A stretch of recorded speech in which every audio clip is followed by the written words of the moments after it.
Welcome back to Coffee House Crime, folks. My name is Adrian, and today we're in Lancashire, where the hills are gentle, the tea is strong, and these two masterminds redefined the word stupid. Now, my goal here is to bring you the darkest and strangest true crime stories from all over the world, and explore what we can learn from them along the way. And so, if that sounds like your kind of thing, then please do consider subscribing and dropping this video a like. It really does help the channel.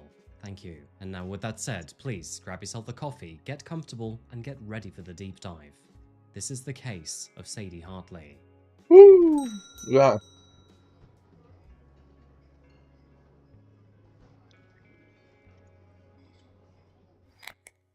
Welcome to Helmshire, folks. Nestled in the Rossendale Valley of Lancashire, this village is known as a quiet, affluent pocket of England where crime feels more like an outsider's worry than an insider's issue. It's the kind of place where old textile mills sit as relics of the past, rolling hills surround you in the horizon, and the evenings fall into quietness long before the pubs close their doors. With tranquility like this, it is a village that probably feels just right over the long summer days. However, take this as a formerly weathered Englishman, but I can't say the same about winters. The month was January 2016, and winter was fully underway. Much like the rest of England, Helmshire streets are quite deserted at this time of year, where most of its residents are probably trying to keep warm or comfortable indoors. And with so much coziness around the town, it was quite hard to imagine that, in just a moment, something terrible was about to unfold. Found on the southern edge of the village, Sunnybank Road was what you would expect from a charming English village home.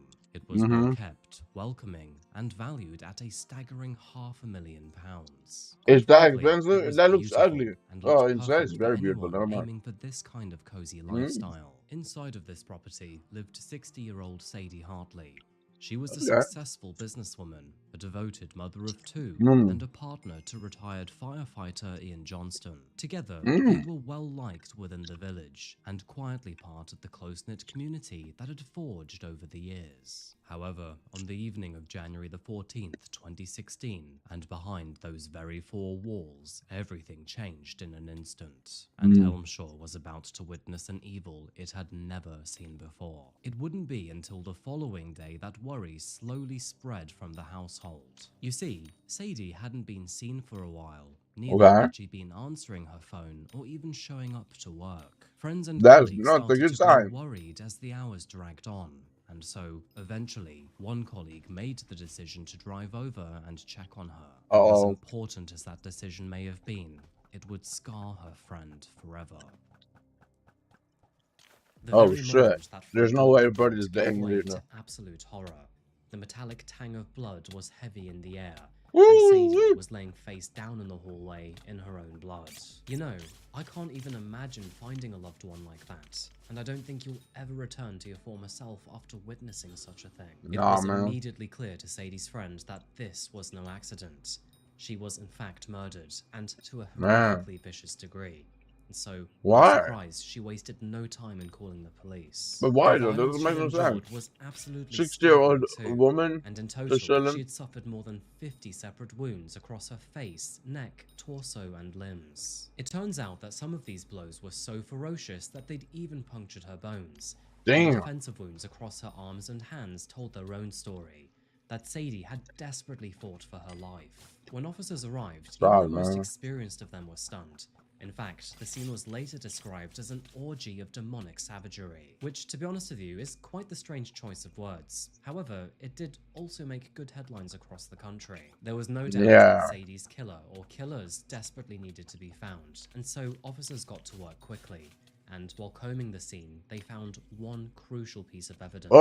Upon taking a closer look at her clothing, they found a single small barb which seemed to originate from a stun gun, which in the UK is a very unusual weapon. So, could this maybe help them find her killers? Hopefully. For the moment, all investigators could do was secure the scene and then process what they had found. Of course, the next question was, who was responsible for such a brutal attack? Why would anyone want Sadie dead? Well, that's what I'm wondering. The search for that answer would actually unravel a story far stranger and far darker than anyone could have imagined. But who exactly was Sadie Hartley? Born in the year 1955, Sadie grew up in England. Friends and family remember her as caring, gentle, and full of life. And by the time that she had reached 60 years old, she had built a loving family and a thriving career. You see, Sadie had co-founded her own company named Oh, Taylor wow. Medical Communications, and this was built alongside her best friend, Julie Taylor. She was passionate about medical science and had an interest to try to advance it with new technologies. Sadie dedicated Nice. her professional life That's to awesome. organizing conferences and projects which were all aimed at improving treatments in intensive care medicine, and she was keen on fighting some of the toughest diseases in hematology and infection. Julie would later recall that Sadie could hardly ever stay away from work, and this even included the times just after her children were born. And that's because this was just who she was. Passionate, tireless, and always trying to balance her ambition. And to be honest with you, yeah, I can relate.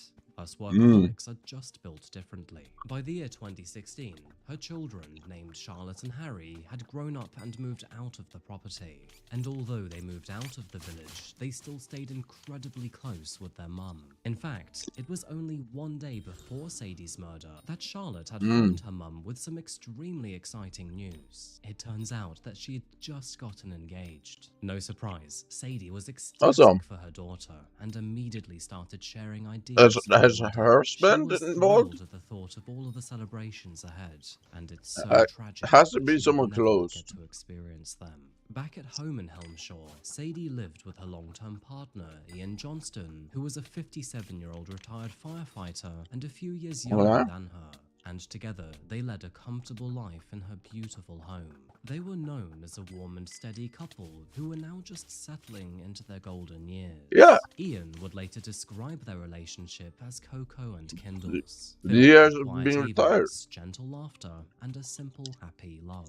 However, what Sadie could have never known was that the long and dark shadows from Ian's past were slowly creeping into her life. No, Shadows man. that would Come soon on. tear apart everything that she had worked Come so on, bro. hard Really? to build.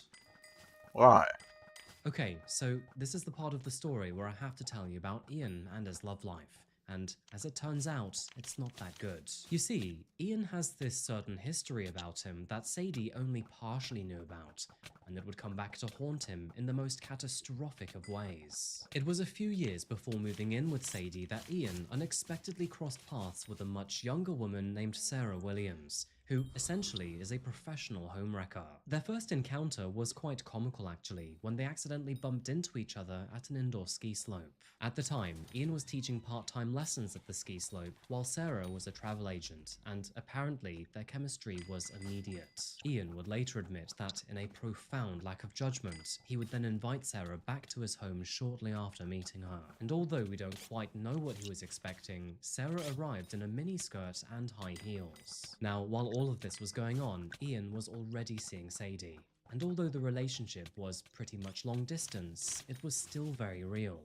And deep down, Ian knew that this was not innocent. And as you can probably tell where this is going already, the consequences would be cataclysmic. For Sarah Williams, seducing Ian was hardly unusual. Those who knew her would later call her a serial mistress. But personally, I think she just saw monogamy as an allergy. By her mid-30s, she had already spent more than half of her life as the secret side piece of wealthy businessmen, usually upward of 40 years her age. This included an affair with a 60-year-old millionaire when Sarah was only 17 years old, and it turns out that the affair would last for nearly 2 entire decades. Mr. Hardwick was her indulgent sugar daddy and gave her a credit card, a £320 weekly allowance, and would even take her away on luxury holidays across the world more than a dozen times a year. To Mr. Hardwick, Sarah was a glamorous escape.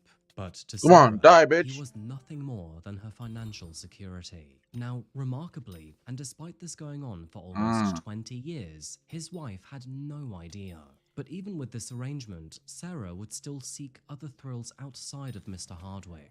And of course, that is when she found Ian Johnston. The affair with Ian seemed to burn hot, but briefly. and by late 2013, Ian was becoming deeply uncomfortable with Sarah. Not only had he realized that he was in love with Sadie, but he also admitted to himself that cheating was a grave mistake. But this is the problem, because although Ian wanted to end it, Sarah had other plans. With Sarah being Sarah, she had become increasingly possessive, and you may as well add dramatic and difficult to the mix too. By October of 2014, and about 2 years after it all began, Ian finally cut the affair. But with her self-absorbed nature, Sarah had no intention of being cast aside. In fact, she became obsessed with him instead. And What? this obsession would extend past him too. In her mind, Sadie was the obstacle that stood between her and the man she considered perfect. And if Sarah couldn't have Ian, well, then nobody could. Sarah's response was basically immediate, because within a few days of that phone call, Sadie received an anonymous letter in the post. And inside that letter were the grim details of Ian's affair. This letter was laced with all sorts of threats and insults, and Sarah even claimed that Ian hadn't even bothered to change the bedsheets after sleeping with her. Now, I was about to say that Ian was forced to confess, but I think that would probably be an understatement. He had essentially been caught with his pants down, and his relationship with Sadie nearly collapsed. But ultimately, with Sadie being Sadie, she chose to forgive him, and Ian promised it would never happen again. Despite the betrayal, Sadie's love persevered, and the two even decided to double down in their relationship. In fact, Ian even moved into her home in Helmshire, determined to leave Sarah in the past. But as you'll soon find out, that isn't quite what happened. However, rejection only seemed to fuel her obsession. She began to pursue him more relentlessly, swinging between desperate pleading and seething anger. She sent him gifts, wrote him long messages, and even begged him to have sex with her. She would also stalk the many places that Ian frequented too, trying to accidentally bump into him. In fact, on one occasion, Sarah went as far as to breaking into his home while he was away, therefore triggering the alarm system and having police called to his property. Ian later admitted to friends and family that he felt stalked and that Sarah would not let him go. And yet, despite he made one fatal mistake that would always come back to haunt him. You see, Ian never severed contact entirely, and instead, in moments of weakness, he admitted that he sporadically exchanged flirty messages with her. And this was even after moving in with Sadie. This 1 foot in and 1 foot out behavior never gave him or Sarah the space they needed to fully separate. And no doubt, it would have been counterintuitive to both of them. For multiple months, this back and forth behavior continued, and it turns out that only 10 days before the murder, on January the 4th, 2016, Ian and Sarah had even exchanged more than 30 flirty messages in a single day. But what Ian saw as desperation was actually escalating into something far, far darker, and Sarah's fixation over him was about to tip into something that prosecutors would later describe as delusional, unhinged, and deeply psychotic. Now, there is no doubt that Sarah was both jealous and extremely enraged about the situation, and so she slowly began to plot. In fact, by summer of 2014, which was only a few weeks after Ian had called it off, she told her close friend Katrina Walsh. And by the way, I'm not sure Sarah ever figured out how to make friends her age, because Katrina was nearly double it.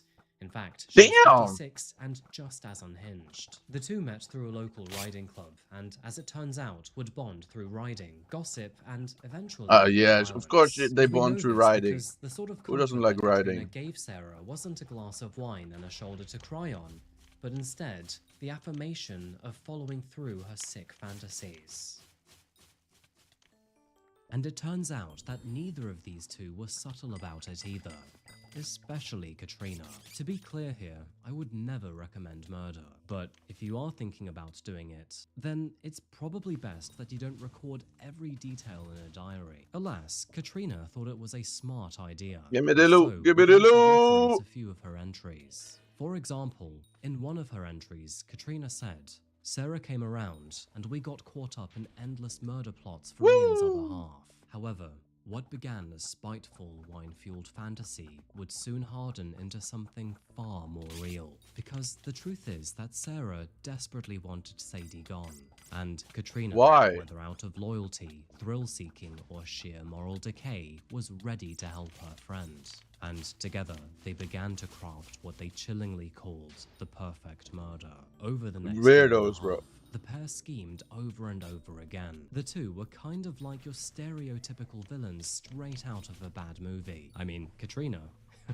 She certainly looked the part. If there was one thing that Katrina loved more than her horses, it was documenting every detail of her own downfall. Because, moving forward, her diary became a step-by-step record of planning the murder, including all of their meetings, the supplies that they required, and their darkest fantasies. They brainstormed multiple ways to kill Sadie, including poisoning, staged incidents, and even hiring a hitman. In fact, in mid-2015, Sarah floated the idea to Katrina's ex-husband, Kevin, asking him if he'd be interested in taking Sadie out for a price. Now, thankfully, he had a little more sense than both of them, and immediately realized that Sarah and Katrina had lost their minds. So, not only did Kevin refuse to help her, but he also refused to ever meet them again, warning Katrina that Sarah's ideas were dangerously criminal, and he also suggested that she should probably make distance from her. However, Katrina did not take his advice. Instead, she poured herself a drink and wrote another entry that evening which said, "Kev not going for the idea of being a hitman after all. Scuppering that idea. Plan B will be needed. Wow, I may get to be instrumental in helping remove that awful woman." Was so buzzing. What the fuck, bro? Comfort to wind down. It kind of looks like that Katrina appeared to take some kind of depraved satisfaction in the thought of murdering an innocent woman. And after reading some of her diary, it is hard to disagree. So, without Kevin's help, both Sarah and Katrina decided to do the dirty work themselves. And they would not be subtle about it either. With that in mind, they began their official planning phase, including the collection of tools and clothes, rehearsing routines, and, of course, surveillance. Sarah already knew Ian's habits, but she wanted to map Sadie's instead. For example, was she home alone? Which doors were left unlocked? And how predictable was her day-to-day? Around October of 2015, the pair purchased a covert GPS tracker and then slipped it beneath Ian's car. From that point onward, Sarah could watch the couple coming and going from the property. In fact, the device would later hold 2 months' worth of travel history. And it turns out that this was not the only creepy thing she would do. Sadie and Ian would always attend the Chill Factory Ski Club Christmas dinner, and on December the 2nd, 2015, Sarah followed them to this party. While there, she then discreetly positioned herself in the background of one of the group photos. In the foreground, both Sadie and Ian smiled, completely oblivious that Sarah was right there behind them. Katrina and Sarah also bought binoculars to spy from afar, purchased burner phones for secret messages, and even wore strange uniforms to blur their identities. When it came to vehicles, they didn't want Sarah's car on surveillance cameras, so they made the decision to buy a cheap silver Renault Clio under a different name. And when it came to shoes, they ordered men's working shoes but 2 sizes larger, this being in an effort to throw police off their trail if they ever left any footprints behind. And since stun guns are illegal for civilians in the UK, they caught a ferry to Rotterdam and then drove to Darmstadt in Germany and purchased a 500,000 volt device before then smuggling it back to the UK.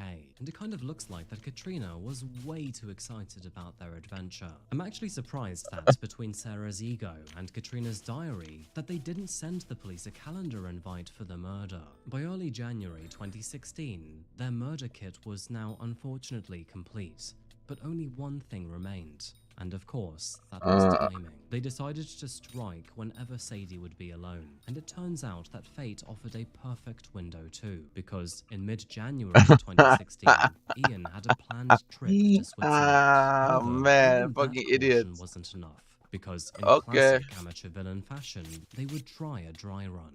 And believe it or not, but that even meant walking straight up to Sadie's front door. Damn. I'm not kidding, by the way, because they quite literally planned a rehearsal. It was on January the 7th of 2016, that being a week before the murder, that Katrina walked up to Sadie's front door and Mm. then pushed the doorbell. And the two would But even this is so meet because stupid. when Sadie answered that front door, What are you gaining Katrina from even killing handed her? her a bunch You're of literally flowers. gaining nothing. And not only was this highly perplexing for Sadie, but the flowers were quite cheap and rubbish too. Definitely not so much a romantic gesture, but more of an impulse buy at the checkouts. It's safe to say that Sadie was completely confused. Because I need to commit crimes. I need to. In fact, she had never seen her face before. Meanwhile, Katrina knew everything about her. But before she could even get a word out to Katrina, she was gone, which wasn't pleasant to say the least. We know through text messages which were sent in the following days that Sadie was concerned, but not too much. I mean, personally speaking, I would probably think it's just some crackhead who got the wrong door. But unfortunately, for Sarah and Katrina, it seemed to do the trick, because now they knew that not only was Sadie alone, but she was also willing to open the door to strangers. And so, with that in mind, they put their fantasy into motion. I just got a mosquito. I got a mosquito. January the 14th, I got a mosquito. 2016. As Helmshore lay quiet beneath the winter chill, the streets were still, the air was sharp, and Sadie had settled in for a peaceful night at home. While Ian had already left several days I got a mosquito. I got a mosquito. Sadie had spent most of her You day don't get working, mosquitoes making only calls, me, and bro. planning for her daughter's engagement. But as daylight slowly faded from the valley, Sarah and Katrina had silently began their journey towards her. They arrived shortly after 7 p.m., driving their throwaway vehicle into Sunnybank Road under the cover of Yo, I darkness. think she might have Armed undersold. with an 8-inch kitchen knife and a 500,000-volt stun gun, Sarah was the designated attacker. Meanwhile, Katrina stayed behind the wheel, acting as the lookout, the getaway driver, and arguably the world's most broken moral compass. Sadie's doorbell rang shortly after 8 p.m., and the moment that latch was unlocked, Sarah lunged forward and inside. Armed with the stun gun, Sarah then pressed it against the side of Sadie's head and fired. 500,000 volts surged into her skull, sending Sadie to the floor. And although it didn't render her unconscious, it did leave her paralyzed and unable to move. And from that moment, Sadie was entirely defenseless. What happened next can only be described as barbaric and frenzied. Sarah drew the kitchen knife and then stabbed her dozens of times in what officers described as demonic savagery. Even in her semi-paralyzed state, it is clear that Sadie desperately tried to fight back. Her defensive wounds, which were found all over her hands and arms, confirmed this. But Sarah was absolutely relentless, and in total, Sadie had sustained more than 50 injuries across her body. What the fuck? In only a few minutes, Sadie lay there motionless, with Sarah stood over her body, staring at the scene she had created. For a moment, she simply looked around, and then she straightened up, closed the front door behind her, and calmly walked away. Seconds later, Katrina arrived to pick her up, and just like that, the two then drove off into the darkness. And as we know, Sadie wasn't found until the following day. There is no doubt that while driving away that night, Katrina and Sarah would have been running on pure adrenaline. But the strange thing here is how calm they were afterwards. Yeah, right? It has to be. Fear or rush to hide. And we know this because afterwards they drove an hour to Sarah's home found in Chester, changed their clothes, and then watched a movie. And it was Mamma Mia of all films. I mean, Mamma Mia? Murder isn't hard enough to understand already. The sheer disconnection between murder and movie is honestly hard to comprehend. The fuck? They really must have felt comfortable. However, what they didn't know was that, back in Helmshore, the first steps towards their downfall was already unfolding. Noob. At around noon of the following day, a friend of Sadie's made the grim discovery. And as we know, that is when officers arrived, secured the scene, and then found a small barb in her clothing. And of course, this is where the mystery of who killed Sadie would slowly begin to unravel. Detectives immediately faced one crucial question. Who would want Sadie Hartley to be dead? The thing is, nothing about the crime scene suggested a burglary or a random attack, which made them believe that this must have been personal. And so, they began with the basics, speaking to friends, colleagues, family, and of course, Come on, die! Now, as is No, procedure in man. most homicide investigations, Ian was initially treated as a possible suspect. But eventually, his alibi checked out completely. I mean, he was quite literally in a whole other country. Of course, that is when Ian brought up his affair with Sarah Williams and her insane obsession with him. He told officers about the anonymous letter and the strange sighting a week prior, and suddenly, just like that, investigators had a motive, a suspect, and a reason to dig deeper. So, after taking a closer look into Sarah's profile, they quickly discovered a close friendship with Katrina, which, to be honest, probably raised even more questions. Sorry, Katrina, you just have one of those faces. And the moment that officers looked at the surveillance around the village, everything else seemed to move rather quickly. The thing is that unfamiliar cars will always stand out in a small village like this. And so, when they spotted a light-coloured Renault Clio passing near Sunnybank Road around the same time of the attack, well, it's kind of obvious that officers would grow curious. As detectives widened their search, even more surveillance footage was found. Cameras showed Sarah's black Volvo driving along Ian and Sadie's street at odd hours throughout December. And on one recording, Sarah could even be seen crouching near Ian's car, retrieving what was later confirmed to be the tracking device that she had planted there weeks earlier. Surveillance footage, which was found at a nearby Tesco store in Halsington, also showed Sarah and Katrina buying a cheap bouquet of flowers on the night that Sadie received that suspicious gift at the front door. And so, piece by piece, police built an extraordinarily clear picture with these two. In fact, the evidence was so obvious that within a week, Lancashire police moved in to arrest them. Search warrants were obtained, and in the early hours of January the 20th, 2016, coordinated raids were carried out at the homes of Tweedledee and Tweedledum. Tweedledee and Tweedledum. Due to a TV documentary crew following the police that week, Sarah's arrest was even captured on film. Tweedledee and Tweedledum. Despite both Sarah and Katrina now being in custody, they both claimed to know nothing at all. But that story would not last for very long. And that's because, while searching Katrina's property, police found everything they needed. That included the 8-inch kitchen knife, the stun gun, the oversized... She didn't even try and hide it? Are we serious, bro? Smeared with Sadie's blood. Oh my god, bro. What is this sloppy shit, bro? Come on, man. What did I say about murders and journals? By now, the case against these two was quite literally overwhelming. And here comes my favorite part, because you all know how much I love seeing accomplices turn on each other. And that is precisely what happened here too. And she is so disgusting. Beginning with Sarah, she claimed that on the night of the murder, she was actually at home and sick, meaning that Katrina must have gone rogue without her consent or knowledge. Supposedly, it was her. And as for Katrina, well, her defense was even stranger. She told the police that she thought the entire thing was some kind of game show. Kind of like Hunters, where participants try to avoid okay, that is the weirdest excuse I heard in my life. Yeah, shut up. Shut up. In fairness to her, she is allergic to them, but still, it's kind of weird. Safe to say that neither of their stories convinced anyone. Detectives had surveillance footage, forensic evidence, phone data, and even diary entries that tied both of them to the murder.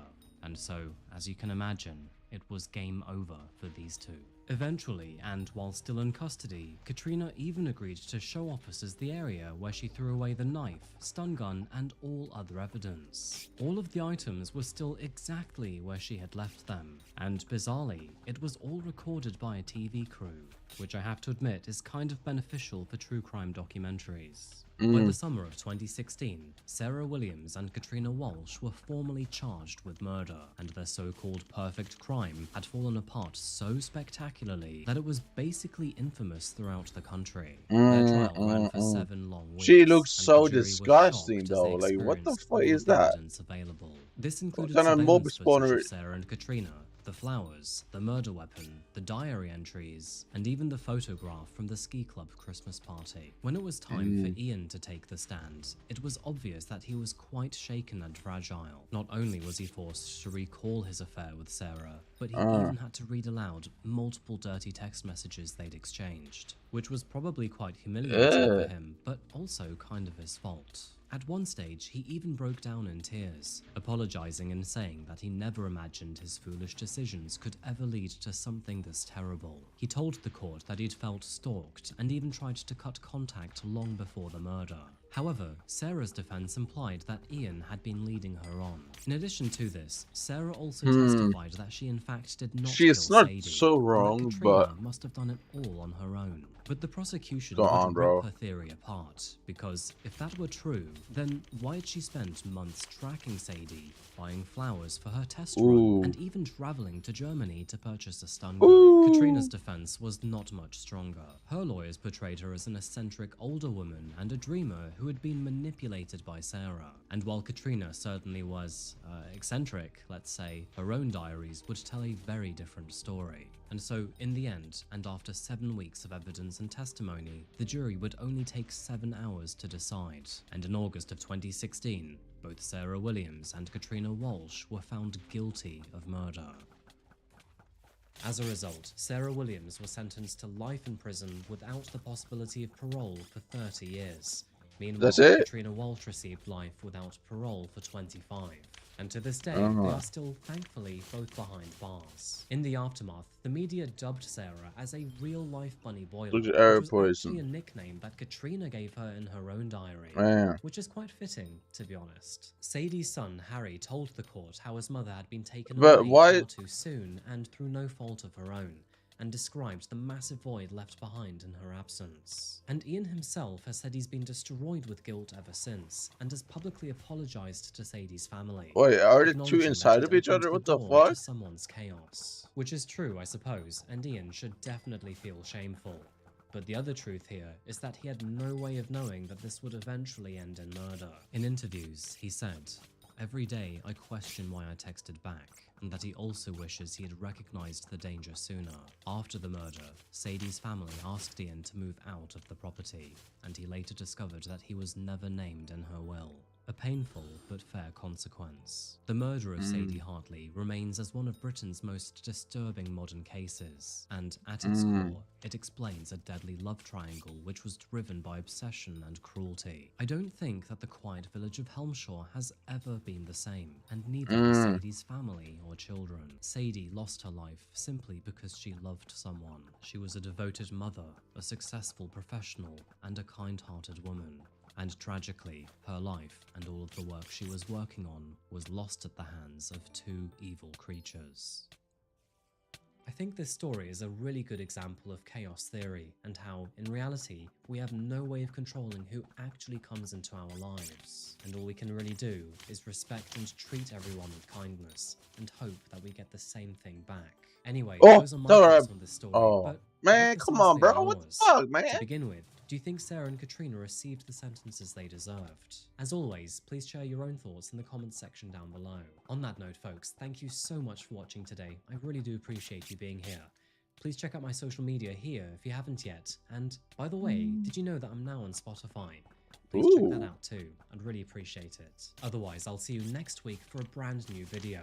But until that moment arrives, make sure to look after yourselves and each other.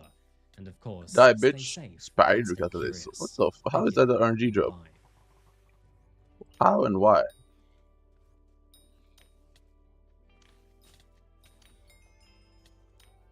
Vanquisher, though. Lovely jubbly, mate. Lovely jubbly.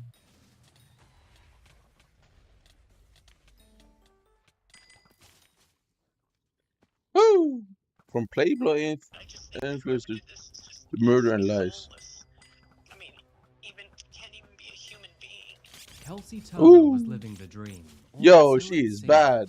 As a former Playboy Italia model with a lavish social media presence, she appeared to have it all, including beauty, fame, and luxury. But behind the glamorous facade was a life spiraling out of control. One that was fueled by financial struggles, toxic relationships, and dangerous manipulations. It turns out that her extravagant lifestyle was actually being paid for by a Dr. Thomas Bouchard, a well-respected child psychologist who had been financially supporting her for several years. Why? But when he decided to cut her off, Well, let's just say Oh. she was not all too happy about it. And so, when he suddenly vanished in March of 2019, Oh, bro, really, man? his actual partner had a very strong suspicion.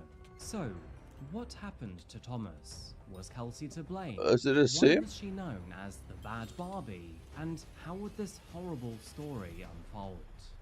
Well, let's find out. Or welcome back to Coffee House Crime. Thank you. My name is Adrian, and today we're looking at a case that involves extreme. But why violence, did she blackmail, even give and money? somehow Playboy. Please consider subscribing to see more stories like this every single week. Nero wanted to say hi as well before we start, so yeah, hey. Oh, and if you want to grab a bag of my coffee classified, we're doing a huge sale for the next few days anyway. All you have to do is go to classifiedcoffeeco.com, select the bag that you want, subscribe, and then use the code NERO2025 at checkout. Anyway, folks, please grab yourself a coffee and sit back and relax. This is And let's caffeinate while we investigate. Woo! Woo! Hey! Welcome back to California, folks. A place that all of us are familiar with. Now, we're starting in the lesser-known city of Salinas, which is found south of why San is a Francisco doctor and along paying the for all this? coastline. I actually With don't its close understand. proximity to the ocean, this mild and temperate city benefits from cool coastal winds and a slow pace of life. But rather surprisingly, the city of Salinas bears a higher crime and homicide rate when compared to almost all other Californian cities. Many people seem to blame gang activity, but I'm wondering, maybe it's got something to do with the heat. It is worth noting here that violent crime rate has declined by 75% since 2015, so maybe the council is doing something right. Gang crime had long been the usual suspect in this city of 163,000 residents. Murders. Did I just kill my boss? Oh my god, they're the solo health. Footnote in the Holy ongoing fuck. struggle between warring factions. But whenever a well-liked and innocent person was murdered, that I was so close. often become talk of the town. So, when in March of 2019, that the What word happened? spread that one of their own had been found dead Oh. 150 miles away, it was bound to capture people's attention. It all began on the morning of March the 7th, when Las Vegas police received a phone call from a She's worried of course citizen guilty who here happened in to some come sort of across way, a but rather concerning I don't scene. understand how she The even caller, got who money was a from lone her. driver passing From through the him. Lake Mead National Recreational Area, which can be found 30 kilometers east of the city, spotted something unsettling. It was off a dusty stretch of State Route 147 that an abandoned car sat eerily still in the morning light. The vehicle, which was later identified to be a blue Mercedes-Benz C300, was not the kind of vehicle one would expect to be randomly discarded in the middle of nowhere. Something felt strangely off about this, and so, after hesitating to make the phone call, instinct finally told him that something wasn't right and he should call the emergency services. Responding What the officers fuck did he arrived just at the say? road scene, unsure of what they might find. But as described, they would discover a Mercedes that sat haphazardly along the roadside. Its I just got glossy enchanting surface dulled by a tabled. layer of dust, which That's had a nice probably whip, settled though. in the recent days. One of its windows had been shattered, and a rock, which That's a lay nice whip. nearby, was an ominous potential clue. Approaching with caution, the officers peered inside. The seats were empty, and little was left behind. However, as their search continued, a feeling of unease settled over them.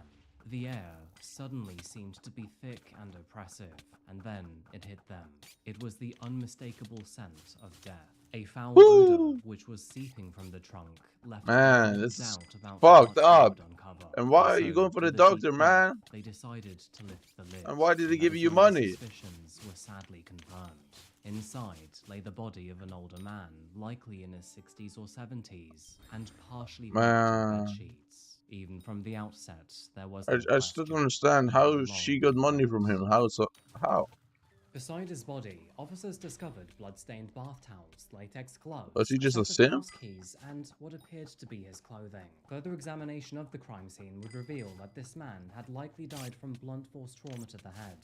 In addition to this, he had defensive wounds over his hands That's disgusting, and his bro. arms, suggesting there was likely some kind of struggle. It was also determined. Imagine giving someone so much money that they end up killing you when you stop. And at least at some point along the way, he That's was bad also looks, in bro. the back seat. Now, this was undoubtedly a homicide, but the crime scene itself left far more questions than answers. I mean, they knew how he died, but why was he here? Who was he? What were the reasons behind his murder? And who were the culprits? Well, mysterious details aside, it wouldn't take long for officers to learn the answers to 2 of these questions. And then, in time, the rest would follow. The first step for investigators was identifying who this man in the trunk was. Naturally, they started with the most traceable piece of evidence, that being the blue Mercedes-Benz. Oh yeah, I guess license plates through their system, it's a really nice car. That the car was registered to someone only known as Kwong. However, after diving into this profile, they realized that his contact information was available. And so, after reaching out to him, it was revealed that the vehicle had been subleased to a woman named Kelsey Turner. Someone who seemed to be in possession of this vehicle since November the year prior. Wait, what? However, How? there was one more intriguing detail. The car payments were not made by Kwong or by Kelsey. Instead, they seemed to be coming directly from a man named Dr. Thomas Bouchard, a resident of Salinas, California, which was hundreds of miles away from Las Vegas. Wait, what? Why is he doing this though? After running Thomas's name through their own records, they quickly found a missing persons report in an ongoing case. And that's because only a few days prior, he had been reported as missing by his long-term partner, Judy Ear. It was Judy herself who would soon confirm their worst suspicions, because after being shown the recovered body, she responded with horror and devastation.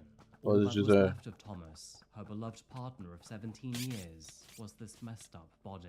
He had been violently murdered and then left in the desert, and she had a very horrible suspicion as to why. A California physician is found dead in Las Vegas in the trunk of a car. Man, this is so stupid, bro. That's just so stupid, bro. He's in his prime ages, bro. He's just in his ages where he's just vibing, bro, enjoying life. From blunt force injuries to his head. 8 News Now reporter Sally Jaramillo. Oh man, imagine going your entire life to just die at 60. And she became concerned when he didn't come home. What did she have to say? Yes, I spoke to Judy Earp, a lifelong girlfriend to Dr. Bouchard. She tells me he loved to visit Las Vegas. He came here for multiple conferences, only this time he never made it back home. It's been horrible. I mean, absolutely horrible. On March 7th, police found Dr. Thomas Kurt Bouchard in the trunk of an abandoned car on State Route 147 near Lake Mead. Dr. Bouchard's girlfriend Judy Earp says he came to Las Vegas on Friday, March 1st and was supposed to return home on March 4th. That's cooked, my last communications with him was that he had looked forward to coming home on Monday. After trying to reach him, she found it strange that his phone was turned off. Monday I went to the airport and he didn't return home. He wasn't on the plane at all, and then I knew something was wrong. It wasn't a lost. Wait, what is Brooklyn doing? A lost phone or, missed flight. She checked with his secretary and heard nothing. Then she filed a missing persons report. Did he really just go for Cat 100 and stuff? Shock to all who knew him. It's been devastating for the community, the entire community. He was so devoted to his patients. He was 71 years old and he didn't want to retire. Dr. Bouchard is described as a generous person with both. Wait, he really just went for that and then stopped. We've been together for 17 years. He helped me raise my 4 children who are now all adults. He was just, really devoted, family man. Earp hopes whoever did this will be caught soon and brought to justice. I just think that whoever did this just has to be soulless. I mean, true. Can't even be a human being. Dr. Bouchard worked with Montage Health. In a statement, Community Health of the Monterey Peninsula spokeswoman Mary Bailey said, quote, Dr. Bouchard was a psychiatrist in our behavioral health program for almost 40 years and was very helpful to many patients.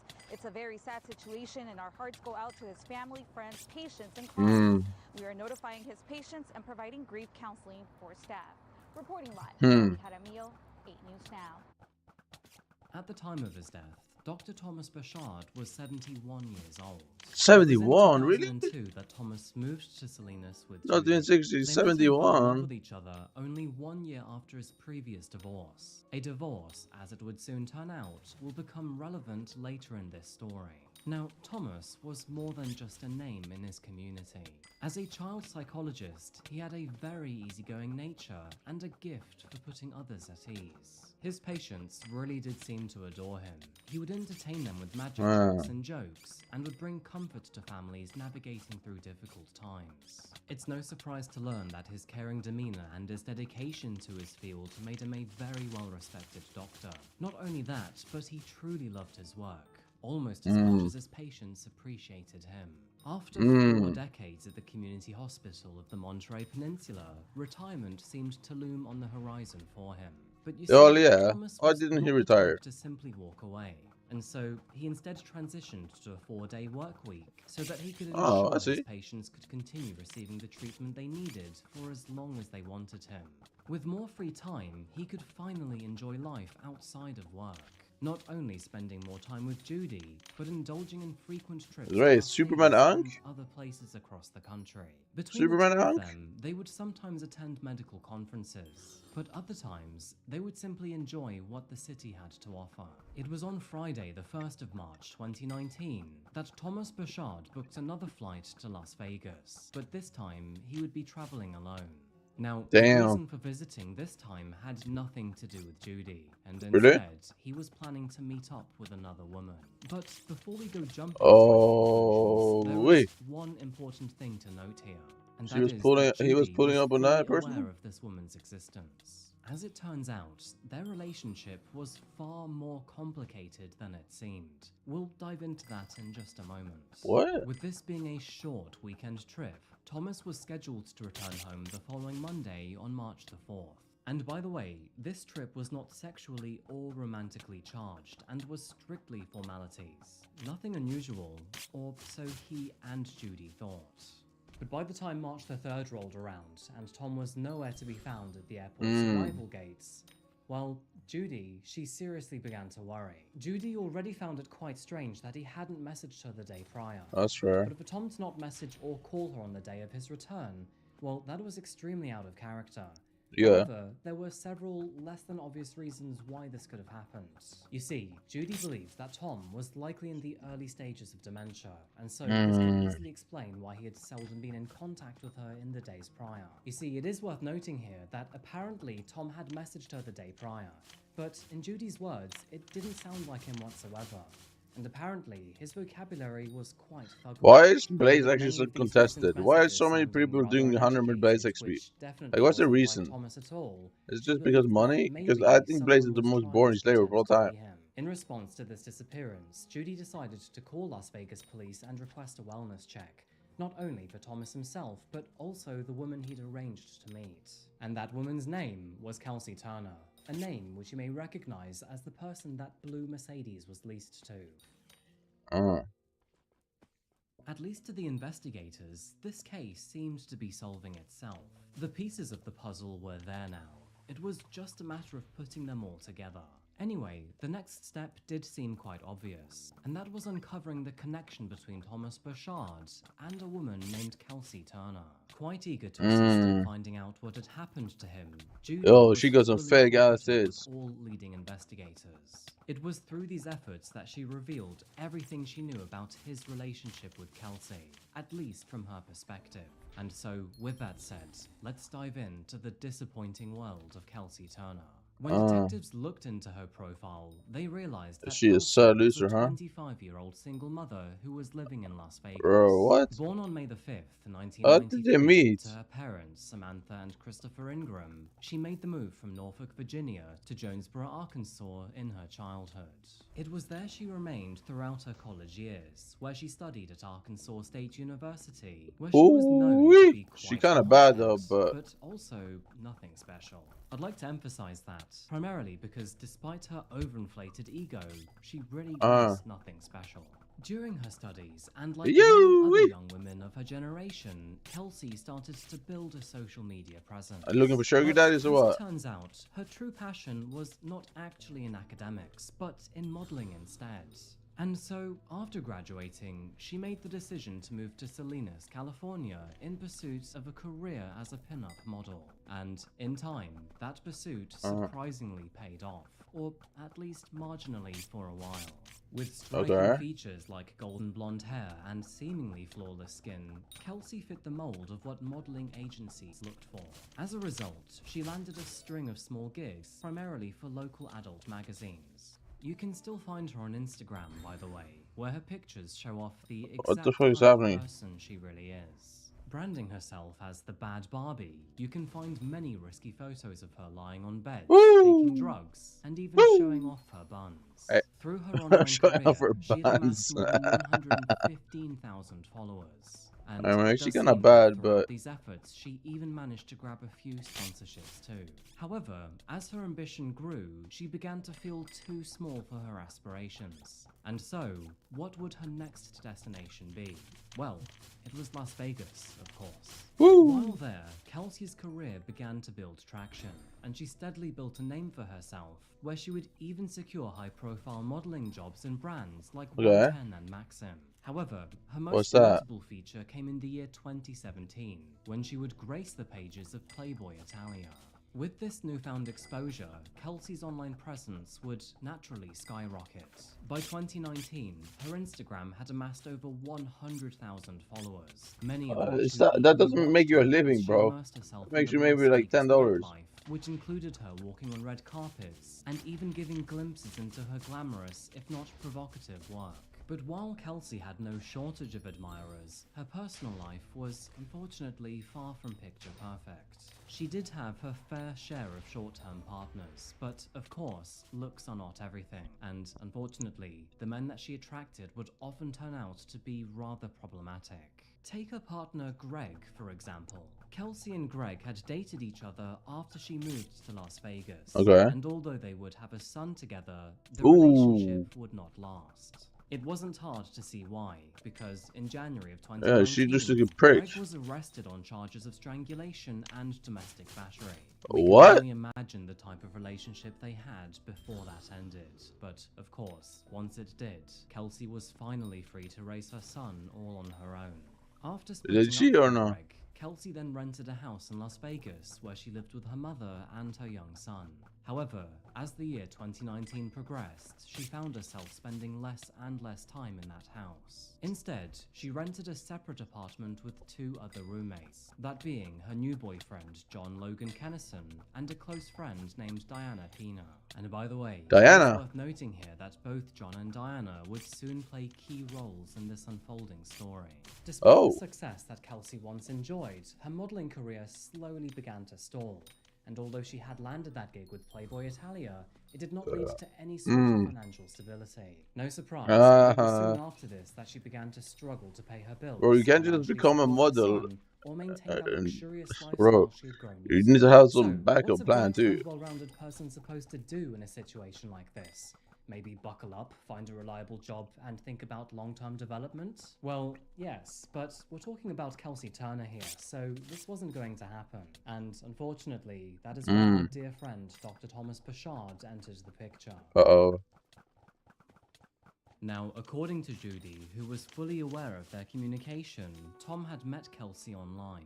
They then began to exchange messages, forming a connection that, from the outside, seemed transactional in nature.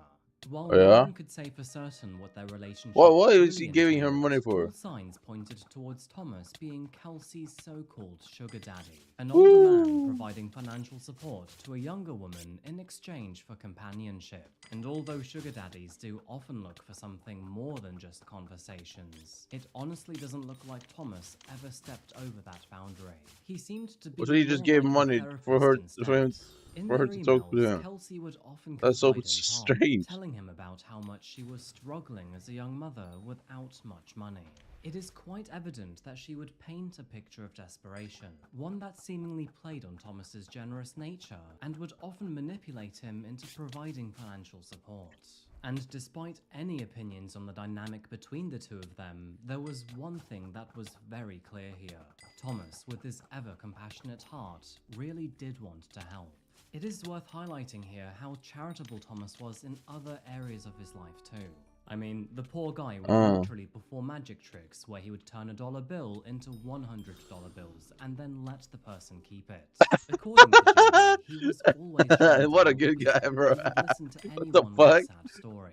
And of course, because of that, there were some people who would take advantage of him. So, do you remember the home that she rented for herself, her son, and her mother?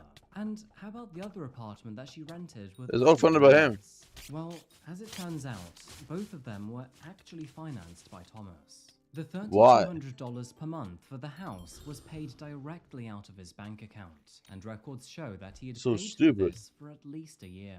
Tallying it up, that is more than $38,000, and unfortunately, that is not all of it either.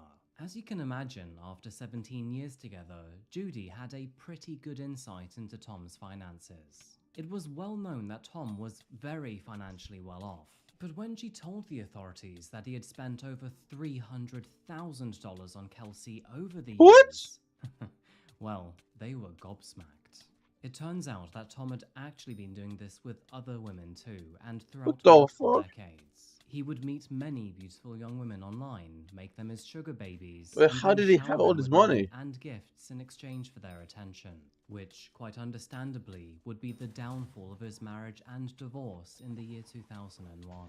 Fully aware of his arrangement with Kelsey, Judy chose to view it through a more charitable lens. I mean, to be honest, this was not the first time that Tom had decided to help someone who is in need. However, Why? the big difference is that, unlike the others, Kelsey was a master manipulator, and she had learned to exploit his empathy and his kindness for her own benefit. There So was strange and always a crisis weird. with her, bills that needed I don't paying, understand. the looming threat of eviction, or even medicine that her son apparently couldn't go without. Tom's and Kelsey's relationship was complicated and unconventional, to say the least. What began So he as a gained simple nothing. financial agreement You have a has, wife, over just talk to time, your wife. evolved into something far more Talk tangled. to your wife, with bro. What Tom the fuck is becoming happening here? increasingly emotionally invested, and Kelsey becoming increasingly dependent. But let's highlight the most important woman in his life here, and of course I'm talking about Judy, and she had had enough. In light of all of this bullshit that was going on, she desperately urged Tom to cut Kelsey off. With his generosity going too far and Kelsey taking advantage of him, his finances were almost entirely drained at this point. Bro, leaving very little that's... for him, his own retirement, or even his actual partner, Judy. Now Tom resisted at first, Stupid. claiming that Kelsey had recently told him that she was being abused by her current boyfriend. She told him Oh, that she had no money to yeah. escape and nowhere to go. And whether it was guilt, concern, or a mixture of both, Tom felt responsible for her well-being. But eventually, he agreed that it was probably time to end their arrangement. Yeah, it's However, good. before cutting ties completely, he wanted to see the situation for himself, to know for sure that Kelsey was not as desperate as she claimed. And so, as we know, he then booked a flight for March the 1st, and intended to meet Kelsey in person to deliver the bad news. Sadly, that would end in a dramatic tragedy. The following day, after arriving in Las Vegas, Tom called Judy absolutely But doesn't she have furious. kids and stuff? So What he she just found threw her was life not away? at all what Kelsey had described. She wasn't struggling, she wasn't desperate, and she wasn't even living full-time with her mother and son. And as far as he could tell, there were no signs of abuse either. He had been lied to, and of course that made him extremely upset. The last message that he had sent back home to Judy was, "I had to check things out for myself. Kelsey is a consummate liar." Ooh. And, well, the next thing that Judy knew is that Thomas had missed his return flight after telling Kelsey that he was going to cut her off. And as we know, that is when she called the authorities Well, and asked so for she a is wellness prime check. suspect, obviously. Police officers arrived at The Kelsey's fuck? home on March the 5th, which evidently would be 2 days before Tom's body was found. However, without a warrant, the police were not able to enter the property. And guess what? But nobody was home. They did, however, peer through the windows, and they recognized that the home was basically empty and haphazardly cleaned. By the way, it was also noted that the back windows were left wide open and the front door was unlocked. However, no warrant means no warrant. Personally, I would have just gone in and Sure. taken a look. Now, according to the landlord, Thomas had already paid rent up front from December 2018 right the way through to June 2019. Meaning there was still 3 months left on the property. So yeah, it Really? was quite strange when officers arrived to see the property empty, but way ahead of schedule. Of course, That's so none of this stupid. made any sense to anyone. That was until Thomas's body was found. With Tom's body now discovered, Where's the kids at then? Doesn't she have kids? A sweep of the property confirmed that no one was home at the time. Neither Kelsey, her family, nor her boyfriend, John. However, I can't wait for her mugshot. She's gonna look so stuffed up in prison.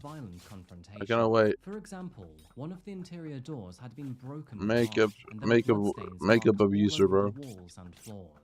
Furthermore, forensic analysis identified fingerprints belonging to Kelsey, John, and Diana, and scattered throughout the home were cleaning supplies, which clearly provided evidence of a hasty but incomplete attempt to erase the traces of what had happened. Oh. Meanwhile, in the bathroom, investigators found bath towels which were identical to those Yo, is that recovered from Greece? Tom's body. And among the personal belongings left behind, they uncovered a notebook belonging to the doctor himself. Inside the notebook was a chilling insight into the power dynamic between Tom and Kelsey. According to his writings, Kelsey had at times tried to blackmail him, threatening What him the that fuck? if he didn't pay her money on a regular basis, then she would spread false accusations about him owning illegal material involving minors to his friends, family, What the and fuck? workplace. To be clear here, an extensive forensic investigation found no evidence to support Kelsey's claims, and her accusations are, at least to the best of their knowledge, entirely fabricated. What the But fuck? for a well-respected child psychologist to have even the mere suggestion of such allegations, well, that would have been absolutely devastating. And so, with these grim discoveries, there was one question on everybody's mind. Where had Kelsey disappeared to? Neighbors reported seeing Kelsey, John, and Diana leaving the property on March the 6th. However, nobody had spotted them But she has since no then, money which now, did no further income, suggest so... that they had deliberately fled the crime scene. It was at that moment that investigators turned to Kelsey's second apartment in hopes for a clue, but as expected, it was also abandoned. So where is she offering no going? indication of to where they may have gone. Detectives' best chance at tracking the fugitive. Why does she have two apartments? How is this even possible? Imagine finding two apartments for someone you are a sugar daddy to. You don't even gain anything, really. She doesn't even care about you. She doesn't even. All you pay for is for her to chat to you. Bro, that's crazy. Like, he didn't get to hit a singular time. In the days that followed, police officers launched a manhunt for Kelsey, John, and Diana. But despite their best efforts, the trio had vanished. And when I say vanished, I quite literally mean vanished, because there were no signs of them anywhere. The police, they had no idea where to look or how to find them. But surprisingly, the next breakthrough in this case came from a rather unexpected source. Because only a few days later, it would be Diana herself that walked right into a police station. Now, you might be wondering why she decided to do this. Was it perhaps a tactical decision? And, well, the answer is yes. Now, really? She had come in to admit that yes, she was part of Thomas's murder. Uh-oh. She would also try to cooperate with the officers in return for leniency. And so, with that said, the whole story to Thomas Bichard's final trip to Sin City slowly began to unfold. This is so stupid. That Diana first met Tom. Is she gonna lie? Is she gonna lie about everything? Come on, bro, don't do that. However, when the of course she is. She's a fucking liar. She realized that it was not Kelsey behind the wheel, but the doctor instead. With Thomas being unfamiliar with the city, he then handed his phone to Kelsey and asked her to pull up Google Maps. However, instead of helping him with directions, she had other plans instead. It was in that moment that she violated his privacy by scrolling through his text messages. And that is when she made an unexpected discovery. There were messages between Tom and her mother. Now, before jumping to conclusions, these messages were not volatile in the slightest. The only reason Thomas had messaged Kelsey's mother is because he was actually concerned about her lifestyle. Not only was he worried about the drinking and the drugs, but also her son's well-being. But with Kelsey being Kelsey, rather than appreciating his concern, she erupted in fury instead.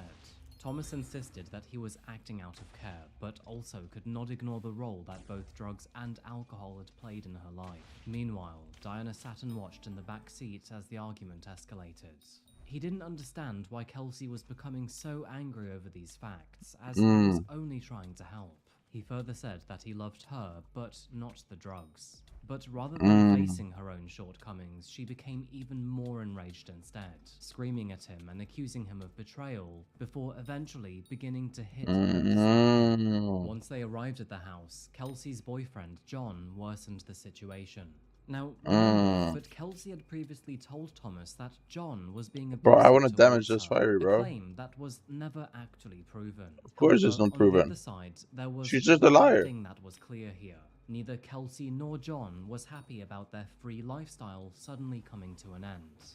In a panic, Tom retreated to the guest bedroom, but Kelsey, who was clearly still fuming, turned to John instead and ordered him to, quote, knock Thomas out. John stormed into the bedroom and attacked Thomas with a baseball bat. Meanwhile, Diana, who was horrified, managed to pull John away from him, who had now seen the old man tragically collapse to the floor. She begged them to take him to the hospital, and so, to calm her down, John and Kelsey agreed to load Thomas into the back of the Mercedes. Boom! They then promised to find a doctor. It was Come on, give me the promoter light, though. How rare is it? to Diana and said, "You know they're going to kill me, don't you?" In response, Kelsey and John told Diana to go upstairs and clean up the mess in the bedroom. And as she walked away, she overheard Kelsey telling John to, quote, finish the job. After hearing a loud noise, Diana rushed downstairs, only to see John with a gun in his hand. The weapon was already covered in blood, as was John. Kelsey then looked at Diana and coldly said, "He's dead." Although no shots were fired, Thomas had essentially been pistol whipped to death. In light of the news, Diana quite understandably went numb. Without thinking, she then walked into the kitchen and began to wash the dishes, her mind currently unable to process what had just happened. Meanwhile, John stuffed Thomas's body into the trunk of the Mercedes, before then taking off and abandoning the car and the body in the desert. Back at home, Kelsey and Diana scrubbed away any evidence of the crime scene, and then, when John returned, the three of them fled the area. However, this guilt would slowly gnaw away at Diana, and although she initially did escape with the couple, she eventually convinced them to let her go, and as soon as she was set free, she then handed herself in to the authorities. With the whole story now known by the police, the manhunt for Kelsey and John intensified. The two did a very good job at maintaining radio silence for well over a week, but on March the 21st, 2019, and following a tip-off from police officers in Stockton, Kelsey Turner was finally arrested and then taken back to Las Vegas, where she was then thrown into a cell and would have to await trial. Yes, sir. Has been arrested in the case of a California psychiatrist who was murdered in Las Vegas earlier this month. Police arrested 25-year-old Kelsey Turner for the death of Dr. Thomas Bouchard. His body found March 7th in a car near the entrance of Lake Mead National Recreation Center. The coroner revealed Bouchard had been bludgeoned to death. It's been devastating. It really it has. It's the worst nightmare ever. I hope nobody ever has to go through this. I wouldn't wish it on my worst enemy. Turner faces one count of murder. She reportedly worked as a model and appeared in Playboy and Maxim magazine. John was eventually found too. Wait, is that John? The prosecutors could finally build their case against them, and although the story did seem to be rather it's quite funny to learn that this is the weirdest trio ever, bro. Whatsoever. However, moving into the legal proceedings of this case, this was all due to change. Unfortunately, the COVID pandemic and other things created many delays. See, she's already so shocked without makeup. It turns out that Kelsey would then go on to give birth during her stay in jail. However, after 3 years of delays, Tom's family and his loved ones would finally find justice. She went from being good-looking to was shocked. their roommate Diana, who, as we know, turned herself in and cooperated with the police. She pleaded not guilty to murder, and instead guilty to being an accessory to murder. Ultimately, she was shown mercy by the judge and given a sentence of 3 years probation for her involvement. Next up, it was John's turn, who pleaded guilty to second-degree murder with a deadly weapon, along with conspiracy to commit murder. He was therefore sentenced to 18 to 45 years for his role in this horrible story. Now the last one gonna get live. This is an utterly toxic love triangle that just ended as brutally and as terribly as one can imagine.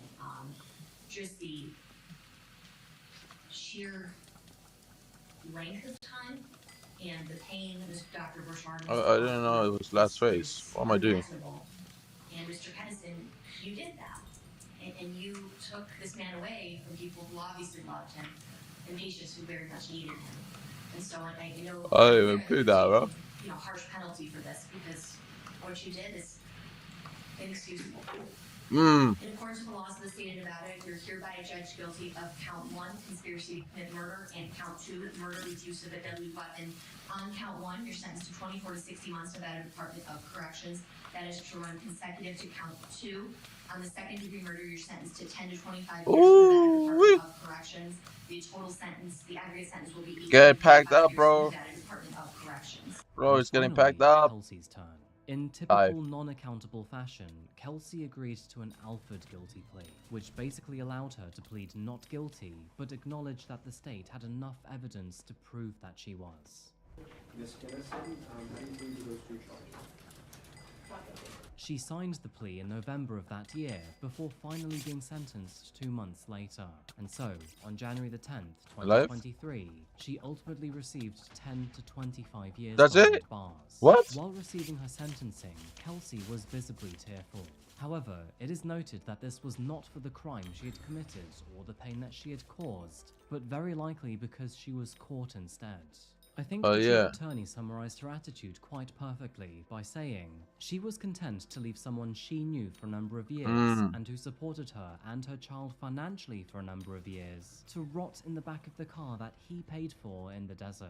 And this highlights how selfish and callous this woman really is. Personally, I think she deserved so much more time behind bars. Yes. This horrible person Absolutely. who was fueled by drugs, partying, and her own ego preyed not only on Thomas and his money, but his good demeanor too. She didn't care about him or his well-being. All that she wanted was the dollar bills that he had spent so many years working on. Not only that, but she couldn't even do her own dirty work, ordering John to murder Thomas, who would then receive a harsher sentence than she did. She is the sole reason why others are behind bars, why loved ones are grieving, and why a she got such a small sentence.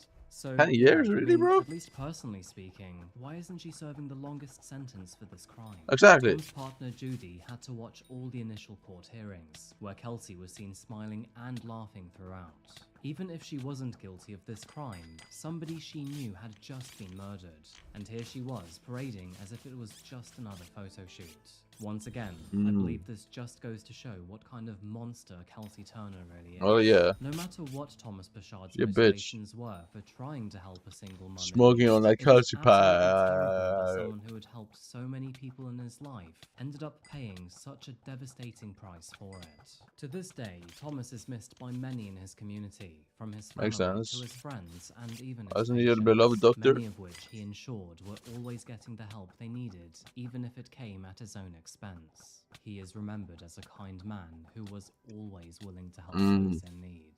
Judy still misses Tom to this day, and often imagines him walking through the front door, even if deep down she knows. Imagine losing your boyfriend or husband at 70 years of age. So, on that note, I think I'll end this video actually here has to be. folks, which is a wild story about an overgenerous man and a total scumbag. Now, I do still think that Tom should have been more careful and exercise his boundaries a little bit better. But at the same time, he did seem to be a lonely old man who was now suffering from dementia. It's one of those stories with a little bit of grey area, and so on that note, I'd love to know what you think about this one. What do you think about Tom's behavior and actions? And what do you think about Kelsey's? As always, folks, please share your opinions in the comment section down below. Once again, if you want to get a good discount for good coffee, taking advantage of other people, bro. It's so disgusting to me, bro. I hate it. I hate it, bro. And finally, if you want to support the channel, go to my Patreon here, or alternatively, go to my social media here. Most notably my Instagram. With that said, folks, thank you so much for watching today. As always, I really appreciate you making it to the end. I'll see you again in likely a few days, I'd say 3 or 4. But until that moment arrives, remember to look after yourselves, look after each other, and as always, stay safe. Thank you, and goodbye.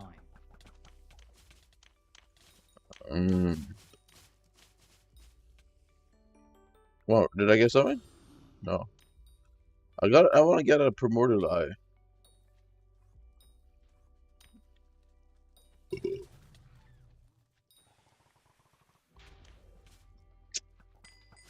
Rest in peace, Dr. Thomas, man.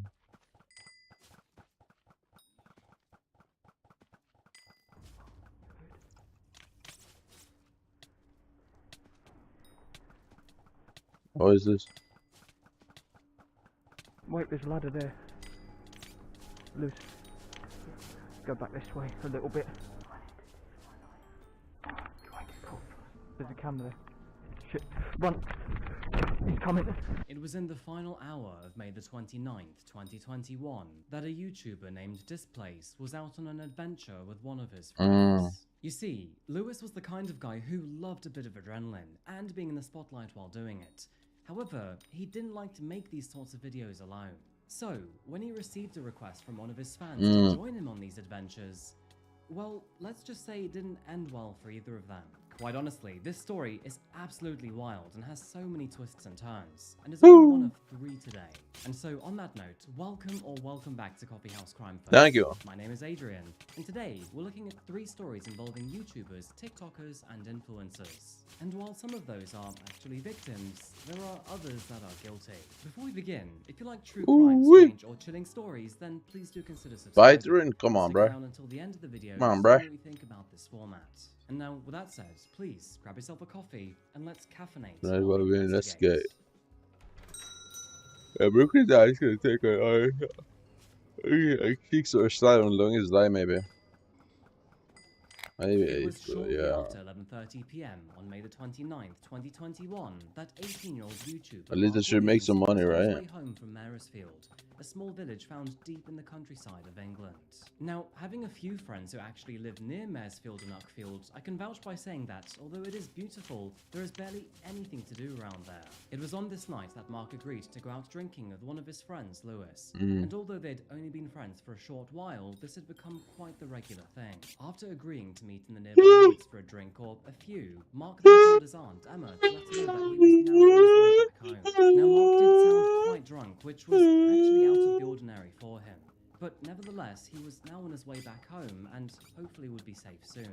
Being with his friend, Lewis told Emma not to worry about her nephew and that he would make sure that he would get back home in one piece. It had been a long day for Mark after all, and these drinks were sure to tire him out, so I'm sure that he was looking forward to getting back home and into his bed. But the problem is, Mark would never actually make it back. Oh. In fact, neither would Lewis. Growing up in the neighbouring town of Uckfield, Mark was your typical teenage boy. He loved gaming and Call of Duty, tolerated school, If I were to create a and brick had with that, it would somewhat take of me a like rebellious 2 to 3 side months. too. Now, Mark and his brother Is that too both bad? worked I for mean, parents, it's but alright. with their aunt Emma living nearby, they would often stay with her on the weekends. It is worth saying that Uckfield is not one of those places where something new happens every week. You don't have access to malls and social clubs or anything like that, and so many teenagers find themselves bored out of their minds. Of course, Mark was no That's fair. different, and in order to replace the mundane evenings and weekends, he would often lean on inspiration from Imagine some if I of got the to die, though. YouTubers that he used to watch in the urbex space. For those of you who don't know what urbex or urban exploration is, it is a term that is often used to describe visiting abandoned or prohibited Did they get Admittedly, killed? dabbling in this hobby myself when I was younger, urbex is a great way of experiencing liminal or decaying spaces. Adrenaline that you seldom find as a teenager. It was after learning about urbex that Mark and his brother decided to create their first YouTube channel together, which they initially called Rooftop Legends. This was where they began uploading their own urbex or parkour videos, often with a twist, which sadly would involve escaping from security guards and even the police. In these videos, you can see them breaking into construction sites, public buildings, and even football stadiums. And while many of these videos were taken down for quite obvious reasons, some of their earlier content from as far back as May of 2018 can still be found. From an outside perspective, what they were doing did have apparent risks. I mean, you don't simply walk all over rusty barbed wire without potentially catching tetanus. And that aside, what they were doing was not really acceptable, and the behavior they exhibited was leaning on the antisocial side of things. However, the leading concern for officers here was not over theft or damage, but simply for Mark's well-being. By the year 2019, Mark's brother had decided to leave urbex behind for good and instead focus on more constructive things going on in his life. You That's see, smart. he wanted to become a police officer, so this was not really the best look for him. His Yeah, older brother, don't you Mark, say. was not finished with the idea yet, and so instead, he took the opportunity to rebrand and then relaunch under a brand new name. And so, Displace was born. Displace, or Displace 3469, was likely his own way of starting fresh. And throughout the year of 2020, he continued to upload videos now under the new parkour or freerunning space. But throughout this year, which of course included COVID, he would start posting less frequently. And although there were initially no other clear explanations as to why he stopped posting so often, he would use his time in the spotlight to talk about his own experiences with freerunning, and also why he enjoyed doing it so much. It was on November the 1st of 2020. Oh, I that think I've Mark heard this finally guy. gave an update, posting There was a some video guy titled, who commented on his "Displace is video. returning" to his YouTube channel. It was in this video Some that guy he wanted to explained join that with he was him. trying to follow in his younger brother's footsteps and had been attempting to become a police So community you've seen support this. officer ever since leaving school. You're kidding me.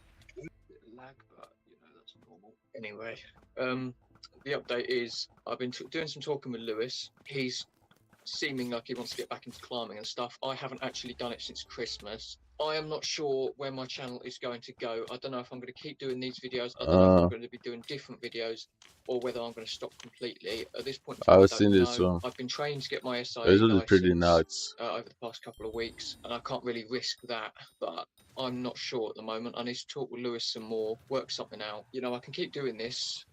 I mean, Ali Law still does it. He's in his 20s. He's doing good for himself. You know, good for him. But I'm hardly an athlete. I'm hardly a pro at this kind of thing. Now, although it is unclear why he was ultimately rejected, I do have the sneaky feeling that maybe it was because the police officers, who were ultimately responsible for recruiting him, decided it wasn't a good idea to hire someone who, you know, recently broke into several places. I mean, it kind of feels like that's the exact opposite of what they're looking for, right? Either way, he then goes on to say in this video that he's Yeah, no ready shit. to come back to YouTube with a new phone, a better camera, and a bigger ambition than ever before. It also appears that Mark was weighing up the idea of possibly making a living just simply by making videos on YouTube, which is great, and usually I'd say all the more power to you. But is being a mild nuisance and breaking into properties really what you'd like to be known for? Not really. No. Don't know if you can see me or not, but I promise you this place is coming back. I'm getting a new action cam. And I'm going to hit some serious videos. Not like the shit ones I used to do before, I mean proper ones. Okay. I'm just getting myself back in. Fair enough. Again. Especially during the night as well. What's that? See me up here. Only Bro, 2 weeks later, what? on November the 14th, 2020, Mark decided to introduce a new teammate to his YouTube channel, that being a young man named Lewis Ashdown. So, Oh what man, can I this say guy is about bad Lewis? news. Well, It's very bad he was news. a new friend of Mark's. Originally a fan who simply watched his videos on his YouTube channel, he wanted to get involved with the Urbex. And so Mark, who quite clearly was quite lonely at the time, jumped at the opportunity to have someone to make content with. You see, it is quite obvious through his live streams that Mark was still upset with his brother for ditching him and the channel. And, well, of course, he missed the company. In fact, he missed company in general, because Mark was a very lonely person. What's that? He wanted friends, and, Dungeon well, Catholics. What the Lewis, fuck, bro? he was there to fill that void.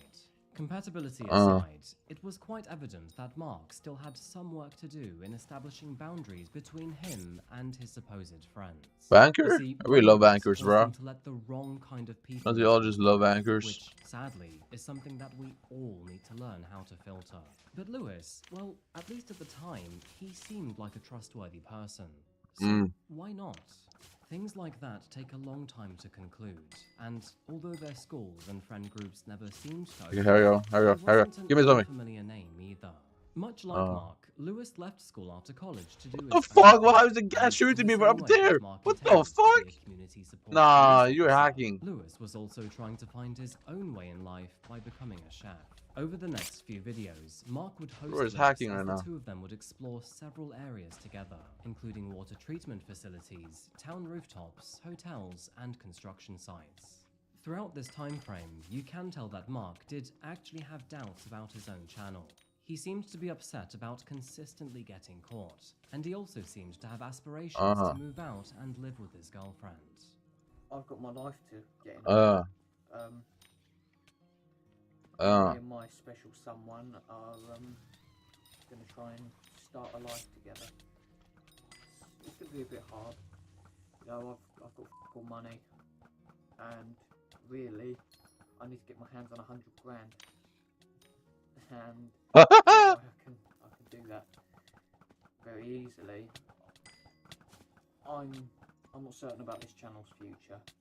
I really hope this is not another episode where my channel disappears, and then maybe I'll start a new one up in a few months' time. I really hope it's not like that. I'm gonna do my best. I'm really sorry, guys. I'm a mess. This country is a mess. It was a stretch. Bro, you are out there breaking laws every single video, and you're complaining about the country being bad. Oh, come on, bro. What is this? He's busy. He's got work. Merry Christmas, guys. Merry Christmas, bro. Whether you like his content or not, Mark and Lewis did seem to be frustrating a lot of people with their videos. Exactly. Security guards, chefs, concierges, you name it. And sneaking around facilities and buildings which posed a threat to their safety was not something that anyone particularly appreciated. Exactly. Despite seeing awkward moments of conflict Fucking idiot. between the two, What an including idiot. the part where they were talking about alcohol, it was evident that they both enjoyed each other's company, at least I for think they the understand. most People part, just bonding watch over those moments of videos to adrenaline see and running away from officers. if they fail.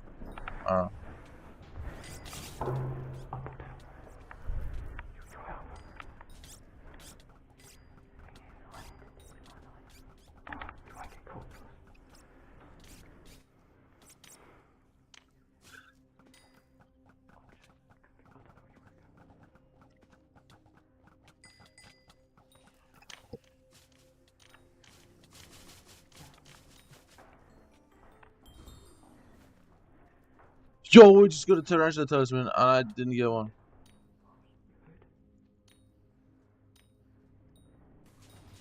What is this, bro? What the fuck?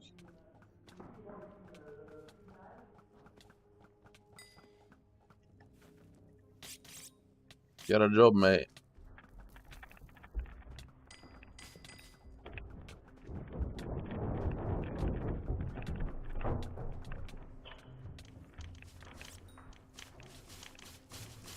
What the fuck is this? Run. He's coming. But sadly, despite their fun, this video is one of the last ever made by Mark. With the lockdown still looming, barely any cash and not many friends, Mark was understandably in quite a hard part of his life, which is probably why he agreed to go out and meet Lewis in the woods for a few drinks. Lewis promised to help distract him from the many things stressing him out, and with this being only a half-hour walk away, Mark really didn't have anything to lose, so he agreed. It was only after Mark arrived with his little brother that Lewis said he was no longer comfortable with the situation. And so, a short while later, and with a bit of persuasion, he was dropped. And so, later that evening, Lewis and Mark met in Fairwalk Field, with Lewis quite notably filled to the brim with alcohol. I'm not just talking about a little bit here. I'm talking several bottles of beer, Jack Daniels, whiskey, Coca-Cola, you name it. And what's worse, Lewis seemed to be forcing him to drink. When Mark told him that he was now beginning to feel quite drunk, Lewis said okay and promised that he was now only giving him soda, when, in reality, it was still very strong drinks. Now, we've all been there before, I'm sure, but Mark, he had a curfew to follow, and so at 11:30, he called his aunt to say that he was now on his way back home, with Lewis But she wasn't. to say that he would get back safely. However, as you know, that would never happen, because shortly after, the two boys, they disappeared. Notifying the police that their son was now missing, police officers got to work on trying to find Mark the following morning. And their challenge would only seem to amplify when they realized that his good friend, Lewis, also failed to make it home too. As a result, all officers in the area were informed to be on the lookout for both of these young men. But sadly, nobody had seen them, and as Sunday grew long in the tooth, the investigators began to worry. Over the next several hours, not one single sighting had been made. However, by sunset, several citizens had come forward to claim that they had actually seen Is it Lewis Lewis in who a came nearby out? pub. Yeah, So, that's right. were Mark and Lewis running away and simply trying to evade the police? I mean, they were well known for trying to avoid officers, so maybe? While the police continued to look for both Lewis and Mark in the local pubs and restaurants around town, search crews were hard at work in the countryside looking at all of the surrounding woodlands. However, unknown to any of them at the time, one of them was continuing with his life as if nothing had happened. What?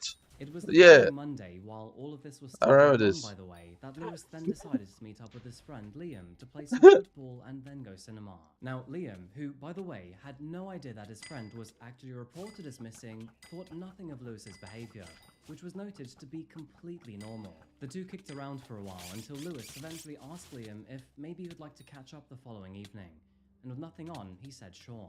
But this time, a bottle of Jack Daniels would sit neatly between the two, the whiskey lining their throats as they shared a drink together. Now, I'm sure that many of us understand and know this feeling, but the laughter and haze of alcohol just seems to make things a little bit easier to talk about, I'd say.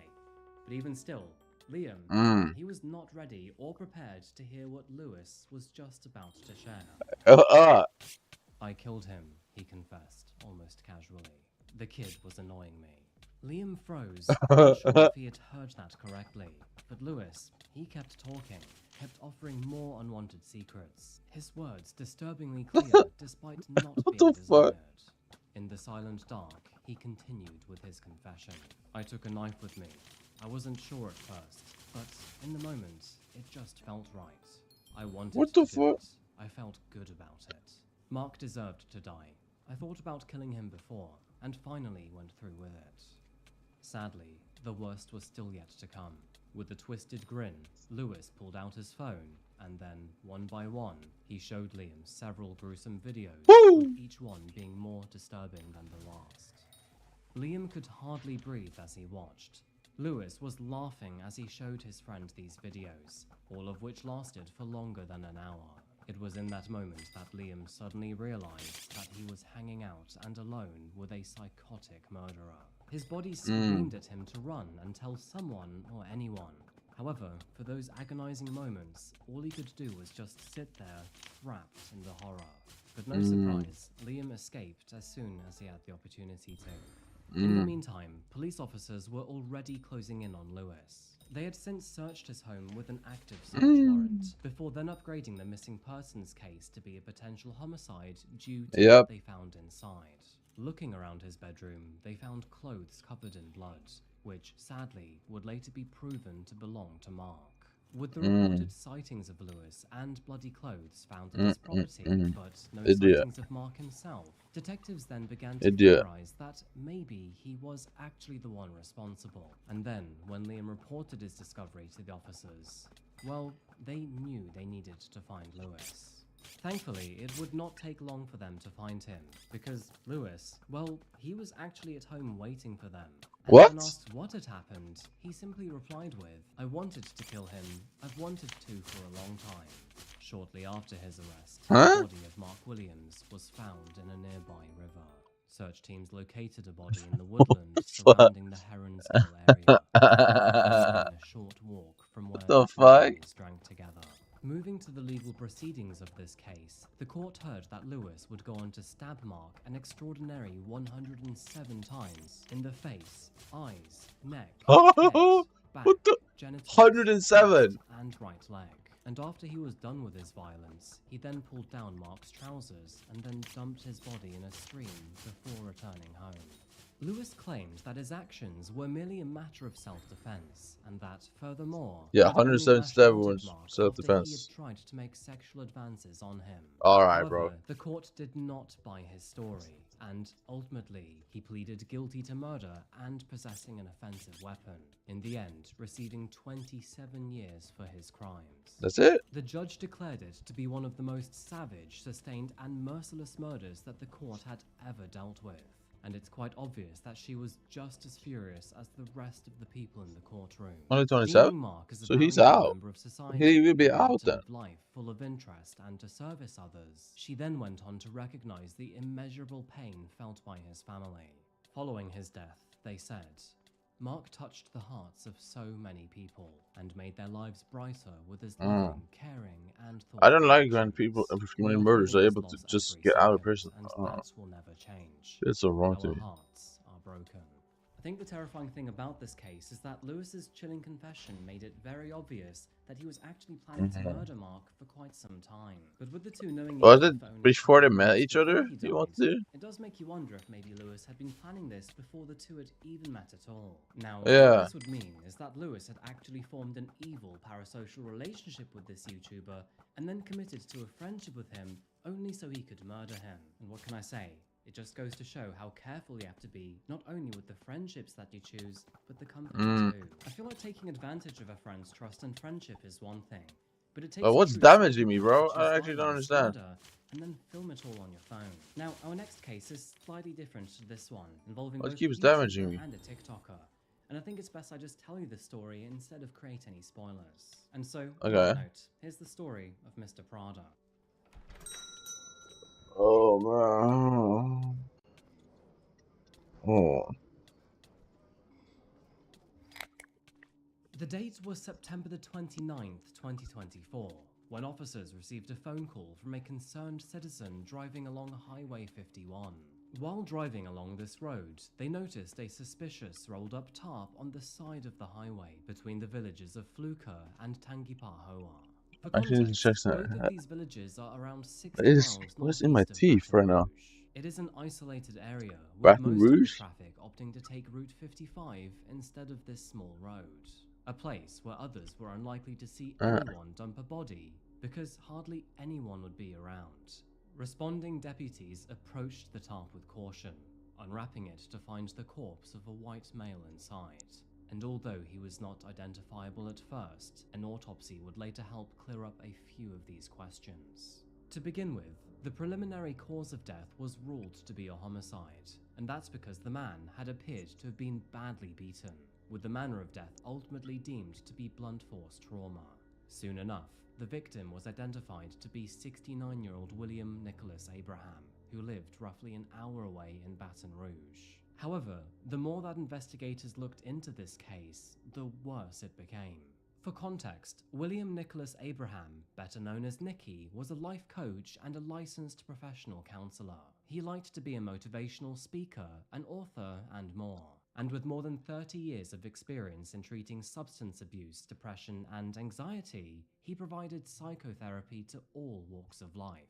In addition to this, he also offered group counseling and presentations to the public. He also treated a wide range of clients, including those suffering from PTSD, depression, and relational conflict. Born on December the 28th, 1954 in Clarksdale, Mississippi, Nicky graduated from Clarksdale High School in 1972, before then receiving a Master's of Divinity in Theology at the Sacred Heart School of Theology. Moving forward, he obtained a PhD in counseling from Marquette University, and then also a business administration and management degree from Concordia International University. So it goes without saying that, no surprise, this man was quite the smart cookie.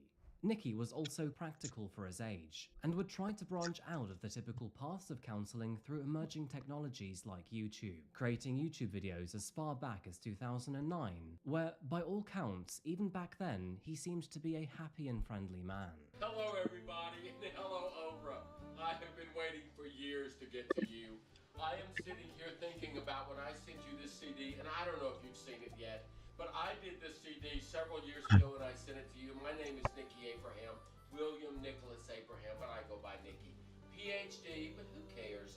Several years down the road, Nicky would go on to attend a few interviews used in several episodes of Weekends with Whitney, where the host, Whitney Van, described him as one of her close friends. In these episodes, he discussed many things such as being in the here and now, time perspective, and defense mechanisms. For the most part, sees an adversity or an obstacle as specific. It's my computer is the problem, not life. Yeah, or me because I'm an idiot. Or or me because I'm an idiot. Right, it's the computer.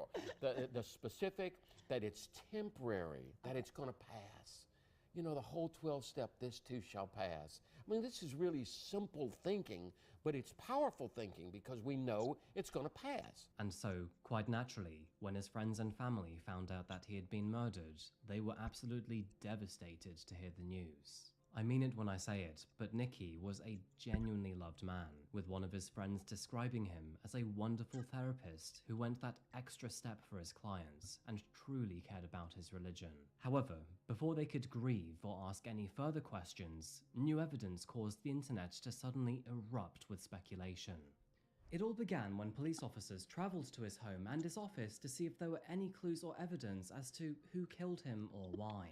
And that is when they noticed that his vehicle, a black Lincoln MKZ, was missing. The investigators did what any good officer would do in this situation and ran his license plates through the system. They then told all local police departments to be on the lookout for that vehicle. And that would prove to be extremely crucial, because only one day later, a police officer would recognize that black MKZ in the Baton Rouge area. The officer tried to initiate a traffic stop, but whoever was driving that vehicle was not wanting to play ball. Instead, they rammed the vehicle behind them, before then driving off and, unfortunately, successfully getting away. However, that would only be for a short while, because later that day, the driver accidentally crashed the vehicle. Now, thankfully, a public What am servant I was sure? found with several images of What the am I driver, sure? and with no idea who this driver was, the cops released these images to the public. Investigators are now looking for this man in connection to the murder of that Baton Rouge therapist. The Tangipahoa Parish Sheriff's Office just released these surveillance videos just tonight. They believe he was spotted driving the doctor's car this afternoon. Riley Kramer's been following these latest developments. Riley. Here's another look at this person of interest. Investigators believe he was driving Dr. Nick Abraham's car in Baton Rouge. We're told he sped away from a traffic stop and crashed before running away. Dr. Nick Abraham was found dead, wrapped in a tarp along Highway 51 in Tangipahoa Parish. Investigators say they believe he was killed Saturday evening and his body was dumped on the roadway overnight. Now, investigators say they're looking for this man. Sure. They Hey. believe he was spotted driving the doctor's car before crashing it near this business off Sherwood Forest in Baton Rouge and running off. And let me tell you, investigators were not prepared for what would happen next, because only several minutes later, the internet exploded with information. Because, as it turns out, that driver was actually a TikToker with more than 4 million followers. And so, enter 20-year-old Terrion Ishmael Thomas. Now, although his real name is Terrion, most people know him by the name of Mr. Prada, an eccentric content creator who found himself with quite the negative reputation. With over 4 million followers on his main account, Mr. Prada became infamous for his comedic and relatable videos, many of which Damn, he the was fuck is accused this? of copying from other creators. He began gaining traction on TikTok in late 2022, making numerous accounts over the years due to several copyright violations. However, his current main account, Mr. Prada 456, at one point reached 4.1 million followers. Damn! Which since then has declined to 3.9. Like I said, Mr. Prada became notorious on the platform for copying other creators' videos. But when I say copying, I mean literally shot for shot. Many of these creators who had their content copied by Mr. Prada would call him out for his lack of creativity. However, his unapologetic attitude towards their complaints quickly became the normal. It's kind of funny, but some people on TikTok would claim to be Mr. Prada victims, often feeling even worse when he would respond in a typical John Somali fashion, with arrogance, humor, and narcissism. In fact, he would even go as far to make a video saying he was not bothered by the criticism. Now, douchebag or not, no one deserves to have poor mental health. And over the past year, many of Mr. Prada's followers expressed concern over his well-being after he made several posts hinting at loneliness and even announcing that his name is not Prada anymore, because quite frankly, he no longer felt like himself. Things started to get slightly weird too, when he would go on to upload several videos of him shaving his head and even his eyebrows. There did seem to be many things going on behind the scenes, and he would do other things too. In one video he said, "Practicing for my mugshot because this might be the year someone's gonna meet God if they piss me off too much." He would also go on to say some ominously foreboding things like this. Life is so ghetto. but at least I'm still skinny. Do not get into a relationship with anybody. All they're gonna do is lie and cheat and manipulate you and try to get in your head. How you gonna manipulate the manipulator? I'm too smart for that. People problem these days is they be playing like they got issues. I really got issues. Honestly, I could go on about Mr. Prada for a long time. With his TikTok and his YouTube channels still active, and him having a rabbit hole of a personality, there is a lot to digest here. But there are several very important things to note. For example, in one video, Mr. Prada confirmed to his audience that he was unfortunately suffering from bipolar. We don't know if this was type 1, type 2, or even type 3, known as cyclothymia. However, all come with their fair share of mood swings and unfortunate side effects. Oh, What's up with this guy, bro? y'all asking what I got? I got bipolar. I'm bipolar. Yeah. Y'all never seen. Is this a guy or a anybody woman? that's bipolar before? See, I was trying to hide it, but it just slipped out. It slipped out. I don't give a fuck.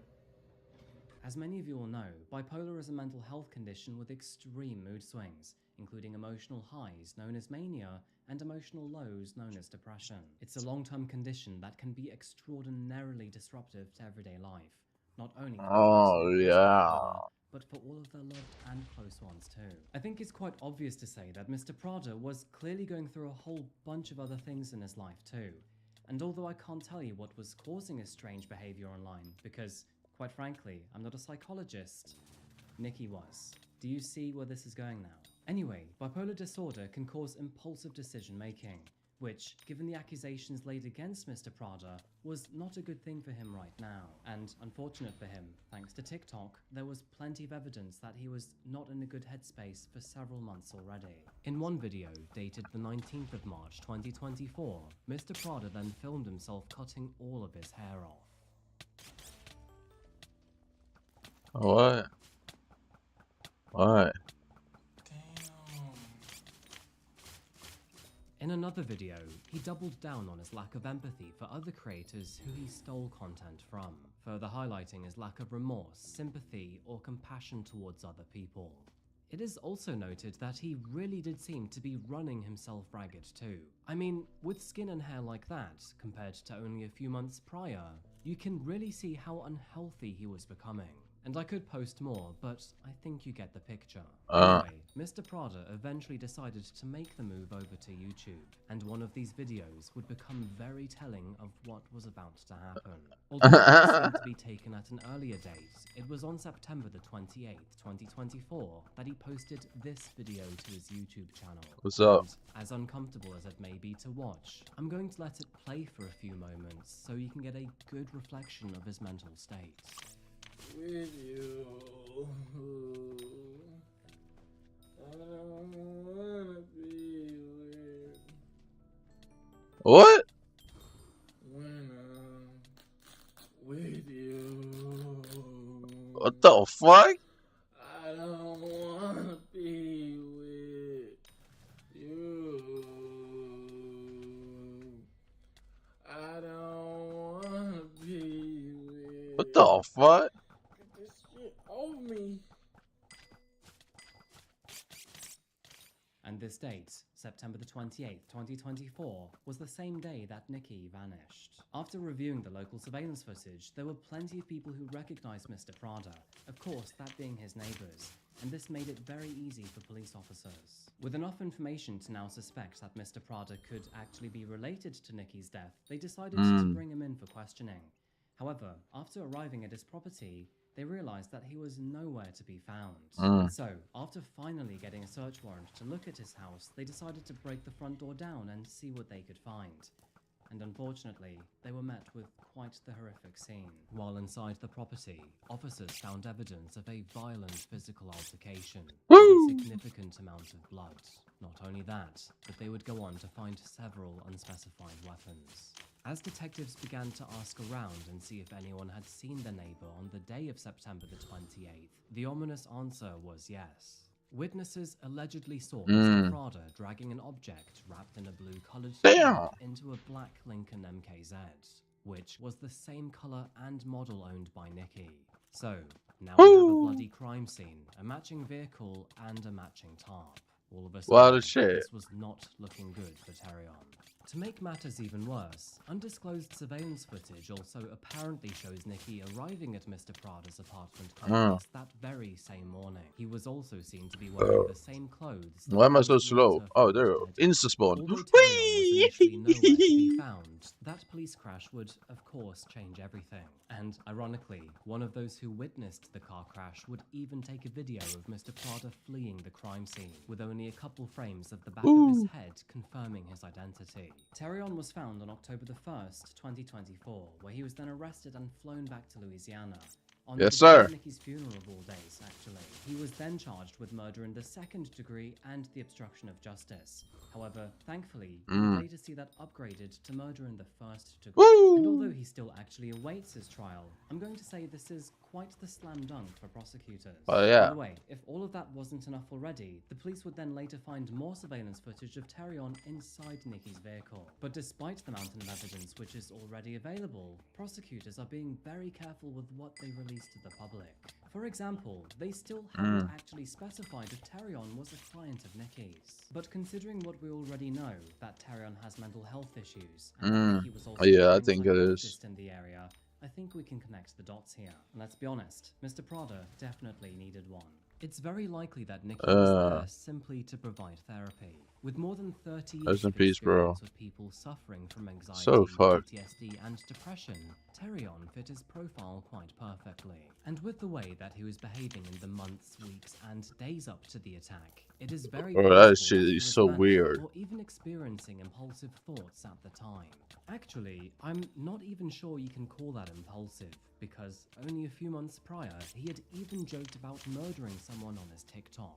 With what the fuck? At this property, blood found at the property, neighbors witnessing Terrion drag a heavy tarp to the vehicle. I had no joke when it actually happens though, bro. Same type and color tarp a day later. Well, yeah, I'm not seeing any alternate timeline here, other than the one that Terrion, well, he did it. He killed Nikki and tried to cover it up. But I guess that only makes sense, yeah. We just have to see how the trial goes.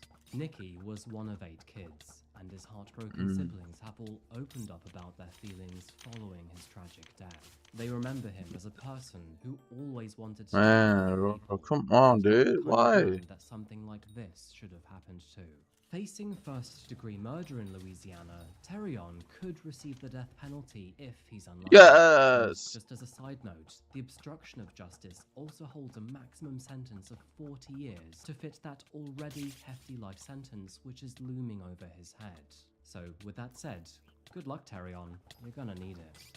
Now, I think we need to address the elephant in the room here, but there were many signs that Terrion was mentally unwell. And there were hundreds of people that noticed this in the months leading up to the murder. Sure. All of his TikTok videos. Wasn't he getting help though? But the guy who was trying to help him ended up getting killed by him? Is extremely important here.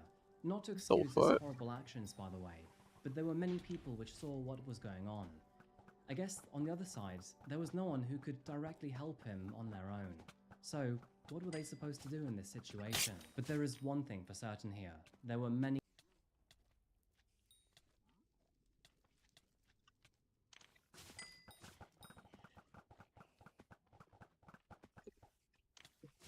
There was a lot of signs.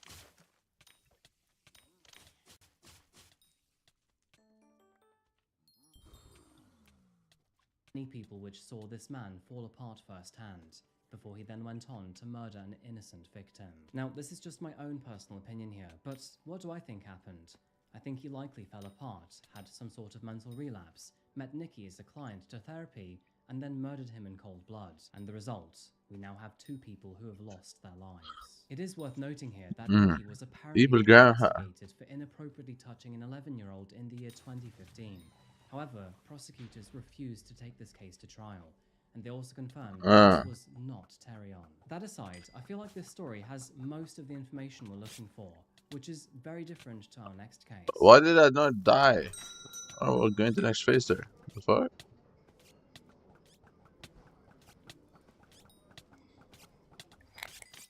Jennifer Sheffield was a bright and beautiful woman living in Brandon, Mississippi.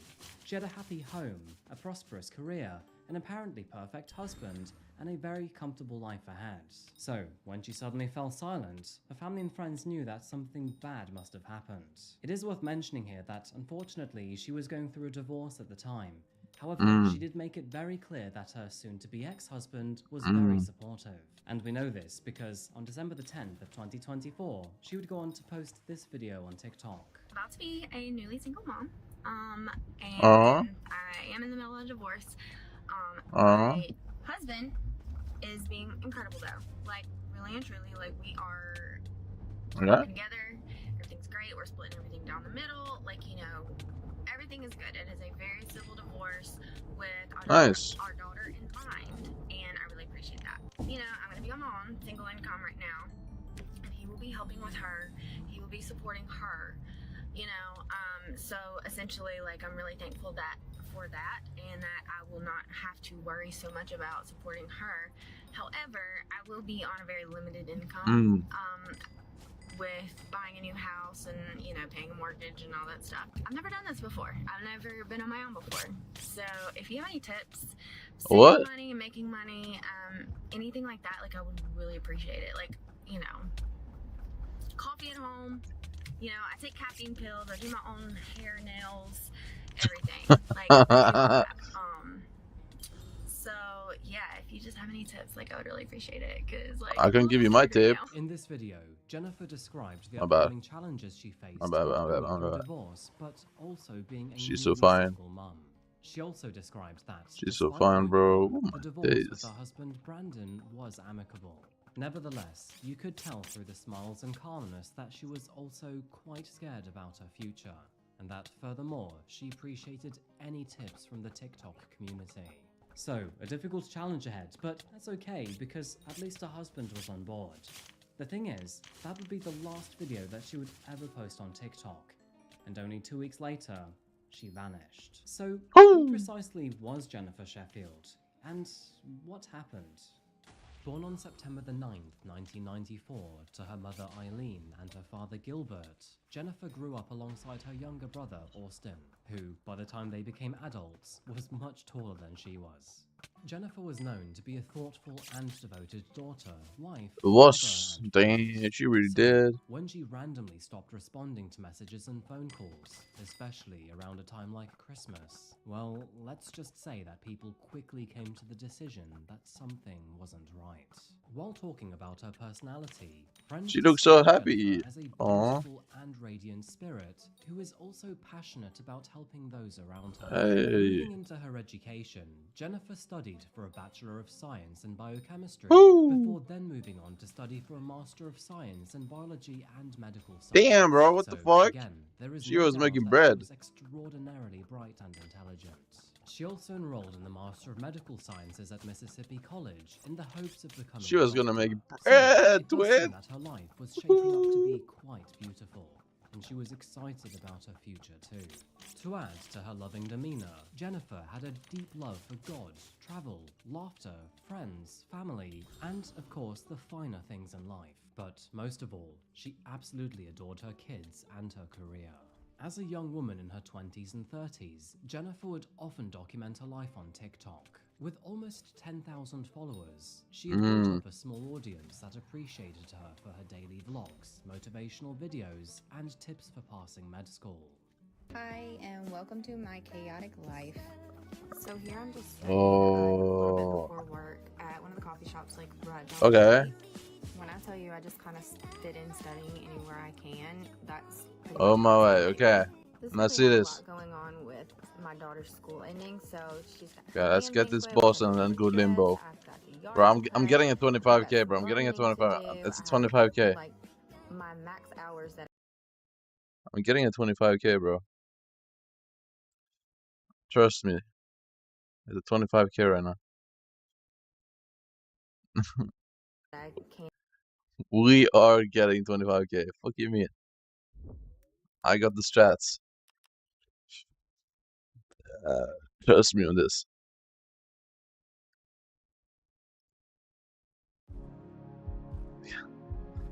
Oh shit. Is it actually... Yo, this has to be... It has to be Europe. 2023.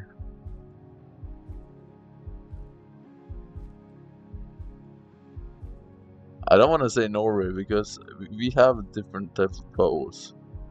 Well, even is a pole though.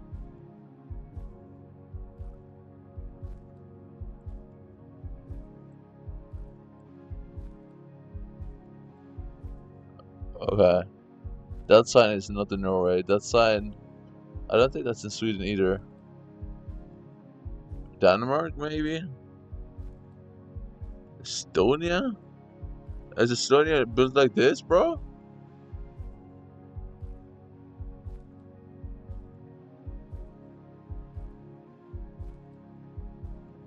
No, that's not Estonia. Not at all. You can look at the plate.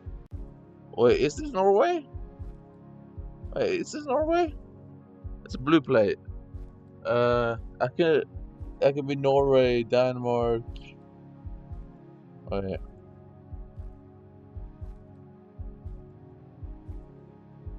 I mean, that really looks like a Norwegian plate, but we don't have that one sign. We don't have that one sign that I just saw.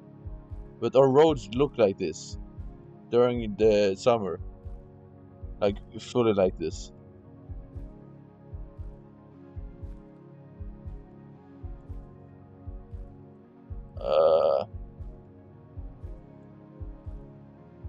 I wouldn't mind like a sign.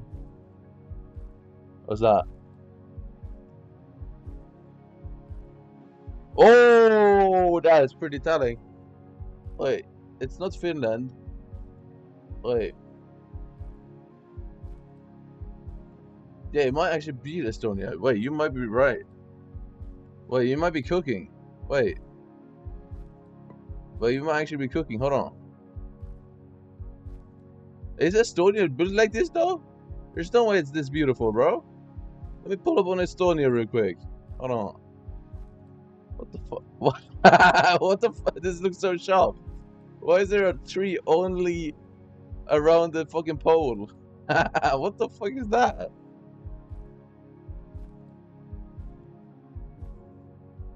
I don't know about non-Estonia, bro. Okay, so this looks like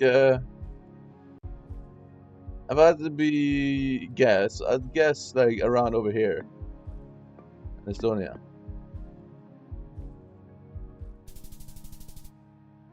Okay, so it's opposite side of Estonia. Never mind. Wait, what the fuck is this? A huge ass water, bro. That's a massive ass pool, bro. What the fuck?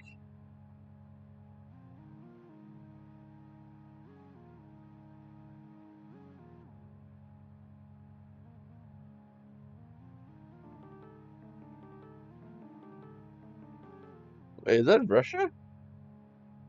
Is that what does it say? Russia there on the water?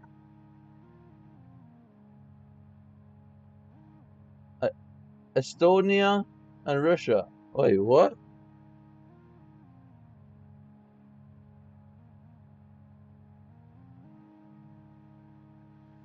I'm getting a 25k today. What do you mean? You look tired? How? Oh, baby. Okay, so this is South America, but where? I think Colombia. It's Colombia, bro. Trust me.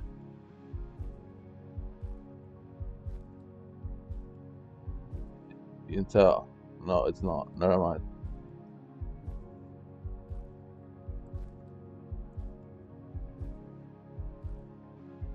Is that Vietnam pose?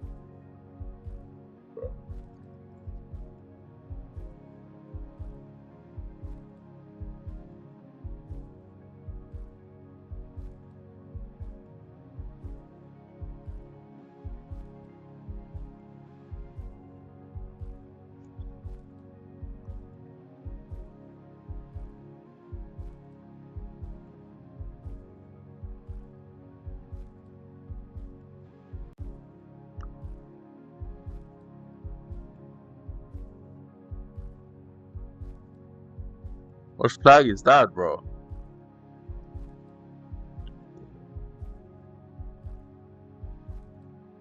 What you need for money?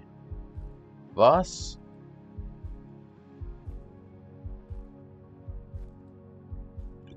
Just do shards. I don't know how progress you are though. Wait, is that a Vietnam flag? Did I actually look at that?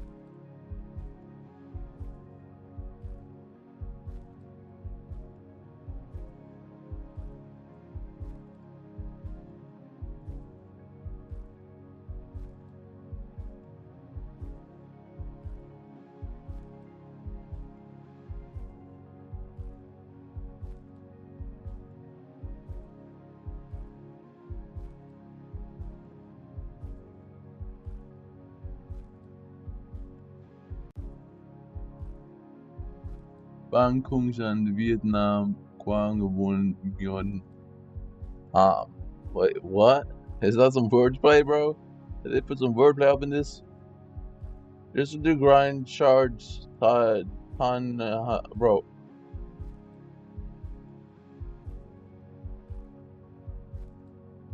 I have literally no idea where in Vietnam this could be. I don't think it's the biggest city.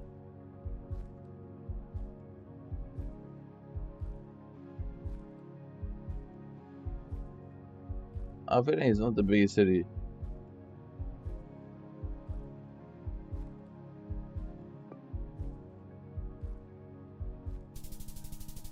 Yeah, but it was not even Vietnam, bro.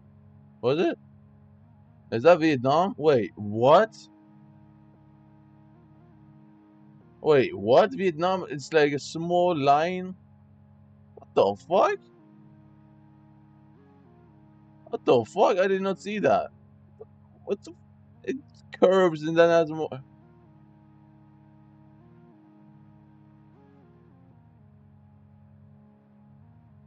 But this is such a weak point in Vietnam, though. Bro, there's gonna be war there eventually, bro. At weak point, bro. Barcelona hotel? This is not Barcelona, bro. What? There's no way this is Barcelona.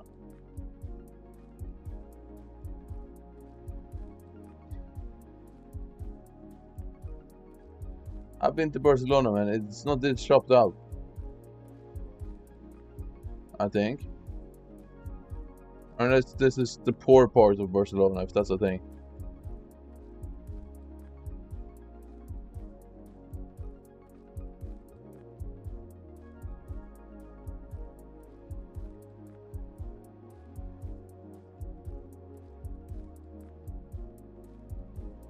There's no way this is Barcelona, bro. No way. Nairobi is Kenya. What? What the fuck did you see in Nairobi? What?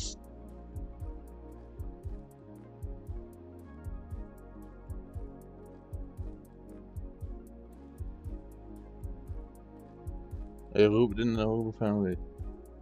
Wait. Why does it say Barcelona? Are they wannabes, bro?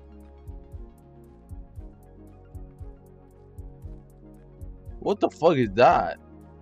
What kind of country is that? The Gambia? What is that? What the fuck? Is there a country inside of Senegal?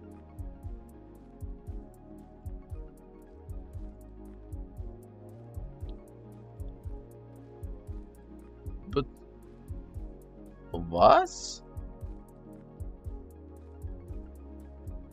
Oi.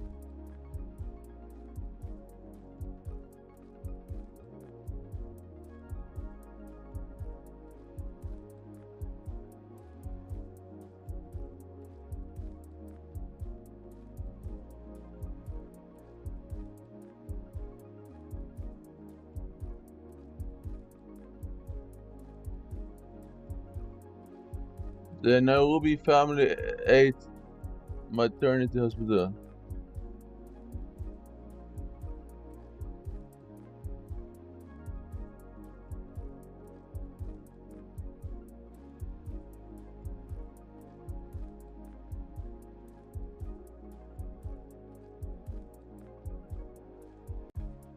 Think so? How big is Nairobi?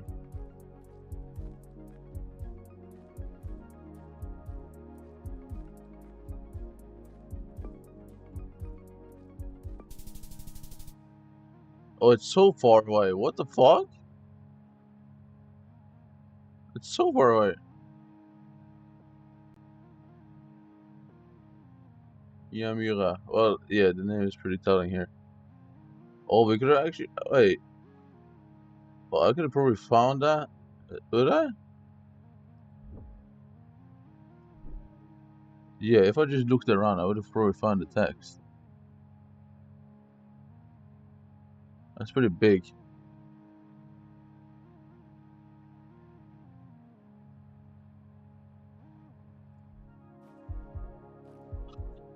Ah! Ah! Ah! Ah! Alrighty then. The bollards. Okay, so let me see. Is this Scotland or Greenland? Where the fuck is? What the fuck? Great, bro. This road is ass, bro. What the fuck? Look at this road, bro. Oh my god. They need to fix this shit. Is it actually anything? Bro. Bro, they're falling over, man. They're falling over.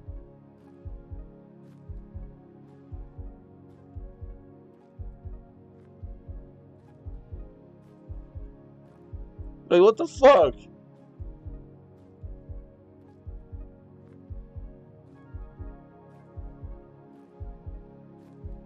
Oh, yeah, there's something there. Oh, I can see something. Oh my god, there's a building. Oh my god. Yo, what's up, twin? Wait, what? He's not here.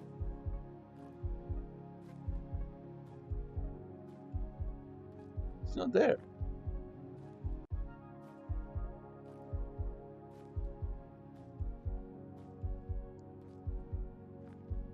Moosefell. Okay. Okay. Iceland.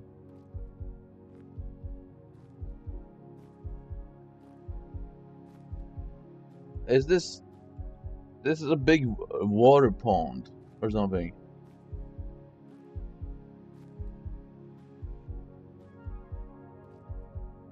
Could it be this?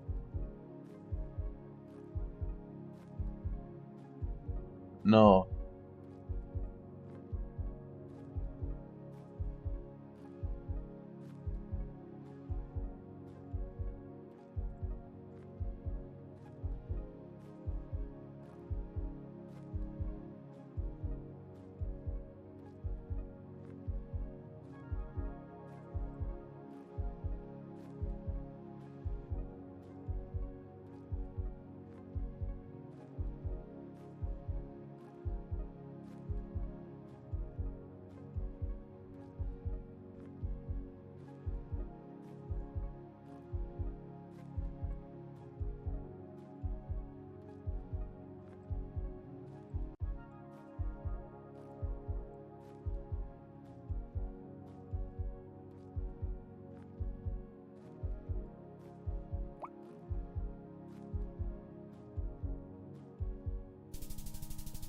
Or does it even say Moosefell here?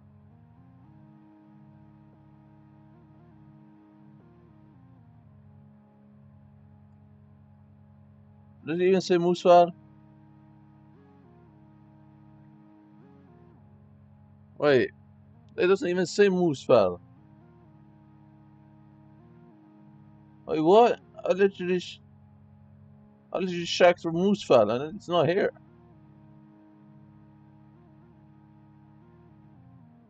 You serious?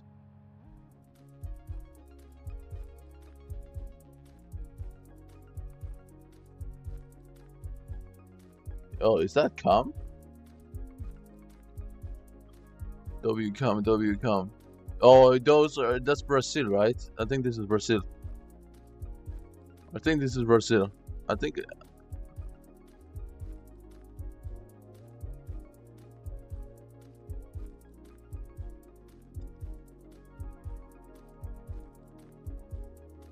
Oh, this might be a hint. The car. Why is it showing so much? Wait. What even is that? The picture is from 2015! Holy shit, this place is poor. They got nothing in here. Google 2015, bro.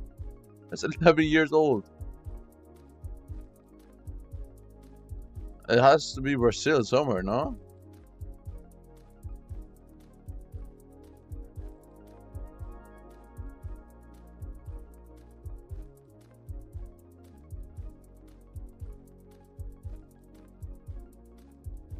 What? What? What about it? What?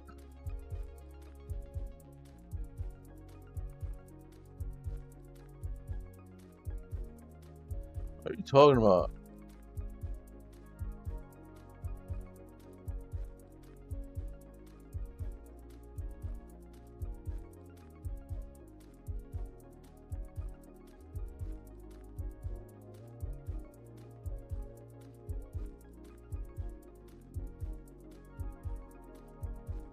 What?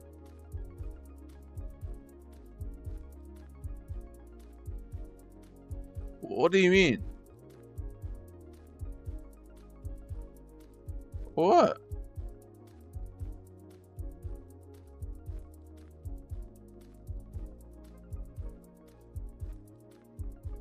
There's nothing here, bro. It's just the same road.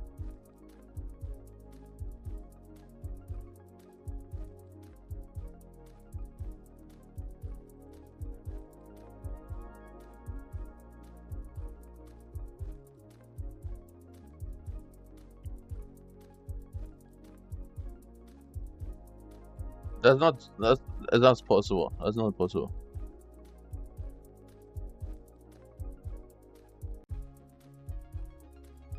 This is like the most abandoned place of all time.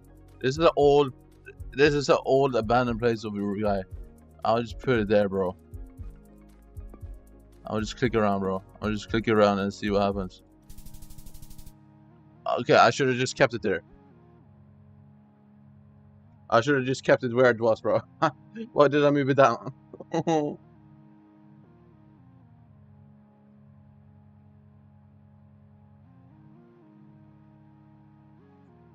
I should have just kept it there, bro. Okay, now I need to do one shots game, and then I can go back to Tara. Look at this. I'm a chess pro. Look at this.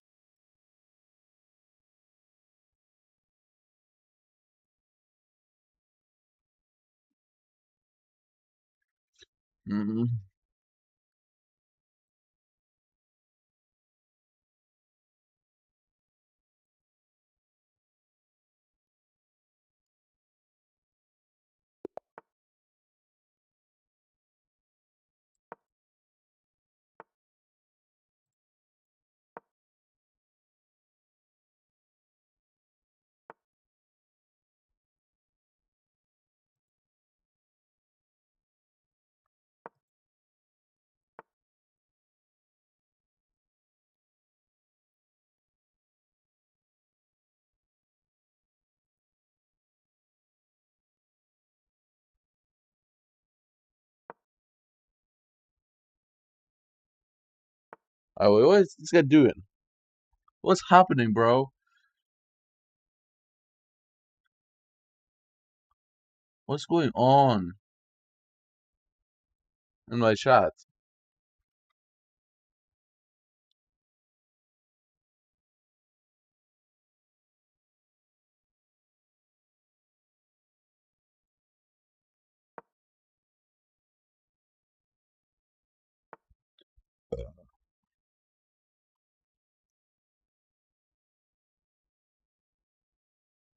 Well, shit. I fucked up. I fucked up bad. How do I get out of this? I can't.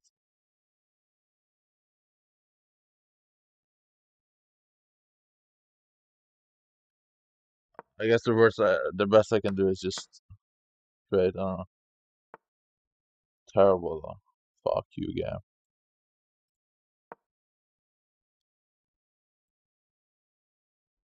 Bro, when you want me then, bitch.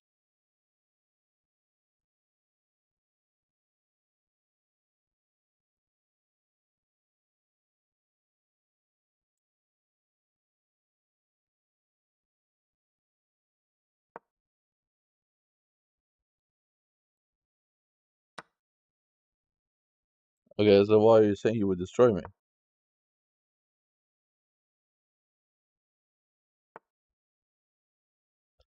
I should just resign. I've fully given up this game. What am I doing? I ruined this one. I ruined this one. I ruined that place. I cannot go there. I cannot go there. I can go there, but why would I?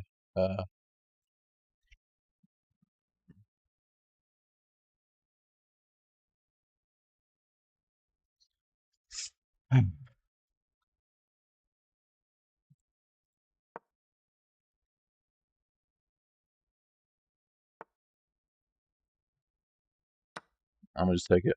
I have to. I don't mind.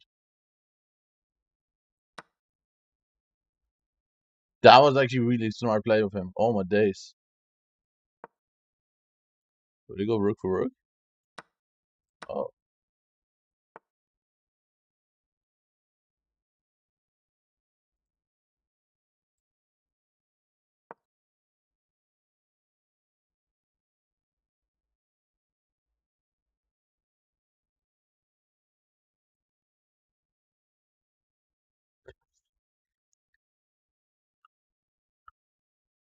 I mean, the only way for him is to take bishop back up, right?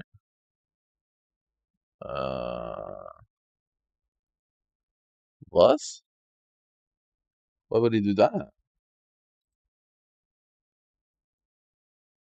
I need to somehow get value from this. There's no real value I can get here. Maybe this. Push this up. Yeah, that's not a bad play.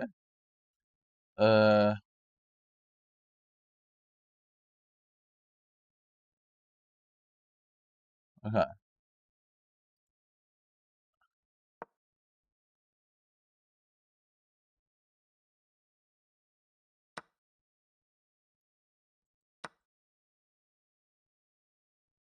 Why would you take that trade?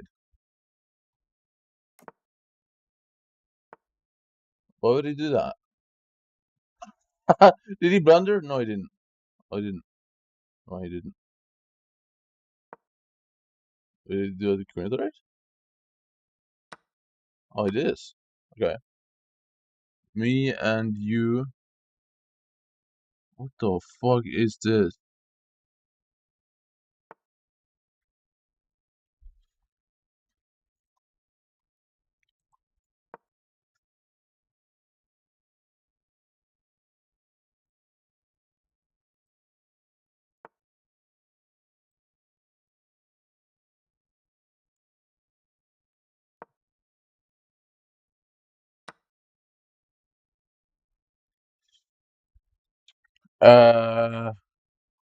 Let me see. Let me see. Let me see. Let me see.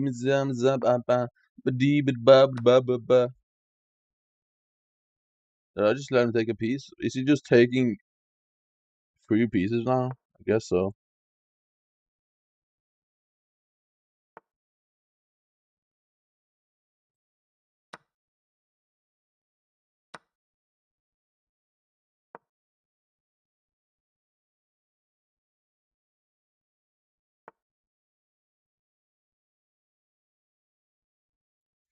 I'm a Siemens Zaman Zababa. I'm a Siemens Zaman Zababa. I'm a Siemens Zaman Zababa. I'm a Siemens Zaman Zababa. I'm a Siemens Zaman Zababa. I'm a Siemens Zaman Zababa. I'm a Siemens Zaman Zababa. Baby Baba Baba. I'm a Siemens Zaman Zababa. I'm a Siemens Zaman Zababa. I'm a Siemens Zaman Zababa. Oh no, I just gave him free mats. Is rook for rook worth it? Wait.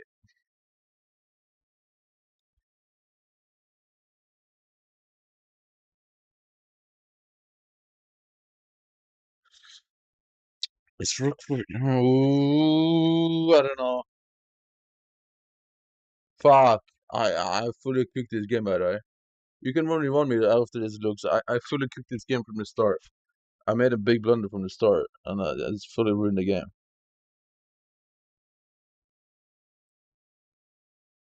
Oh. No, I need my rook. I actually do need my rook. I don't know. No, I need my rook. I can't go away from it.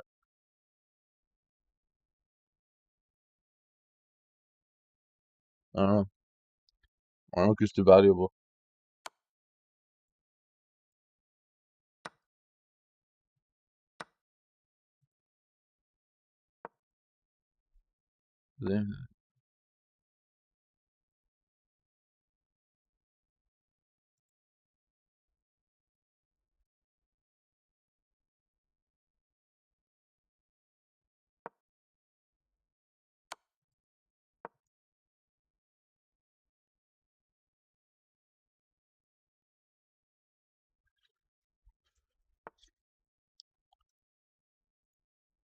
Okay.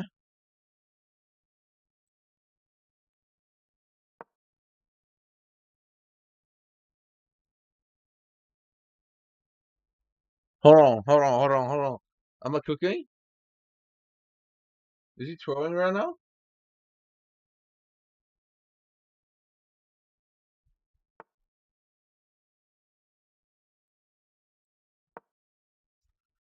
I'll push a pawn a bit more.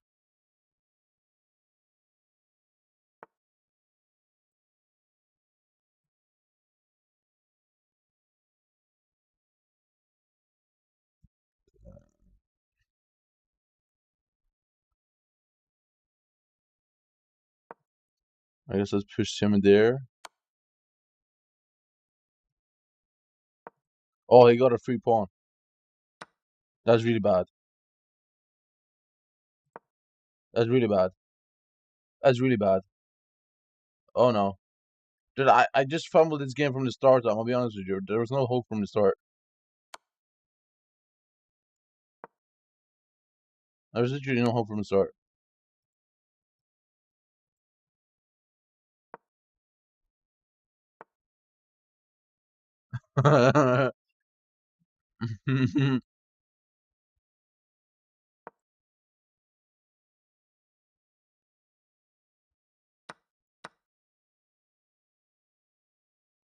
Waste that pawn. Waste that pawn. Do it. Oh.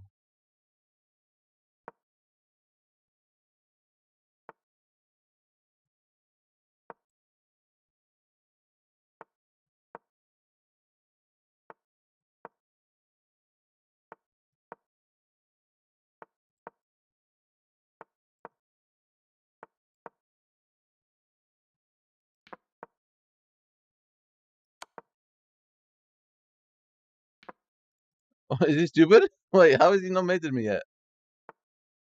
The fuck is he doing? How have you not mated me yet?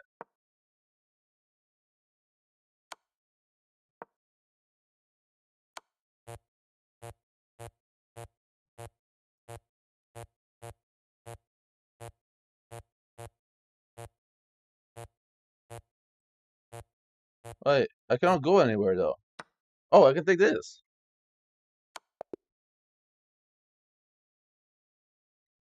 Bro, I fumbled from the start. It was just literally from the start through the game. That's the issue. But when you on me though, Rainbow, come on. When you on me, someone. I fumbled from the fucking start, bro. I actually did, bro.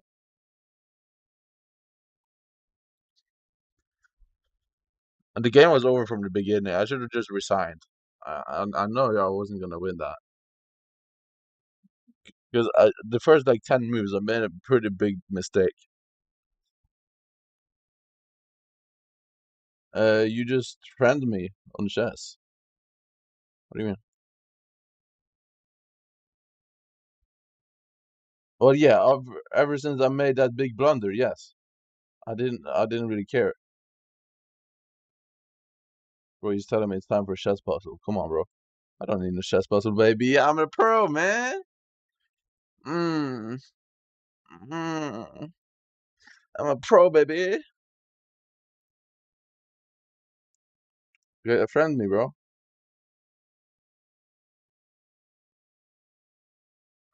Okay, friend link. Okay.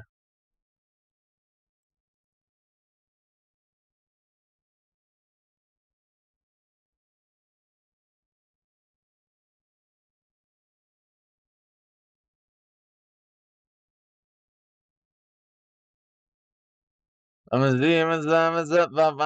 Zim. Wait, challenge link. I can just do this, right? Wait, yeah, this works too, I guess. Wait, it's not this. We can do that too. If you want.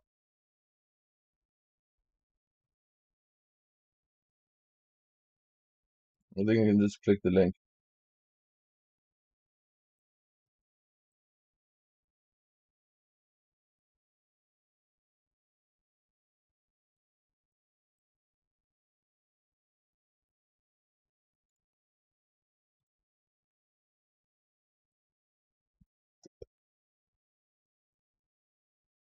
Challenge to play. Let's go. Oh my god, yo, he's like a sweat.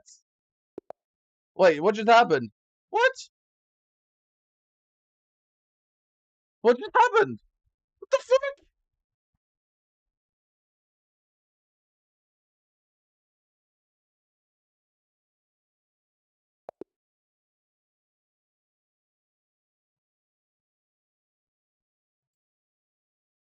What just happened?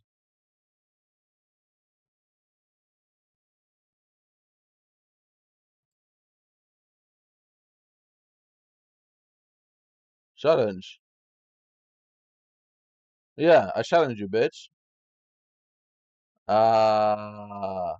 Wait, no, abort. What the fuck?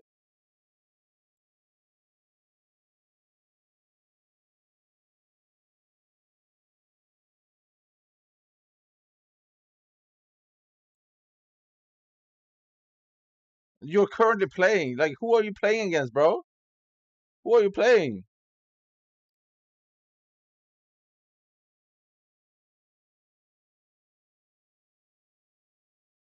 Who are you? Wait, are you playing against someone, bro? Daily puzzle. Oh, you know what? Fuck this guy. I'm just doing a daily puzzle real quick. Heavy is the crown. White to move. Okay. It has to be there. Oh. This? Never mind. Oh, he's there. Okay.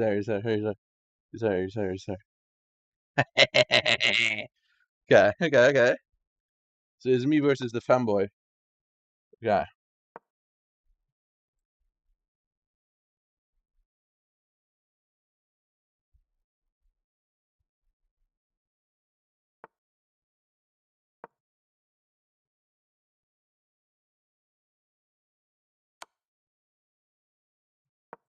What?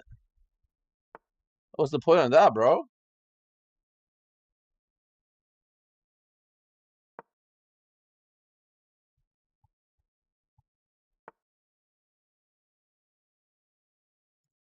Should I just take that? Yeah, I should.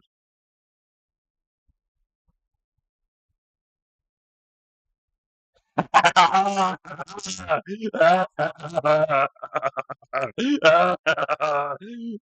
am up. Hey.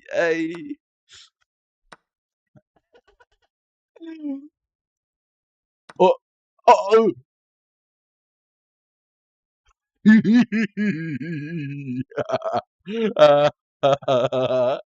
Oh.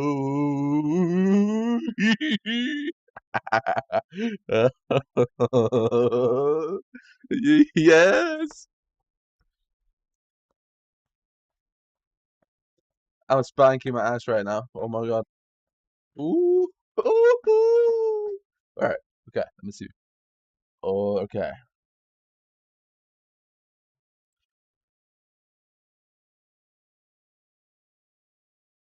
I should definitely get some bishops involved here. Okay, that's still covered. I could push. There's no reason to though. I could push your bishop away. Oh shit! Wait, you push? No, your bishop is gone. No, hold on. Is your push up not gone? Well, no, I shouldn't. I shouldn't be wasting my bishop. Never mind. Yeah, I should not be wasting the bishop. Ooh.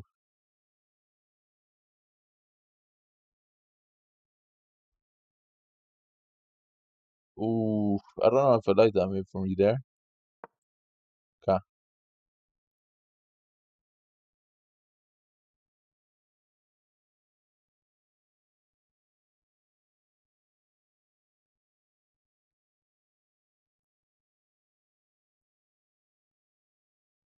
Oh my god, I see a good move. I see a good move.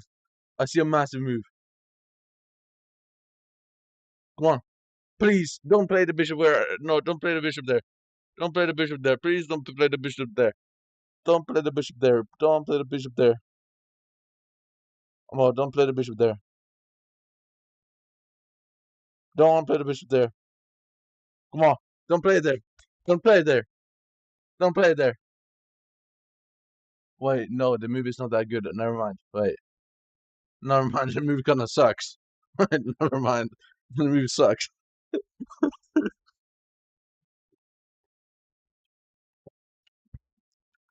I was blinded. Oh man. I got blue balled. I got blue balled, man. Chop though, Polish fanboy. You gotta look in here. Low lag. Okay.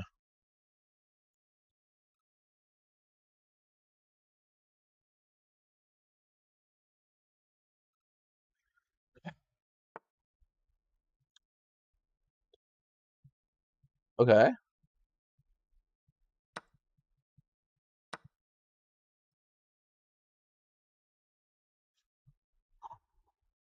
Do I play that?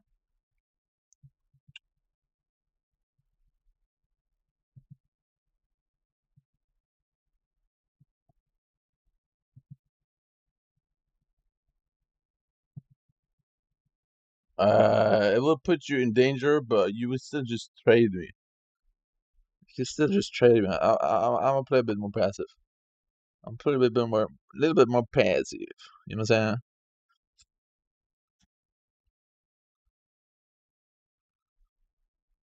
You know what I'm saying? You know what I'm saying?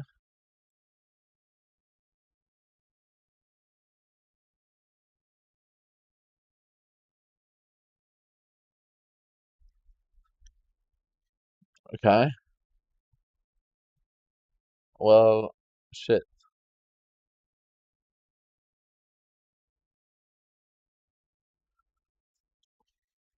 Well, I should still just get my queen involved. I feel like. Okay. I didn't blunder now, right? Okay, I didn't. I did not blunder.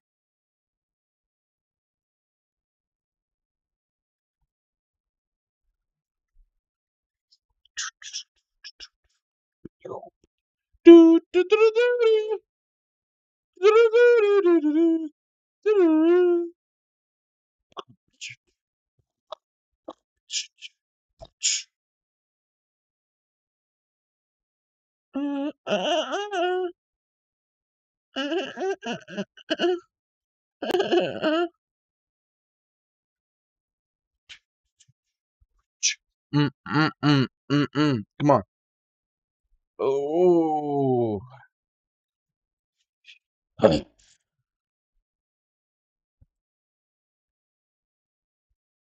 Bro, is he using AI right now to cheat against me?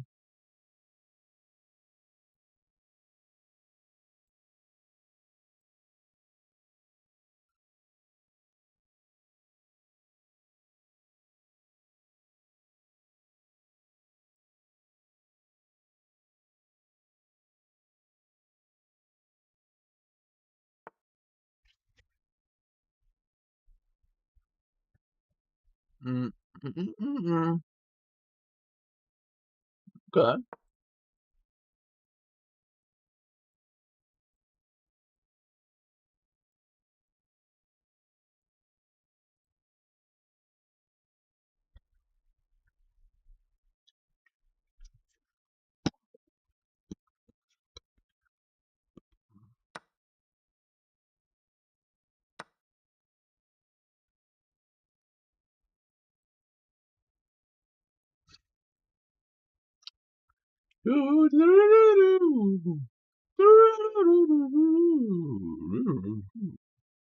Okay, so I need to place that there.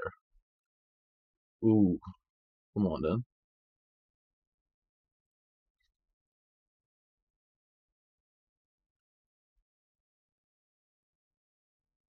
You should definitely move your queen.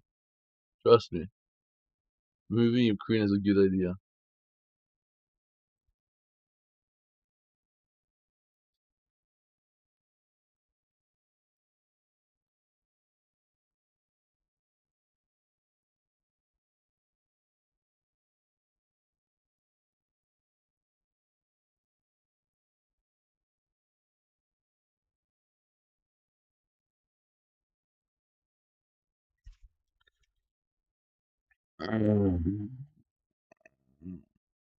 You're gonna run out of time. Like bad.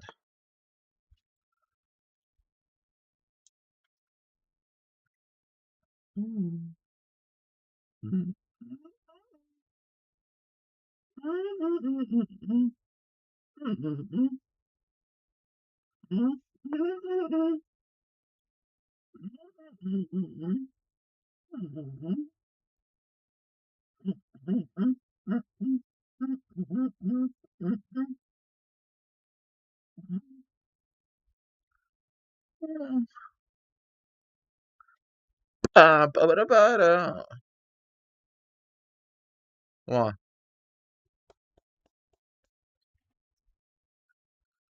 You can take so long to move it, bro. She's insane.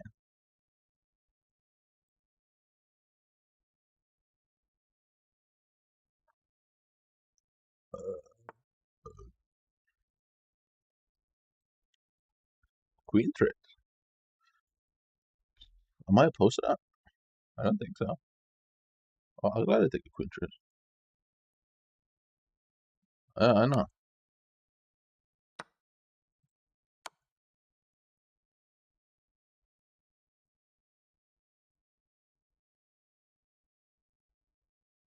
Huh?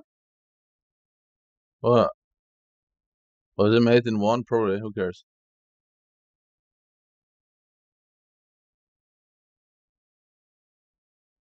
Who cares? It doesn't matter. I still won the game, bro. Who cares?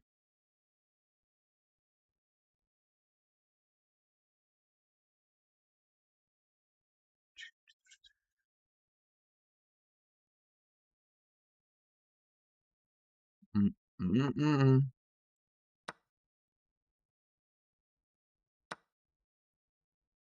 Wait. Oh, I didn't see he had that. Oh, I didn't see he had that. Oh, he had it defended. Oh.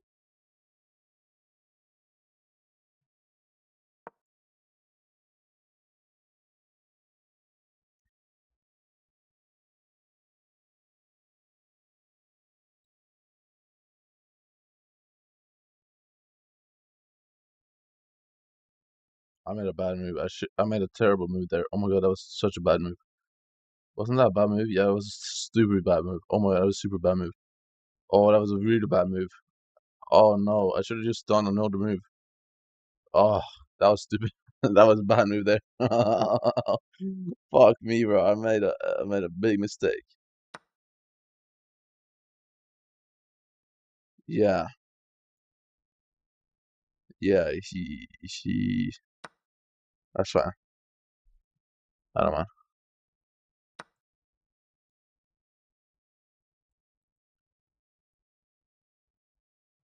Uh,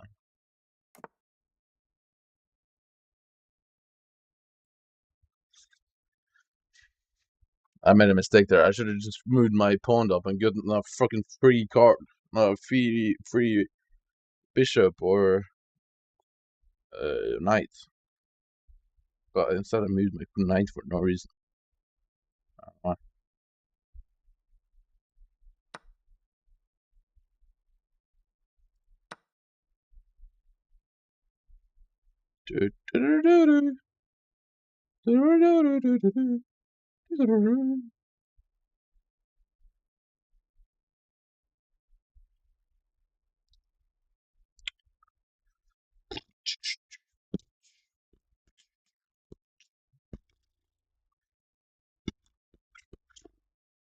But how do I even move around to come back to that? Is that even possible? What are you doing right now? What the fuck are you doing? What the fuck is this?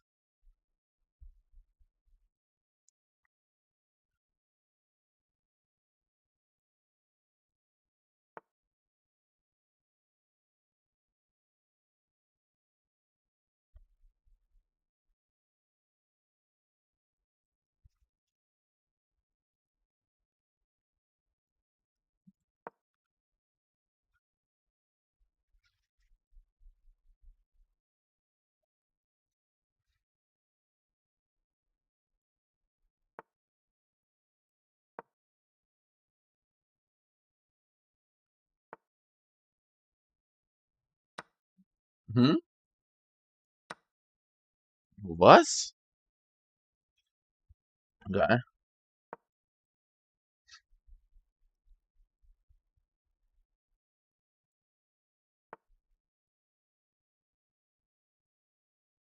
Boom, boom, boom, boom.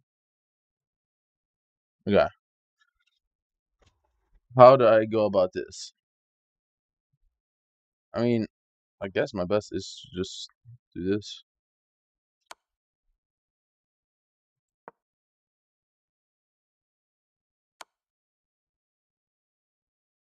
What? What are you doing right now?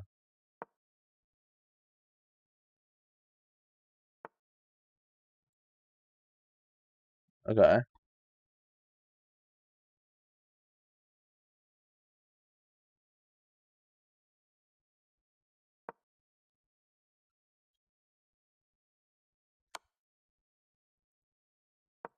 The fuck is this? Bro, what are these moves you're making? They're like again, you nothing. Okay.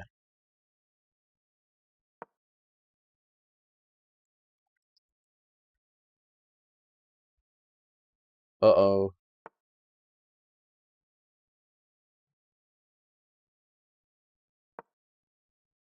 Time is running low, potato chip.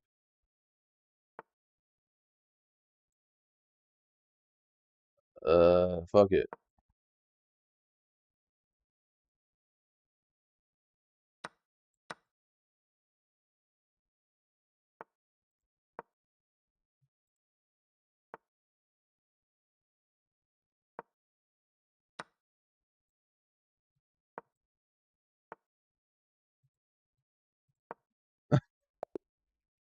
Wait, no, cause I need to see. I need to see the move. Wait, because I know you're so lucky. I ran out of time, bro. You literally what? You spent so much time for no reason.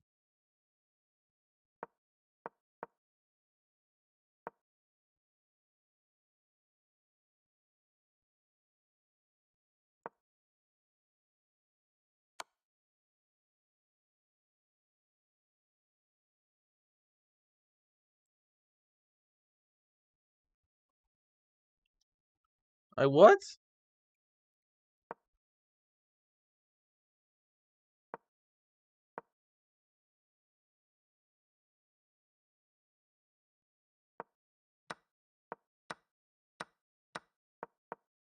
So where was my big mistake?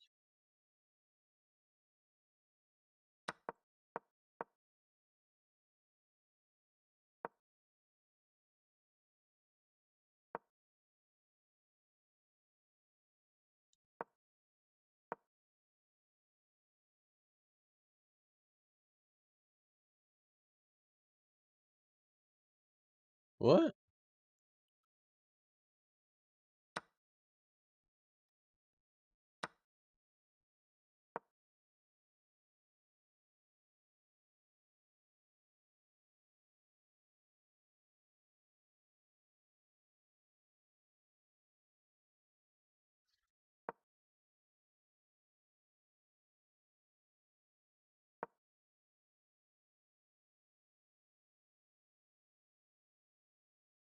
Oh my god.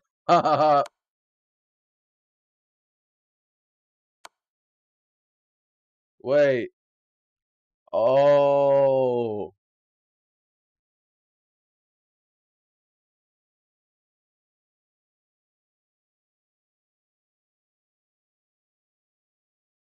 Wait, no.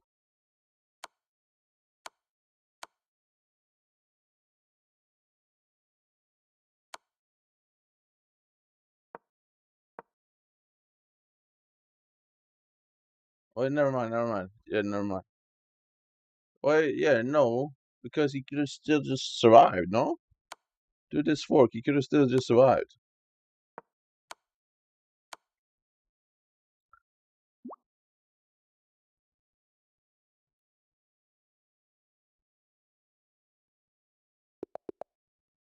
Bro, he's challenging me again, bro.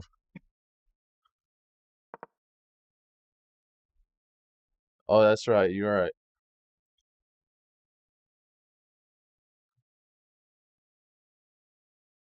Hello? Um, there you go.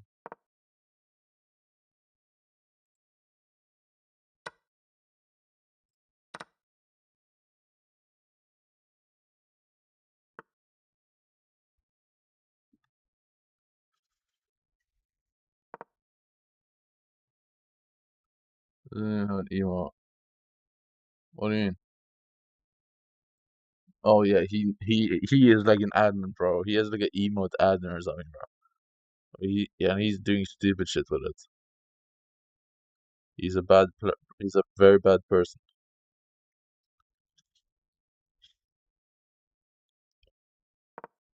Sure.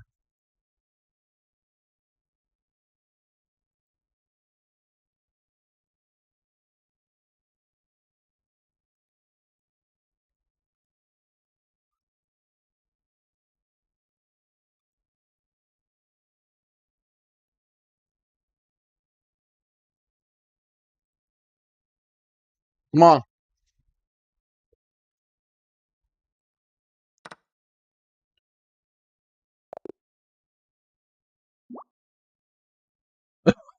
What? What? What? What?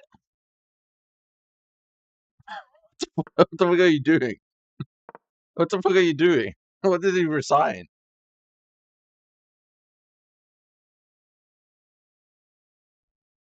The fuck?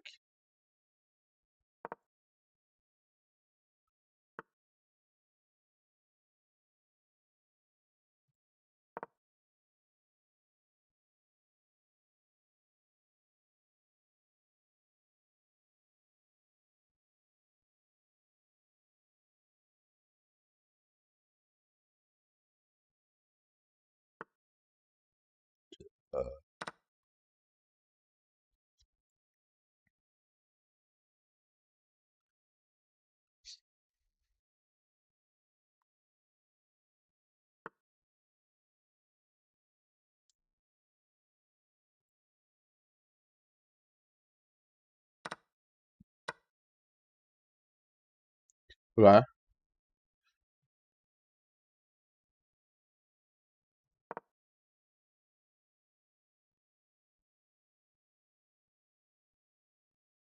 Oh my balls are like really hurting right now. I don't know why.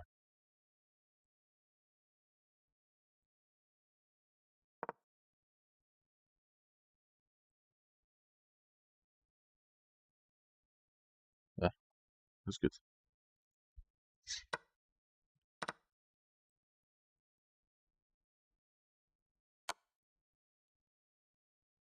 Was? Was? What the fuck are you doing? Why?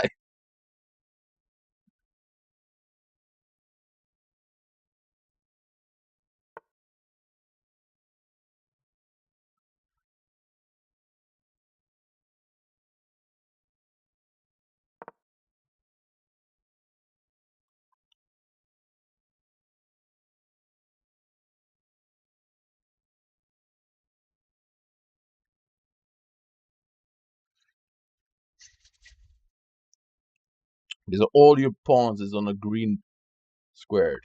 That's okay.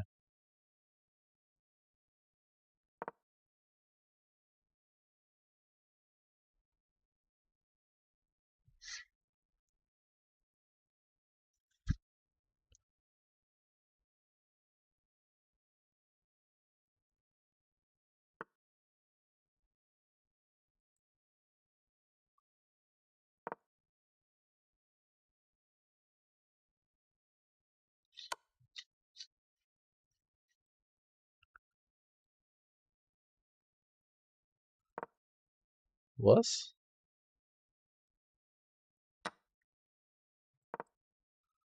Okay, so how are you gonna get out of this one?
Okay.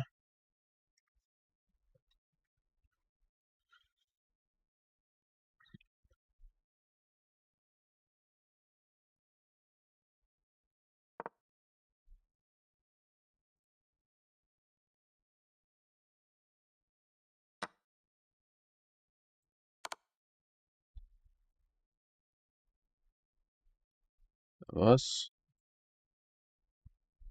Okay.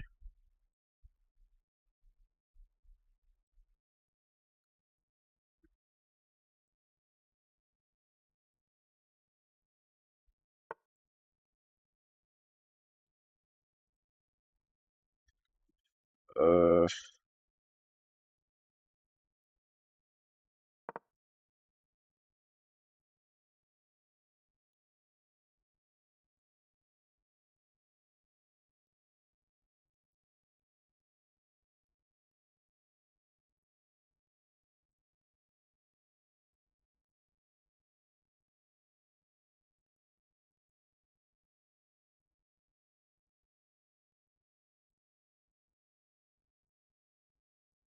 Mm-mm.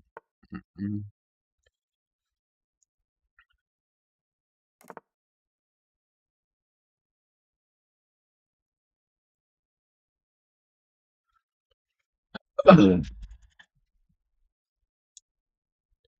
I'm gay for you.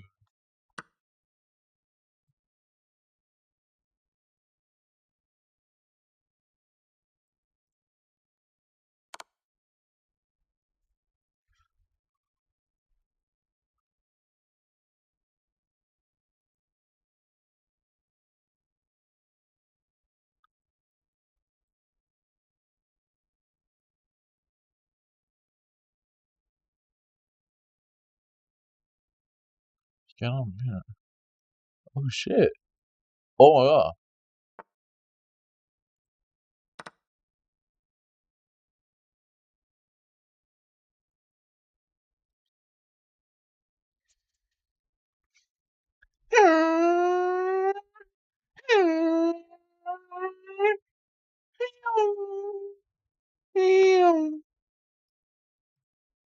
What? Okay. Um. Interesting play. What's happening?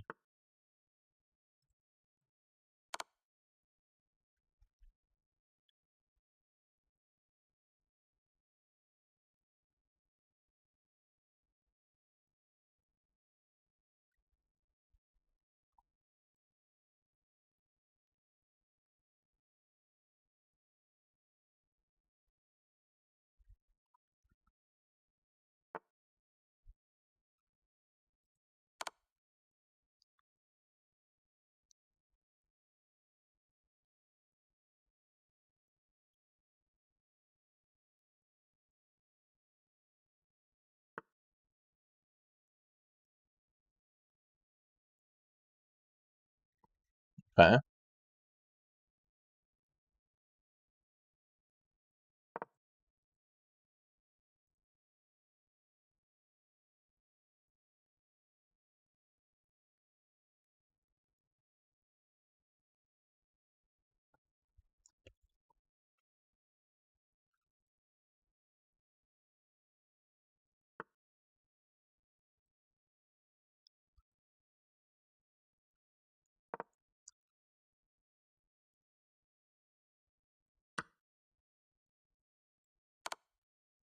Well, I didn't see that.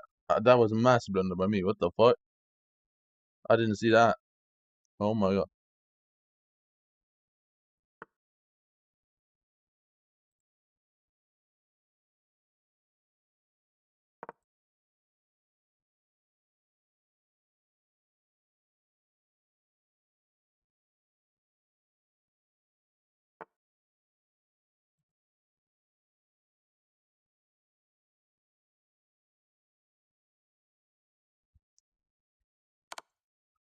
Please take that. Please take it. Please take it.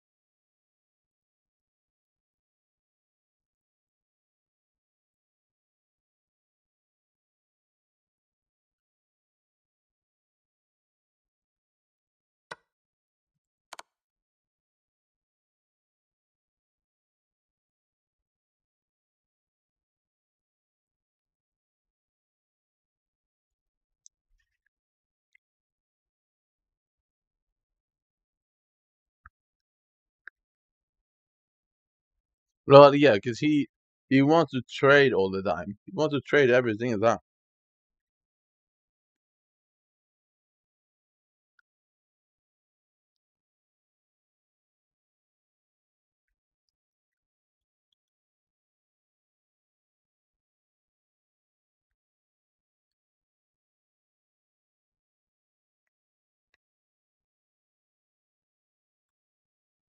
Mm.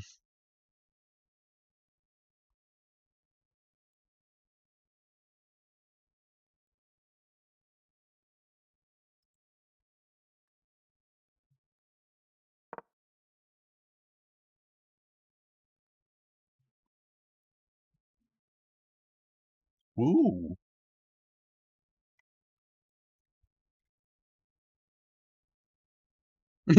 I know, right?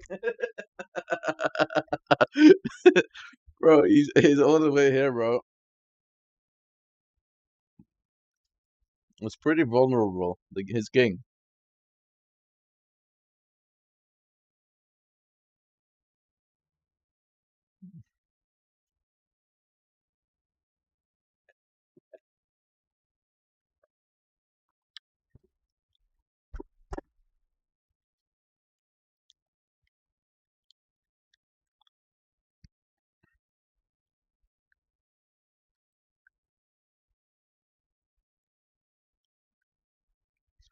Chop chop, buddy.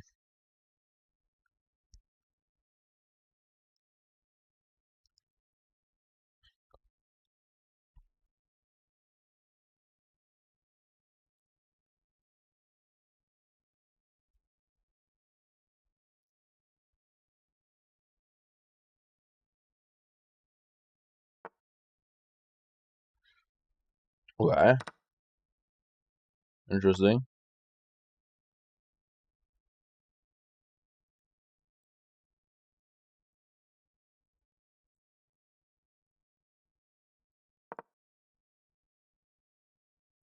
Huh?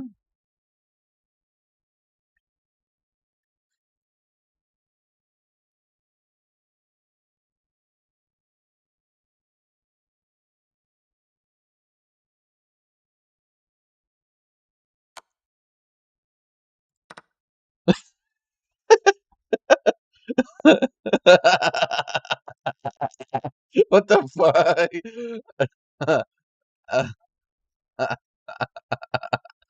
What the fuck was that? What the fuck was that?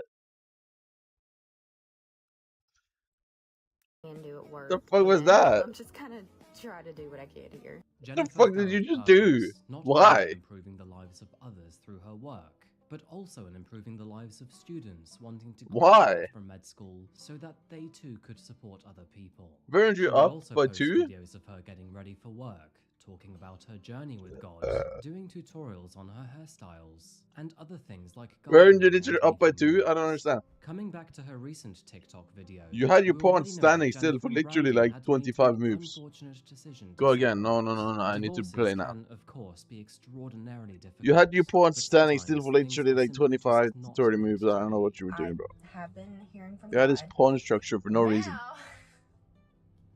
Now that I'm feeling God's presence, it's like, bam. Out of nowhere, just something happens. The devil is after me because I'm walking with God and doing the best I can. And right? Like, please help. I know TikTok has all the answers to literally everything. So, just words of encouragement, please.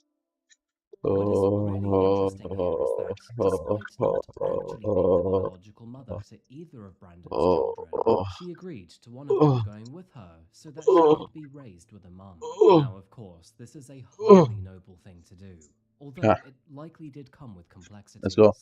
We don't quite know when Brandon and Jennifer got together, by the way. However, Isn't there it are age-jokes now? photos of the two which date as far back as the year 2017, meaning that they were in love or at least knew of each other for at least 7 years. Taking a quick look at Brandon, he was born on September the 22nd, 1984, and was 10 years older than she was. As we know, he also came with children from former partners, and just like everyone else, I'm sure he had some baggage. But Jennifer, she didn't mind this. In fact, she embraced it. This little girl loved her, and they seemed happy, but clearly, things were not working out between the two of them. Now, Brandon was known as a family man. He loved working on cars, fishing, playing disc golf, going on vacations with his family, and was an avid fan of Alabama football, proudly embracing all things Alabama. Initially from Red Oak in Texas, Brandon decided to move to Brandon to be Brandon and live in Brandon, branding Brandon's population with another Brandon while he brandished his skills as a technician at a local engineering company. So, all jokes aside, when he too wasn't responding to any messages or phone calls, this only heightened their grave concern.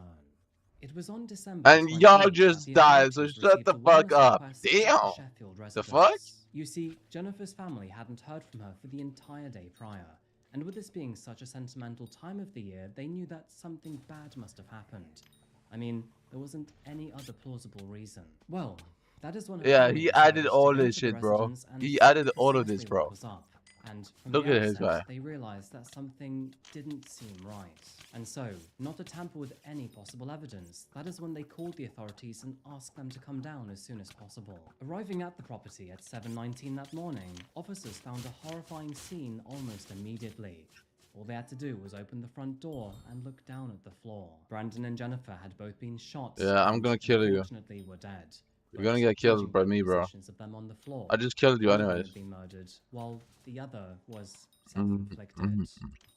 Brandon police are investigating. According to investigators, the incident occurred in the 300 block of Tulin Street just after 7 Saturday morning. Chief Joseph. Why is there a mummy emote? Members were at the home conducting a welfare check on their daughter when they noticed obvious signs of foul play. French says the bodies are that of 40-year-old Brandon Sheffield and 30-year-old Jennifer Sheffield. What did Luke's do, bro? This is an ongoing investigation. Addressing the crowd waiting outside, Chief Joseph French said it appeared that Brandon... How many emotes did you add? ...and then himself.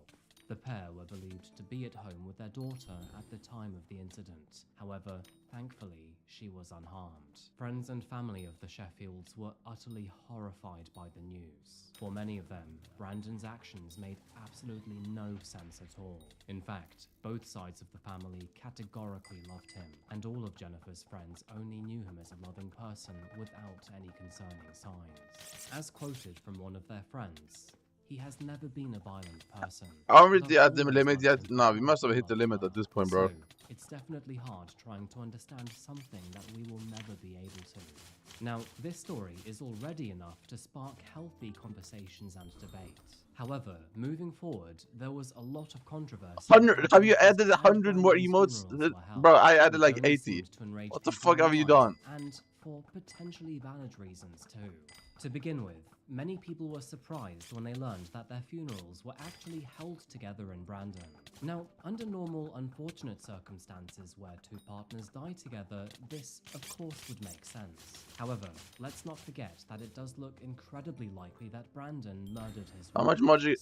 How much motherfucking do we have? Why are they sharing a service? To add to the pain, it was also pointed out on Twitter that Jennifer did not seem to have her own photo. Do we love at the motherfucking? funeral. More so, she seemed to be a part of his life and without her own. It is very hard to know what either of the two families were thinking, but I'm sure that this at least made some sense through their grieving process. Just a side note here, but Brandon seemed to strongly support the Second Amendment, which, to be honest, I can't argue with. A lot of people do. But the problem I have here is how contradictory he was in one of his most recent Facebook posts. Come on! How much magic fine? 426! I won't shoot you. My gun won't pull its own trigger. It can't just go off. However, rest assured that if a lunatic walks into a grocery store and then... Bro, I don't know, bro. I have no control, bro. You can do it, whatever, bro. And my family. Is it ugly? I would like to keep my right to choose to not be a helpless victim. Is it against terms of tits of service? Has a gun. I want one too. 2 years later, he would then use that very gun against his own family. Now, of course, we don't quite know why the two were damn that. Up, so it His wife is beautiful. However, it is clear that Jennifer and Brandon tried to keep the issues away from friends. His wife is beautiful, bro. And so, with that said, who knows what could have driven them apart?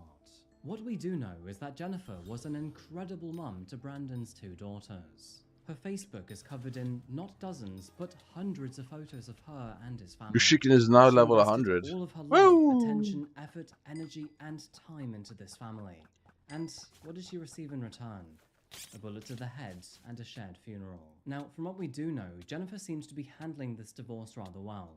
She seemed to want to split everything down the middle, was being amicable about the situation, and even called Brandon incredible. But maybe this wasn't the same story for Brandon, who, at the time, might have felt like he was losing control of the situation. His family and friends all describe him as a genuinely nice guy, and, at least from what we know, he never seems to be violent towards Jennifer or anyone else for that matter. But watching a partner move on can be genuinely soul-destroying, and maybe this is where his nice guy illusion suddenly shattered. Is it, baby? Especially if he never learned how to deal with rejection in previous years. It is very possible that maybe he couldn't even begin to fathom life without Jennifer, the kids, or half the income. And if that was the case, then maybe he decided to take reality into his own hands, even if reality meant the death of his wife and himself. What makes this story so much harder to understand you're leaving your kids behind. To trust and appreciate Brandon in her videos. This wasn't a typical case. It's kids though, bro. The kids, man. On that note, what precisely happened? Unfortunately, now, no, there's a catalyst. I thought it was a talisman. No, man. I just got edged. Social media presents a carefully created version of reality, often distorting our perceptions and setting unrealistic expectations. Platforms like Instagram and TikTok are filled with highly edited photos. You're also dealing with exaggerated lifestyles, highlight reels that rarely reflect the struggles behind facts, bro. And often just like those videos you sent me yesterday. That guy is definitely struggling, bro. He has mental health issues. The guy saying, "Daddy, says the big black man." Bang, but 10 says the big black man. That guy. Staged and even manipulated, leading to unrealistic comparisons and, of course, self-doubt. For example, we only have to go as far back as my recent video to see how Kelsey Turner, who portrayed herself as a Playboy model, was actually just a horrible leech. Kiana and Ronald Burns tried to look like millionaire masterminds and also... The only thing that I've seen is from the shit you sent me, bro. And of course, then there's Daniel Johnson, who shouldn't have been on Twitter at all. So, the next time you're on social media and do begin to feel lousy... Oh, yeah. For you, close the app, put the phone down, and focus on yourself. Oh, yeah. Go out for a coffee, spend time with a loved one, or pick up that hobby you've always wanted to try. And my hobby is doing Spider Slayer, baby. From TikTokers to YouTubers and influencers to therapists. What the fuck is that, bro? What did you add? Boobs. That's because, boobs 2, bro. The game of life. Wrapping up here, we've come to the end of this third is that a boobs 3? video. And so, with that said, thank you so much for making it this far, folks. I really do appreciate you being here. And yeah, this was quite the long video, so on that note, what did you think of the format and these 3 stories? As always, 35,000 tier 5s for the die? That's it? If you'd like to support me in the channel, Come on, man. then please do check out my That's really Patreon it? here. Alternatively, you can follow me on social media here. Most notably, my I might actually take Anyway, dick up folks, the once ass if it's again, actually with that the few quick. changes made in this video, I would love to know your opinions, so please do share your thoughts down below. Bro, what are you Genuinely sending, bro? appreciate it. And yeah, I think that's What is pretty this much shit? the end. Whew, that's a long Bro, you need recording. to stop. As always, I'll see you again very soon with another video. Until the moment arrives though, please do remember to look after yourselves, look after each other, and of course, Look as after always, yourself. stay safe. Thank you. And goodbye. Loving memory of Margaret Adams. Oh.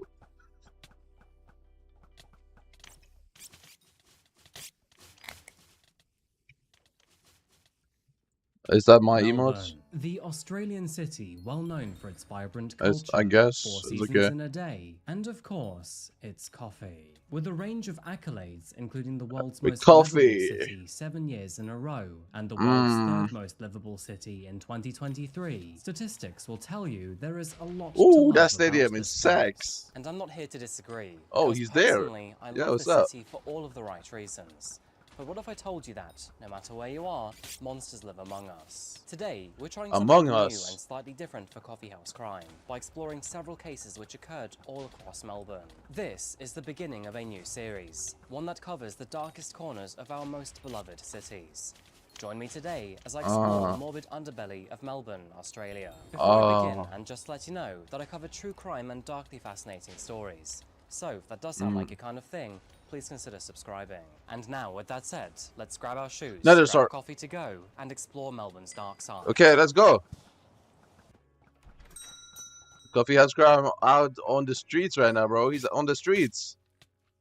He's in the ghetto. Welcome to Melbourne. Or maybe not the ghetto. So, I don't with a think Melbourne is personal the ghetto. connection so strong, how would I describe this city? If I had to sum it up in just one word, I would say blended. And that's because almost every aspect of the city is chaotically combined with charm. Modern skyscrapers are blended behind old Victorian buildings. Hot and sunny afternoons are blended with sporadic showers. And almost every type of food you can think of can easily be found within walking distance. And so, when I say that this city is for everyone, I sincerely mean it. Melbourne will charm you with its many laneways, beautiful suburbs, and cozy architecture. And of course, it's well known for its great food. And it's Oh, great coffee. yeah. I'm here at Light Up Coffee in South Melbourne. My and I cat have to just say, started this chasing suburb its really tail. does have it good. With more You mean bright spots Luke's than or days in the the year, actual I don't think I cat? could ever eat my way through all of them. Now, I'm often asked what my favourite coffee is, and I have to say it's the flat white. Interesting fact, but did you know that Australia invented the flat white? Apparently, back in the 1980s, some random guy wanted something between a latte and an espresso. Fast forward 40 years, and it's now one of the most popular coffees to date. Enough about coffee today though. Our story today takes us 10 miles north of here to a suburb named Brunswick. And it's about a woman who left her life in Ireland to start one down under. And her name was Jill Mayer. Down under? Whoa. Born on October the 30th, 1982, to her she's parents beautiful. George and Hey. Edith McKeon, Jill grew up in Drogheda, located Hey. in northeastern Ireland. She Hey, grew up in Jill. a tiny village in a small family of 4, alongside her Hey, brother Jill. Michael. Jill was always known to be a happy-go-lucky child, was always seen smiling, and played with all of the neighbouring kids. And the neighbourhood combined knew her as a little Irish beauty. However, the young girl would find herself thrust into a very different lifestyle when she was just 9 years old, when her father, George, was reassigned to work Is there in the like a Western cat Australian OnlyFans? city Or do you have of sub Perth. too? From here, she attended Bull Creek Primary School before graduating from Rossamoyne High School. Much like in Ireland, Jill was popular and made many friends in Perth, with her keeping in touch with many of them while she grew up. After 6 years of employment in 1996, her father moved the family back to Ireland, where Jill Oh, not a continued real her cat? studies. Oh. And after graduating college back in Ireland, So you Jill want would like a pursue girlfriend Bachelor that you of can Arts at the University go on a College in well Dublin. that takes you Moving on a forward, leash. her parents moved You want back to be Perth like a in cat boy on a 2004, leash. when Jill herself And in was public. 22. Jill took all of this international moving in her stride. One of the many reasons her future husband, Tom Marr, was attracted to her. Oh my The God. couple never seemed to have a problem. Have you not and seen Tom that was strange smitten with his strange partner. addictions After or something? graduating, the pair often Bro, travelled it's between fucking Ireland disgusting. and Australia, frequently visiting both Perth and Melbourne, with Jill travelling for her work in the fashion industry. The pair eventually married in 2008 in Ireland, before taking the plunge and permanently moving to Melbourne in 2009. From here on out, the newlyweds would build a very comfortable life together, with Jill finding permanent work at the Australian broadcasting company known as ABC. And you say that And like so, it's not the weird. couple settled into a very happy life together, often travelling to Perth and Ireland to see their many friends and family. They were absolutely smitten with each other, happy with their budding lifestyle, and loved their jobs and colleagues, many of whom Jill was close to. Hey, spent Jill. many weekends away with her gal pals, Hey, Jill. and would often meet up for coffee or a few drinks after It's finishing normal. Okay, work, tell me who does that, bro. visiting the many bars and restaurants that Melbourne Name was the 5 famous people who for. does that shit. Things were no different on September the 21st, when Jill and a few of her colleagues decided to have a couple of drinks after work. And taking the distinctive Melbourne tram, That's a they nice ended up name in drop, the bro. inner suburb of Well, Brunswick. so I don't exist. This vibrant street named Sydney Road that the group headed to a little bar and garden named the Brunswick Green. Following an evening together, Jill and her colleagues shared happy conversations over drinks and snacks. So you eat, The group then so moved you on eat to Bar cat Edgwood, food which and could dog also be food found from along bowls. Sydney Road, but sadly has since closed down. Now Jill, she didn't live too far away from this very street right here, and so she had no worries in travelling home alone. And so, with that in mind, she stayed Show up me to the leaks, around bro. 1 AM that night with her friends, before I'm not eventually fact check. making her way home where her husband was waiting for her. While on the way home, Jill called her brother, Michael. Sadly, their father had fallen ill. What is this, after bro? having a Why is stroke. I Within love this Goth phone Mommy call, 69 Jill here? sounded both serious and collected, so And it's why are safe they to assume freaky? that she That's was freaky relatively emotes. sober A and freaky had her smiley wits about face. her. Shortly after this, she ended the call, returning home in isolation. Back at home, things were getting a little late for Jill's If you send husband, this Tom. It was 10 times well a day, you're later weird, than bro. when she said she would be home, which was beginning to worry him. And so, shortly after 2 AM, he tried to call her. But strikingly, he was met with silence. In a panic, he called Jill's family, and that is when her brother confirmed that she was already on her way home a while ago. This further ignited Tom's fear, and so, blinded with worry, he decided to go out and look for her. 4 long, grueling hours passed, and Tom spent all of them driving around Brunswick and its surrounding suburbs, searching high and low for his wife. But sadly, with no luck, he then handed her disappearance to the authorities. Police were on the case fast, with Jill's family and friends actively working with officers to find her as quick as possible. But sadly, all of their efforts were to no avail, and 3 days later, they were still I found a met picture of with them all. silence. Have As the you have police 10 searched cats? for her, Jill's friends took to You have social 10 media cats. to begin an online campaign, using the hashtag You have 10 Help Us pussycats. Find Jill Marr on Facebook and Twitter. And although this Facebook page is now defunct, it amassed more than Why? 100,000 followers in only 4 days of searching. And on Twitter, you can still see many desperate pleas for her safety. Data forensic teams could roughly trace Jill's movements using her mobile phone data, and sadly, the results were worrying. As we know, Jill left the bar at roughly 1:40 AM in the relatively central suburb of Brunswick. And although the signal would show that she got relatively close to home, she then began to veer off track at speed. Her phone appeared to travel northwest, driving by Tullamore Well, I don't have radio Airport in my and inventory. then Is that a Sunbury, troll? before finally arriving in the isolated town I'm of not wearing Gisborne. radio. By now, the public had become well aware of Jill's disappearance, and many were worried that this may transpire to be a homicide. A break would soon come for the authorities when they found Jill's handbag here on Hope Street, just a stone's throw away from the bar she was Wait, last seen isn't at. that a troll? However, I was what trolling. strange is that the Oh my god, I authorities could have had saved already one kill searched all the the street time. in the I hours could have after literally her saved one kill all the time. disappearance, Oh my so none god, of this that's made any devious. sense to the investigation. It turns out that a local shopkeeper had actually found the That's bag stupid. just after her Oh, disappearance. But after hearing about her on the news, he panicked and returned it to where he found it. Now, it is confirmed that this is usually the route that Jill would have taken home, and so finding her bag here made total sense. Worryingly, forensic experts would also realize a flat patch of earth near where the bag was found, which sadly can often indicate sexual assault. Homicide Squad detectives have taken over the investigation into missing person Gillian Marr. Gillian was last seen at Bar Etiquette in Sydney Road, Brunswick. Okay, I don't have early vision hours of visions. Saturday So you're morning. gonna see visions. She has not been spotted Oh, did since. you eat them? This morning, a handbag Why was can you not sound located in the reasons? laneway off Hope Street in Brunswick, and we've recently confirmed that the contents of that handbag belong to Gillian. So we're appealing for anyone that may be able to help us with regard to Gillian's disappearance. Oh. We're particularly interested to hear from anyone from Bar Etiquette that may have seen Gillian in the early hours of Saturday morning or walking along Sydney Road in Brunswick.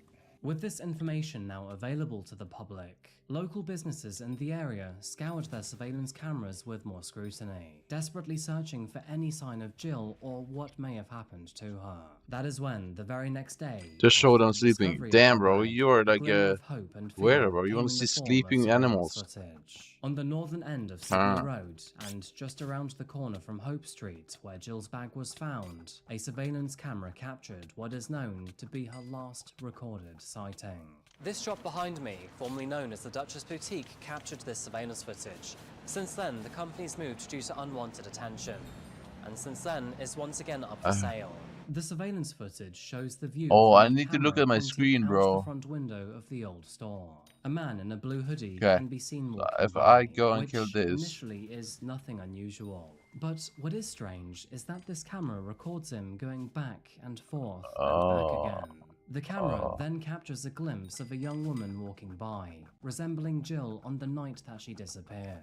And okay, there go, hit him, she boom, appears boom, to be boom, boom. talking to this man in a blue hoodie. They briefly stop for a moment, where Jill then appears to show the man something on her phone. It is assumed that maybe he was asking her for directions. That is when they both end up walking the same way. Combining all of this evidence currently available, it became evident to the authorities that this was just now get the a clothes of this guy. case of assault and even possibly homicide. Yeah. Jill's movements could be traced from the Brunswick Green, find the clothes heading of this north guy. on Sydney Road before turning into Hope Street, where her bag was then found adjacent to Oven Street. And the camera which recorded this surveillance footage was directly on that pathway. But this case required further forensic investigation. Oh man, I really want food right now. A team of forensic officers had already been I really want some food, I'm not gonna lie.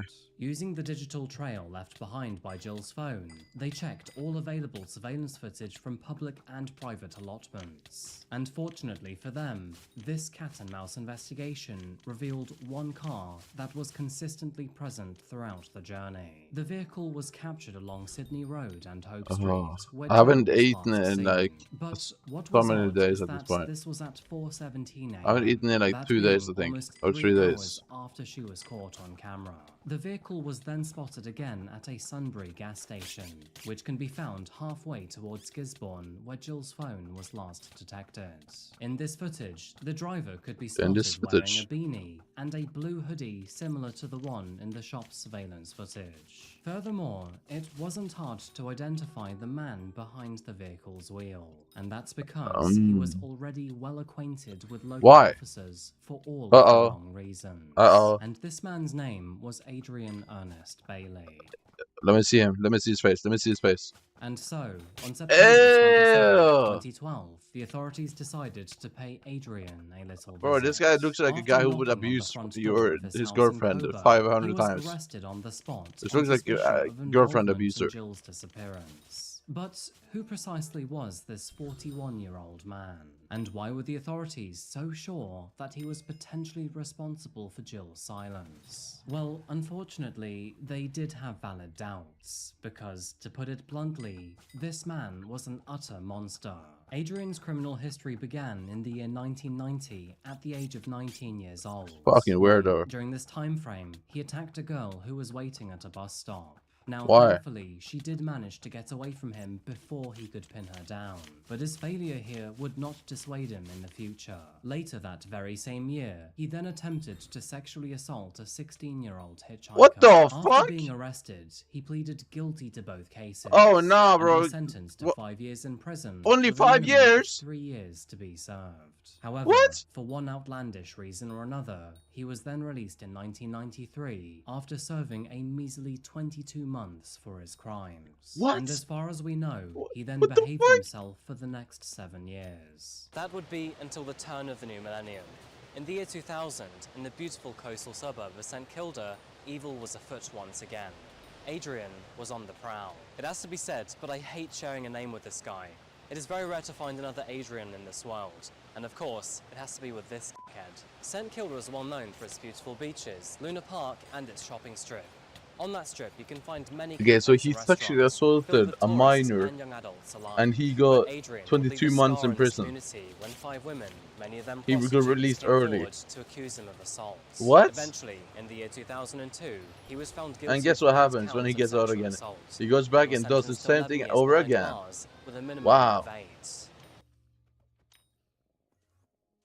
Adrian would only serve the minimum sentence and be released in 2010, and 2 years later, he then met his next documented victim, Jill Marr. With Adrian confessing to his previous crimes, we can only assume that he would do the same thing for Jill's disappearance, and you would be correct in believing this. Adrian would ultimately fold during his interrogation, which took place over several hours, led by Detective Paul Rowe.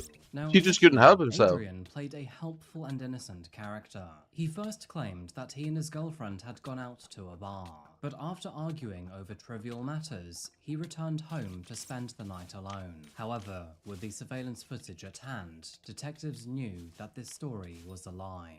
To Adrian, it seemed like he'd gotten away with it using his carefree attitude. But after being slowly presented with various articles of evidence, he realized that things were not so easy. Of course, with this evidence ranging from him talking to Jill to his journey out of the suburbs towards Sunbury and Gisborne. As more and more evidence stacked up, Adrian's demeanor progressively changed. He became more quiet, defensive, and even dumbfounded. But the straw that broke the camel's back was when he was presented with Jill Marr's SIM card, which was found in a warranted search of his home. When asked where it came from, all Adrian could repeat was, "I don't know how to explain it. I don't know how to explain it. I don't want to explain it." Adrian broke down and began to sob. And in true narcissistic fashion, his interview suddenly became all about him, about how he wanted to get things off his chest, and how he was a good person. And that is when the truth finally came pouring out. Adrian told detectives that he assaulted Jill after she had rebuffed his advances towards her. He claimed that after touching her, she slapped him. And that is when he saw red. He pushed her down, assaulted her, and then, when she told him she'd be calling the police, he silenced her by pressing down on her neck. And although she tried to fight back, Adrian was sadly far stronger than she was. He then left the scene, drove back to his home in Coburg to collect a shovel, and returned at 4:17 a.m. That, of course, being when his car was caught by a camera entering the laneways. He then loaded her into the trunk, took her body to Gisborne, and buried her in a shallow grave. Paul appealed to his honesty with compassion, and on September the 28th, 2012, Adrian agreed to show them where Jill was. It turns out that she had been buried in a grave close to where her phone last pinged. And so, in the end, detectives were correct with their investigation. Forensic pathologists would also confirm that the cause of her death was compression of the neck, and that, furthermore, they could find lacerations all across her body. With all of the evidence that they needed, he was now formally arrested for the assault and murder of Jill Marr and placed into police custody. Shortly after, he would make a feeble attempt to take his own life, but was unsuccessful. Moving on to the legal proceedings of this case, Adrian would have the nerve Why would you buy to gems? contend this case and claim innocence. I sent With you this, on he dick. tried to play the well-meaning victim Alright, who man. never meant to This is harm Jill. a bit gay. However, it soon became apparent that the evidence against him was simply way too strong. And so, in April of 2013, and in a desperate plea to reduce his future sentence, Adrian Bailey pleaded guilty to the rape and murder of Jill Marr. Later that month, he pleaded not guilty to 3 other separate charges of assault on other women, which, by the way, is only 3 of the 20 that were publicly known at the time. Now, First, much get to a cat. Adrian's Why? dismay, when his pre-sentencing hearing took place, the judge lifted the suppression order on his previous Why the convictions. f would I get a cat? This meaning that his prior convictions could be revealed and considered when deliberating his sentence. This Why would I get a cat? information spread like wildfire, causing a surge in the public's desire to see Are they the really man that rot awesome? behind bars for the rest of his life. And so, finally, in June of 2013, Adrian Ernest Bailey was sentenced to life imprisonment without the possibility of parole for 35 years. However, the final nail in the coffin was yet to come for him, because 2 Hi, years later, lemon to claim bud. that they were assaulted by him. These 3 new charges What's up? increased his sentence by an additional 18 years, and What's further up? forced his parole back from 35 to 43. This means that Adrian will only be eligible for parole at the ripe old age of 95, making it highly unlikely that he will ever see the light of day again. As a direct result of Jill Marr's case, laws against parolees in Victoria were tightened quite significantly. In effect, Jill has now saved countless other women from reoffending dirtbags. But sadly, this information comes with poison. It's a tragedy. Skyblock level 9? The story had to happen for these changes to be made. Well, Hypixel level 9.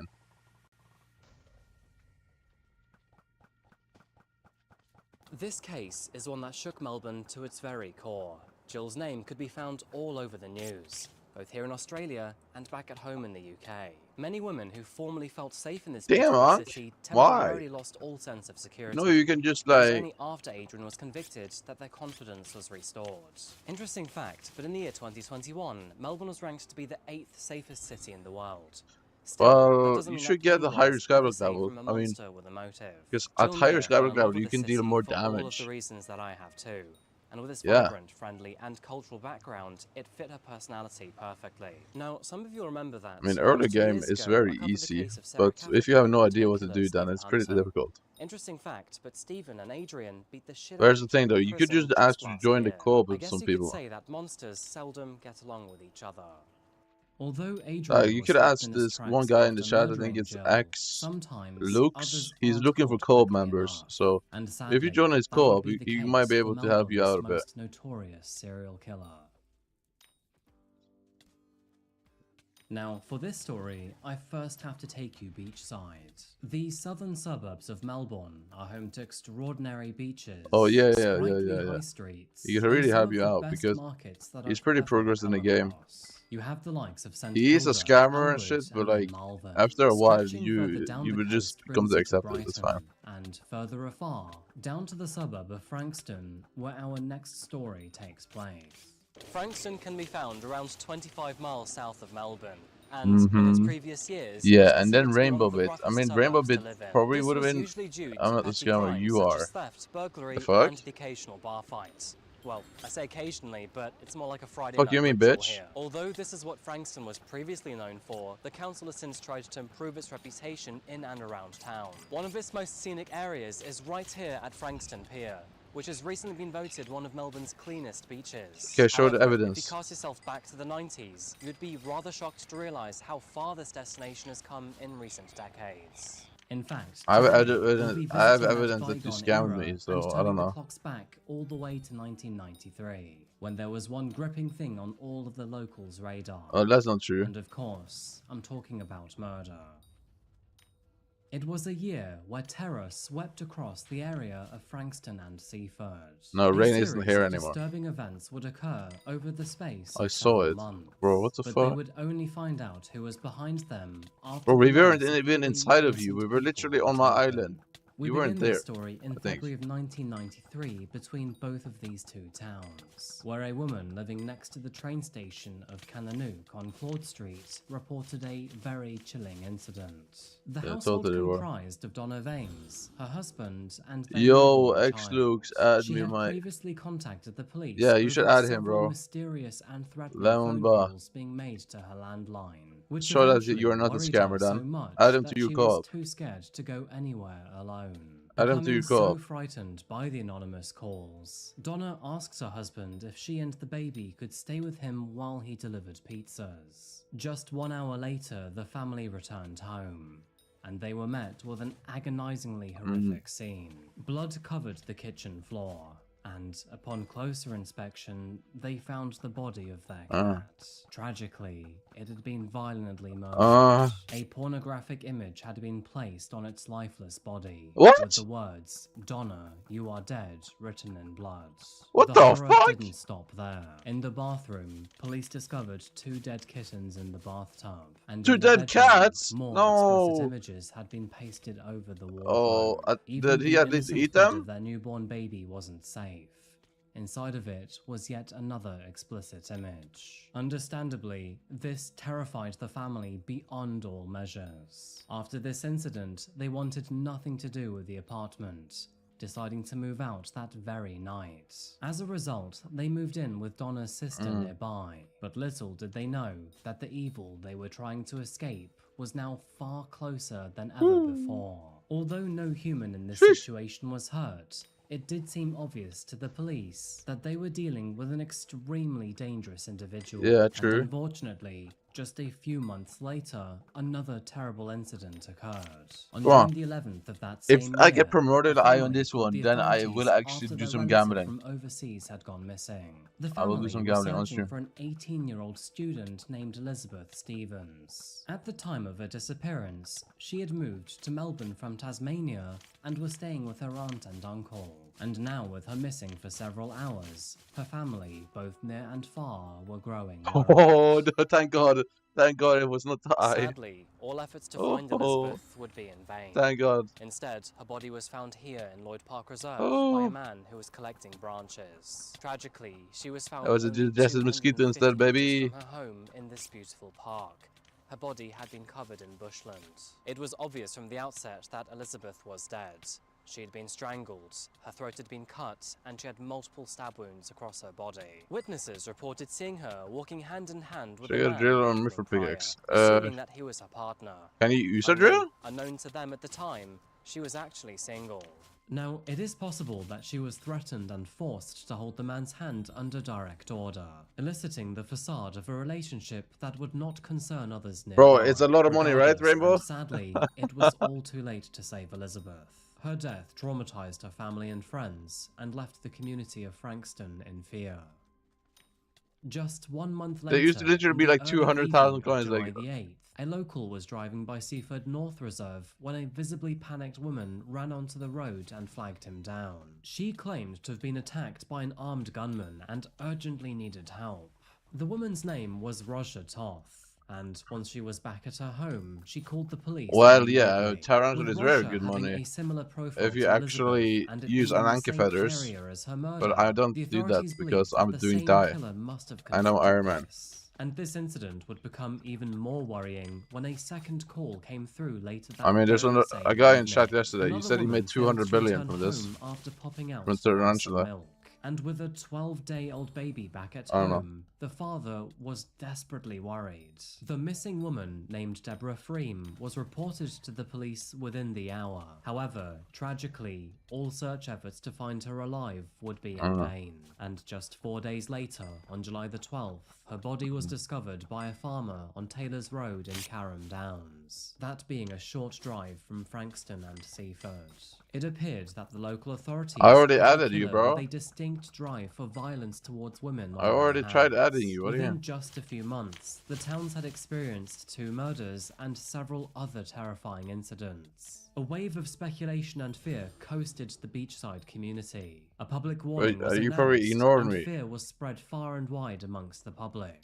And with so much at stake, the pressure was on for local authorities to track, find, and then end Frankston's new killer. Nice. Unfortunately, despite their best efforts, the authorities Wait, were not quick enough are to you stop just going for whoever mining was behind progression these at the attacks. start, or what? Because on the evening of July the 30th, I kind of recommend 1993, foraging progression yet first. another phone call It's like came super through. cheap A and 17-year-old student it named kind Bethany of makes you Russell learn was a lot about reported the as game. missing. She was last seen walking Especially home about from John Paul attributes. College, found behind me when she suddenly His vanished. attributes is really good Witnesses to have reported knowledge seeing about her early walk on. along this fenced pathway back towards Frankston North Station, which was her typical walk back home. Her disappearance was very concerning to officers. Not only did her profile match previous victims, but the location did too. With that in mind, officers realized that they may be dealing with a newly emerging serial killer. The Frankston serial killer was born. I'm doing With that Spider said, Slayer. the community around Frankston started to grow with fear. And so, an extensive search Tarantula, operation baby! to find Natalie It's officially Aatrox right now, began. so. Detectives And started Aatrox their gives you investigation more at drops from three Slayers. basic points of interest And that that made her makes more school, money, the and station, then. and her home. After interviewing those who worked And at it the makes me get to station, die they quicker. determined that she So. likely never arrived to catch her train, meaning that the authorities could concentrate their efforts between the school and the station. It didn't take long for detectives to find rather concerning clues along the fenced walkway that led towards that station. Running between two golf courses on How do Sky I find a Road, sugar the daddy on this walkway game? was I really lengthy need a and sugar far daddy. from surrounding neighborhoods. And furthermore, most of the path was surrounded by bushes and trees. Officers soon found a sizable hole along the fence line, which was big enough for an adult to fit through. It seemed that the bush through the hole had been disturbed, with branches snapped and foliage Don't ask me, that I'm broke appeared as to be shit. slightly Fair enough, bro. flattened. And upon closer inspection, detectives noticed that 3 holes had been cut along different areas of the same fence line, all of which had been cut using the same tool. And then came the morbid clues. One of those holes contained skin, blood, and hair.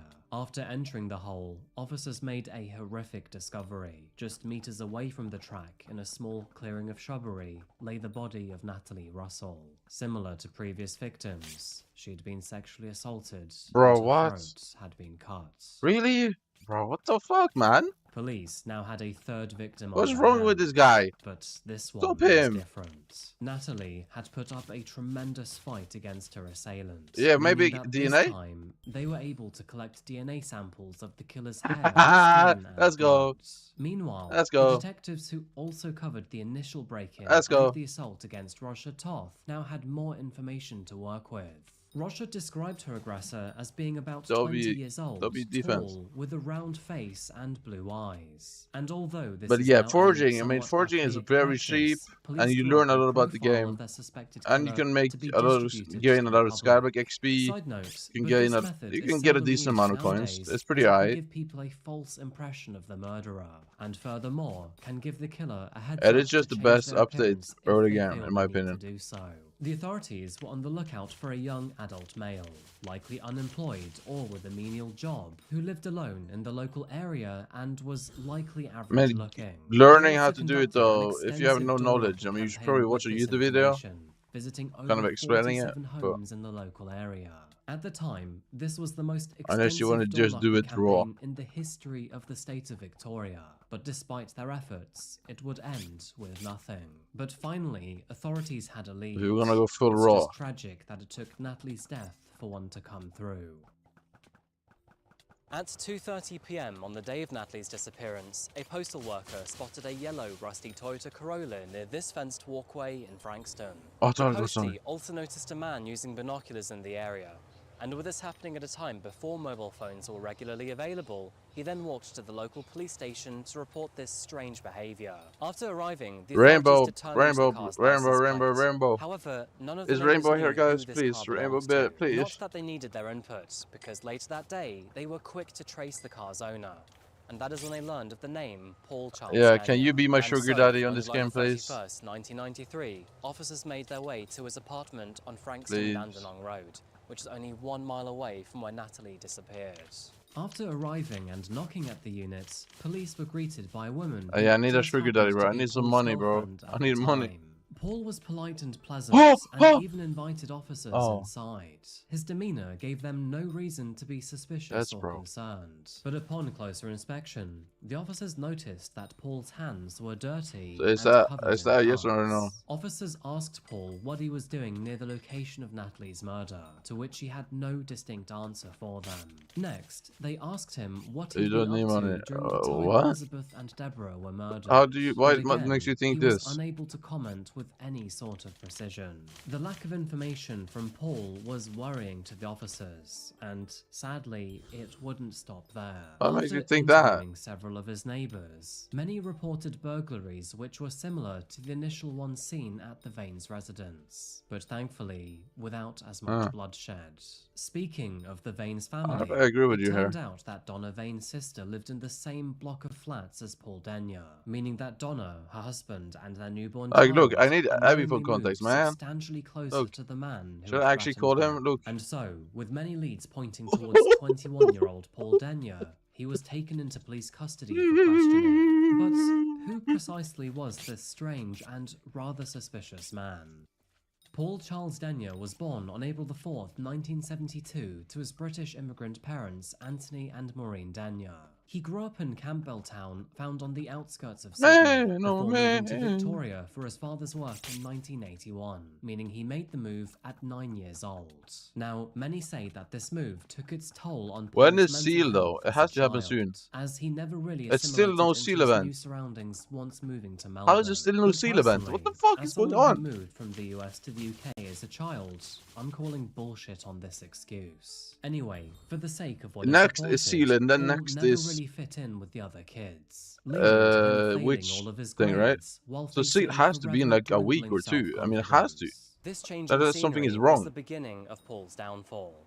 From here onwards, he began to exhibit A year of the Seal. I mean, extremely everyone is concerning waiting for that behavior. because To you begin get with, the last at the pet tender needed age of 11, for he actually max slashed his level. sister's teddy bear's throat right in front of her eyes. The next step would not be. That very same year, and still at the incredibly young age of just 11 years old, he slashed the family cat's throat and then hung it from a tree. By 13, It's the he was family arrested cat's for stealing a throat? car, and What by the fuck? 15, he was arrested and charged for assaulting a classmate. After graduating from What? high school, Paul tried his hand in various jobs, but was fired from all of them. For what due to reason poor did you attendance, have terrible to kill the behavior, cat? and laziness. Like, actually though, And what all did of you this gain brings from us to killing the year cat? 1993, I don't really where understand Paul was people who do 21, that. unemployed and suspected of You murdering stabbed 3 a innocent cat women. to death. And with so many questions For in what? mind, his interrogation began the very day he Actually was though, for arrested. what? I Let don't me even tell make you, no sense. This interview was a strange one to say the least. Paul was Are, caught out on are multiple you gonna eat questions, it? I mean, if he making it didn't eat it, then I abundantly don't clear understand that the why truth he did was it. far from the story he had Like, if you formulated ate it, in at his least it mind, makes a bit of and sense, also but indicating that he may have something to do with the recent murders of these local women. For example, when the interview began, detectives highlighted that his hands were covered in cuts, and as I've mentioned, blood was found on the jagged Dumbass. fencing at the scene of Natalie's murder. Is it matching him? I must inform you that you're not obliged to say or do anything, but anything you say or do may be Do given do evidence. DNA Do you test on him. understand that? DNA test him, please. What is your age and date of birth? I'm 21 years old. I was born on the 14th of April 1972. Having cuts on you is like you the an biggest red Australian flag. Yep. Are you currently employed? No, I'm only Because when employed at you the present time. kill, you stab someone to death, you most likely are gonna have accidental cuts on yourself. Run through, starting Because with you're yesterday just morning. in a state like you're I got just up in the stressed morning out. about 20 to 8, 7:30, 20 to 8. Right. The chance of you actually stabbing yourself by accident is really high. Drive, I noticed At least getting cuts. temperature gauge started to go right up to high. So I just pulled over in Sky Road. Yeah. And right across the road is, your golf course and everything. So I pulled up there and I checked under the car, under the bonnet, and found out the hose could come loose. When we saw you down at your flat this afternoon, I noticed a number of cuts on your fingers. Yeah. Can you just put your hands Uh-oh. flat on the desk so that you can just right up here. Woo! This injury here is a long sort of a cut. Just explain how you got that injury Uh-oh. and when you got that injury. I got it yesterday and I was working on Oh, the car. what? How are you saying What? it occurred? Well, the fan spins this way, so if I'm standing at the front of the car, like here, fan spins that way, the alternator sits there, and there's some wires running down underneath the bottom of the radiator. There's a wire at the top, which was for a light that I just recently put on. Okay. And it must have been when I was putting my hand down there, I caught the fan. Why did you have it running at that Yo, it's stage? funny What million did you coins do? though. Clumsy worker on cars. The most disturbing detail about this is that upon closer inspection of his hands, his fingernails were still brown with what appeared to be dried blood under them. This potentially being a trophy to the I'm 1 grisly kilo away murder from die. which took place. Tragically, anyone examining the crime scene of Natalie's murder would have agreed that it would have been almost impossible for her assailant not to be covered in her blood. What's even more puzzling and out of place is when Paul was asked what he was doing on the days of these murders, he could now accurately recall every single hour of the day. This included what he was up to and why, which was suspicious to investigators, as this was not a usual response in the interrogation room. After all, if those 3 days were just like any other, then why would you mentally note everything that had happened in such great detail? Yesterday, your car was parked opposite the location where the body of Natalie Russell was found. On the night that Debbie... I actually need to get the Divine Gift 3 though, guys. Do I actually buy Divine Gift 3? Do I? And on the night...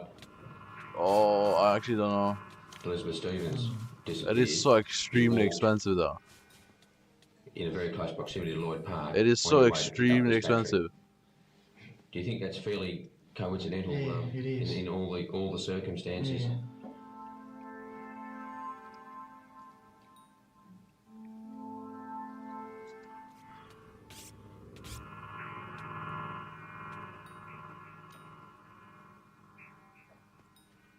Are you responsible for the deaths of any of these women? No. As you can probably tell from Paul's deafening silence when asked if he had anything to do with these murders, he was internally debating if he was in too deep to make it out of custody. I mean, he had even consented to his DNA being taken and compared to that found at the crime scene, so he kind of knew that the game was already over. At this point in the interrogation, the leading detective left the room and left Paul to his own spiraling thoughts. Before doing so, he showed absolute compassion by offering the man coffee and anything else that he might want. And this was when Paul realized that it was all over for him. With regret, he reluctantly confessed to his own deplorable actions. You spoke to Detective O'Loughlin here, and you told Detective O'Loughlin that you were responsible for the murders of the three women. Oh man. Just tell us in your own words, Paul, what happened in relation to the death of Elizabeth Stevens at Langwarren.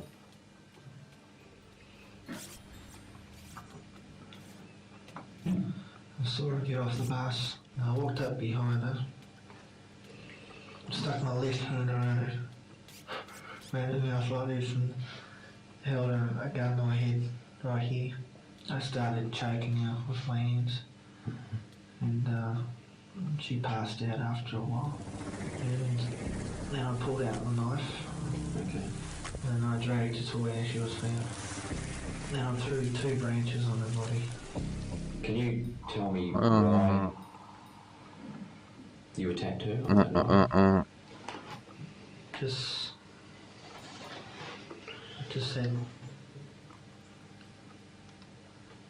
had the feeling, that's all. What sort of feeling? Can you possibly describe where you had this feeling? Just wanted to kill.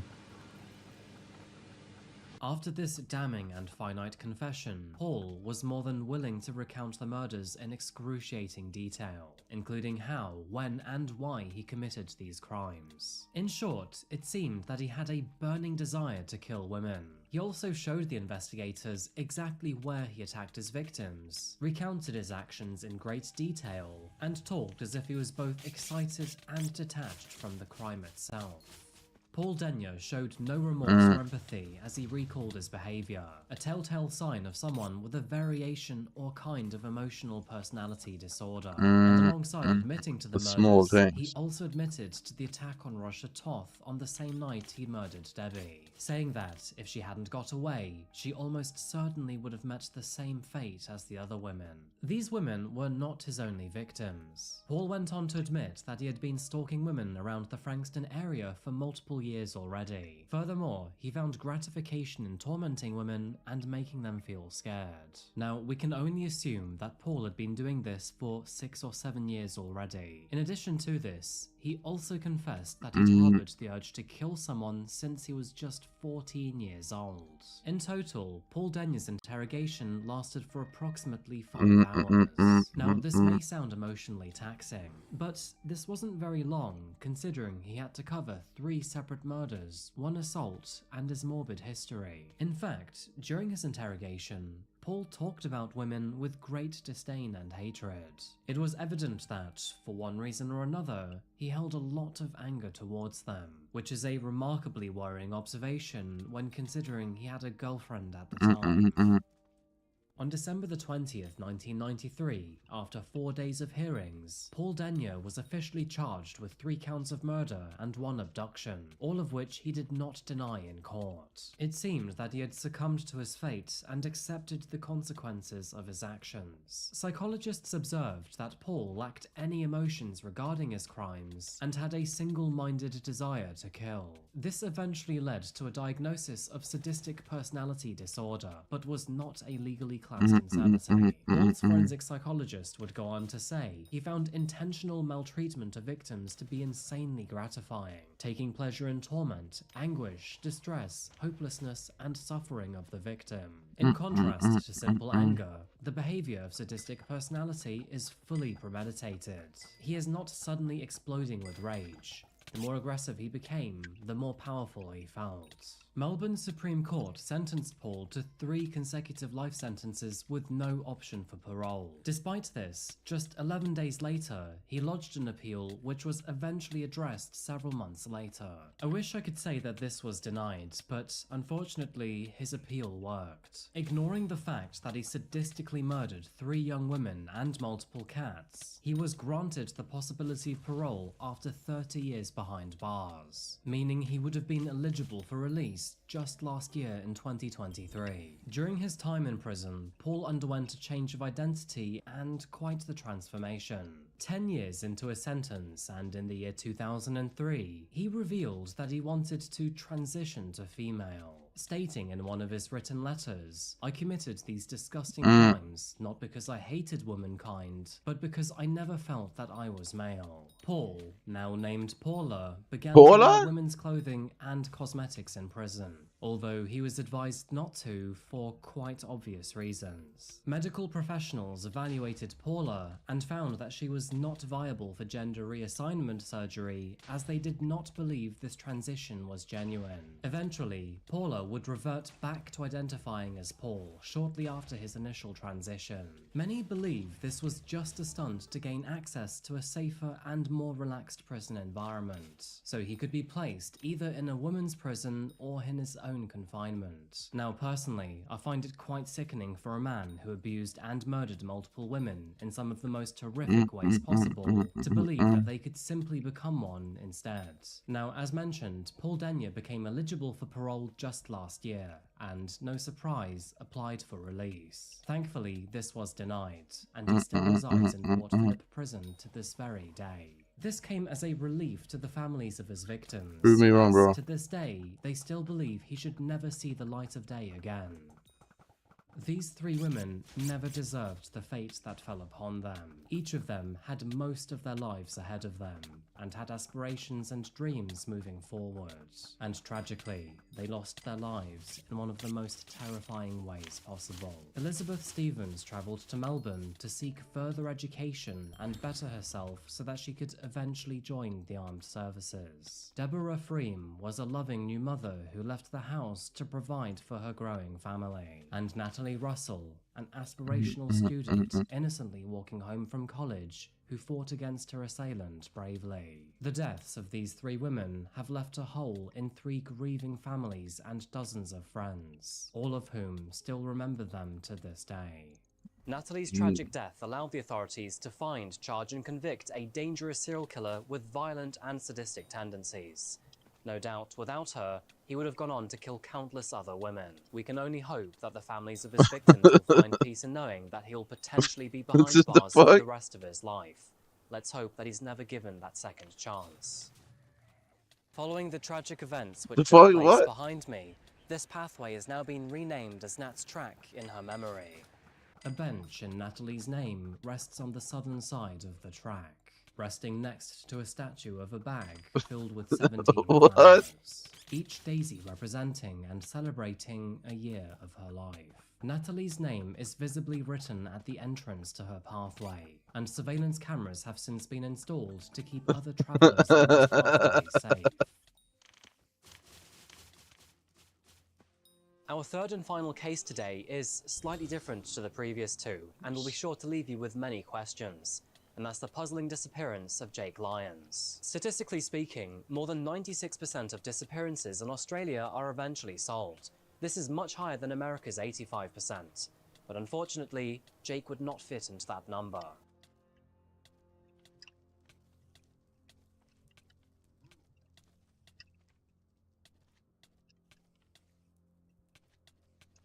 Jake's disappearance, which happened here in the suburb of Dandenong North, was strange to say the least, and left his family riddled with confusion. And when I say that his disappearance was strange, I really do mean it. So much so that there are now many theories as to what may have happened. Scaling back to the year 2014, Jake was a young adult who was heavily into video games. He had several friends in the area, but spent most of his hours in the day gaming or chilling in his room. His family described him as very friendly and selfless to those he loved. He also excelled in school and was known to be very intelligent. Now, despite his calm demeanor, intelligence, and prosperous future, Jake also expressed feelings of emotional detachment and depression throughout his life. But family and friends were not too worried because Jake seemed to have it together. After all, he did have aspirations for his future. What the fuck? Bro, what the fuck is he saying? What the fuck is he saying? On an average day in August of 2014, all of this changed when Jake unexpectedly disappeared, and a trail of baffling evidence left behind would confuse his loved ones and the authorities. August the 24th, 2014 began like any other day. Jake's parents made their way to work, with his mother leaving early in the morning and his father Rick shortly after. Rick recalls nothing seeming out of the ordinary, and with this being a Sunday, Jake was expected to stay home all day. However, when Rick returned home later that day, he immediately sensed that something was wrong. To begin with, Jake's car, a 2006 Holden Astra, was missing from the driveway, and after approaching the front door, the situation became even more troubling. The front door to the property was unlocked. Venturing inside, Rick found that the gas stove in the kitchen had been left running, which was bizarre as nobody was home. After making his way to the dining room, Rick found his son's laptop and mobile phone dismantled on the table. The situation was both concerning and highly perplexing. If Jake had planned to leave, then why didn't he take his phone with him? And why would he leave the stove running? Jake was also considered to be a responsible young man, so why did he leave the door unlocked? And furthermore, what exactly was significant about the laptop? Riddled with worry, Rick called the authorities to report his son as missing. But despite his and their best efforts, daylight faded with no response from his son. And sadly, the next few days harbored no fresh clues either. Jake's silence persisted for 6 grueling long days, but as his disappearance reached the 1-week mark, the police finally received a breakthrough. A 12-minute drive away from his home at the Warner Reserve in Springvale, and right here in this car park, his vehicle, which belonged to his father, was found with a couple rather peculiar details. The car remained undamaged out in the open with no signs of foul play. Furthermore, there were no signs to indicate that Jake was in any sort of rush to abandon his vehicle. Upon closer inspection, the authorities realized that the car keys were placed neatly underneath the chassis of the vehicle. What is he talking about? Indicating that Wait, Jake why and is he his talking about assailant were not economics on a precious deeper about the level car with being mathematical With Jake's car now formulas? found, the authorities were able to determine the most likely route he would have taken to get there. With this information, they learned that he had stopped at a gas station along the way. While there, he purchased a drink and some snacks before withdrawing $50 from his bank account. And with the information available, he appeared to be alone and was of normal function. But this would be the Hypixel. last transaction ever to hit his bank account, because after that, it was never touched again. Additionally, all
All of his social media accounts became entirely silent.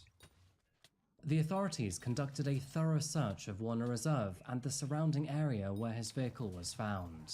But sadly, despite all efforts, nothing new was located. And unfortunately, Jake's case has remained cold ever since. Jake's father has expressed that, although his son did suffer from depression, he was receiving counseling at the time of his disappearance. However, he had never expressed any desire to take his own life and had many ambitions for the future. On numerous occasions, Jake had previously expressed a desire to start a new life in the countryside. He wanted to get away from the city and live a more simple lifestyle. But saying that, these thoughts and ambitions did not seem to be serious at the time he expressed them. And so, this leads us to the leading theories of what may have actually happened to Jake. Some believe that his depression may have been far worse than others thought, and he may, as a result, have disappeared after taking his own life. However, there are several problems to this theory. To begin with, if he had taken his life near the Warner Reserve, then his body would have almost certainly been found. Suburbs surround the park, and the closest area of wilderness is a 3-hour walk away. Saying this, we should never exclude all possibilities. There is a chance that maybe Jake managed to make his way far enough into regional Victoria or further afar into the outback. And let's be sober with the situation here. There are a lot of places to disappear in Australia's vast wilderness. The next theory is that Jake simply ran away and didn't want to be found. The reason he dismantled both his laptop and his phone is because they are both traceable objects. He then withdrew $50 in cash, which is enough to get a ride outside of Melbourne. Jake may have disappeared to start a new life elsewhere, using the $50 to get public transport to another location. I mean, he had already expressed a yearning to live in the countryside both to his counsellor and his father. But if that was the case, then why did he leave the front door unlocked and the stove on? Another theory is that Jake was met with foul play while walking around Warren Reserve. However, this theory holds little weight, as Jake's previous actions show some level of intention not to return. Furthermore, there were no witnesses to report foul play. He disappeared in the middle of the day, and there was no evidence to suggest any sort of altercation whatsoever. Another option is that Jake slipped into some sort of psychosis, had no idea who he was, and has since disappeared or even died with no recollection of his former life. Reddit posts are filled with potential theories, but to this day, this case still remains open. I do hope that if you're out there, Jake, that you have found peace, and that you can also bring peace to your family too. After 9 long years, there are still many questions that remain So the body was never unanswered. found. But Jake's family are hopeful that one day he will eventually return home. I Jake's mean, that family would be have survived crazy. through 9 Christmases, 9 birthdays, and 9 years without him. His disappearance remains puzzling to say the least. And so, with that in We mind, probably got out of the what ocean do you though. think happened to Jake? Please let me know Anchor in the out on the comments down ocean or below. something. I don't know, man. It's clear to see that Melbourne This is pretty is hard a to vibrant just and find, beautiful not hide a city full filled body. with charm, intrigue, and damn good coffee. Regarded as one of the most Unless you just go in cosmopolitan the and craziest multicultural places. cities globally, Eventually it Melbourne will offers pop a rich up. tapestry of arts, cuisine, shopping, sports, and leisure. However, that is not to say that it's immune to disappearance and murder. And this video serves as a stark reminder that every city conceals a dark underbelly. My journey across Melbourne allowed me to see parts of this city that I never knew existed. But the real experience for me here was found while retracing the final footsteps of this video's many victims. In the realm of true crime, many of us observe from the safety of our own homes, shielded by screens that distance us from the harsh reality of these true stories. Physically placing myself in these locations, such as Nat's Track, Jill's Memorial, and Jake's last known whereabouts, was a profound experience. It's an unusual feeling when you geographically attach yourself to a case, and I feel the heavy absence of Jill, Natalie, Elizabeth, Deborah, and Jake. and I hope that their loved ones are doing okay. It's an important reminder. If you want to join no smoldering SMP, none of us are safe bro, what the fuck? Why do people keep asking me to join SMPs? Why is this scam? Is there like an SMP scam I don't know about? We're not so lucky. Damn, bro, And what's a with new so many SMP of these scam? victims in our case today being young women, I do have to suggest that we should all be looking out for our lady friends more often. And with that said, I think I'll end today's video here, folks. Thank you so much for joining me in and around Melbourne. I hope you found this one interesting. Now, obvious to say, this video was slightly different to the usual, so with that in mind, please let me know what you think in the comments down below. I would love to make this a new series, scoping out the dark side of our cities. And although I'm currently scoping out the likes of New York, Toronto, and Tokyo, I have to ask, where would you like to see me go next? Thank you once again for joining me today, and as always, I'll see you very soon for another one. I play Skyblock, bro. Until that moment arrives, remember to look after yourself, look after each other, and of course, stay safe. Thank you, and goodbye.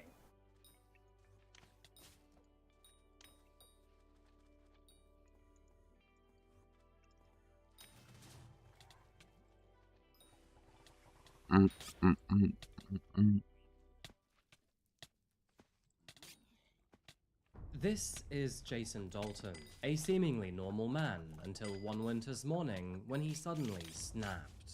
Jason used to be an average yet well-respected family man, but in February of 2016, after signing up as an Uber driver, he would do the unthinkable and go on a murder spree using the app. Even stranger, he believed that the devil was using it to control his every move. So, who is Jason Dalton? What caused him to change in an instant? Was there really a so-called devil behind the app? And how would the community devil behind the app? react? What? Welcome or devil welcome behind the back to app? Crime, folks. My name is Adrian. A possessed Uber driver went on a 6-hour killing spree. A man whose What? horrible actions were so sporadic that people still struggle to understand his reasoning even to this day. If you're new here, I like to caffeinate while I investigate, so if you do like true crime stories, please consider subscribing. It really does help. Yeah, I mean, I And always wanted to play Dawn of SMP, but like I realized the server was way too small. I think this server was too small. I didn't want to get raided, so I never played Dawn of SMP. I don't know. I just like this server. For now, at least. Kalamazoo, Michigan, folks. Found in the southwest region of the Great Lakes state, Kalamazoo is a vibrant city with a rich history. It is well known for its prominence in education and the pharmaceutical industries, and has many local breweries that produce a variety of beers. Interesting fact, but this city was initially called Bronson after one of the first white settlers in the area. However, after years of bad behavior, he was chased out of town, never to return again. And that is when the townspeople renamed it to Kalamazoo to better reflect its Native American heritage. Oh, and by the way, the reason that most pills nowadays are easy to swallow is actually because of Kalamazoo. William Erastus Kalamazoo? Easily digested pills. And this colossal It's kind of a shame that this guy is trying to call me stupid, and I don't know economics, and I don't know the mathematical formulas to how this update is gonna increase the player base. But like he's not willing to show any evidence that the player base has gone up. It's actually kind of pissing me off, because I feel like he's just rage baiting me. Overall, Kalamazoo embodies a harmonious blend of history, culture, education, and natural splendor, making it a distinctive and inviting community. But in February 2016, that friendly community was shattered by a crazed mass shooting across town. 911. I was just driving down West Main, heading towards 131 from downtown.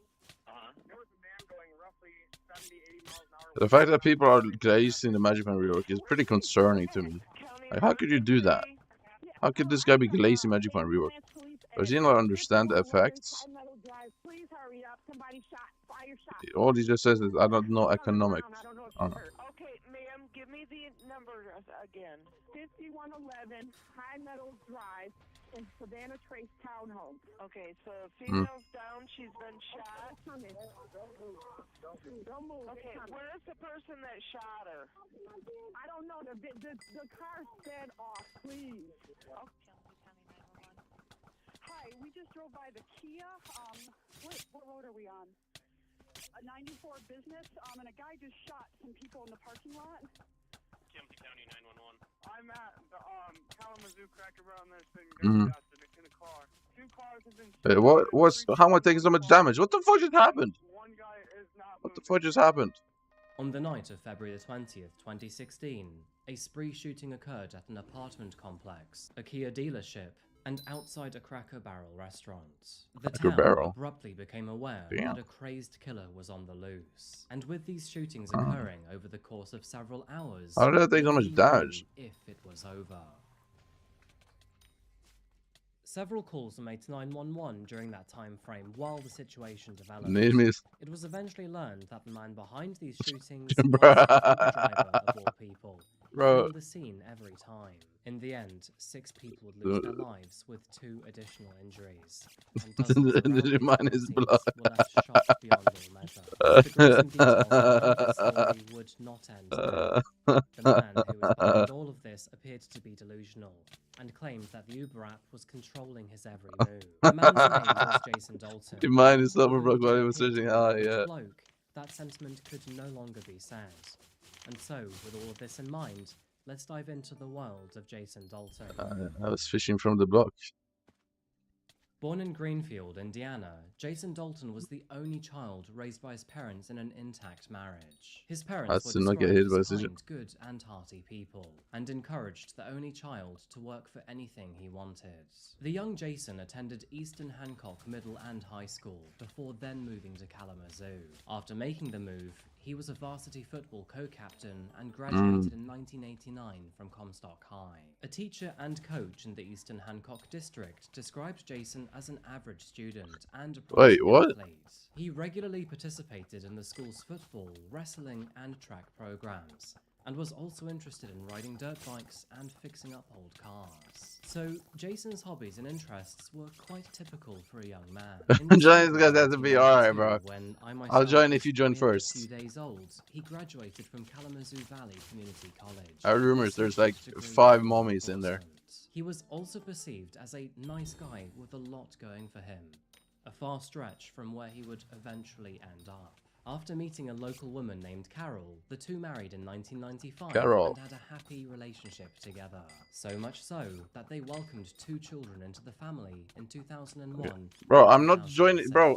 There's Jason was age the jokes. type of guy to be cordial with people. but Sure, you was can not learn, you necessarily can practice outgoing. when I'm He not there, really bro. went out of And his then we can way move to on make friends tomorrow. with people, and this introverted I need to do behavior age jokes. would deepen into his adulthood.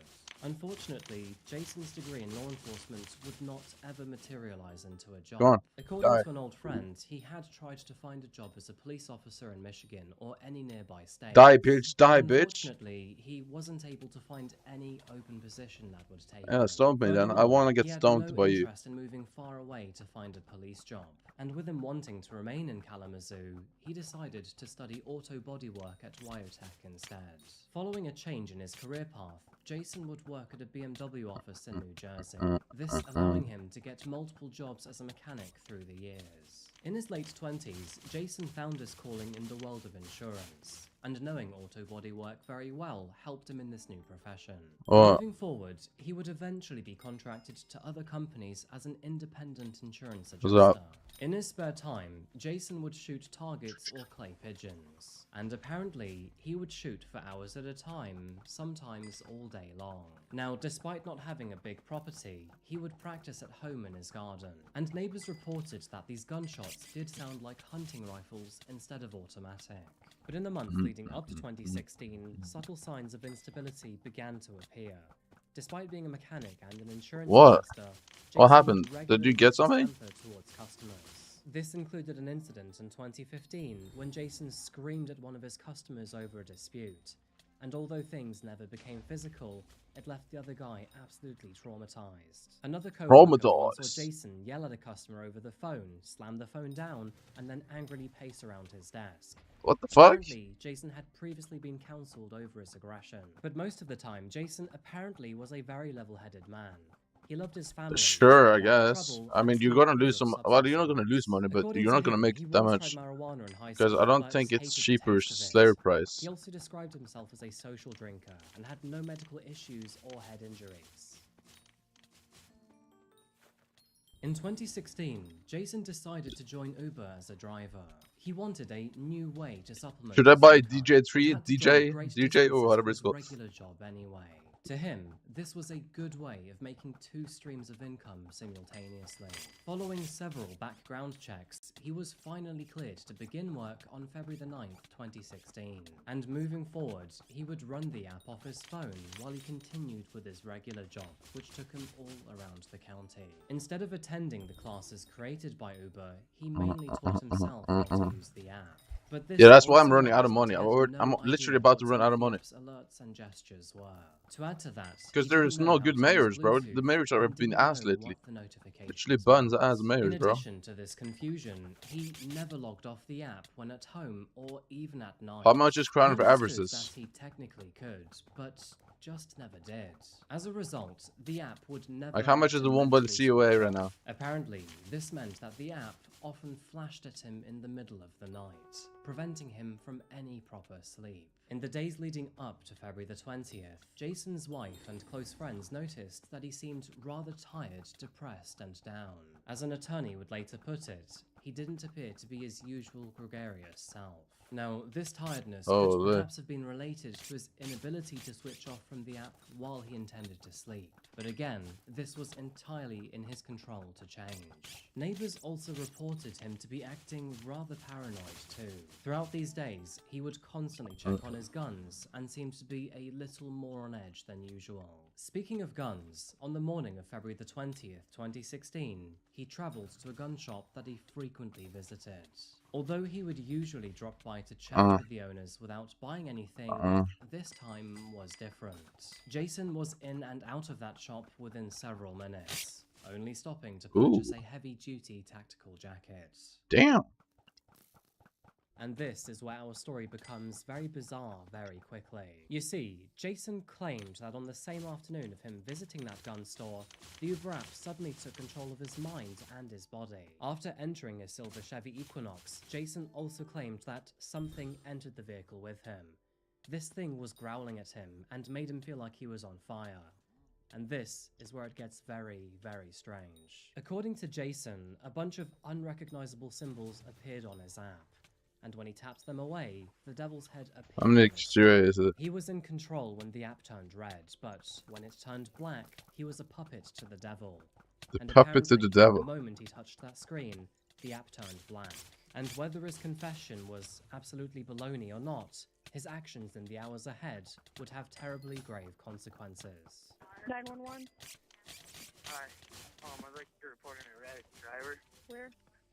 I was just in the car with him. He was my Uber driver, and he was leaving. This program averages. Yeah. Car on West Main Hill. He was driving like 75 miles an hour down West Main. That's bad looks. I got his license plate number when I jumped out of the car. Hey, what kind of car is it? It was like a Chevy Equinox. What color? Silver. He had a dog. So, election booth opens tomorrow, right? He was my Uber driver. Like, Has to be cold next, bro. It has to be cold, right? I understand what you're saying, but I need to know if you want to talk to an officer or if you want me to have an officer, you should be on the lookout for it. I just want to be on the lookout. And okay, thank you. Report to Uber because I don't think he needs to be picking Okay, you're going to have to do that, sir, not us. All right, I can do that. Thank you. At 4:30 p.m., a local man named Matt Mellon jumped into an Uber. After spending the previous night out drinking, he was now ready to go collect his car. And after jumping into his Uber vehicle, he was greeted by his driver, Jason Dalton.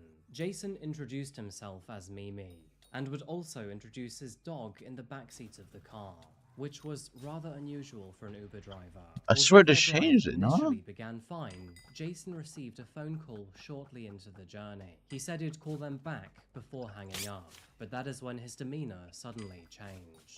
Jason suddenly started speeding, sideswiping cars, and driving over lawns and medians. What? He ran through multiple red lights, nearly taking himself and other vehicles out in the process. He began to scream his directions out The loud, fuck? repeatedly telling his passenger, "This is my destination," over and over again. As soon as the vehicle came to a stop, Matt jumped out of the car as quickly as he could. Jason's Okay. commotion had caught the attention of several other bystanders, all of which who I were really just need as money, dude. confused as Matt was. Do I sell He something, then Lux? phoned the I really need police. money. By then, multiple calls had already been I really made need by money, other man. shocked witnesses. I really need money, With man. Jason, he had already sped off into the distance. It's important to note here how dismissive, rude, and unsynchronized the operators were. Matt had offered valuable information to identify a man who was a current danger to the public. Yet, sadly, throughout all of these phone calls, most of that info was glossed over. Okay, just a second. Let me get your right place, okay? Stay on the line. I need to transfer you one more time. I'm going to transfer you to the city because that's where the accident happened. Bro, this is gonna cost a lot of coins, this Atrix, I think. It's gonna cost me Jason like drove back home in a 150 similar mil more. manner, driving at illegal speeds while racing through traffic lights. I guess this is before good though, because I parking get his vehicle toxic in the arrow back poison, don't I? driveway behind the house. With Kudra. According to Jason, a strange feeling had overcome his body. He rushed inside, drank a glass of water, Hey, and then entered his Swifty. basement. Hey, Next, he Swifty. prepared his guns, loaded them with full magazines, and put all of them together in a black duffel bag.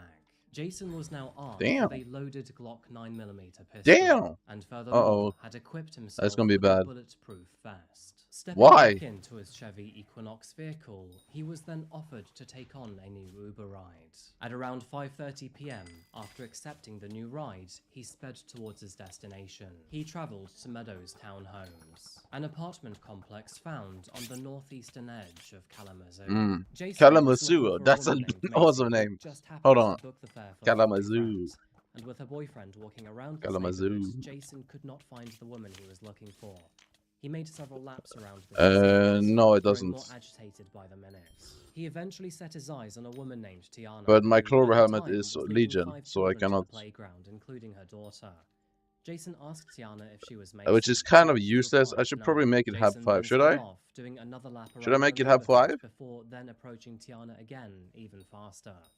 For the second time, he asked her. No, I if should she make it was Hab 5. Macy. Hab But 5 is before also she could useless. even Never mind. respond, Hab Jason 5 had is useless. raised his Never gun mind, to never her mind, never mind. face, and with his I left take hand everything still back. on the Don't wheel, ignore he what I loaded said. his Don't magazine answer in yes. her Say no. direction. Tiana was shot multiple No, no, times, no, no, falling no. to the I should floor not make it as Hab she 5. told the children to run. Now, fortunately, all of the children remained unharmed. But as for Tiana, If anything, I she should had probably several make it bobbin injuries that time. needed urgent attention. I think. The only reason why I'm using coronavirus is because I have 2 coronaviruses. And this one has Hab 5. People on the way. Did you see the suspect? No, I'm doing a serious. I just wanted you guys to My know and I don't have any Hab 5 helmets. Well, I do. It's Crimson though, and that's worse. So. Okay, ma'am, you What? with me? Yeah, I got a firefighter here right now. Okay. Because I'm on the Iron Man now. I'm not on the. Let me get your name. I'm back on the Iron Man for a bit. Because it's a good die rotation. Do you know this girl's name? No, I don't. She's right now. She's with him. He's looking at her, and I hear cops coming. They're on their way. It's really good die rotation actually. After unloading the entire magazine, Jason sped off towards his It's parents' 3x home. cyclamen, He then 2x called brick. his wife to ask for the keys to the Hummer truck, which just so happened to be Which is parked literally there. perfect, because After this can arriving, get he cyclamen found and his brick wife red. and children outside. Carol had no idea what was going on, but nevertheless began to grow worried. Like, look She at how many sensed flaming that spider. something was wrong with Jason. She noticed his eyes were different, and that Flaming he was spider. acting very, very bizarrely. That's, Jason ran upstairs, grabbed his father's gun, and then gave it to 29K. his wife, who by now was clearly distressed and confused. Hi, He Arit. told them Hi, to stay Uncle. inside and not leave the Sup, property. Unc? And after being unable to start the Hummer truck, he instead took Carol's HHR. Now, you might be surprised to learn that after this incident, How you doing, Unc? Jason returned to his job as an Uber driver and Uh-oh, completed another several face. rounds without any incident or fault. Under the disguise of a new vehicle and acting calmly, nobody had any reason to believe he was a dangerous suspect at large. Rumors of a Toxic rogue arrow. Uber driver began to circulate Woo! around town, but nobody knew who it was. That's an insta spawn, bro. That's fucking Unfortunately, insta spawn right this there. calm behavior I'm running out of didn't money though last to spawn forever. slayers. I have At 24 10 million PM, coins after left. several This successful is bad. trips, Jason slipped once This is again. really bad. Paranoia kicked in, and he believed that several black SUVs were circling him. Furthermore, the so-called devil from the Uber app told him to look out for a black BMW.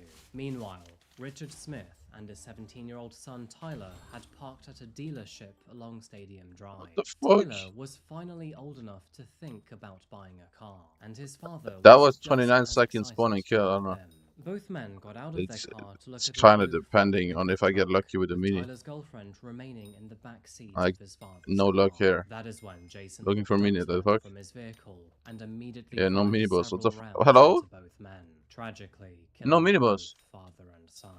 Damn, rest in peace.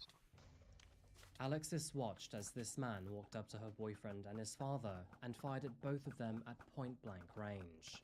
And even after both of them had fallen to the floor, I messed up. he continued to fire several rounds into them. Scared for her life, she hid behind the back seat, praying that she wasn't next. That is when she heard Jason circling the Range Rover. Did she survive? Trying to open the front door. Fortunately, the car's auto-lock mechanism had been activated. Let's go! And with him no What? longer able 14 to gain million! access, he walked away without ever What knowing happened? she was there. After waiting What? about 90 seconds, Excuse she me? crawled out of the Range Rover, went over to her boyfriend, who sadly had passed away, grabbed his phone and dialed 911. Meanwhile, others had already phoned the emergency services to report this unfolding tragedy. But sadly, it was too late, for Jason had Boss! already fled the scene. What happened? Why is it 14 million? There's no way, bro. On Business 94, we passed the Kia dealership, and we just passed with somebody shooting a gun at two people lying on the ground. Okay, okay, the Kia dealership where? It's on Business 94 in Kalamazoo. We are pulled into the Burger King, which is a couple businesses down. There's a Tuffy Auto Center. I'm sorry. Yo, the Toro Rabbit is looking tasty, though. Did you see who the person was that was shooting? No, it was I just turned because we heard gunshots, Mm. and there's a Come on. man standing there pointing a gun at two people Die, lying bitch. on the ground. Oh, no drop. But why is Vital Venom so expensive, though? That's insane to me. I don't know, we're probably 150 yards from them. There's an SUV still sitting in the parking lot. I mean, yeah, I guess that makes sense. We can't Was see them. There's cars blocking our way, but the SUV while is parked there. It's still there. It's running with their boom, boom, boom, boom, boom, boom. the Kia is I've actually made a decent amount of money since yesterday from this. Alright, ma'am, I'm gonna go ahead and get an ambulance on the way. After returning to his vehicle, Jason continued to calmly accept Uber assignments. Despite this third wave of aggression, each one was becoming more violent and consequential. His dangerous ride with What's Matt hitting me? was Oh my lucky god, enough what's to it shooting end me? without Oh, you harming bitch. anyone. And although he had seriously injured Tiana, she was still alive. Tragically, though, his most recent incident ended in the death of two innocent men, and his fourth outburst would be even worse. Shortly after 10:20 p.m., he made his way to the Cracker Barrel off. Wait, how is nobody stopping him, bro? Stop this guy. He's a demon on the loose. After having a small What's issue going on? with an unrelated Uber fare, he then approached a white van and shot a female driver inside. Why? The driver, who was Mary Lou Nye, was a 60-year-old woman who had just finished a night out with friends. And as those friends, all located in another car, saw her get shot, they screamed out in shock. Jason responded by approaching their car and firing at all four on board. Dorothy Brown, Mary Jo Nye, the Barbara fuck? Hawthorne, and a 14-year-old Abigail Kopf were all the shot fuck? at point-blank range. What After the fuck? attempting to murder 5 more people, Jason got back into his car and drove 16 miles. Wait, it's back 4 home. million. By 11:20 Damn, it p.m., went up. he was heard back I thought in it was his like 2 garden, million. and after firing several rounds into his shed, he reloaded his pistol and got back into his car. And if his What's up? actions and How is behaviors nobody weren't stopping this guy? outrageously strange enough, Jason then returned to his Uber job, completing several more fares as if nothing had happened. It would take What? officers more than 2 hours after the final murders and more than 7 hours since his first incident to finally piece the story together. And of course, it was at that moment that they finally realized that they were dealing with a murderous Uber driver. Now, bear in mind here that Matt, who had called in to report Jason's behavior more than 7 hours prior, even offered to give the license plate and Uber ID to the operator. Alas, these details were missed, and Jason was allowed to carry on with this rampage for several more hours. What is happening here in this case? After officers responded to both crime scenes, located about 5 miles and 20 minutes apart, How is this guy?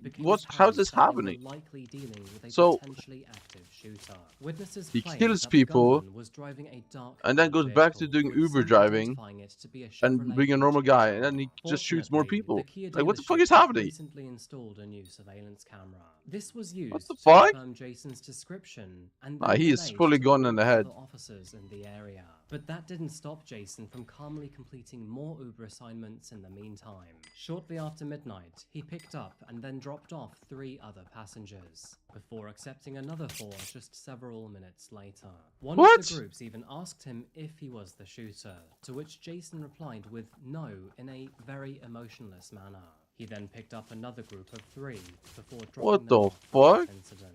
Although most of them had a sneaking suspicion, none of these 10 passengers were aware that they were being ferried by an active spree killer. At 12:36 a.m., This is insane. currently on duty, watched Jason as he dropped off those final 3 passengers. With concern and curiosity, he followed Jason's vehicle while requesting for backup. After around 2 minutes of stalking, he then flashed Jason to pull over. Although they had no idea how he would respond, Jason was calm and compliant after they asked him to hold his hands out of the window. Officers then approached his vehicle without any incident. What the fuck? How is it? To pull Jason out of his car. Police found him to be wearing a bulletproof vest and a fully loaded handgun. He was arrested without a fight, and although his reign of terror was now finally over, this was is only insane. the beginning for the world to understand why he murdered so many. 7 people were shot dead. What the fuck? Wounded in the U.S. state of Michigan on Saturday night. A suspect was arrested and has been named as Jason Dalton. This is the craziest shit ever, bro. 3 separate and apparently random shootings. Does he believe it's a video game? Did he mistake this for a video game? Dead. In summary, what it looks like is we have somebody just driving around, finding people, and shooting them dead in their tracks. 4 people were reportedly shot at a Cracker Barrel restaurant, including a 14-year-old girl. A father and son were gunned down at a Kalamazoo car dealership. Police and the Kalamazoo Crime Lab were searching a house registered to the 45-year-old suspect. The local county sheriff's office reported a weapon was found inside his vehicle. What the fuck? Yeah, this case is gonna be crazy. The following day, Jason's interview with Sergeant Gorham revealed several chilling yet strange details. I know I've said a few of these details already, but I'm going to repeat them to clarify Jason's frame of mind. Jason, if it's no longer 4 million, or if it's 4 million, that's still good. I don't mind 4 millers. I thought it was always 2 million. Down and would always ask him if he was online. He further blamed the app for causing his sleep issues, and also stated that something had come into his car and he felt like he was on fire.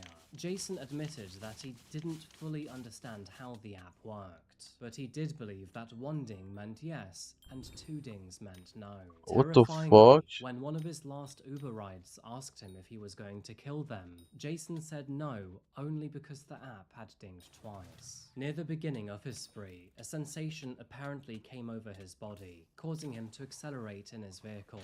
At this moment, Jason truly believed that he was being possessed to drive faster. When asked if Jason had ever thought about helping the people he had shot, he simply said, "It just had a hold of me," further indicating that he was possessed and unable to support. He also said that it ended only after being arrested, and that is when he came back to reality. Jason knew that his actions were wrong despite these statements. He confessed that he was aware that people would now look at him like a monster. He further added that he was sorry and saddened by his actions, and advised that he could not say any words that could bring closure. Uber, UBER? Mm-hmm. You just recently been joined up with them. Yeah. Am I okay to talk Yeah. about what happened? Yeah. I know that you guys are going to have a hard time believing this, but it literally took over mind and body. The Uber app? Yes. I really didn't even see what the I just tapped it, and then it was like a devil head that popped up. It was some sort of like what? Horn head, like a cow head or something. And I pressed that button, and that's What?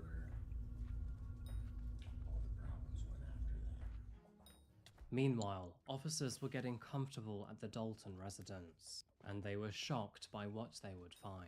Bullet casings, gun accessories, and Pepsi cans littered the home. A basement arsenal contained hordes of ammunition rounds, which were stored in cans and boxes, along with numerous long guns, handguns, a hunting bow, and a large, brightly coloured squirt gun. You're on timing. In the home's backyard, bullet holes could be seen through a shed, the fence, and playground equipment.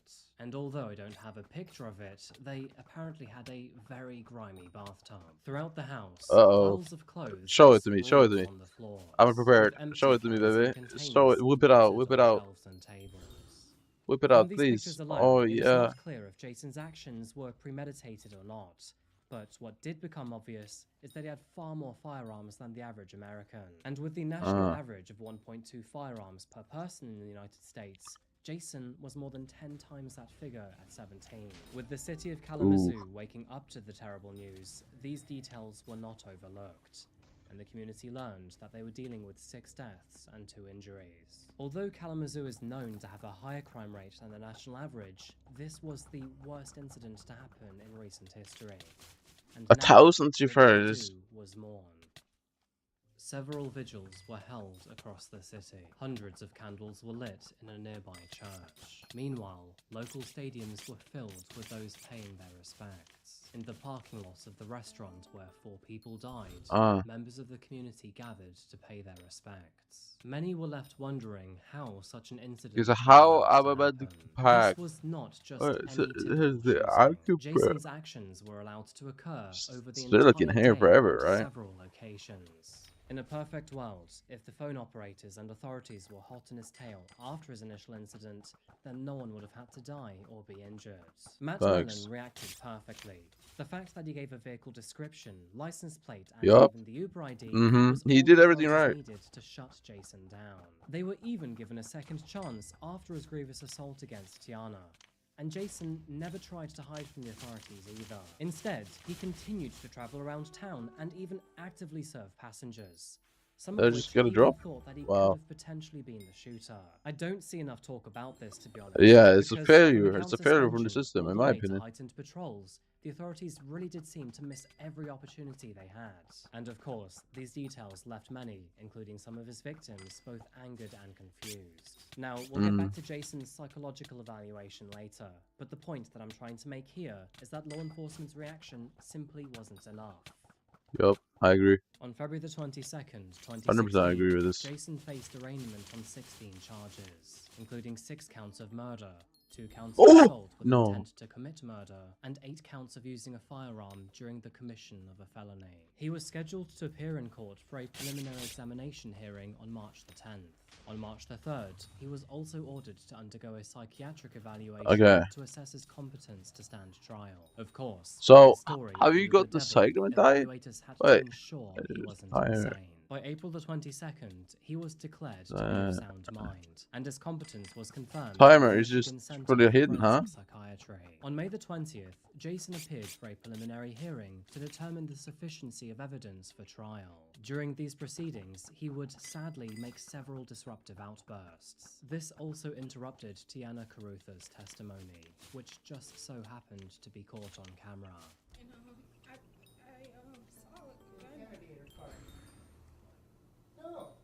These old people, they have these old black bags. They're called they're black bags. And people drive around and look at them. It gets real like, hey, and it's time people look. And then that's when to tell people it's time to get the temple. Yeah, you need to get the temple. Okay, wait, what? You have a 0?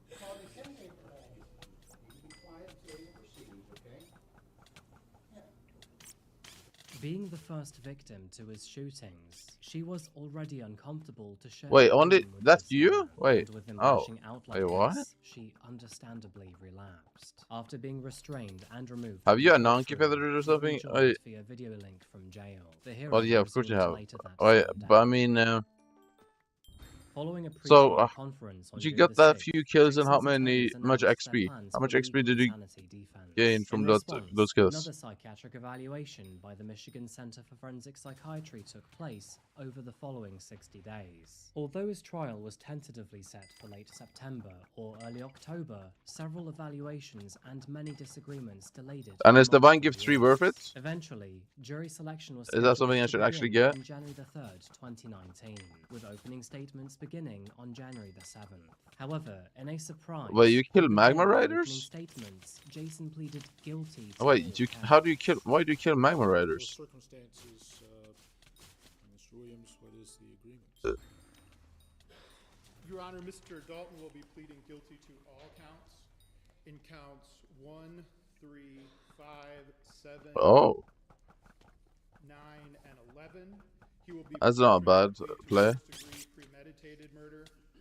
In counts 13 and 15, he will be entering a guilty plea to the count as charged, assault with intent to murder. Are you like going for the cyclone die, or you think you will get one passively? Firearm charges, which make up the even number. Because I'm pretty confident I will get one before. Subsequently, on February the 5th, 2019, Jason Dalton received a life sentence Before I get without regret. the possibility of parole, thus forever condemning him to a cell behind bars until... Oh, well, that's kind of all I grind. Love is stronger than hate.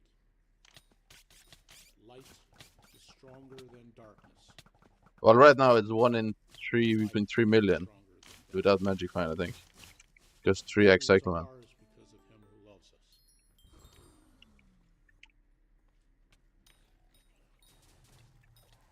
The court sentence as to counts 1,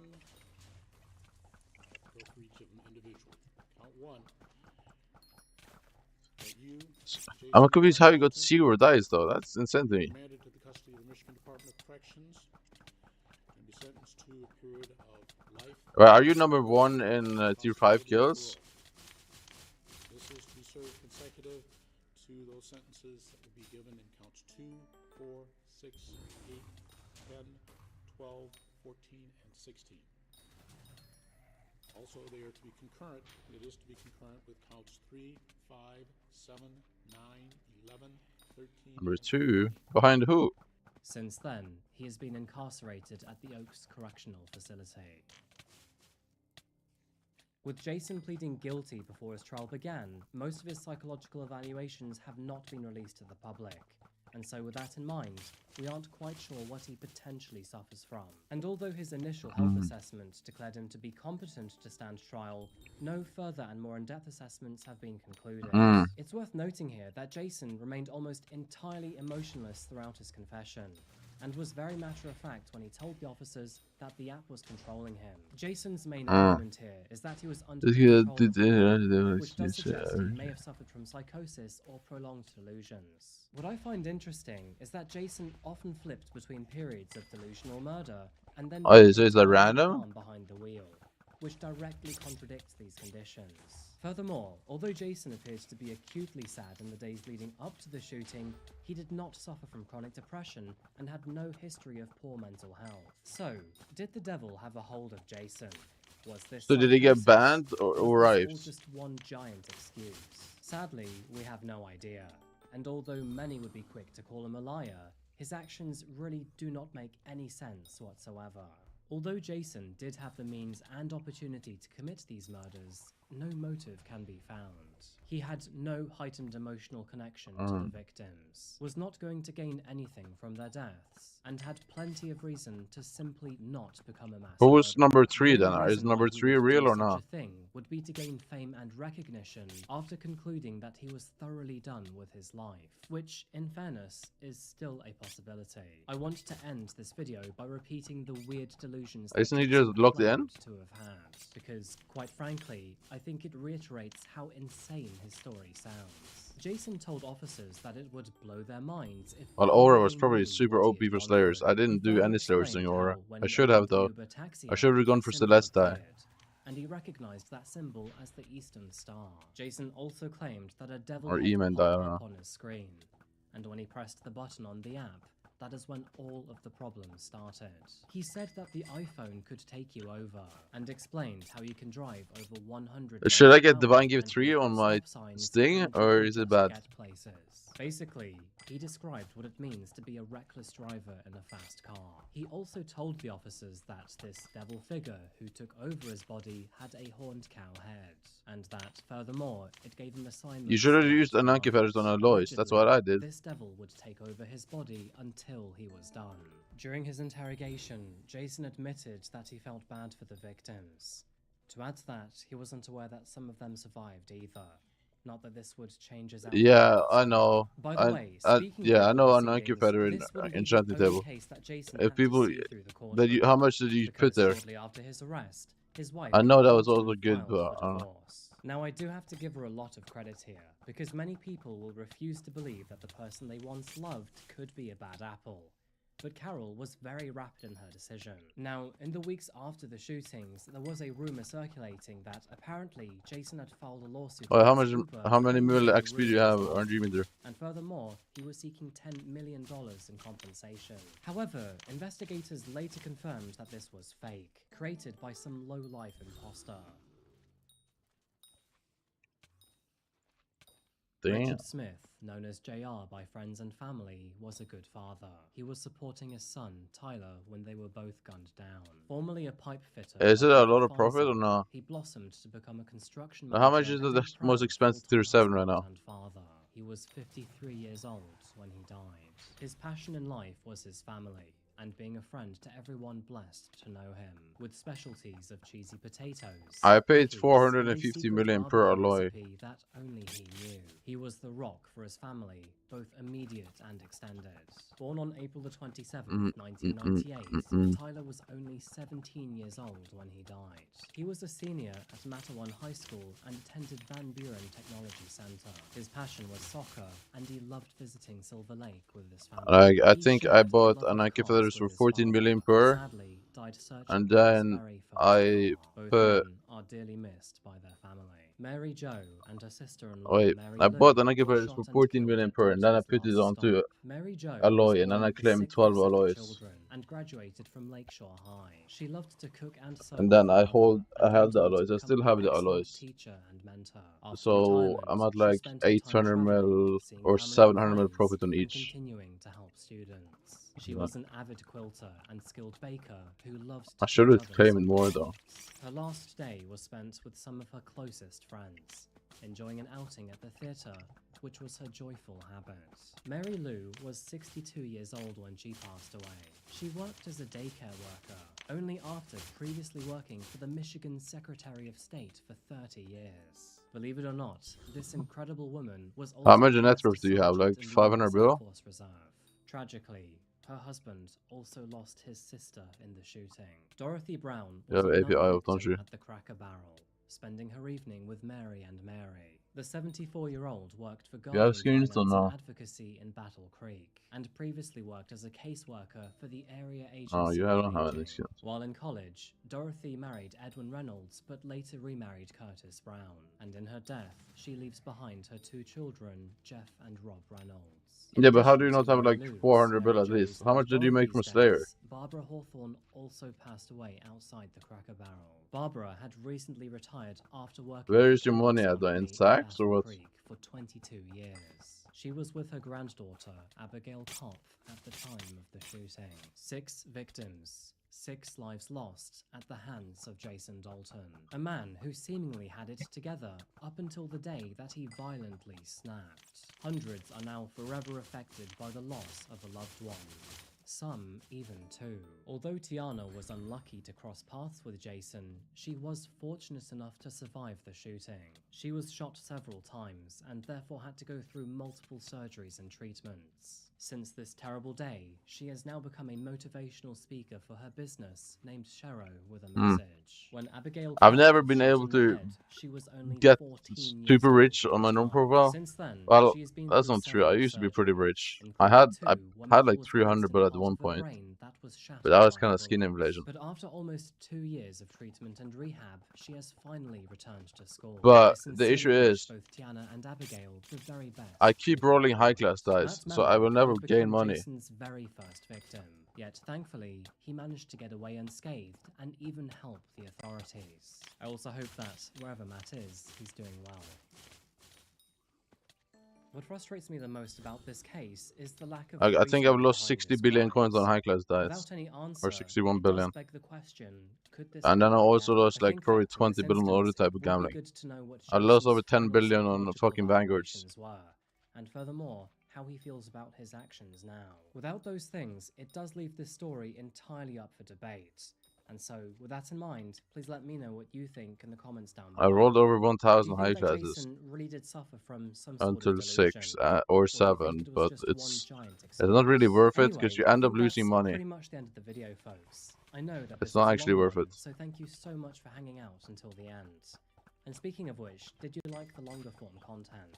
If you want to support the channel, you can find my Patreon here, or alternatively, check me out on social media here, most notably my Instagram. You can also support me, the channel, and Nero by checking out Classified Coffee, my very own coffee brand. And I really mean it when I say that this is the best dark roast I've ever had. That's Classified Coffee Co. Well, skins isn't Anyway, that folks, valuable that is anymore, the but end. Thank you again unapplied so is much still for pretty watching, and as valuable, I always, guess, yeah. I'll see you again very soon for another one.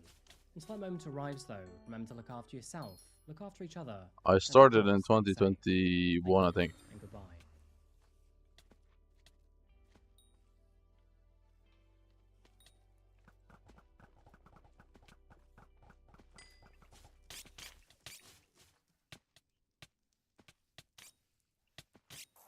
Suzanne?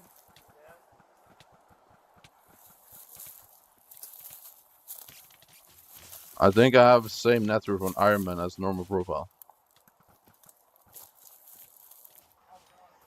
Are you? Okay, so I'm the daughter's boyfriend. Okay. And I'm here. Is this your truck? That's my truck.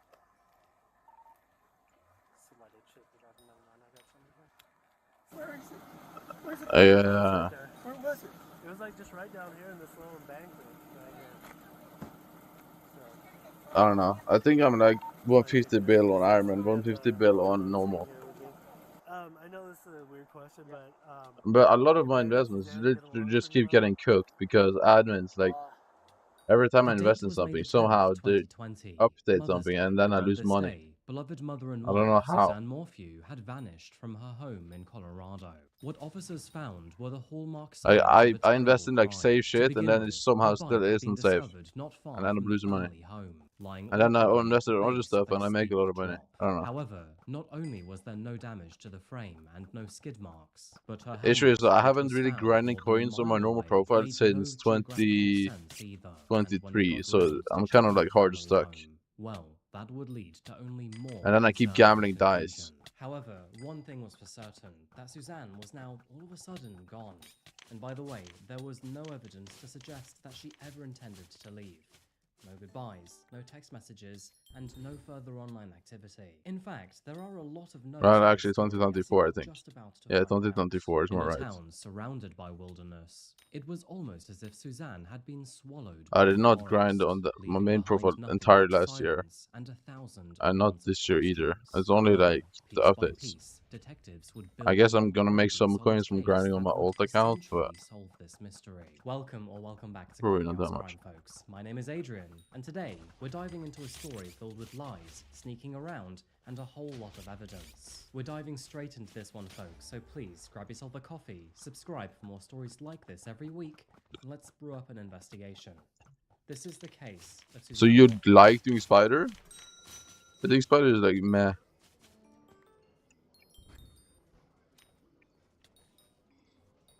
I really dislike endgame. Normal profile endgame is so boring, bro. Stretch I don't know. endlessly beneath crisp mountain air, and the Arkansas River carves through the town that seems to be frozen in time. It is the kind of place where life does No, seem no, to Iron move Man relatively endgame is way slower. more fun. In Salida, porch lights flicker on at dusk, and the loudest sound at night is the wind through the pines. People here don't seem to lock their doors out of habit, but merely out of routine. Because crime, well, that tends to happen somewhere else. But saying that, something about Salida made it the perfectly ominous place for a mystery like this. Because behind those postcard-perfect views and sun-dappled trails, the isolation here seems to cut both ways. I don't know. And when the forest swallows Just the I just cypress can't. pole, I get bored within like it was at 1 hour of 5:36 being in p.m. my on main May the profile. 10th, I get bored within which an just hour, so happened no to matter be what I Mother's do. Day. that concerned so neighbors boring. called the police to report Suzanne Murphy as missing. Her children had got in touch with them to voice their concerns because Suzanne hadn't been responding to any of their messages or phone calls. Her daughters were away from the property at the time, as was her husband. It feels like literally So, zero the plan purpose was to for play on that officers account. to meet the neighbor, Martin, who confirmed that he had knocked on the property's front door but received no response. Iron Man is just Suzanne more was is known to the way road easier bike to in get the area, leaderboards on Iron as Man, biking was one of her and favorite hobbies, there's and actual it was stuff you also can do noted on by Iron the Man neighbors that that her is bike did humane seem to be achieve. missing from the property That is at this not time. humane By or normal. 7:30 that evening, her disappearance had begun to grow more urgently, and so officers I made just their like way Iron along Man County leaderboards a Road bit more. 225, which is a narrow winding road branching off from Highway 50 and not far from the Morphew residence. By the way, this is a note to say that we'll be looking at body cam footage for a few minutes for valuable context. I have tried to condense this down to the bare minimum. What just and happened? We'll go back to What the the fuck? usual format after. Officers crept along the path Fuck? slowly, scanning the steep incline that bordered the road and The hoping fuck to was spot that? any trace of Suzanne or her bicycle. And then, just as they turned a What? bend near the base of its hill, that is when they saw it. A blue Santa Cruz mountain bike, which was lying What just happened? awkwardly near the edge of a ravine, with its front tire pointed sharply downward and towards the creek below. Now, at first glance, it did look like the kind of spot where a serious crash might have happened. But as they approached That the doesn't area, work. something did seem to feel off. There was no Nah, I blood actually go and banned. no Okay, sign I'm of going to impact. downtime then. I'll be gone. Thanks for joining the stream, but I'll be gone for like a hot minute. Hold on. Ow, ow, ow.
In fact, the whole surrounding vegetation was completely undisturbed, not bent, not trampled, and not flattened in any way. In other words, if someone really had fallen here, then they didn't land the way that you'd expect. And despite the steep rocky drop, the bike itself was not damaged whatsoever. There was no bent frame, no broken gears, and no scuffs along the handlebars. In fact, it didn't look like it had been ridden down the hill at all. More like it had been placed there. When Deputy Brown picked up the bike and then returned it to the path, he noticed something else. The front brake pad was seized, and the handlebars had been twisted completely to the left, therefore causing the brake cables to wrap tightly around the frame, and therefore making the bike kind of difficult or even impossible to ride. They also examined the dirt shoulder, which was just above where the bike had been found. They noted that if Suzanne had in fact lost control coming down that hill, then there should be signs like tire tracks, skid marks, and disturbed soil. But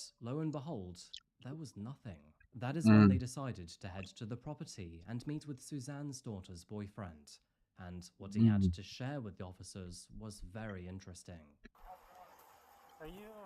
Okay, so I'm the daughter's boyfriend. Okay. And I'm here. Is this your truck? That's my truck. Somebody check it out. Never mind, I got somebody here.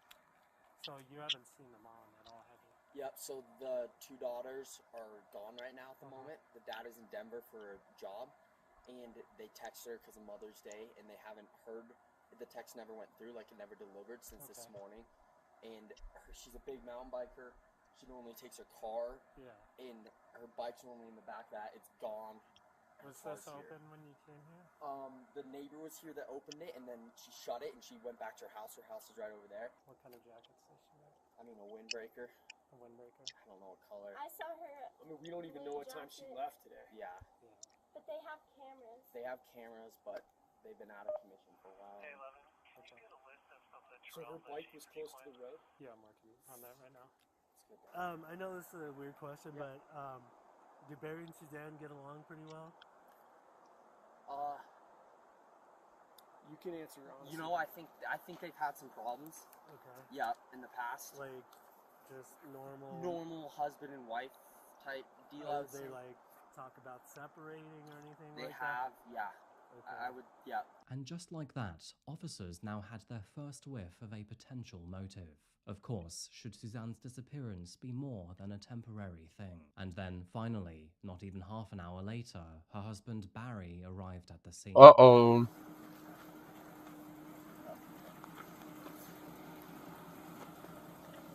Where is it? Where's the bike? Oh, it's right there. Where was it? It was like just right down here in this little embankment right here. Sorry, check this, dude. I got the husband on scene here with me.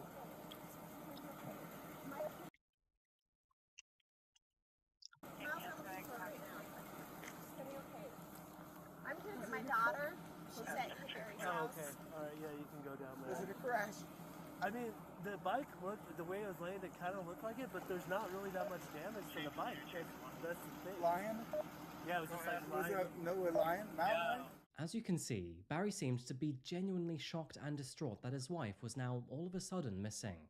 However, let's just say that there was a lot that officers didn't know, and a lot more that he didn't either. Because as it turns out, detectives had already swept the property, and what they found were a few interesting clues left behind. But before we get to that, let's first talk about Barry and Suzanne and what their relationship was really like. Because, as you know, several people around them already knew that things were shaky, to say the least. Growing up in the same town, the two met as teenagers in the late 1980s, and with their meeting so long ago, there is a lot of history between the two.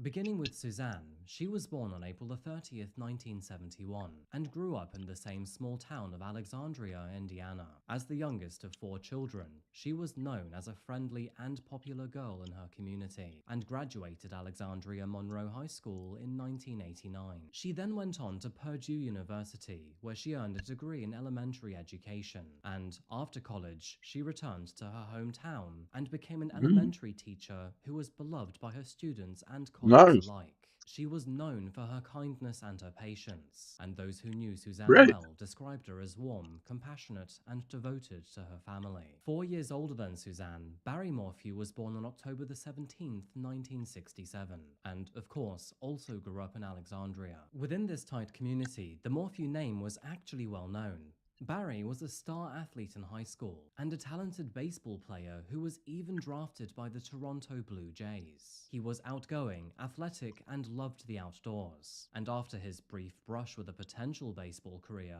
he decided to settle into life in Indiana. He became an avid hunter and eventually a deer farmer, raising trophy deer on a farm property, before then going on to build a successful landscaping business from the ground up, earning a reputation for being a provider for his family and a man proud of his work ethic. But the story between Barry and Suzanne actually started a few years prior, and the two began dating when she was still in high school and after Barry had graduated. They say that the young couple were absolutely smitten, and they gladly shared the same Midwestern roots and Christian values. The pair married on August the 5th, 1994, when Suzanne was 23 and Barry 27. It was a picture-perfect summer wedding, and the couple seemed destined for a happy life together, and they would have that too for quite a long while. In the early years of marriage, they remained near their families. Suzanne became a school teacher and Barry a landscaping business owner, and with both of their careers thriving, it allowed them to provide a comfortable life for their future family. After 6 years of marriage, Barry and Suzanne finally welcomed their first daughter, Mallory, and 4 years later, in 2003, their second daughter, Nice. Macy. It is safe to say that these two girls became their everything,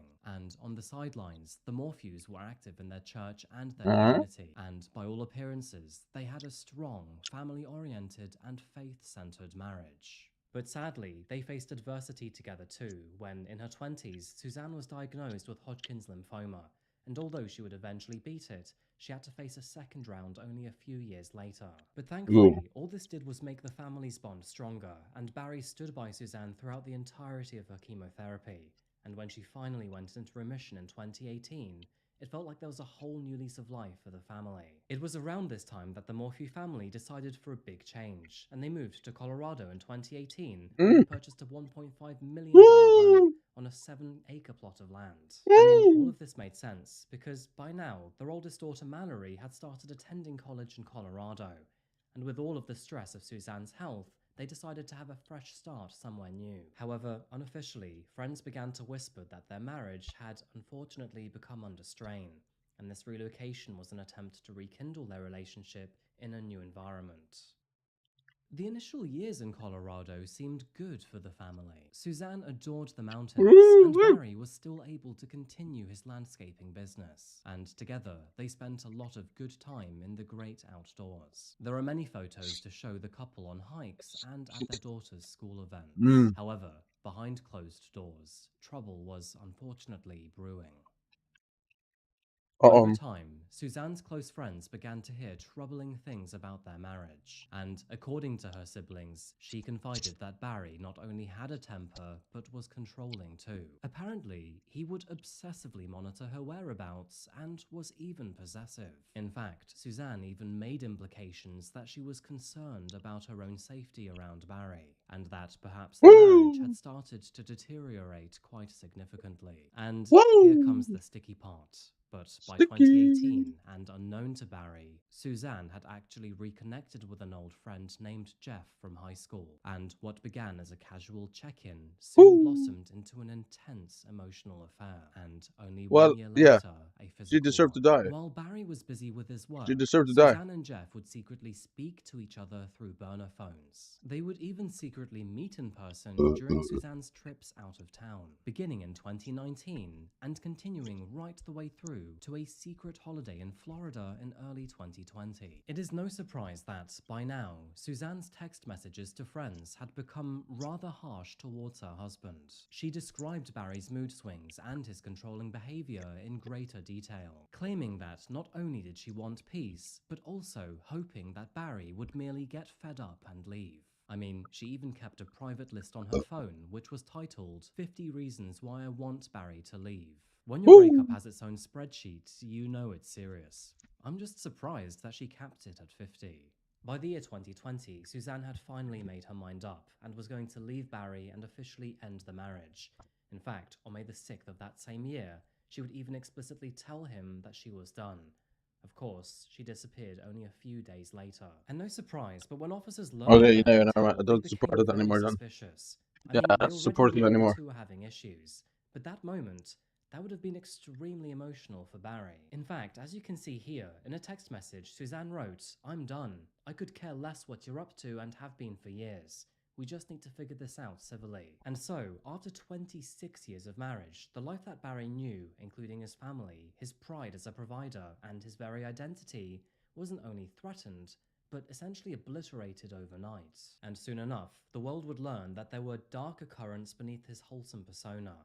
But were they really dangerous enough to insinuate murder? Well, as we know, only a few days after Suzanne told Barry that she was done, she suddenly disappeared. It was Mother's Day, and by mid-morning, both of their daughters had texted her, but unfortunately, to their surprise, got no reply. Suzanne, who was always ever attentive, wasn't responding to any of her calls or messages. And as the hours passed with silence, her girls grew worried and then contacted their father. But Barry was not near the property either. Apparently, he was in Broomfield, Colorado for a pre-scheduled landscaping job. In fact, surveillance cameras would even record him at that hotel at 11:38 that morning. So, he couldn't have possibly been home when she had vanished. Right? Barry tried to call Suzanne, but of course was also met with silence, and by the afternoon had asked a neighbor to check on her. He also specifically asked the neighbor to see if Suzanne's mountain bike was in the garage, which, okay, was a little bit of an odd request, but maybe it was just a hunch. By late afternoon, deputies arrived, which, of course, would then lead us to that body cam footage in question. Now, when informed about the bike, you might have expected that Barry would then race home in a panic, but instead, he remained on the job for several more hours. Phone records show that after getting the phone call, he then travelled past his hotel in Broomfield, where he then dropped off some tools and a shovel, and only left after 6 p.m. By the time he got home, it was nearly 9 p.m, where, of course, in body cam footage, he then looked frazzled and worried. Whatever the case, by sundown, the search for Suzanne was in full swing. Teams of police officers, volunteers, neighbours, and even the FBI combed the area, which included the use of ATVs, boats, and even helicopters. In the days immediately following her disappearance, both Barry and their daughters would put on a show of desperate hope. In fact, he would even go live on television to release this emotional video. Jeg holdt på at lage burger. Suzanne, if anyone is out there, Jeg har laget burger, jeg skjønner du. Jeg lagde burger, jeg trodde du var her, men. Hæ? Jeg trodde du var her. Det er flere burger du kan lage. No questions asked. However much they want, I will do whatever it takes to get you back. Honey, I love you. Hæ? Nei, det er flere igjen. But as investigators dug deeper into Suzanne's case, bizarre clues slowly began to emerge, and those clues shifted their focus. Inside of Suzanne's SUV, deputies found her sunglasses and a hydration backpack, items which she was known to always take on her rides. It now began to look like she never went on a bike ride at all that day, and investigators quietly began to suspect the scene was staged to mislead them. Meanwhile, inside the home, they noticed what could be minor signs of a struggle. For instance, a door frame to the master bedroom was cracked, a dark vertical split in the wood that was not there when the house was sold to them. Meanwhile, in the laundry room, another hint of foul play turned up. While collecting evidence, police officers found a plastic cap for a syringe inside of the dryer. They noted that the cap is the type typically used on a tranquilizer dart, and her husband did own a tranquilizer gun that was used for animals. In fact, Barry was even known to keep tranquilizer darts and a dart gun as part of his deer farming and hunting hobby. But why would a cap from a tranquilizer syringe be found in the dryer with bedding? Speaking of bedding, an unspent bullet casing was found next to the couple's bed. And on that note, why had all of the linen been cast to the side in their daughter's Why is the title bedroom The New too? Chris All of Watts? this was just a little bit odd. Does that Another mean he dramatic killed discovery his came daughters 10 too? years after Suzanne vanished. Did he kill his Tucked daughters? away in the back of her closet was what looked like an ordinary pen. However, in reality, it was actually a spy pen that being a recorder that was disguised as one. As it turns out, Suzanne believed that Barry was actually the one having an affair, and she wanted to catch him out on it. But ironically, the only thing the device would record was many phone calls of her own affair instead. Now, believe it or not, but it would actually take the investigators 6 months to identify this mystery man on the recordings. Because this guy Jeff, who lived in Michigan with his own wife and children, would not actually come forward after her disappearance. In fact, he'd even taken multiple steps to delete all of their messages out of fear. Once he was finally tracked by the officers, he fully cooperated.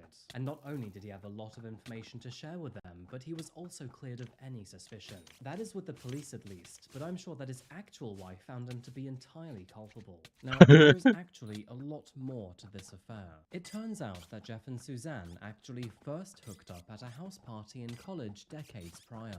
And with her and Barry already a couple back then, even that encounter was unfaithful. Only a couple of days later, Barry found Jeff on the golf course where he was moments away from, quote, beating him down. He only stopped after Jeff convinced him that it simply wasn't worth it, and he promised to leave his girlfriend alone. After that encounter, Jeff and Suzanne didn't message each other again until the year 2018. It was Suzanne who broke the ice by messaging him on LinkedIn saying, "Howdy stranger." From that point onwards, they began to talk on the phone platonically, before eventually starting an affair. I'm so full. Suzanne I'm so gave him full. I'm so numerous full. reasons why she wanted to leave Barry. It is worth noting here that by now, Jeff was already married to another woman and had several kids. As the affair amped up, so did the tension between Suzanne and Barry. Barry grew paranoid and was quite suspicious of his wife, and Suzanne, Why is the well, lobby she so certainly cooked? did not help that situation. However, Barry responded in concerning ways too. He often asked to see her phone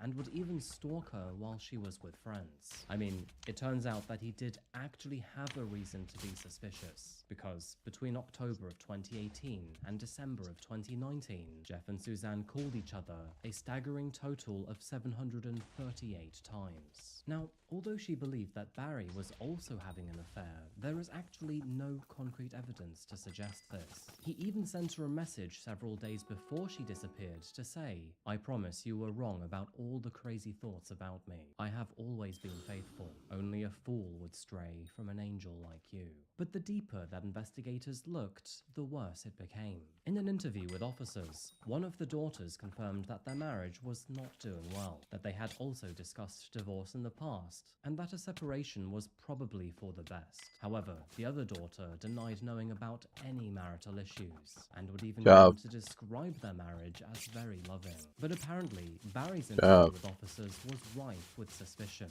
and throughout this interview, detectives would notice several glaring inconsistencies. To begin with, he explained that he left the property at 5 a.m. that morning, and that he left his wife sound asleep in bed. Later on in the day, he then texted her Happy Mother's Day, but never received a response. However, not only had his story changed of when he last saw Suzanne, but both phone and vehicle data would later confirm that his entire account of where he was that morning was incorrect. Both the drive to the hotel and the times he was there were inconsistent. He would also consistently flop between describing their marriage and their final night together as perfect, to then going on to admitting that they did in fact have quite the horrible argument. And remember his drive to Broomfield on the morning she disappeared? Well, it turns out that he was actually supposed to drive there with a colleague the following day. But instead, he left the home alone at 5 a.m. that Sunday morning. Safe to say that detectives were now very suspicious of Barry, as were many other members of the public too. And as the days turned into weeks, there was still no sign of his wife whatsoever. It was kind of like she had just disappeared that morning, never to be seen again. Almost an entire month went by, and search parties were still out there every day looking for her. Barry stuck to his story, suggesting that maybe his wife had been abducted, murdered by friends, or even taken hostage by a mountain man. In fact, that did seem to be his leading theory, while also blaming detectives, as seen in this video here. What seems to have happened from the investigators, and they don't give much when I've got private people working for me, is maybe she was abducted right here. And they found an article going west of hers. They won't tell us what it is. So they sent another team after they found the article that covered this hillside all the way down to the river pretty good. What? My concerns were this way and that way if it was the cat. Because the cats, they drag their prey up the mountain and out of people's. We can't find sign for the cat, but we got rain like right away. Yeah. Should have washed away sign. So they found her bike just right against that tree down there? Well, no, it was on the ground. It was, the wheel was facing, and the sheriff department, they screwed everything up. They shouldn't have touched it. Oh, so really? Left it. It's evidence. They pulled it up, and then the sheriff we had cars over here. Well, the sheriff let everybody drive through here, covering all, or messing up all the evidence. They were walking all over this area, which if somebody abducted her, they would have had foot tracks. They would have fingerprints on the bike. And they that let, they let let 10 other people touch the bike. Oh, man. I mean, we was really upset that first night. But I was in Denver, so you were? I didn't get here until 9 o'clock that night. And my friend's an Army Ranger. And he knows this stuff better than anybody. Despite everything they had against him, detectives decided to hold off for a while, because without a body, well, building a solid case against Barry would be next to near impossible. In the months that followed, Barry began to liquidate all of the family's assets. This included selling their first home in Indiana, and only 2 months after Suzanne disappeared, even selling her Range Rover. Which is kind of strange, right? Because surely if your wife just suddenly you want to keep those. then you'd want to hold on to her car just in case she came back. And if that wasn't enough already, then only a few months later, he would go on to sell their very own home on Puma Path. And not for pocket change either, because that would sell for a cool $1.6 million. Whatever happened to Suzanne, and whether he had anything to do with it or not, it looked like Barry was ready to close this chapter of his life, cash in, and then move on. And he did so with the full support of his daughters. However, that would not last very long, because as the 1 year mark approached, detectives came knocking at his front door. And what they had in their hand was an arrest warrant. On the morning of May the 5th, 2021, Barry was finally arrested near his home in Poncha Springs. He was then arrested and charged with multiple counts, including first-degree murder, tampering with physical evidence, and attempting to influence a public servant, with that last charge related to false statements that he gave to investigators. The news of Barry's arrest shocked some, but validated others, and to those who had followed the case closely, it actually felt inevitable. As the case moved towards its preliminary hearing, parts of the evidence became public, and the released affidavits painted a very dark picture. Investigators testified about the tranquilizer dart cap found in the dryer, the discovery of Barry's tranquilizer gun and darts in the garage, and a damning timeline pieced together from his cell phone and truck data, which, they argued, tracked his suspicious movements on the day of the crime. And surprisingly, that is not even counting what we've already discussed, because trust me, there was a lot more. For example, Barry's GPS data from the day that Suzanne vanished showed some seriously strange behavior. At precisely 2:47 p.m., his phone was switched into airplane mode, cutting it off from the network. And over the next hour or so, GPS picked up frantic movement. It showed that his phone was darting all over the property, bouncing from point to point. Now, apparently, Barry would later claim that he was outside shooting chipmunks with a rifle, which is a bizarre explanation at the best of times, and the investigators were not buying it either. They believed that Barry had actually tranquilized Suzanne and was then chasing her around the house as the drug slowly took effect, which is a terrifying thing to think about, as this means that Suzanne would have been slipping into unconsciousness as she tried to run away. And then were the photos. Images taken of Barry the next day show scratches and abrasions all across his hands and arms. Now, Barry claims that they were actually from work, but in my mind, these marks look far more like defensive wounds, kind of like someone had clawed at him with their fingernails as they fought back. And as for Barry's time in Broomfield, well, that didn't exactly help his case either. Investigators believe that he staged Suzanne's bike down a hill to make it look like an accident, or possibly an abduction. And along the highway, on his way out of town, they suspect that he then tossed her helmet out of his truck window. By that point, Suzanne was likely unconscious, or maybe even perhaps dead. It is theorized that Barry then secured her body, probably hidden at another location, and then planned to deal with it once he had more time. Between 3:25 and 3:48 that morning, he was to his Ford F3 3:50 were opened and then closed multiple times. At 3:56, I supported this until and then at 4:23, like she Suzanne's was. phone registered with a I local cell heard that tower for the very last she was time. gonna At around 5 go a.m. away from and him confirmed by his own reports, instead of just and keep as cheating. the sun was just beginning to rise, Barry So then hit whenever the that road happened, toward Broomfield for you what he doing claimed anything was to a her work is just trip. I'm just. However, he was not only carrying tools, because as it turns out, he was also carrying incriminating evidence. By 8 a.m., he checked into his Broomfield hotel, but strangely didn't do much work on the job. Co-workers say that he seemed agitated, and one would even say that they saw him carrying large trash bags to the dumpsters. And that is true, because over the next few hours, he made 5 separate stops at dumpsters all across the town. Surveillance footage later captured him dumping trash at random spots, including behind a gas station, into a McDonald's bin, and even at a dumpster near his hotel. He would even claim that he traveled to McDonald's to buy a Big Mac, but then changed his mind and ate a granola bar instead. I guess it turns out that he was on a diet of lies and deceit. Investigators believe that all of these were strategic trash runs, where he then discarded bloody rags, packaging for the tranquilizer darts, and anything else that might connect him to the crime. In one of those dumpsters, police would later find an empty tranquilizer dart case, matching the exact kind that Barry had. And here is the real kicker, but all of these trash runs happened before anyone knew that Suzanne was missing. So, if Barry really were innocent, then he spent all of Mother's Day frantically dumping trash and bleaching his hotel room without once trying to call or wish his wife a happy Mother's Day. He then travelled back to his hotel, and between 12:42 and 6:03 p.m. he didn't leave. When he did finally check out, a cleaner claimed that apparently the room reeked of bleach. Wet towels were scattered all over the place. Now, Barry claims that he was just merely washing off dust, but the smell, well, that told a different story. It kind of smelled like someone had been scrubbing something away. And to investigators, this wasn't merely odd, it was damning. However, this case was still far from over, because despite all of this evidence being available, they still didn't have one crucial thing. And of course, that was a body. As a result, he pleaded not guilty to all counts, and with no body and, well, largely circumstantial evidence, the prosecution faced an uphill battle. Even still, they remained confident.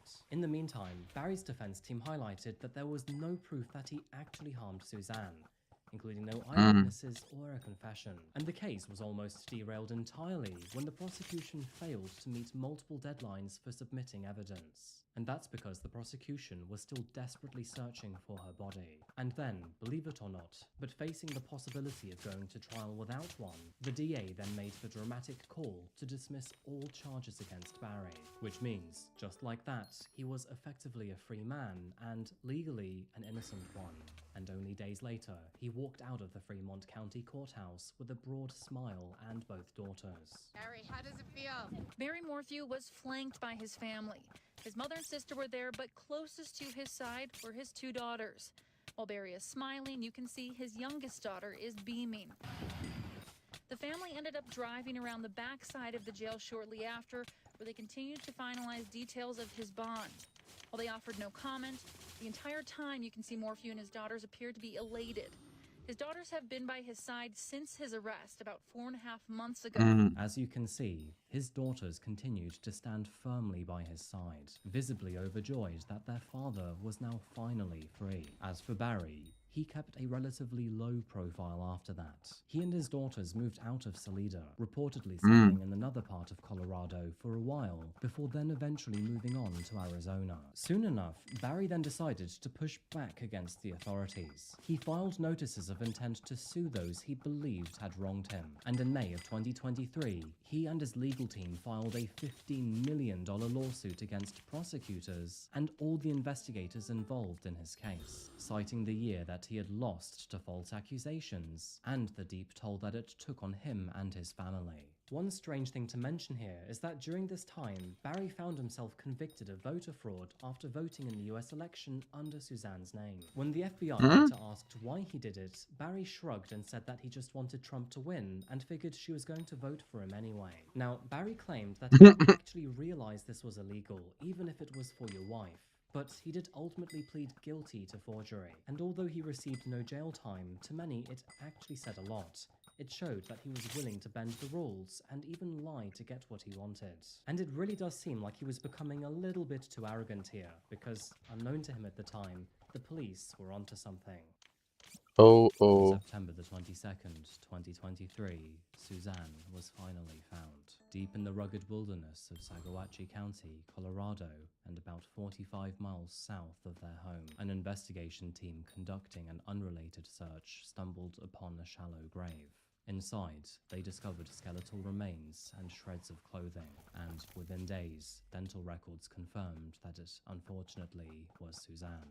The location was remote. It was a dry, high desert clearing near the tiny town of Oh, is there evidence of him driving there? road or highway. But several details were both alarming and incredibly revealing here. For one, many of Suzanne's bones were significantly bleached, indicating that they had been on the surface and exposed to the sun for quite some time. Secondly, several parts of her skeleton seemed to be missing, including bones from her feet, and her shoes were also not present. Investigators would also find fragments of her bike clothing, and also a single unfired bullet near the grave. Given that her remains were both scattered and sun-bleached, anthropologists believe that Suzanne's body had likely decomposed at a different location before then being moved on to this site at a later date. In other words, she was murdered and then left somewhere, and then moved many months later. The implication here was chilling. Perhaps spooked by the ongoing searches or upcoming trial, had someone secretly transported her bones to a more distant hiding spot? Now, there is no public information as to when the remains were placed here. However, it is a question that will likely be answered in the trial yet to come. Tonight, we're learning more about the discovery of the remains of Suzanne Morphew, the Salida mom who went missing on Mother's Day of 2020. The Colorado Bureau of Investigation announced it had discovered her remains near the town of Moffett. That's about 2 hours southwest of Colorado Springs and not far from Sand Dunes National Park in Saguache County. KRDO News Channel 13's Annabelle Childers is live in Moffett at the area. Locals believe that discovery happened. Annabelle? We are right off Highway 17 in Moffett, surrounded by bits and pieces of caution tape, and you can see 2 pieces right there tied to these plants. Now, the Colorado Bureau of Investigation will not confirm that this is exactly where Suzanne Morphew's remains were found, but several locals, including the Moffett fire chief, believe it is because they say they saw investigators here for multiple days over the weekend. As you can imagine, this moment was bittersweet for her family. On one hand, it removed any hope that Suzanne was still alive. But on the other, it meant that they could finally lay her to rest. But perhaps even more importantly, it would also offer fresh evidence, because when this autopsy was publicly released in April of 2024, not only would it confirm that she was murdered, but also provide some brand new and shocking clues. Toxicology tests found traces of BAM in her system, which stands for these 3 things. But more specifically, BAM can only be found in wildlife tranquilizers. Which does ring a bell, doesn't it? And if that wasn't enough already, well, detectives had long known that Barry was actually the only person in the entire state of Colorado to be licensed and purchase it recently. And so, with that in mind, an arrest warrant was made for Barry once again. On June the 21st, 2025, Barry was once again arrested in Arizona. He didn't resist either. In fact, he reportedly told the officers that he had long suspected this day might come. Within days, he was extradited back to Colorado. And this time, he is definitely going to trial. The federal, state, and local authorities all made it very clear that this indictment was based on new facts and evidence that hadn't Is it not a bit laggy in here? 2021. And sure enough, the new details focus heavily on the BAM tranquilizer, particularly Barry's exclusive access to it. Records show that Barry obtained multiple prescriptions for BAM while he was still living in Indiana. Not only that, but he was using it on deer as recently as April of 2020, that being only 1 month before Suzanne was murdered. Turns out that between 2017 and 2020, not one single zoo, vet, or wildlife official in the entire region reported any use or purchase of BAM except Barry. So, if traces of BAM were found in Suzanne, Well, there's really only one likely source. Despite this, Mm. Barry's daughters, who are both now in their 20s, still remain by his side. They continue to believe that their father is being unfairly persecuted. Looks like love is blind, especially when it's your own family. As of the time this video is being posted, Barry is once again awaiting trial. He has already made his first court appearance, and the judge has set his bond at a steep $3 million in cash only. Prosecutors believe that they now have the upper hand, and with Suzanne's body and the chemical evidence at their disposal, yes, absolutely, their case is now stronger than ever. But the chances are that Barry will not go down without a fight, and so I am sure that his legal team are preparing for war. So, that is basically where we're at for now, and although Barry hasn't yet stood trial, I do think it's kind of obvious which way this will go. I did also want to cover this case while I could, because, honestly, I do see this becoming the next Chris Watts story. And by the way, it is no surprise to learn that Barry's lawsuit against law enforcement has basically all but fallen apart. I don't think he'll be worrying about that much longer. Over the 5 years since that fateful Mother's Day, this story has taken some dizzying turns. Is it laggy in this lobby? Theories, arrests, setbacks, and now finally a trial. And while the outcome feels all but inevitable, it is clear that this story is not yet over. It is a tragic one, no doubt, and Suzanne, she definitely did not deserve to Okay, so die. it is laggy. But that is not to say that she handled everything perfectly either. From having a long-running affair to planting secret recording devices in her own home, it is clear that there were multiple layers of dysfunction here. But then again, if this really was an abusive relationship, then simply walking away is, well, never as simple as it seems. In hindsight, this marriage should have definitely ended multiple years earlier, and in those hundreds of messages between the two, Barry came across as both self-loathing and explosively reactive. Yeah, I think So Hypixel is a bit laggy, you know. basically where we're at for now, and I'm sure that once this case actually wraps up and the dust settles, I will probably revisit it again. But for now, that is all I have.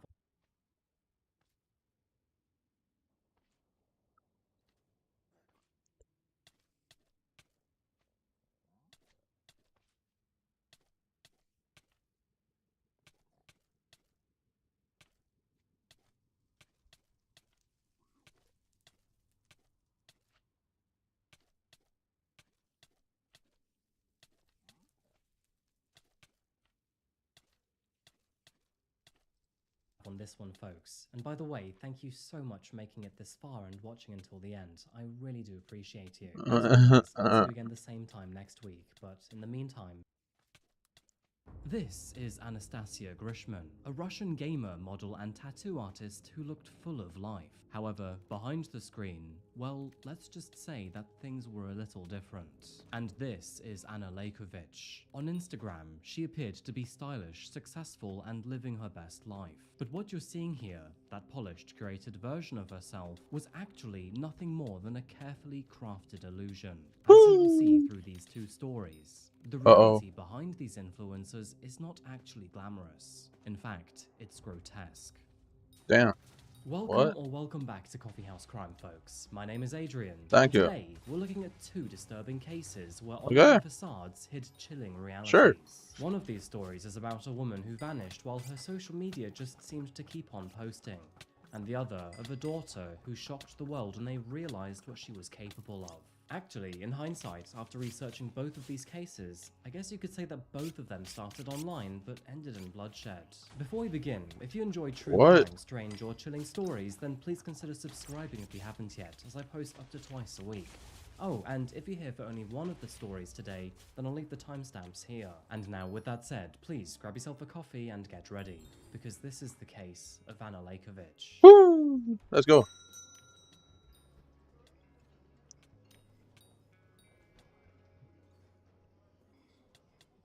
Our first story today takes us to Eastern Europe, a region rich in history, shaped by shifting borders and filled with many cultures. We begin in the country of Moldova. With a population of only 2.5 million residents, Moldova might seem unassuming at first glance. However, it's a country that is filled with a deep sense of national pride. Despite facing long-standing economic and political challenges, it has a very vibrant culture, one that is influenced by both its Romanian roots and a unique blend of Latin and Slavic traditions. However, Moldova does struggle with the challenge of emigration, because as it turns out, out, more than a quarter of the country's population lives or works abroad. Even still, its global footprint reaches far beyond its borders, especially in the digital world. By the way, who remembers this old tune from the early 2000s? Ozone's Dragestay Dente, which is better known as Numa Numa, is perhaps one of Moldova's most iconic tracks, with over 700 million views to this day, and, of course... Everyone knows that song. Oh, and then there's Moldova's unforgettable Eurovision moment, Runaway. However, again, this is better known as the epic sax guy. The online world really is a strange place, but it's not going anywhere. At times, it can be brilliant and hilarious, but just as often, deceptive and even dangerous. If it's not trolls or negativity, it's stalkers or scammers or even people... Bro, give me Primordial Eye though. Like it's some sort of public library. Because honestly, it is quite scary how much people can find out about you just simply by putting your name into Google. Have you ever wondered how scammers get your number or why your inbox is full with so many bloody annoying emails? Well, this is probably why. The world of the internet is far Aura. Data brokers love to sell your data to marketers and scammers without your consent, all in the name of profit. Meanwhile, they're making billions of dollars in the process. Now, technically, they are required to remove your data if you ask them to. But it's often rare to find them, and they intentionally make the process difficult for you. Googling myself comes up with all sorts of results. But what really bothers me is that when I type my personal email address into Google, there are many websites that hold my name, email, and various other details that are all at the ready for someone to buy. And seeing that made me feel quite violated, even unsafe. Which is what brings me to today's sponsor, Aura. Seriously, these guys do all of the heavy lifting when it comes to protecting your digital privacy. Basically automatically removing your personal info from all data brokers and then keeping it off. Now, personally, I believe that privacy is important, but in a world where we are infinitely privacy? Companies and corporations, or is it privacy? It is almost impossible to protect my data alone. In fact, did is you know actually that privacy? by the year 2030, the global data broker market is expected to hit more than $615 billion US. And that's why I chose Aura to help protect my data. But that is only the start. If you need a VPN, done. Want real-time fraud alerts? They have you covered. And if your personal info shows up on the dark web, they'll notify you right away. I'm not leaving myself exposed online, and you shouldn't either. So, if you want to try Aura for free for 14 days, go to aura.com/coffeehousecrime. In only 2 weeks, okay, so isn't that just the same about that Elon Musk has or something? And how Aura can help you get rid of it. That's aura.com/coffeehousecrime. Thank you, Aura, for sponsoring today's video, and of course, thank you folks for listening. And now let's get straight back to this case. So, as you can probably tell already, not everything that comes from the internet is as harmless as a viral dancing video, and both of these stories serve as great examples. It was in December of 2020, and in the Moldovan city of Comrat, that police received a harrowing phone call. One that would lead them to a crime scene so gruesome and deeply disturbing that it would test even the most seasoned of officers. And, well, let's just say that it stood in complete contrast to the carefully curated image of the person who was actually at the center of it all. The phone call came from a young man in a state of absolute panic. His voice was frantic as he explained that his girlfriend had told him something so disturbing and outrageous that initially he actually thought she was joking. But yeah, well, obviously. About it, is it really bad? That it gnawed away at his conscience. And so, with it plaguing his mind, he decided to travel to her house while she was asleep in his bed. And unfortunately, what he found while there would confirm his biggest fears. As a result, he called the police immediately, and when officers arrived, nothing could have prepared them for what they were just about to walk into. Inside the apartment, no, I'm really intrigued. Was so gruesome and deeply unsettling that several of the officers would later say it was the most horrifying crime scene Bro, they tell had me. ever witnessed. Tell me, I need to know. The blood-soaked room was the body of a woman. She had clearly been dead for multiple hours. What? And sadly, there was no chance of medical intervention. Her torso had been split wide open by a deep vertical wound, which ran down from the center of her chest through to her groin. And even more disturbingly, all of her organs had been scattered around her body.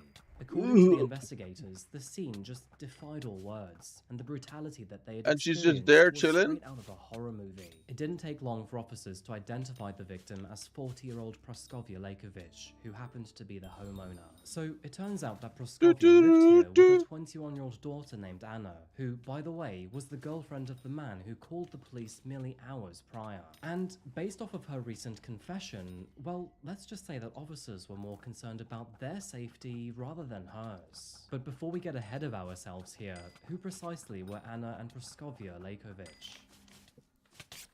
Beginning with look her at that. mother, Praskovia was a devoted and Oh, loving she's very parent. beautiful. She Hey. gave birth to Anna when she was only 19 years old, and although her father, Vasily Aladov, was technically in the picture, he unfortunately was basically never present for her. You see, Vasily was a wealthy land and farm owner with many ambitions of his own, so much so that he even ran for governor of a local region in 2019. And although he would never succeed, his multiple business empire was successful enough to financially support the family. While money could never replace love or emotional connection, it did give Praskovia one crucial advantage here: the ability to raise her daughter in relative stability even as a single parent. As a result, Anna attended good schools, studied hard throughout all of her years in education, and eventually enrolled into university, where she studied medicine. And while we don't quite know which field she specialized in, one thing would soon become disturbingly clear: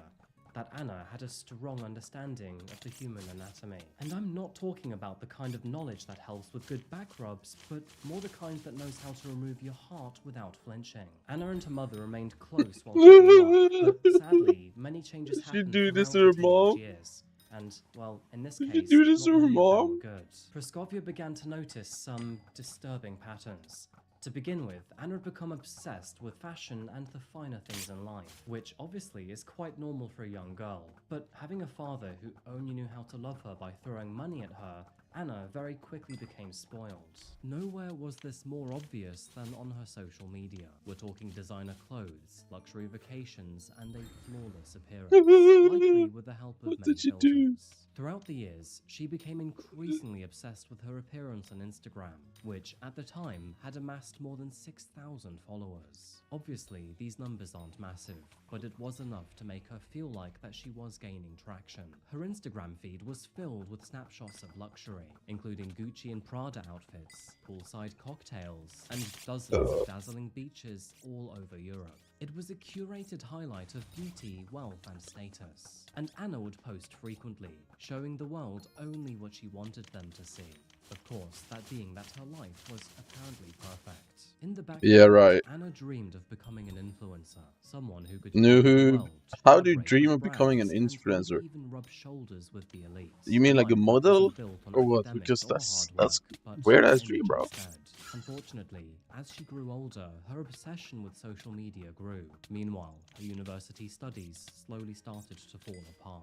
After all, when you've been handed pretty much everything you've wanted in life, it is easy to forget the value of earning it. But academics was not the only thing that Anna was now neglecting, because behind the filters and edits, her party-fueled lifestyle had now given way to alcohol and drugs. And eventually, what started as the occasional Friday night trip would instead become the regular daily binge. Why are people While not doing all of this was vanquishers? going on, I mean, her mother I don't watched on mind, in but like, horror as she saw Anna slip deeper and deeper into the Hoe throes stupid of is that? addiction. But despite everything she tried to do to intervene, nothing seemed to get through. In fact, only 1 month before the tragedy, Anna would even suffer an overdose. Damn. After that incident, both her mother and grandmother desperately tried to help her. But Anna wasn't interested in changing, and whenever the topic seemed to come up, she would explode with anger and even vanish for days at a time. And then came December of 2020, and what once began as a beautiful relationship between a mother and her daughter had suddenly snapped into a brutal and chaotic scene. So, it's no surprise that after finding Praskovia's body and also becoming aware But so of she the did this horrifying to her confession, own mom and detectives cut out quickly the organs pinned and Anna as the everything. main suspect. Now, naturally, the investigation began by reaching out to both friends and family, but strangely enough, nobody seemed to know where she had gone. In fact, her social media remained radio silent too, which only seemed to add more suspicion to the mix. It kind of looked like she was trying to disappear, but the thing is that Anna really did not have many places to run. However, as the hours turned into days, officers began to worry if maybe she had actually managed to slip away. There were search teams looking for her high and low throughout all hours of the day, but it appeared that maybe Anna was just as sneaky as she was dangerous. That would be until 3 days later. Uh-oh. Anna was Get her finally ass, found please. to be staying at a friend's apartment. Yes, sir. Long. And Down get ho. this, but during the entire time, she didn't seem to be stressed at all. According to her friend, she was totally calm for all 3 She's just days. vibing? In Fair fact, enough. she actually seemed cheerful. So, after being tracked down, she of course was finally arrested on suspicion of murdering her own mother. Suspicion of But murder. from this point on, her behavior would actually only get worse. From the very beginning, Anna didn't hold back.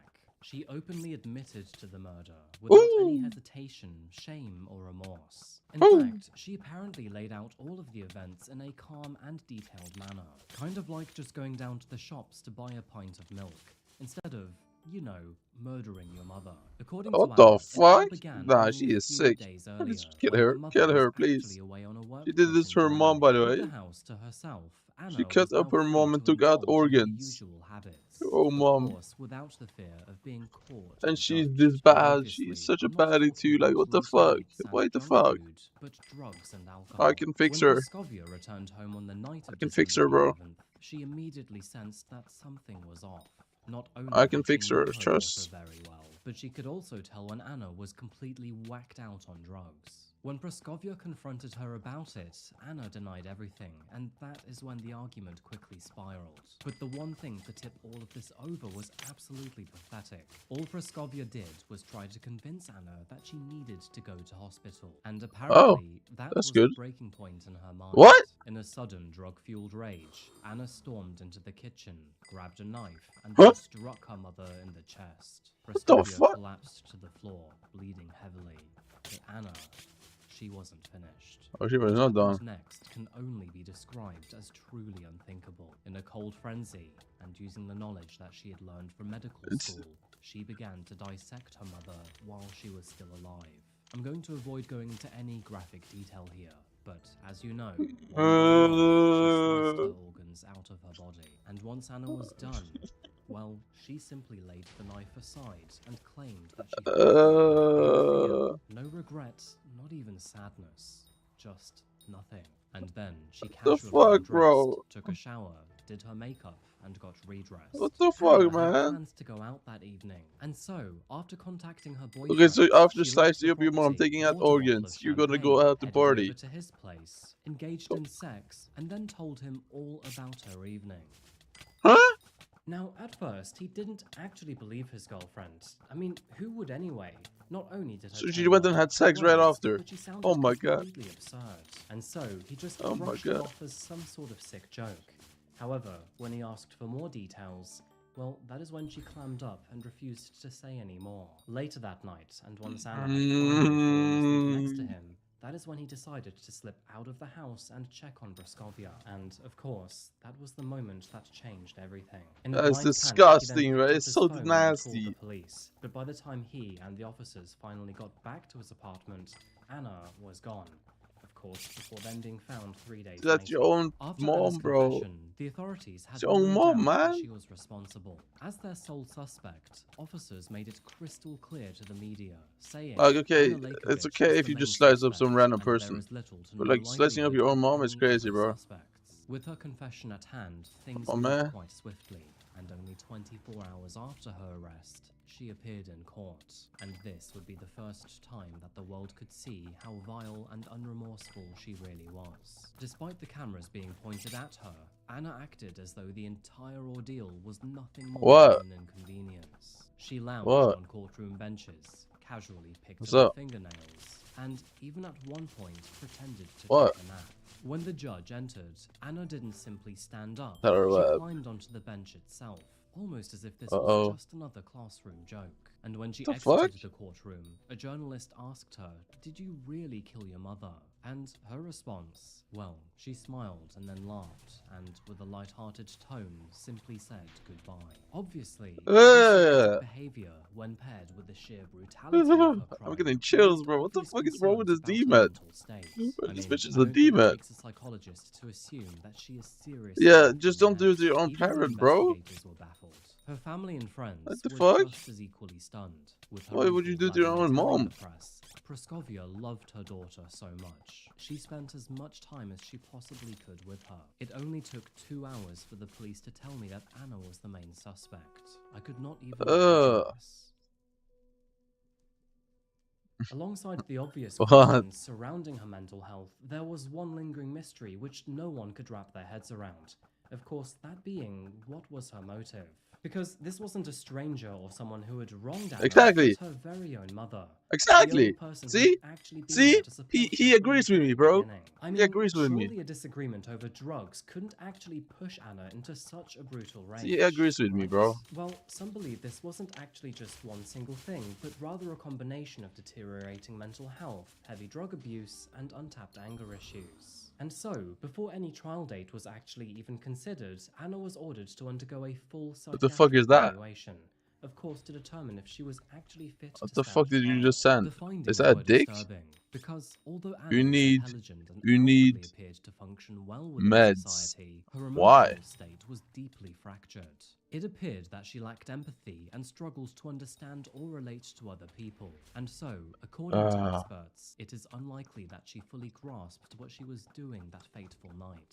Psychologists eventually concluded that Anna was not able to correctly perceive the circumstances which are important for a criminal case, therefore determining that she was unable to testify. The results of her evaluation came only weeks after the crime, and not only that, but the court seemed to be happy with it. That means that Anna will never actually face trial for the murder of her mother. Wait, she's never going to trial? Raised a lot of eyebrows. What? But the time between confession to psychiatric diagnosis to final ruling was only 7 When smoking stream. We may never know why things moved. Are you disgusting, bro? It is worth highlighting What's wrong with you? Anna's father is a wealthy I'll smoke you, bitch. influential I'll man smoke in your Moldova. ass. So, it does kind of make you wonder, were a few strings maybe quietly pulled in the background?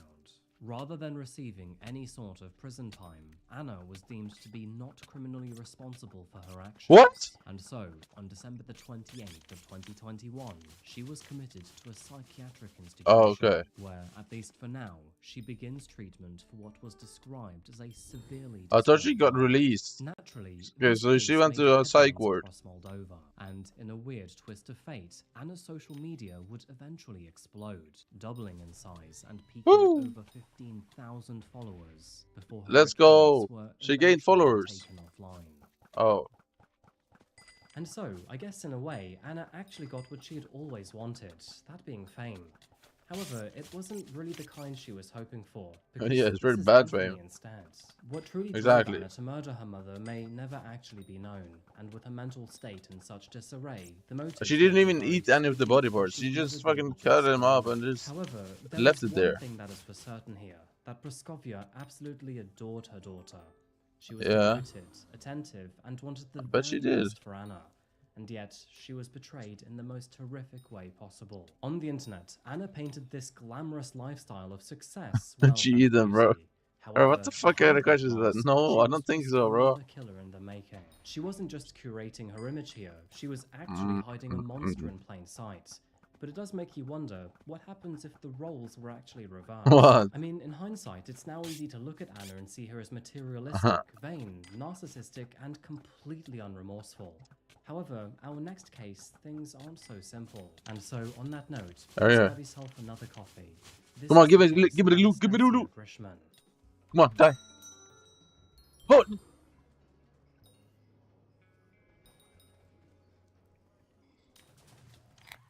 Shifting away from Moldova, we now head northeast to the largest country on Earth. A vast and complex land. India or rich in China? Culture, history, Isn't it India? haunting isolation. Of course, I'm talking about Russia. While Russia Oh, is the often biggest. associated Oh, with grand architecture, biggest. classic Oh, art, yeah, and my bad. sprawling uninhabited wilderness, it is also known, particularly in recent years, as one of the world's most formidable political powerhouses. Today, we're narrowing our focus to the country's western edge and to the port city of St. Petersburg. It's a cultural capital nestled nestled near the border of mainland Europe and a major gateway in and out of the nation. Bro, I Now, hate thanks to Russians. its global significance and steady tourism, crime in St. Petersburg is actually relatively low, at least on paper. Apparently, most reported offences involve I hate corruption or Russians, bro. bribery, with violent crime rate far less common than you might expect. Yeah, so I However, hate you. even murder still happens here. And on August the 9th, 2022, that horror would come knocking once again. Police initially became informed of this case by an unsettling call coming from a young woman. This person, whose identity still remains withheld for privacy, sounded distressed, Bro, I don't think frightened, you and understand. even worried Russians for her are friend's literally safety. ruined According to her, Counter-Strike. something awful had happened. Bro, I She'd tried been playing told that her Counter-Strike friend named with my Anastasia friends. was dead and If inside you her play own like Phil, apartment. Now, Counter-Strike, at first, there's the literally story like half the sounded lobby is too just far-fetched Russians. to be true. And they're like However, absolutely what 2 made her IQ. take it They have 2 seriously IQ was at most. Anastasia's strange and unsettling behavior online in the Maybe days 3 leading IQ. up to it. Something just didn't seem right, and so, too afraid No, to bro. investigate alone, the caller then asked the police to meet her at the apartment to Like, check in. And although they the officers literally, were you speak understandably English to them and they skeptical at respond in first, Russian. what they were about I'm not to even find kidding. on the You morning speak of August the English to 10th them and they would answer you in change Russian. everything. Upon arrival, Like, officers are they cautiously retarded or stepped something, bro? inside of the apartment and were immediately hit with the all-too-familiar stomach-turning smell. The place was an absolute mess, with clothes, bags, and personal belongings scattered haphazardly across the floor. They called out for Anastasia, however, there was no response. At first glance, the entire apartment seemed to be empty, but the further they ventured How about they inside, learn the English? stronger that smell Fucking became. idiots. Following their noses, it eventually led them to the bathroom, and tragically, that is when they found her. Inside of the bathtub lay the lifeless body of a young woman who seemed to be submerged in a pool of dry blood. And based on the state of her body, it seemed that she'd been lying there for at least a few days. It also appeared that she had suffered at least 22 separate injuries, including 13 stab wounds to the head, neck, torso, and upper limbs. So it's no surprise that officers immediately ruled this to be a homicide. And based on how savage the attack was, it was I know clear it one was filled Russian with word. severe Isn't it the emotional kurva? rage. Isn't that the Russian?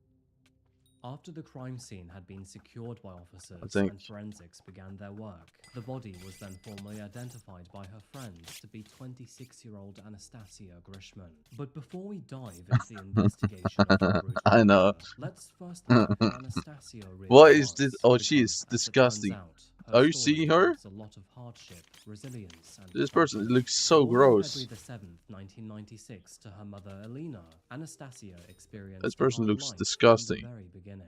Her father, who was a severe alcoholic, walked out Bro, just she's before Anastasia disgusting, was right? born, leaving Elena to raise her daughter alone without any support or money. For the first few years, they would live in poverty, moving between hostels Look, or bro. sleeping on couches. Elena picked up work What the wherever fuck she is could that? find it, but that did mean that Anastasia was What often the left fuck? alone for Yeah. long stretches of time. And by the time that she was actually old enough to speak, she was also learning how to survive. Can you fix her? Anastasia could her own food. She's brushed her teeth nasty, without bro. being taught, and learned Literally how to navigate tattoos, the then world half in of her ways body that is a tattoos. child never should Bro, a have girl to. with When she was face only tattoos? Are you 12 years serious, bro? old, her mother had to make the A hard girl with face decision to tattoos? send her to live with her grandparents in the nearby town of Kolpino, which is situated about 30 minutes outside of St. Petersburg.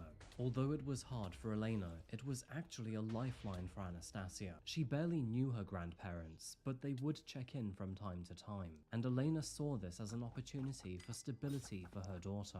However, this move would come There's with no a way new you kind like of girls with distance, face tats. where Elena would see her daughter That once is every weekend. disgusting. That eventually changed to once a month, and then ultimately nothing at all. You see, Elena was still busy chasing her own survival. She moved to other cities, Do you even know what she took on did? more jobs, and then Do you even know what she eventually did, bro? remarried too. And that sense of abandonment left deep scars in Do you Anastasia. even know what she did? As a teenager, she became both quiet and withdrawn, and that emotional pain began to manifest physically. Bro, just As tattoos on her tragically, that is fingers, when she would develop an eating disorder. But the good face, news is that despite her mother shoulders, deciding to neck, step away, her grandmother decided to arms, step up probably instead. stomach, She probably became the ass too, support that Anastasia probably your so pussy too. desperately needed, There's tattoos offering everywhere, the bro. What one the fuck thing is that she this? had Oh my, long known without.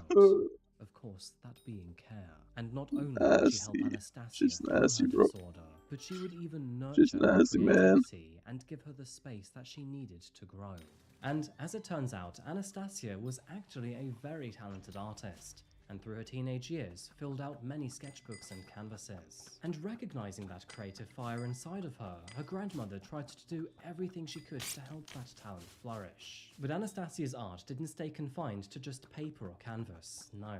Her favorite medium was actually skin. Okay, I'm sorry, bro, but sounded a little bit creepy with when men said out at loud, Warfree, but of like course I what I'm don't, talking I about could here never is fuck a guy with tattoos. face At only tats. 15 years old, she asked her grandmother I don't think for I her could. first tattoo, which, by the way, is 3 years before the legal age. And while most guardians would have likely said no, her grandmother didn't. What she saw instead was a young girl who was desperate for some sort of direction, and so she agreed. And together, she went with Anastasia to get her very first tattoo.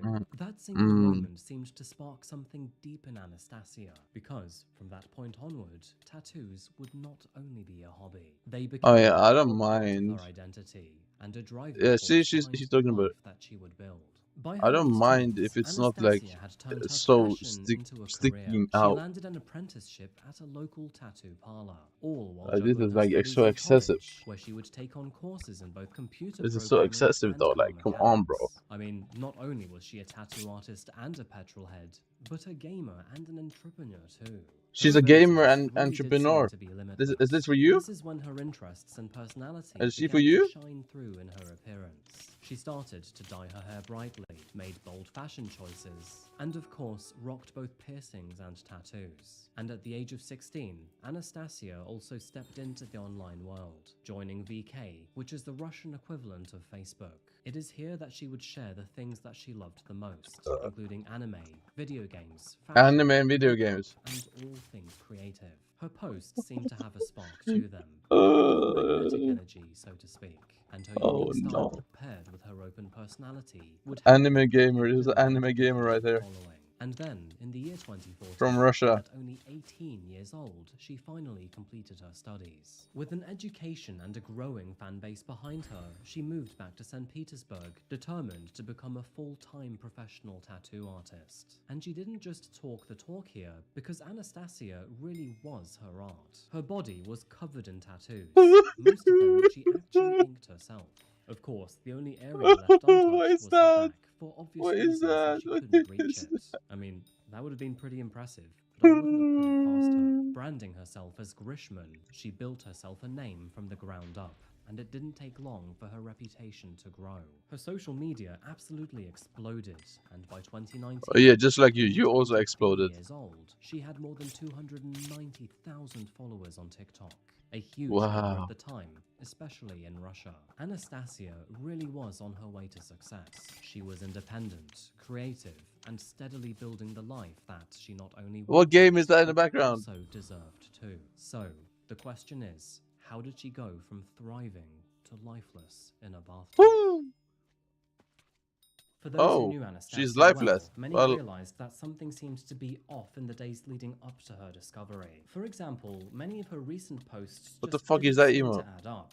A lot of the photos used were taken days or even weeks before. She no longer is The alive, captions felt so oddly unfamiliar. And as for all of her replies to her messages, well, they just seemed so your short, wife distant, material and is a robotic. dead person. I mean, they genuinely That's felt disgusting like of they'd you, been bro. written by another person, and many of her You really fans want to noticed marry a dead this. person. Things took an even You're sharper nasty. turn when Anastasia's partner began to say some deeply unsettling things. Dmitry told people that Anastasia was extremely depressed, not just recently, but for the most of her adult life, which sadly wasn't a surprise. What the because fuck is that? Anastasia had been quite open about that.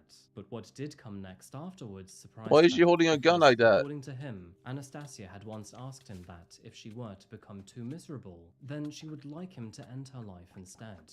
Which is odd, right? Now, at first, all of their friends told him to just shut up and stop making weird jokes, because surely no one would actually ever say that. However, Dmitry doubled down and said that Anastasia had basically been I begging thought him that to she do was actually the something, killer. because To be apparently honest. she couldn't handle it anymore. He basically said that she wanted him to end her pain, and according to him, he actually did it.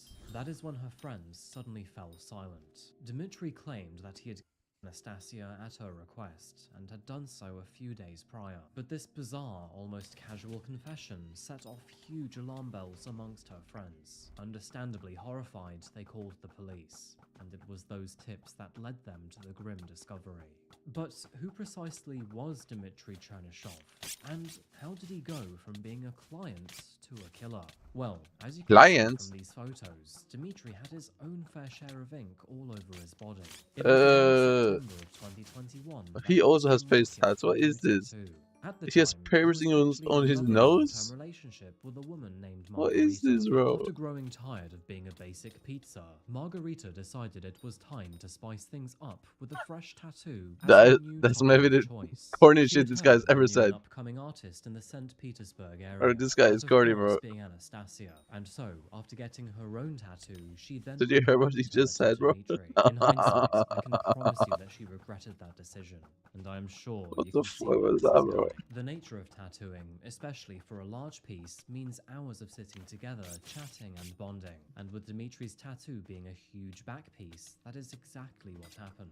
While Anastasia worked on his design, the two discovered that they is going. The nature of tattooing, especially for a large piece, means hours of sitting together. The new and upcoming artist tired of being a basic long-term relationship with a woman named Margarita. But after growing tired of being a basic pizza, Margarita decided it was time to spice things up with a fresh tattoo as her new topping of choice. She had heard of a new and upcoming artist in the St. Petersburg area. What the fuck is he talking about, bro? Being Anastasia, and so after getting her own tattoo, she then recommended her to corny, bro. In hindsight, That's so I corny. can promise you that she regretted that decision, and I am sure you can see where this is going. The nature That's so of tattooing, corny, bro. especially for a large piece, means hours of sitting together, chatting and bonding. And with Dmitry's tattoo being a huge back piece, that is exactly tired of being a basic margarita. This is the side that they actually spice some things up. They both loved alternative fashion. Both It's some shared a taste toppings for or the same something. music. Both enjoyed I don't anime know, and that's- video games, and also were massive petrol heads. And perhaps even more crucially, both of them had lost their mothers at a young age. And that shared grief, also known as trauma bonding, and their overlapping interests formed a deep connection. And of course, from there, things began to blur.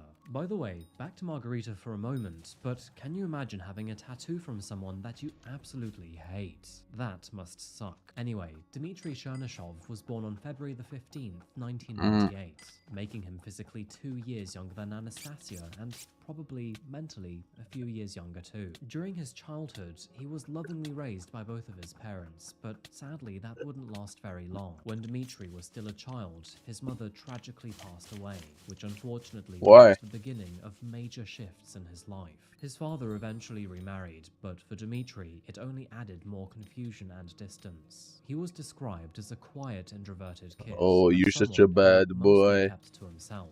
And as he entered his teenage years, he began to close himself off from the rest of the world around him, instead deciding to retreat into the digital one. Online, Dmitry found space to express Is this his you? thoughts, often through Are you poetry, but his Margarita? writing seemed to have a much darker edge, as a lot of it centered around death, isolation, and pain. So, looking back into his teens, there were clear signs of a morbid fascination. However, there were Are other you red Margarita, flags too, man? because it seems that his social media was filled with misogyny, and he would often post things like girlfriend requirements, which included strict weight limits and appearance-based criteria. And honestly, I don't know who he thought he was.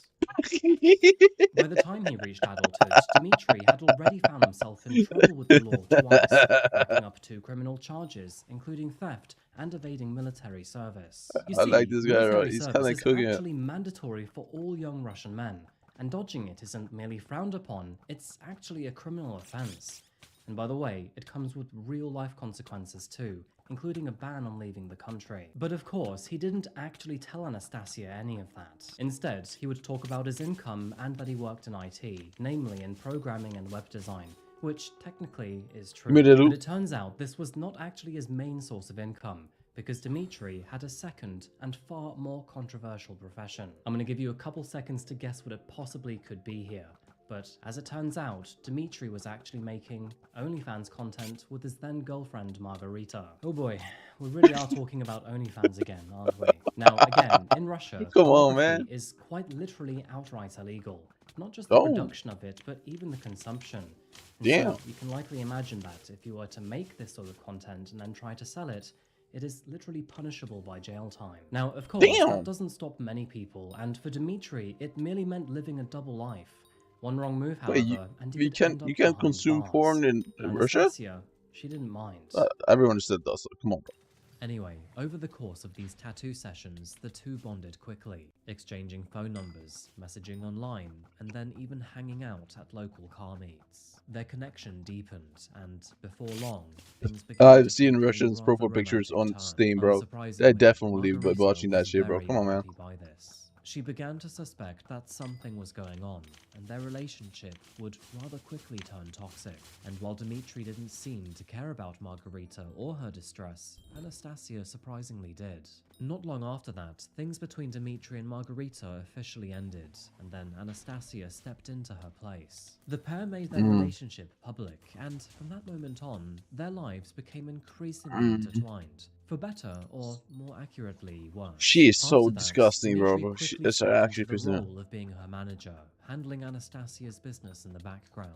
By now, she had amassed almost 300,000 followers on Instagram and TikTok, and had a steady list of clients at the tattoo parlor to boot. Overwhelmed by the success that she was finding, Dmitry took over. He scheduled her posts, managed her brand deals, scheduled her bookings, and helped create content. Now, on the surface, things looked good. However, they were also moving very quickly. More pleasure, Because yes. only 5 months into the relationship, It's and in a hot February of golf. 2022, they Hot decided to golf. get What? married. Hot But golf. soon after tying the knot, things began to change. Yeah, that As is you may terrible. remember, That is the Dmitry worst thing you liked could to probably film ever adult experience. content. However, with Margarita now out of the picture, well, he needed a new partner. And surprisingly, that is when Anastasia decided to step into the role. Despite the illegal connotations behind it, You're literally gambling with your life. You don't want that, bro. In fact, she would even agree to go on national television to talk about this new career path, appearing on a Russian talk show called Beyond the Edge. Think Dr. Phil or The Jeremy Kyle Show, but with even fewer boundaries. She approached this episode as some sort of the opportunity fuck? and a chance What's to wrong talk with you? openly about her choices in life and confront the stigma head-on. However, the producers That had is other so plans, exhausting. and from the moment that she walked on stage, well, Bro, it was I would clear rather not that be she had alive been than set having up. to The tone was live with that shit, bro. accusatory, and Come all on, of bro. the questions seemed to be hostile. Not only that, but the hosts painted her as a tattooed rebel who was spiraling out of control. And to make matters even worse, they brought back up. Multiple psychologists were invited to assess her live on air, and then, as if the Trust drama me, a needed girl any with mental final issues, twist, you not Anastasia's mother had been want to date that, secretly bro. invited on Trust too. me, bro. That is, All of a sudden, bro. Anastasia was exposed to not That only to is the that entire must be country, so but to her ass, very bro. own mother. But this was not a fair reflection of her. They always The gonna be like, television oh, I'm producers gonna had die, I'm distorted gonna kill her myself, I'm into gonna an kill myself. entirely different person. Even before she stepped on stage, If you the do this, I'm damage gonna had kill already myself. been done, because it turns out that the host had preemptively interviewed her mother, and when asked what she thought about her daughter's career, well, she was disappointed, to say the least. And look, I know that some of us won't actually agree with her choices anyway, but it was very clear that the moment Anastasia stepped on stage, she wasn't there to be heard. She was merely there to be judged and ridiculed. Surrounded No, by you should loads just of questions not and more engage she became with defensive that quite person. quickly. I mean, who wouldn't anyway? She could quite literally see the trap that she had walked into. However, the real What's blow that? was still yet Boiler to venom. come. Moments later, out walked Margarita. And let me tell you, she was not a happy pizza. She claimed that not only had Dmitry used her, but now was doing the same thing to Anastasia. And to inflame the situation even more, she also claimed that he pressured all of his partners into sex work for his own gain. And Margarita wasn't done yet. She accused him of physical abuse, including both hitting and even strangling her during the relationship. Honestly, the entire episode was a train wreck, and probably exactly what the producers had hoped for. There was drama, scandal, and anger, all at the expense of real people and their reputations. And the worst part of all of it was that no one stopped to think about the fallout, because only 3 months after this episode aired, Anastasia Grishman was dead. Now, much like our previous case, there was only one real suspect in mind, of course that being Dmitry. The authorities began by questioning Anastasia's friends, and they claimed that when Trust they me, you talked to rather Dmitry want about some it, he begged them a not healthy to go to the relationship, police man. and promised that he was going to sort it. Now, to be honest with you, I have no idea how that excuse could make anyone turn around and simply say, okay, but apparently it worked. However, here's the thing. Only a couple days after saying this, he then quietly renewed the lease on the apartment that he shared with Anastasia. So, if his plan really was to just disappear, then why lock him in Give me the look, give me the eye, give me the die, give me the eye, give me the die. Dmitry couldn't actually leave the country, and so any hope of him running away was essentially zero. And so, the great manhunt for Dmitry finally began. However, it wouldn't actually take long for officers to find him, because the next day, they found him in a hotel only 30 minutes from the apartment. After being arrested, Dmitry was both quick to defend himself and to throw Anastasia under the bus. He claimed that not only had she grown distant, but also close to someone new, that being a fellow TikToker named Damn, bro, I did not know you Although wanted there an is no OnlyFans evidence to girlfriend prove this was anything more than a friendship, who it is true mentally that the ill two were spending a lot of time together. and She had also draining confided in you Kirill every about single the day, all the strain in their time. relationship, and that she had plans to escape. Drawing from her love of Asian culture, she had actually began to prepare to move to South Korea, quietly selling off all of her belongings, including her cars, and building a secret bank account. And by the way, all of this was without Dmitry's knowledge. However, what Dmitry did notice was her You growing know, infatuation a girl with making content with another guy on OnlyFans literally just lose your followers, right? Basically, he got angry at his own medicine. Anyway, this bozo claimed that Anastasia had asked him to end her life, but the evidence did not support this, and besides, even if it had been the case, it is still illegal. I could also tell you his own version of what happened that fateful night in detail, but honestly, it's sloppy drivel that does not deserve the light of day. What you do need to know is that during the time that his girlfriend lay dead in the bathtub, Dmitry continued to run all of her accounts and message people to buy himself time. He would even pretend to be her and message Kirill to say that she was breaking up with him, simply so he could rewrite his own pathetic story. The good news is that it took only It's kind of 5 just like months to how build it a is case with against girl Dmitry, streamers. and in January They have to fake 2023, being he stingable, finally went on trial, and otherwise without they any lose a lot of reasonable fans or defense, he viewers pleaded guilty. And unfortunately, and here donors. comes the bad news. How do you think Russia punishes a man who murdered his wife?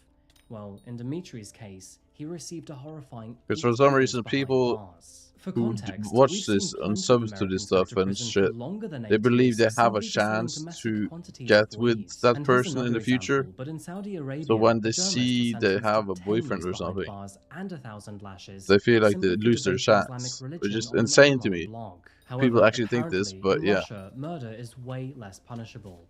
Allegedly. The silver lining here is that he'll be staying at IK3, also known as Polar Wolf, and Polar Wolf is known to be one of the most brutal gulags in the entire country. Temperatures here can drop as low as -30 degrees Celsius or -22 Fahrenheit. The prison has no central heating, and to rub salt into the wound, many of the prison cells have radiators painted on the walls. With unsanitary conditions, That is frequent devious. beatings, and food more bland than a Zoom meeting about beige paint, this Wait, they have prison is radiators seriously painted brutal, instead of with inmates existing? being made to walk outside in the cold for hours in little clothing, sometimes even none. So, while Dmitry was only sentenced to 8 years behind bars, those 8 years will likely be nothing short of hell, and there is every chance that he won't be the same man who first walked through those gates. Even so, no amount of suffering on Dmitry's part can ever make up Wait, for what he only did, 8 years for because killing nothing someone will though? be able to bring Anastasia back to the life that she was only just beginning to build.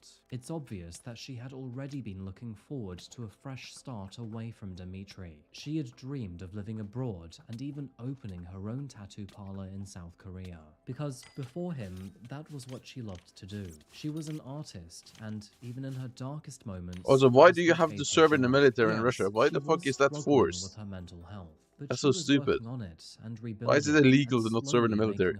That's the dumbest shit I heard, bro. Well, just being Anastasia again. But now that journey has been stolen from her, and she will never get. You know, in half of these pictures, she is 16, right? That she was finally becoming. He said that earlier. And so, on that rather heavy note, I think it's time to bring today's video to a close. Although both of these cases took place in the same corner of the world and featured people living in eerily similar lifestyles, the outcomes could not have been any more different. And it really makes you think about how the online world actually can shape someone's fate, or twist it entirely. Anyway, thank you so much for watching today, folks, especially if you made it this far. And if you have any thoughts or opinions on these cases, I'd love to know what you think down below. I try to read as many comments as possible. If you want to try Aura for free for 14 days, go to aura.com/coffeehousecrime. Thank you, Aura, for sponsoring today's video, and of course, thank you folks for listening. I'm back again soon for another case, but until then, please make sure to look after yourselves and each other. And of course, stay curious. Thank you, and goodbye.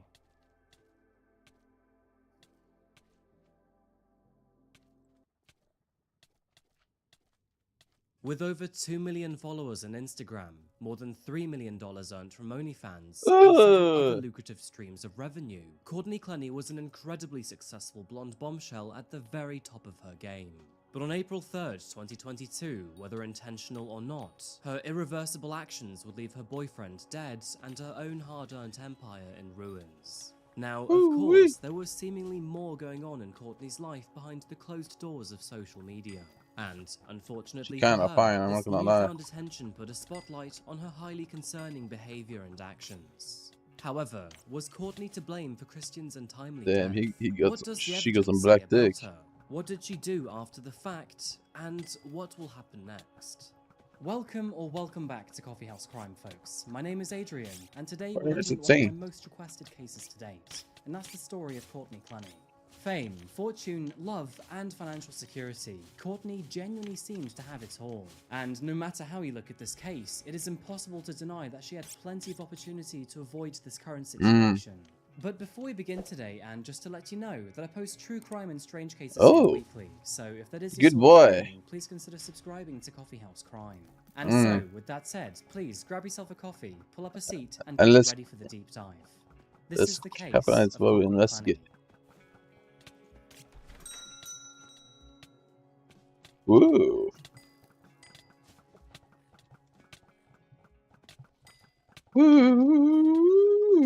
Good morning, good afternoon, or good evening, folks.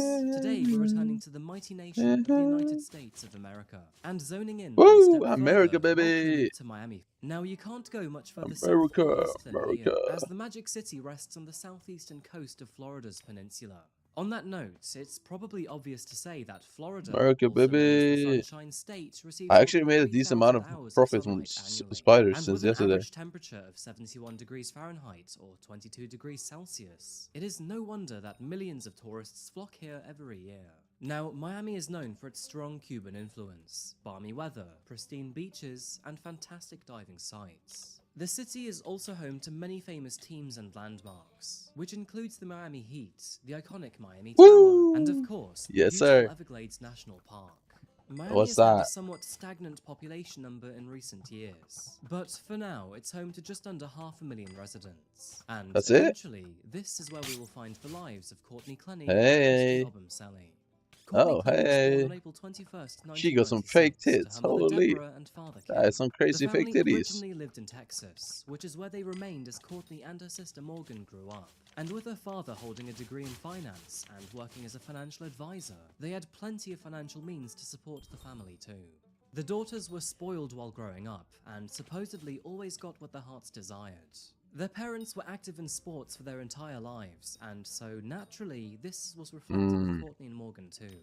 By the time Courtney had reached the 2nd grade of high school, she was already into an impressive list of physical activities, including football, gymnastics, volleyball, diving, and riding horses. She also loved the world of theatre, riding drama, horses, and dance, and she began taking classes for all of these things at the age of 13. Moving forward a couple years, it was during her time Why is she so skinny? to take both exercise and physical fitness. Why is she so skinny, bro? What the fuck? Moving into her adulthood, she became a qualified personal trainer, where she went on to win several competitions in weightlifting and fitness. Realizing that college wasn't the right path for her, she eventually dropped out of education to focus on other aspirations, Those such are as so fitness and cap. social media. It was around this time Bro, that she started to those are notice so that cap. pictures of her at the gym got a lot of attention online. And with this in mind, this is when several random encounters helped thrust her into the internet spotlight. Appearing in a video on her YouTube channel named Courtney Taylor, Courtney described how she became Instagram famous through consistently posting content, giving interviews, moving to Los Angeles, featuring in Playboy, and other collaborations with other models. Courtney She is was kinda rapidly cute. growing on Instagram and other social media Would you hit? platforms, and after OnlyFans was founded in the year 2016, she spotted a new golden opportunity. Uh-oh. Since she was young, confident, in great shape, and didn't mind that sort of extra attention, she asked herself, why not try it out? For those who don't know, OnlyFans is an internet content subscription service that allows creators to share whatever kind of content they like with other fans. All who pay to see that sort of content, including videos, pictures, and other paywall-restricted media. Now, Courtney was already rocketing in revenue and popularity, and in We fact, know what she gained OnlyFans over is, buddy. 1 million followers on Instagram, which led to all sorts of opportunities. This included sponsorships with many well-established brands, and exciting interviews and features at places such as Chive HQ. It is hard to know exactly how much money Courtney was making before OnlyFans, but she would go on to make more than $3 million on the platform in less than 3 years. And excluding all other forms of revenue, Courtney earned more than $1 million on OnlyFans in 2020 alone, which was followed up by a staggering $1.8 million in 2021.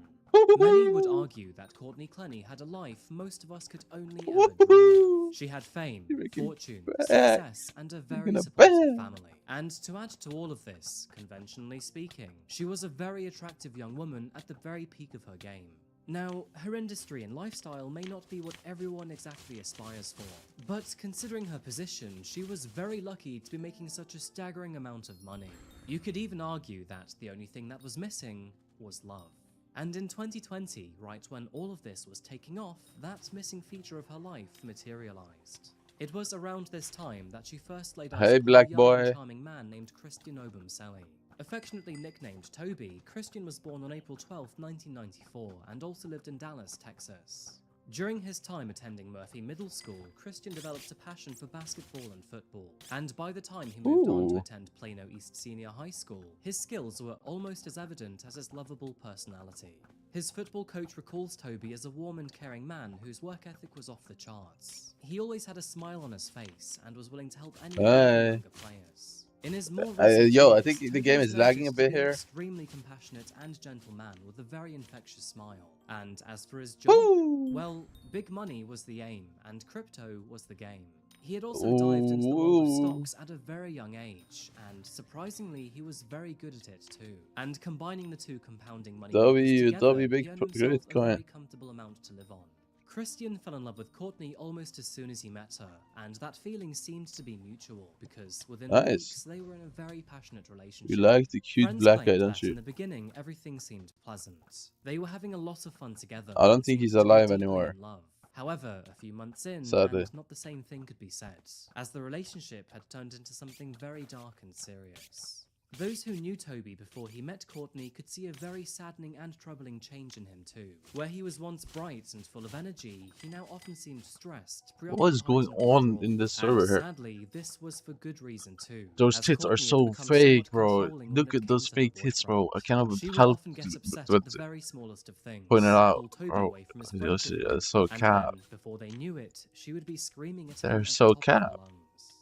Over time, physical violence became more noticeable within the Ugh. relationship, and although this started with Courtney hitting him on the chest and shoulders, which is already bad enough, it would become much, much worse. With her Just pick up lucrative the and phone, Jax. ever-expanding career, Toby made the decision to become her personal assistant, which meant he was always traveling, working, and catering to her needs. Now sure, Toby did have a lot of fun doing this, but it also meant he was always around her, and was always exposed to her physical violence and Do you like behavior. fake tits? But Courtney had other problems going on too. She became a regular to the bars and clubs downtown in Austin, and as her frequency in alcohol increased, so did her dependency.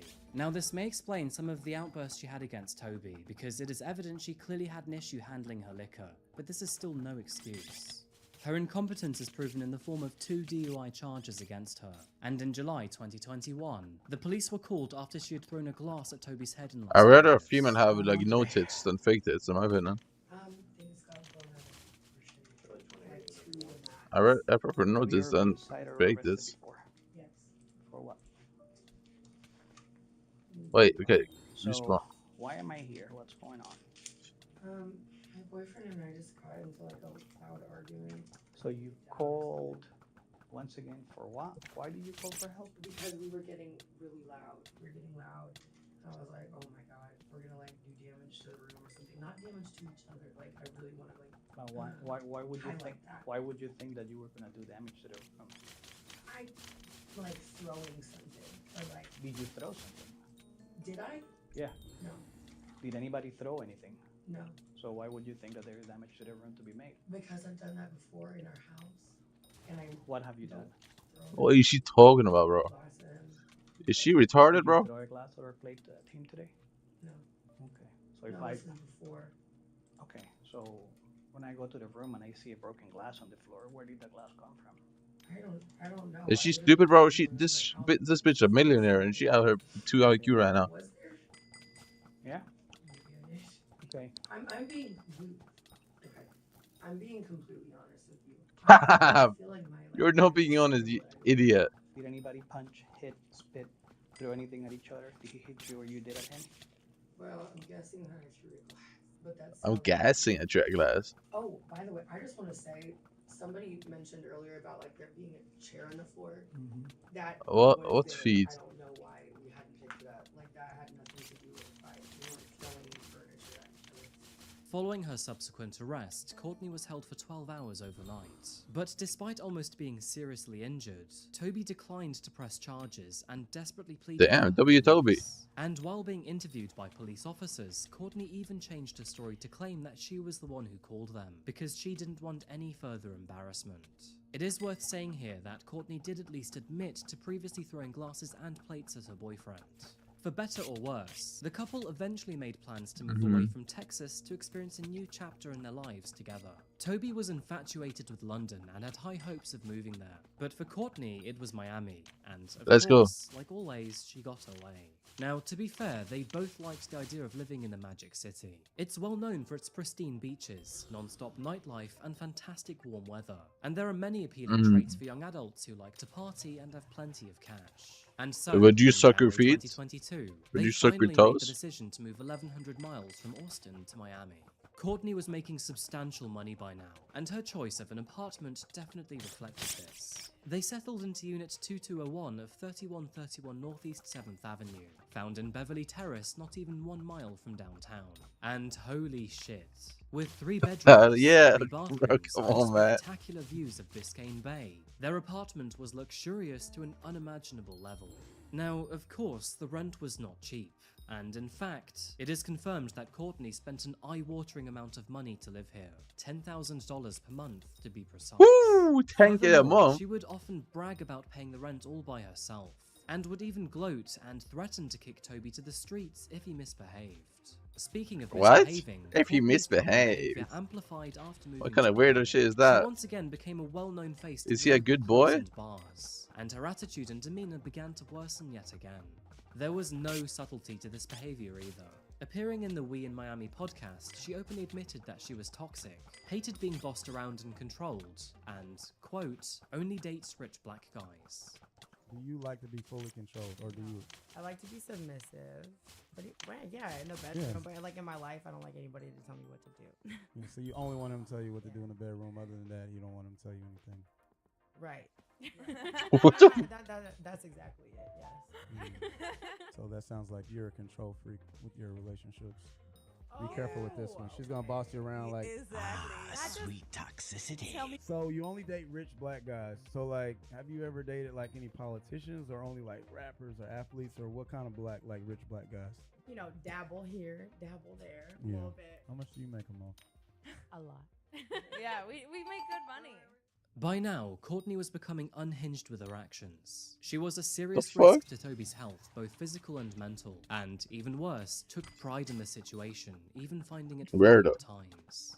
Further examples of her behavior included her shouting and screaming at I feel Toby, bad for calling him Toby, many man. derogative words, including racial slurs, trashing their home and Damn. hotel rooms while away, and even throwing his possessions off their apartment balcony. What? Courtney's tantrums Well, became hell so no. violent I would that kill you. one time, Okay, after I wouldn't smashing kill up you, the but entire manning apartment, she then demanded that Toby move out and sealed the deal by throwing all of his clothes over the balcony ledge. But Courtney knew that what she was doing was wrong, and every time an outburst like this happened, she would profusely apologize by showering him with gifts. In one instance, she tried to make amends for ruining his entire wardrobe of clothes by purchasing him a Louis Vuitton luggage set. You can probably guess that these things aren't cheap, and it cost her how upwards about of $10,000. you put video And then, in of course, shortly after this, came the infamous elevator surveillance footage that many of us have likely already seen. I'm not going to play all of this, but in this surveillance footage, it is obvious that Courtney was the one attacking Toby as he tried to push her away. Through the many messages and recordings of Toby, it is clear that he was both distraught and devastated by his girlfriend's actions. Yet, despite all of this Why constant do you need to aggression, see he her would so bad? always defend her in front of officers and other people. It's not currently clear if these acts of protection Why do you need to see her so bad? that he too would be arrested over specific actions. But he always seemed to have her back, despite that not being reciprocated. Throughout the months and eventually years, multiple letters and text messages were documented by him. And in all of these articles, it is clear to see how heartbroken yet love-struck he was with her. In a written letter addressed to Courtney, Toby said the following: "You are honestly the sweetest and most annoying woman I know. She but bad I would as never fuck. trade you for anything.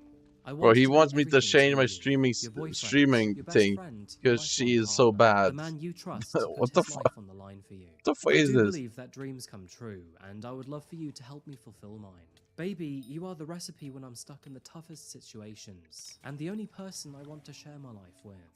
I remember walking on the trail on Bro, Austin, he has and I added told you a poem the that reminded me of you, which made me cry and love you so much.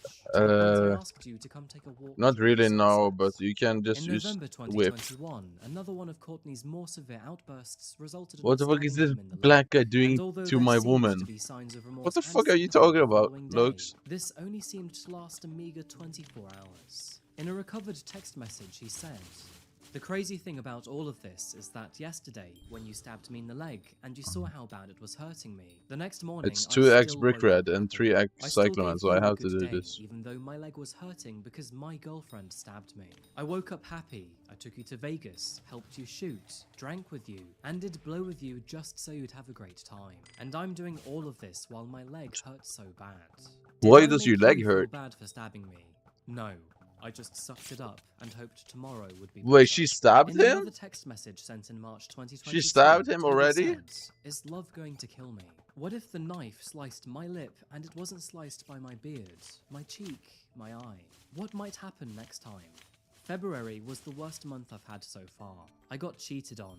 I got caught that word again. I got slapped in my stitches that have reopened multiple times and it's not healing fast enough. I've gotten kicked out. I'm just trying to have a couple of things off my chest before therapy. To clarify, Toby and Courtney had ended and restarted their relationship several times in the last 2 years, but in March 2022, they reached an all-new breaking point. Despite only moving into the property about 2 months prior, the police had visited them twice, with a further 12 calls made in the previous months. And in recent weeks, Courtney's demeanor had become a lot more threatening, and She is always so threatened to kick them out of demanding. the apartment whenever they argued. Now, thankfully, with him living there full-time for the last couple of months, she had no legal authority to do this with immediate Oh my god, effect. my thingy But expired. Courtney would still try to do this regardless, and in the last week of March 2022, she even asked her mum to stay with her for a week while she tried to push him out. Courtney officially kinda broke up tired, with Toby not over gonna this lie. time frame, in which he I've spent been the awake next for a 6 few days hours. living on a small sofa located in the small foyer of the apartment. Looking at the property's floor plan, you I'm can see the hard right room was now. a I'm small kinda hallway hard, I'm used not gonna between lie. the personal elevator and the rest of their home. And for future reference, this is what Courtney often refers to as the elevator room. Courtney's mother eventually returned to her own home on April the 1st, 2022, leaving Courtney and her ex-boyfriend to hash things out moving forward. But this didn't seem to go very well, as the very next day, the police were called back to Courtney's apartment, and she was not happy. On the evening of April 2nd, the apartment's concierge called the police after witnessing a heated argument break out between the two. Come on, give me the loot, give me the loot. Courtney Oh, initially begged him not to call the police. my with man, this that's even being trash. recorded by an officer's body cam. However, shortly after officers arrived at the lobby, she very swiftly changed Oh. her position to sound as if she did actually want them to be there after all.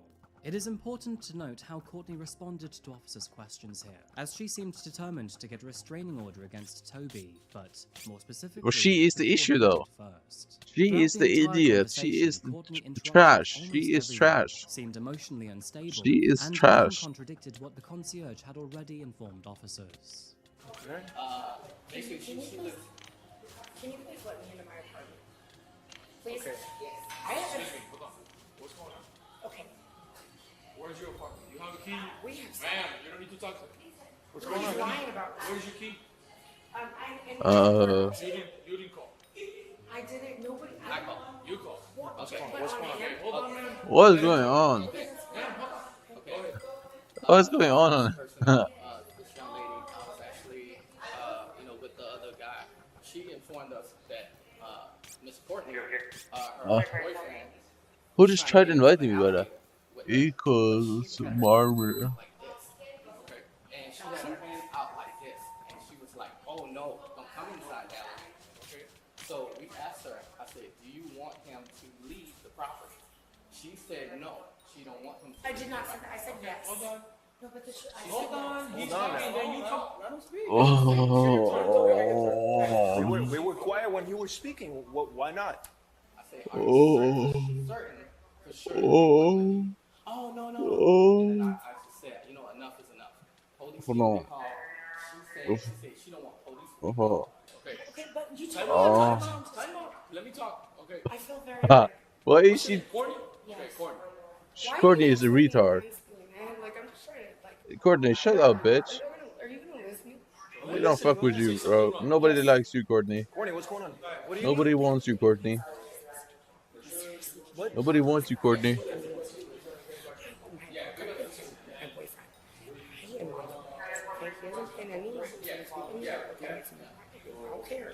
Nobody likes you, Courtney.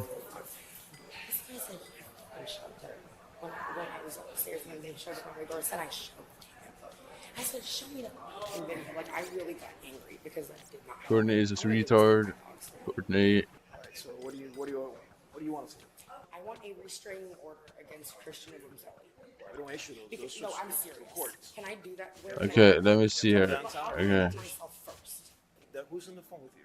Just my dad. Well, Which I think is reasonable. let me explain to you something with your dad on the phone, so you could hear me. You asked me, how can I get a restraining order against him? I answer you, we don't issue those. That's through court. You asked me, I need to get one before him. I told you, the only way is for you to get to court. Then you asked me, is the only way already? And I asked you, I don't even know how he looks like. You understand? It's your questions that are making much of an. I am. Listen to me. Answer my questions, please. Does he have property in the room in the apartment with you? A lot of property, you said. He's been with you here for about 2 months. Oh, right? man. Is he on and off, or is he staying with you? Staying with you for 2 months here with you? Okay. Except for last week, he wasn't. Okay. Let me let you know Oh. something. He lives here. That person lives in that apartment with you. Yeah, exactly. We cannot trespass anybody that lives in this place. So we Oh. can by law we cannot do this. Oh. And that's, I do understand. Oh. That's why I said, can I get a restraining order? What do you mean, Tara Slayer? What do you mean? Listen, my answer was I already answered that. You got it. Just go to the. I'm looking at her real quick. They're stalking me. Courtney's and Christian's toxic relationship was now on full display to the authorities, staff, and other neighbors living around them, and it was clear to everybody that their relationship should not continue regardless of the circumstances. We don't actually know what Toby's stance or opinion was over this event, but it was learned that just one day later, through Courtney's own words, that the two would actually get back together just hours after the altercation. However, whether their relationship was destined to last or not wouldn't ever be Right known, away. because the very next day, Let me police get up officers and would shower. once again be called No, to the apartment. let me not shower. But this time, I'm gonna get some Courtney's water for the actions first and time consequences since would be irreversible. I haven't had water since Friday. Let me taste some water. April 3rd, 2022. The weather today was stormy, but with the time of 4:57 p.m, the sun had almost set. But that was when the emergency services received a very harrowing phone call. Operator, can I get the address of your emergency?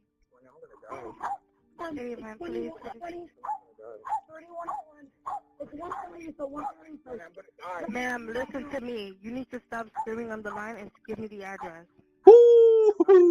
Yeah, correct that bit. Ma'am, ma'am, what is the Correct address? her. Correct that touch. 3131 Northeast 7 times. Please, God, please. Come see my address. God, please, please, God. Is this a house, apartment, or a business? Baby, I'm so sorry, baby. Ma'am, can you hear me? Police officers and paramedics were dispatched to 3130 Northeast 7th Avenue, and when they arrived there, they found a very horrific Why did I scene. just get so Christian Obamseli had tired? suffered a stab wound to the chest Is it because and I was ate a bleeding lot of food? profusely. In the phone call to 911, Maybe. you can even hear the fright in Christian's voice It might as actually he be tells that. Courtney The that food he hit can't feel his arm anymore food and hit he's me. going to die. He was discovered in Courtney's arms upon arrival, and as they inspected the property, they found multiple puddles of coagulated blood, suggesting that he had been bleeding for an extended period of time before officers arrived. Blood was also found on the kitchen island, in the master bedroom, the bathroom, and the back of the living room. Following this, Courtney was ordered to sit on the floor outside of her apartment, where witnesses noticed she was covered in blood while bizarrely kissing her dogs. Toby was rushed to the hospital as a matter of absolute urgency, and with the amount of blood lost, it became evident that everyone was fighting against the clock to keep him alive. Since Courtney had already admitted to stabbing him, she was taken down to a local police department for questioning. And surprisingly, she even spoke to them without an attorney present. Damn! The entire interview Idiot. lasted more than 4 hours, where Courtney rambled and wrestled her way through many questions and statements. And being honest with you, some of them were extremely hard to listen to. Now, I've had the misfortune to watch the entire thing for myself, but in order to save you time, I've cut it down to the most crucial moments. This is probably all too obvious to say, but Courtney seemed frazzled, emotional, and agitated. And in this interrogation, she described the events which unfolded as, quote, such a blur. You have the right to remain silent. Anything you say can and will be used against you in the court of law. You have the right to have Wait, who did? during questioning. You can decide at any time to exercise these rights and not answer any questions or make any statements. Equals Do you Marmy. understand each of these rights I've explained to you? Maybe it's a woman who wants us? Okay, someone just joined my channel on YouTube. I was planning to hit the emails out today, but my account got hacked and my main profile was deleted. Currently waiting for a response from the support. What? This is like, I mean, I was sitting there and everything. What did you do? Blood begging him to like, please not like fucking give up on me. Like, man, like this shit is fucking serious. So, I mean, I don't think I'm necessarily in trouble, but like, I just would like to. We just want to hear your side of the story and what occurred, so we can piece this together and come to an understanding. What did you do, Ank? Yeah, unfortunately we weren't there. You know, you were, so there's no better person to tell us than you. And it took so long for I don't know what I honestly, it was such a blur. According to her, she and Christian had supposedly made peace with each other after their altercation with officers. The following morning supposedly started amicably, and to help keep it that way, Christian I don't understand what you did. How does this even happen? And clear his head. Apparently, she had spent most of the afternoon on the phone. But yeah, no. Well, we know what's doing anything, but true crime, watching YouTube videos by Christina Randall. Starting at 4:01 p.m, Courtney then spent half an hour live on Instagram, before wrapping up at 4:33 p.m, just as Christian returned home with a Subway sandwich. But this is where things started to once again go afray, because it turns out that Courtney was once again angry at him. Apparently, Toby had stopped sharing his live location with her, and since she didn't trust him, this was a major problem. For those of you unaware, there are apps such as Find My Friends, which permanently displays your phone's location to those you trust and have allowed you to see your location. Now, some couples sometimes use this feature innocently for safety purposes, where unfortunately, other couples may sometimes use this to keep tabs on. Anyway, in the end, Toby eventually reshared his location with Courtney. However, when he asked her to do the same back, she resisted. Now, I haven't following even been away information for that was long. only I think diffused I by ate Courtney, too much but she food. claims that Toby then I don't grabbed think you her by the understand how neck much and food I pushed just her to the ate floor. for dinner. And after calling her mum for support, I ate he way then too much blew food for ball. dinner, and now it's like Toby hitting me like a allegedly truck. started charging towards her, and in response, Courtney then grabbed a kitchen knife and screamed, "Don't come any closer."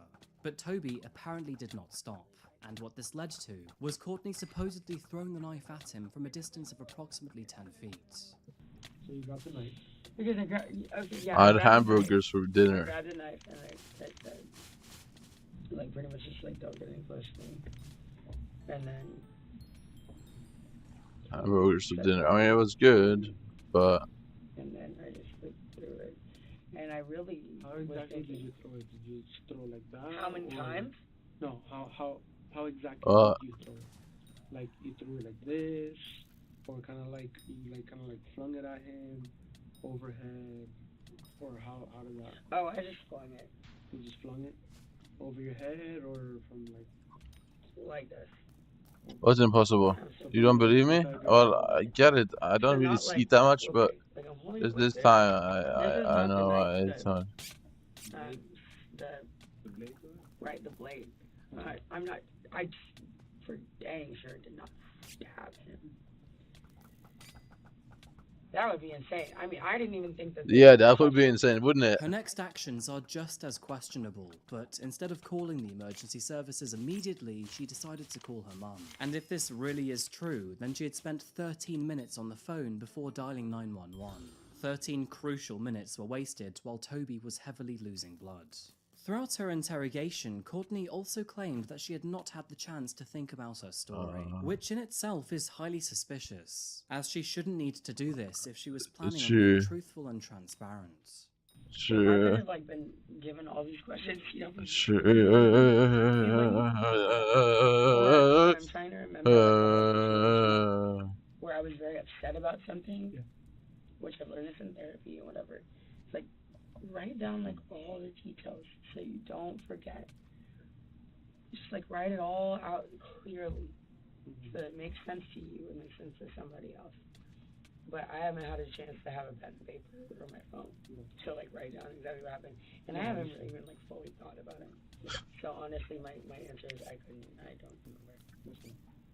Courtney also claimed that the police call-out the night prior was for absolutely no reason at all, and made allegations that the receptionist just wanted to cause trouble.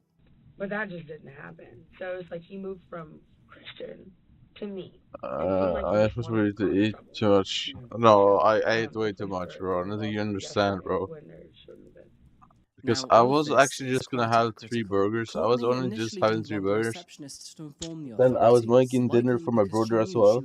But my brother wasn't at home, so I made like 7 burgers without my brother being home. Hours later, in the interrogation room, she was once again trying to downplay the situation. This is not the first By time accident, that Courtney had shifted because her I thought tone he and was at home. narrative, as it was also noted during her arrest in Las Vegas. But during her interview, Courtney even questioned if her actions against Toby were justifiable. I do not think that this was. I don't know. I really don't know if this is justified at all. I actually don't know. Well, that's what I really don't know because I know I was scared, but I really don't know. With great sadness, but Shut over up, 2 hours Connie. after this interview, it was revealed that Toby did not make it that evening, and shortly after 5 p.m, after he had arrived at the hospital, he tragically passed away from his injury. And even in this situation, you can still sense and feel the absolute horror in Courtney's voice. So we have to inform you that Christian did not make it. Okay. Unfortunately, the doctors did what they could. And Christian is dead. He died. Oh my god.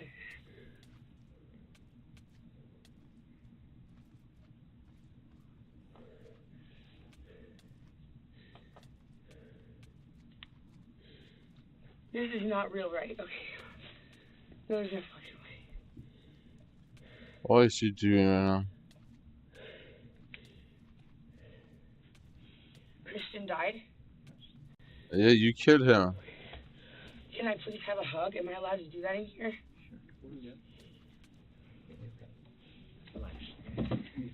No.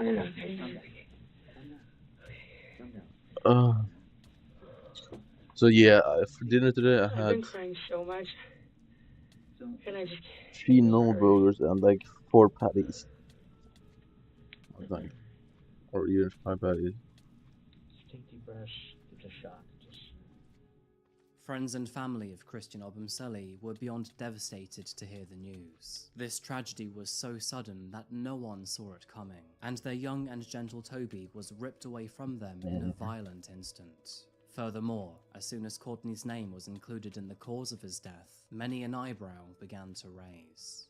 Following the awful news, Courtney was voluntarily admitted to a psychiatric ward for evaluation under Florida's Baker Act, which provides emergency mental health services. But this is where things get very uncomfortable for investigators, because not even 2 days after this, she was released from the hospital and allowed back into the real world. Strange enough, but investigators determined that the entire thing was just one domestic dispute, and Courtney had acted out of self-defense, and therefore was free to go.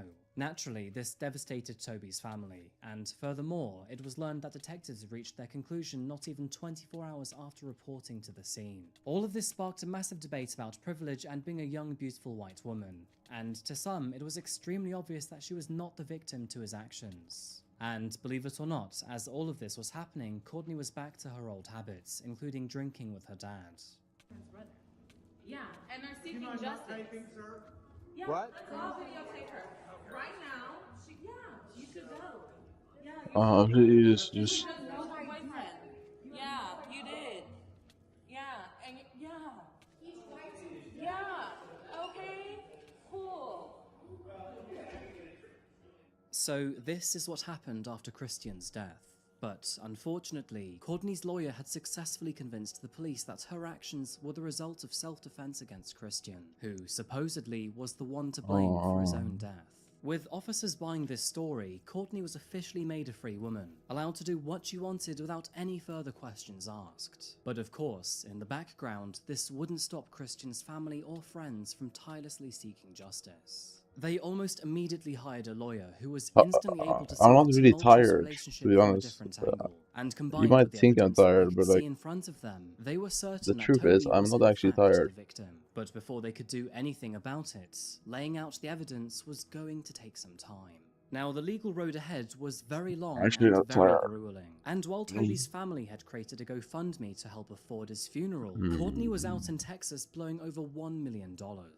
She fled Miami so that she could be closer to her family, and in June 2022, only 2 months after his death, she forked out $1.4 million for a luxurious Texan home near her parents. The 3,000 square foot hillside home, which is located in Lake Point, features 4 bedrooms, 4 bathrooms, a hot tub, and 3 large deck areas. And in addition to all of this, she further wired $1.2 million into her father's bank account for, quote, further safeguarding.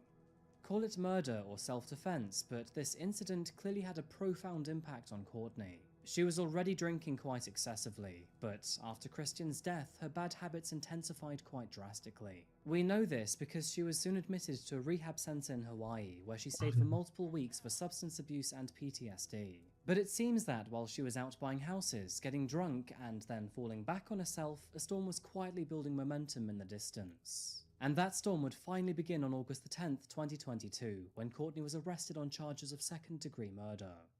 The prosecution claims that it took so long to arrest her as they only had one shot at convincing the authorities, and therefore they wanted to make sure that they had all the right evidence. And all the right evidence it certainly seemed they had.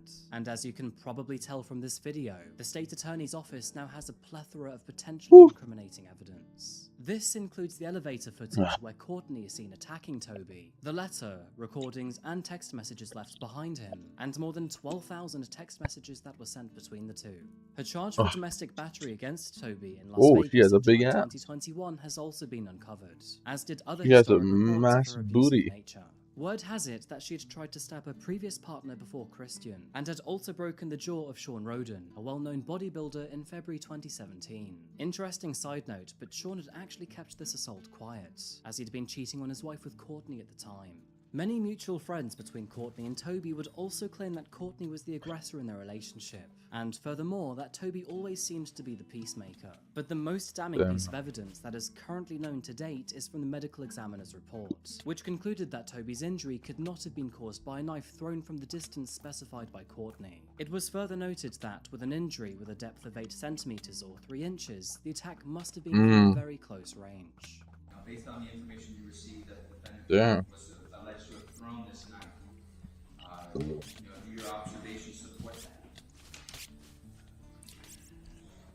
I'm not an expert in knife throwing. If the person who supposedly did this is an expert knife thrower, and the knife is the type of knife that you can throw, I guess that could have happened. Did you receive any information that the defendant was a knife thrower? No. So based on that fact, that you did not receive that information, would it support that? No. And what would you expect to see a knife do if someone just flung it at somebody? Throw it the way a knife thrower throws it? Just, it would just hit the body and bounce off. Now, as a result of this case, did you come to a cause, or did you make a determination as to the cause and manner of death? Yes. Could you please explain this report? The cause of death was stab wound of right subclavian artery. Dude, I'm actually starting to get skinny as well. That's the issue. I need to put on weight. Furthermore, it was also really determined that his injury was consistent with an intentional actually stab really wound, starting to get which was skinny. inflicted via a downward thrust into his chest where the knife severed his subclavian artery. And tragically, this wound was just inches above a tattoo on his chest. A tattoo of Courtney's name. It should be noted that Courtney claimed she had acted in self-defense. I should put on some after Toby weight. had grabbed her by the neck and thrown her to the floor. I really However, should. no visible marks or injuries were Really recorded should, during man. or after her interview with officers. Courtney's case has done nothing but become more prominent in the media over time, and as for the authorities, they have not been shy in presenting more information to the public. And it seems that, even from the grave, Toby's been able to shed more light on the abusive relationship by taking several secret recordings. In one of these recordings, Courtney can be heard getting angry at him for speaking to another woman before racially abusing him. Shut up and let me f***ing slap you, dumb. Give me my phone. You have your phone. You literally talked to her without telling me. Courtney, I was on a bike ride and she passed me and I said, you and Courtney are having a live chat. My bad, I forgot to tell you that. That doesn't make you to act and call me a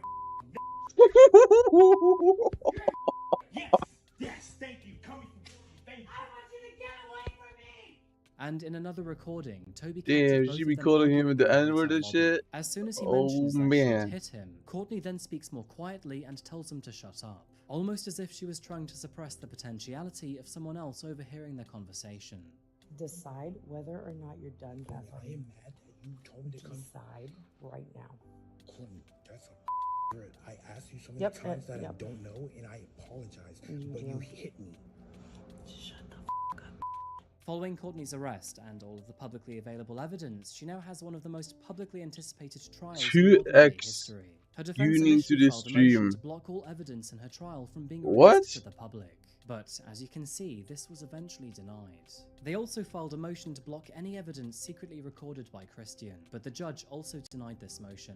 With Courtney's trial now scheduled for 2023, it is likely that we'll receive a new date sometime in the not-so-distant future, and I am sure that she'll have an uphill struggle to fight against the mountain of evidence. As a side note, Courtney's defense also filed a motion to release her on bond while she awaited trial. However, after stating that there is a substantial probability that the defendant committed this offense, and also highlighting how much money she has in her bank accounts, the judge deemed that Courtney posed a significant flight risk, and she was therefore ordered to remain in detention until her trial. With this being the state of Florida, if convicted of second-degree murder, Courtney Clenny will receive a life sentence with a minimum of 16 years and 9 months behind bars. Her father, What are you? naturally is one of the most 2x going notable into this offenders, has recently claimed that he actually had no idea about her OnlyFans career until recently. And Wait, considering this was a making huge Earth part of her stream life, name like this can he and really acting claim super. to know the real and unfiltered Courtney? Now, Wait, what? I many of don't you know understand that what you I've covered mean. a few strange internet cases here already, some of which have contained OnlyFans models and cam girls. And I always find this part to be a weird corner in the adult content industry. But with her images being so something easy to find online, wrong it does with make me wonder if my you have seen them. Nevertheless, I'm my quite title. surprised no one knew. How else could she explain such a rapid and massive gain of financial success? Wrapping this one up, I want to highlight that all of my research is conducted through cross-examination from public sources, and none of this is private.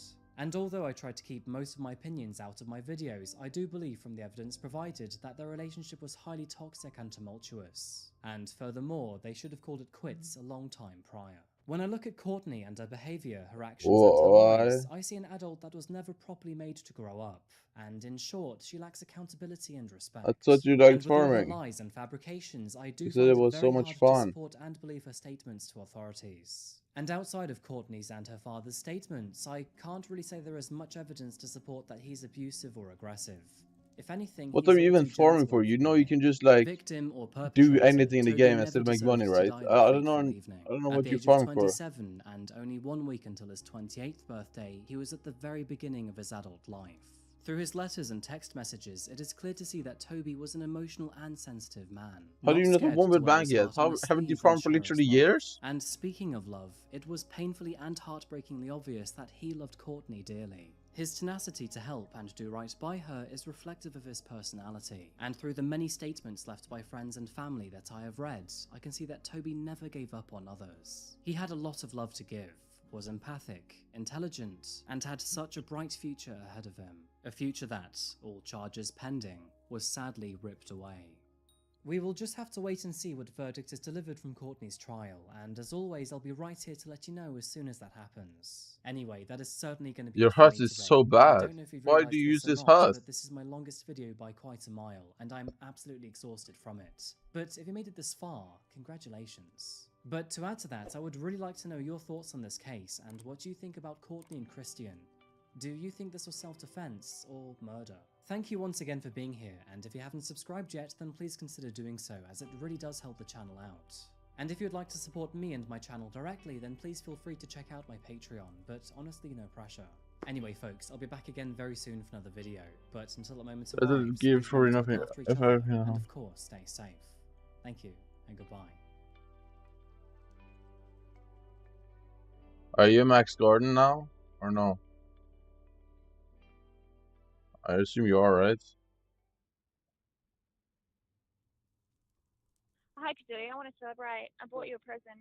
I want to celebrate too. Friggin' trust me. Just don't get all funny after the job. Yeah, I'll try. Don't you get it from the Fresh vacuum? you makes the calm me. Finish this job and move on. Just let the future be better. And can we have sex tomorrow night? I don't know. It depends if we're celebrating or not. This is a disturbing phone call that took place in March 2016. And in this conversation, two crazed lovers were discussing their plans to murder her ex-husband.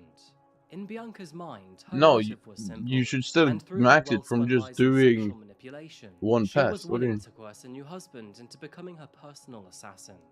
Now, sadly, their plans would not go as expected, and, even worse, the consequences of their actions would shatter the lives of not one but 3 families. But who exactly was this woman? What did she do to become known as Melbourne's Black Widow? And how did she manage to evade the law for so many years? Yeah, so you haven't even farmed, have Welcome you? or welcome back to Coffee House Crime, folks, and Wait, welcome to yeah, you have 2023. literally no My name farming is collection. Adrian, I just and today's peeped. What the story fuck? is You a literally have wild no one. farming collection. We're What looking the into heck? the case of Bianca Edmonds. You're barely If farmed. lies and manipulation weren't enough for you, this case holds a massive amount of content, including interrogations, voice recordings, surveillance footage, and much more. But before we Wait, begin, what? and I just to thought let you you had know farmed that a I post lot. true crime and strange cases here weekly, so if that is your sort of thing, please consider subscribing to Coffee House Crime. So let's get straight into the first case of 2023, folks. Please grab yourself a coffee, pull up a seat, and get ready for the deep dive. This is the case of Bianca Edmonds. You should probably put the. You should probably put some mossy on your armor, and then put Grab your dedication boots and 4. hop into your nearest 4x4, because our case today pulls us into the floodplains of Victoria, Australia. Now, it's no secret or surprise that most of Australia's population lives near the coastline, and in fact, more than 85% of the country's 26 million residents live within 30 miles of the deep blue. But when you think of rural Australia, the Great Outback is likely the first thing to spring to mind. But there is actually much more to it outside of tumbleweed, dingoes, and the red sand. This is particularly obvious in the south, where Victoria's rural setting is filled with green grasslands and farms. And to be honest with you, throw me blind into Google Maps and I couldn't tell you the difference between Victoria and Kansas. Take Route 55 and drive roughly 100 miles north of Melbourne, and you will eventually find yourself in the small city of Let's Shepparton. get 2 minutes more You profit can than an hour. probably guess I mean, that yeah. not a lot goes on here, with the sleepy city having only a small population of around 69,000 I don't understand. Like, why is your gear so Formerly a sheep ass? station and a So, river crossing how you in the not play that 19th at all? century, it underwent significant transformation to become a railway town. And since then, Shepparton has found its purpose in agriculture and irrigation. Oh, you The don't town even also have a plays skater host as a pet. major Oh. shopping and service centre for the greater regional area. Did you get rid of your And if you skater head pet? downtown, there seems to be plenty to do here too, with many shops, bars and restaurants keeping the place alive.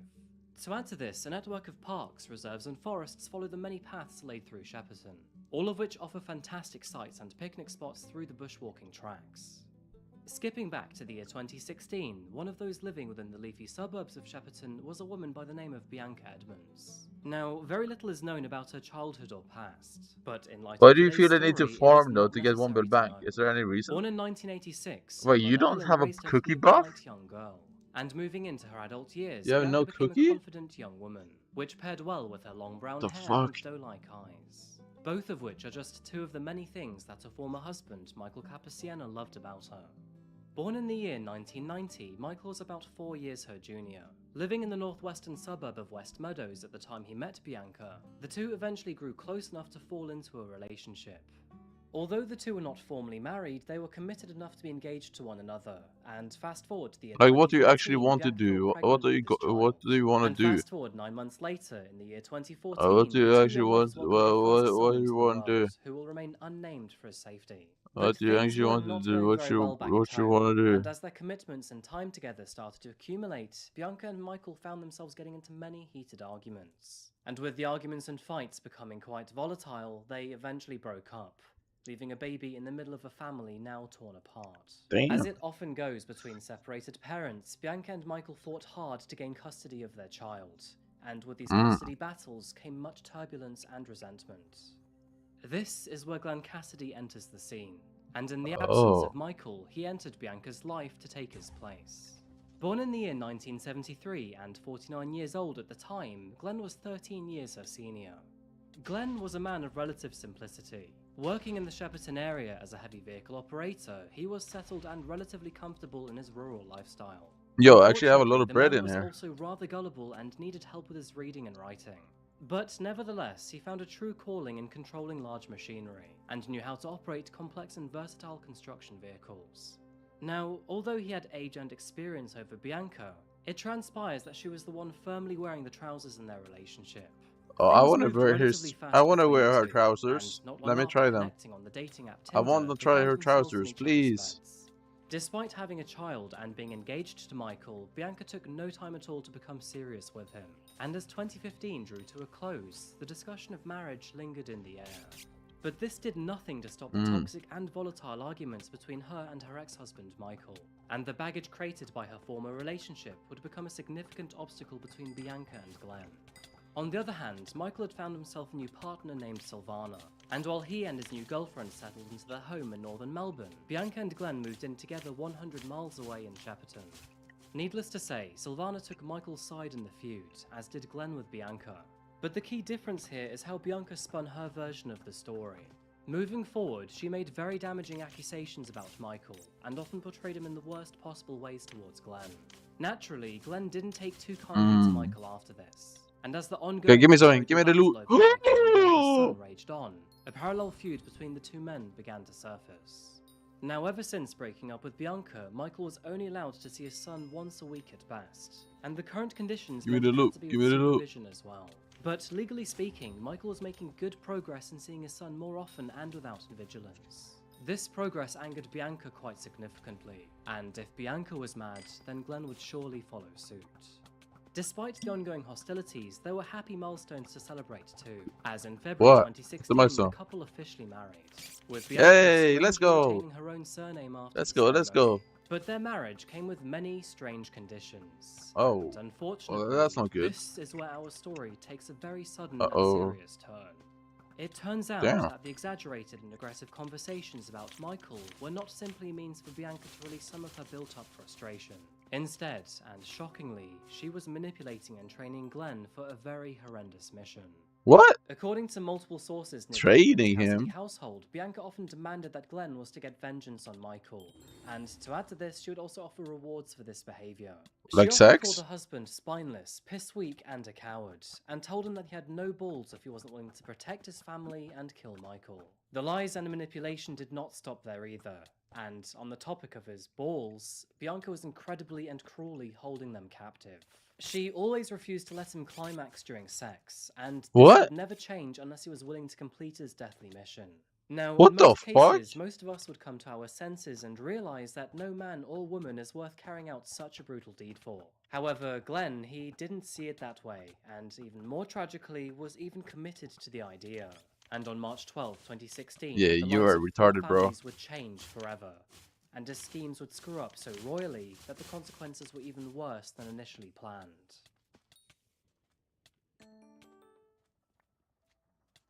Yo, I feel like the server is kind March of 12, laggy lately. 2016. At 7:32 I feel the server p.m., is kind a of harrowing laggy as phone of call late. was made to the authorities. The terrified voice of a woman claimed that she and her boyfriend had been attacked in their home in Pascoe Street, found in West Meadows, North Melbourne. Officers responding to the scene were met with a horrific yet very complicated story. A man had arrived at the property with a sawed-off It's not too shotgun, laggy. and after her boyfriend equipped himself with a knife and answered the door, a fight broke out. Now, usually, a fight like this will end with one clear winner. But unexpectedly, this altercation did not result in one life being lost, and instead, there were 2. The property belonged to Michael Capasiena, and, as you can likely guess, the intruder was no other than Glenn Cassidy. Unfortunately, after invading his home, Glenn had landed a successful fatal shot to Michael's head, but only after being mortally wounded by his victim with the knife. And after attacking Michael's girlfriend, Silvana, he too bled out to his death. The community of West Meadows was shocked by the news. Murder was one thing, but the story was quite bizarrely unique to include 2 deaths and a sawn-off shotgun. Although March the 12th signified the end of Michael's and Glenn's lives, their story was only just about to Yo, begin, the server is as actually what officers fried, learned bro. What over the following fuck? months and years was insane. Now, Australia is a country full of many peculiar creatures, and their murder cases tend to fall in the same category too. So you can very likely guess who pulled all the strings to make this crime happen, and over time, authorities gathered some very damning information over her. Now, just a heads up, What is there is so wrong much with this content lobby, to cover bro? here, so moving forward, we'll be reviewing all of it in a time chronological order, before moving to trial proceedings. It all started with a single raw and relatively instinctive emotion. And of course, I'm talking about greed. Even before she had met Glenn, Bianca started to worry about losing full custody of her young son. Now that is an undeniable fact, and one which could even be considered understandable. But at some undefined point in time, this emotion got the better of her, and she decided that the only way to resolve the issue was to take her husband Michael out of the equation permanently. We don't know if this was before or after Look she at met this, bro. Glenn, nor do we know Look at if this, she really bro. had evil How the intentions from the fuck? start of their relationship, or even if she actually loved him at all.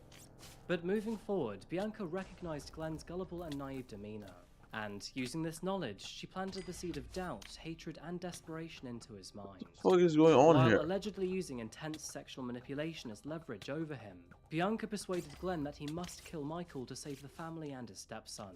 And unfortunately, after falling for her charm, the two began to hatch up a plan. The problem was, Bianca was too heavily connected to Michael, and to add to this, she had an obvious motive too. So, rather conveniently, she told Glenn that he would have to do the job alone. And that job was supposedly simple enough. Find a disposable gun unrelated to either of them, show up at Michael's home, and then take him out. It turns out that, in order to help complete the hit, the pair had even mapped out Michael's home and neighborhood. This included specific details of the houses around Michael, such as which had barking dogs and which had security lights. Unfortunately, there was a lot of premeditation to this case, Just and look the at this pair lag, planned bro. Michael's death for quite some time. We Yeah, know man. this because back on Boxing Day of 2015, Glenn had actually created a list to complete before murdering Michael. Mind you, the poor guy was almost illiterate and struggled to write or spell, and so with that said, please excuse the many errors throughout his list. Uh-oh. Titled Obstacles, which was One meant to say bullet. obstacles, Glenn highlighted the Getting issues of him- obtaining a bullet, getting Michael home, and transporting and disposing of the body. He wanted to ensure financials were covered for Bianca and his children, and furthermore, have a baby with Bianca, or at least be pregnant. He also wanted them to get married, which they would do, and have Bro as does much not sex know as English. possible. The pair originally schemed to kill Michael on the first weekend of March 2016, and Bianca would be out of town at a mother's home over the incident, creating the perfect alibi. But unfortunately, or fortunately for Michael, he was out of the property at this time, and their plans did not go accordingly. Glenn waited outside of the residence all weekend, and for reasons unknown, he'd installed an app onto his phone, which he used to record numerous conversations over this time frame. Most of these conversations were with Bianca, and incriminating information aside, these recordings also revealed the imbalance between her and Glenn's relationship. And she goes, oh, that's sweet. I said, it's the truth. And it is. When I'm away from you, I hurt. No one showed up. That's a shame. Yeah. Well, maybe Saturday night, maybe everyone had a different change of plans and they'll be home later. Yeah, that's why I'm hanging around till later.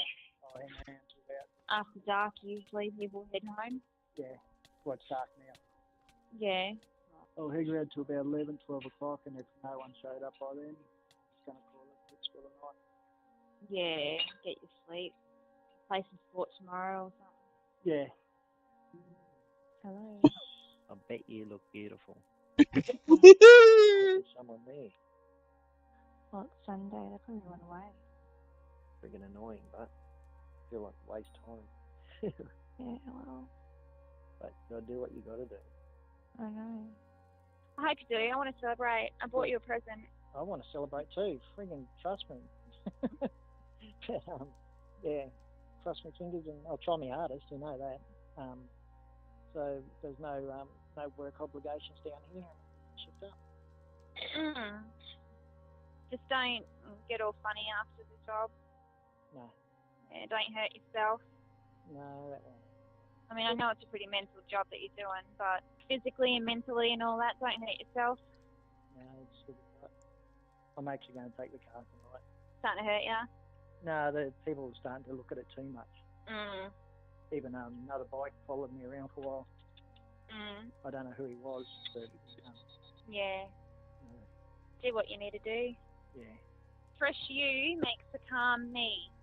I know, but I had weird feelings last night. Like I felt anxious, Yeah, knowing that you I felt haven't been sleeping too. This last night did not feel right at the start, so probably lucky. Oh well, just get it done then. That way we don't have to worry about it. I am completely over this job. Well, just finish it. I'm trying. And then concentrate on the next, finish this job and move on. Let the future be better. Yeah. We need less stress in our life, and I'm not looking forward to having to go to legal aid and getting it all. Yeah, we still have to do all that. I know, but I'm sick of the, I don't want to have to, the rest of my life is going to be like that. Yeah, no worries. And can we have sex tomorrow night? I don't know, it depends if we're celebrating or not. Oh, I love you. Enjoy your job. Yeah, I love you. Concentrate. I love you. Concentrate. Don't stuff up. Pay attention. Yeah, I will. I love you. I know. So everything okay? I'm really disappointed. I was hoping you got work. Yeah, me too. I'm sorry. I know. Alright, I'll talk to you later on. Okay. Love you. Alright, drive carefully, please. I will. I love you. I love you, guys. Frequently dodging his attempts to express his love for her, Bianca sounded very uninterested in reciprocating those feelings, and even sounded annoyed by his affection. She was also very clinical and matter-of-fact about the operation. There were no signs of guilt, hesitance, or empathy either, with Bianca even on saying, just don't get funny after the job. With their plans falling through, Glenn and Bianca decided on another day instead, and that was when the date of March 12th, 2016 was selected. In an effort to separate herself from her devious plans, Bianca sent a fake message from Glenn's phone to use as a false alibi. In this message, she posed as Glenn to say, Bianca, I love you so much you have no idea. I'm about to do something that you would consider absolutely stupid, but I can't put up with this shit anymore. I can't be a part-time parent to blank. If I get caught, I want them to know you had nothing at all to do with this. This is my choice, my decision. You know nothing about it. Please, I can see the stress of you losing our first baby due to him, and I could never forgive him for that. I'm scared that one day he will try to take my own boy from me. It has pushed me over the edge. Please know that what I do for you, even though you wouldn't agree. I do love you so much. Of course, the innocent Bianca replied, "Don't be so bloody stupid, Glenn. You married me knowing Blank will be seeing him, even though it's upsetting all of us here. Don't you dare try and manipulate me into feeling sorry for you by saying such idiotic things. I will not tolerate being yelled at. Enjoy your drive." She then followed up by asking him to come home. Bianca stayed in Shepperton while her husband then drove 100 miles south to Michael's home. But oddly enough, he wouldn't leave without first taking a chicken schnitzel dinner with him, as Glenn had carefully prepared and planned to eat on the way back home from his deadly deed. Before jumping out to scope the area, Glenn parked his car nearby on Riddle Street. A surveillance camera captured him walking past Michael's home to check he was in. Just so He then crazy to returned me. to his car, equipped I with didn't know his everything, shotgun, man. made his way to Michael's front door, They're and so knocked bad. loudly. It seems that Michael had become gravely suspicious of Glenn's presence, and before proceeding to the front door, he equipped himself with a knife while his girlfriend Sylvana kept Bianca a is concerned so yet fine watchful too, eye. bro. Oh my god. After initially talking behind a closed door, Bianca, she noticed man, you that so both men put sexy, their hands baby. out for a handshake. However, with their hands now clasped, Glenn pushed Michael back into the apartment. A struggle ensued, and of course, that is when all hell broke loose. While Glenn was fighting for his wife, Michael fought for shared custody of their child. And although Glenn pulled the trigger into Michael's face, it was only after he was stabbed himself. With Michael now dead, Glenn then chased Sylvana throughout the apartment. And after she was cornered, he then pulled the gun to her head and pulled the trigger. Now, fortunately, the gun was only armed with one bullet and therefore failed to fire. So Glenn then threw Sylvana to the ground and began to beat her instead. But thankfully, Michael's final action in his life would save her own, as before Glenn was able to beat her to death, he collapsed from the loss of blood. Glenn's last words were, "Tell the kids I love them. Tell Bianca I love her. I shot Michael." Now, if all of this wasn't enough already, Sylvana was initially arrested on suspicion of murdering both men before it became evident that she too was a victim. But Bianca, on the other hand, avoided almost all scrutiny in the early days, weeks and months of the investigation. And in fact, 10 months later, she would even be paid $300,000 from Michael's estate after a successful claim to the court. Now, Bianca seems to be in the clear, and with a very hefty cash prize at the end of it all. But this would only come 1 month after a very tense interview with police. Detectives are still trying to unravel the murders of 2 men in 2016. A navy blue Holden Apollo could be the vital clue as to what happened during the double homicide. A 49-year-old Shepperton man died after he was stabbed at a home in West Meadows. A 38-year-old man suffered a fatal gunshot to the head during the altercation. A 40-year-old woman was also injured and taken to hospital. It's believed the fatal incident was instigated by another person who wasn't present. Anyone with information is urged to contact police. In this interview, Bianca feigned innocence and claimed that she wasn't a psycho. She denied typing the infamous text message, and highlighted that the message had incorrect spellings and missing punctuation, which conveniently was not like her own style of texting. The interviews did not reveal anything incriminating enough to arrest her, and so, just like that, Bianca was let go. My question, did you type that text message? I did not type that message. So you deny The cap. that you sent that text message from Glenn's phone? You did that, bitch. Hope you die, bitch. I'm just Bianca. asking, you can either agree with it or disagree. Of course, you were so fine, and now I hope you die, bitch. And you can respond how you choose, or not at all. And I know you spelled his name wrong. She's still kind of fine, I'm not gonna lie. But listen, bro, you can't be doing this, bro. You can't be doing this, mommy. You say that you've never purchased a firearm? I've never bought a firearm.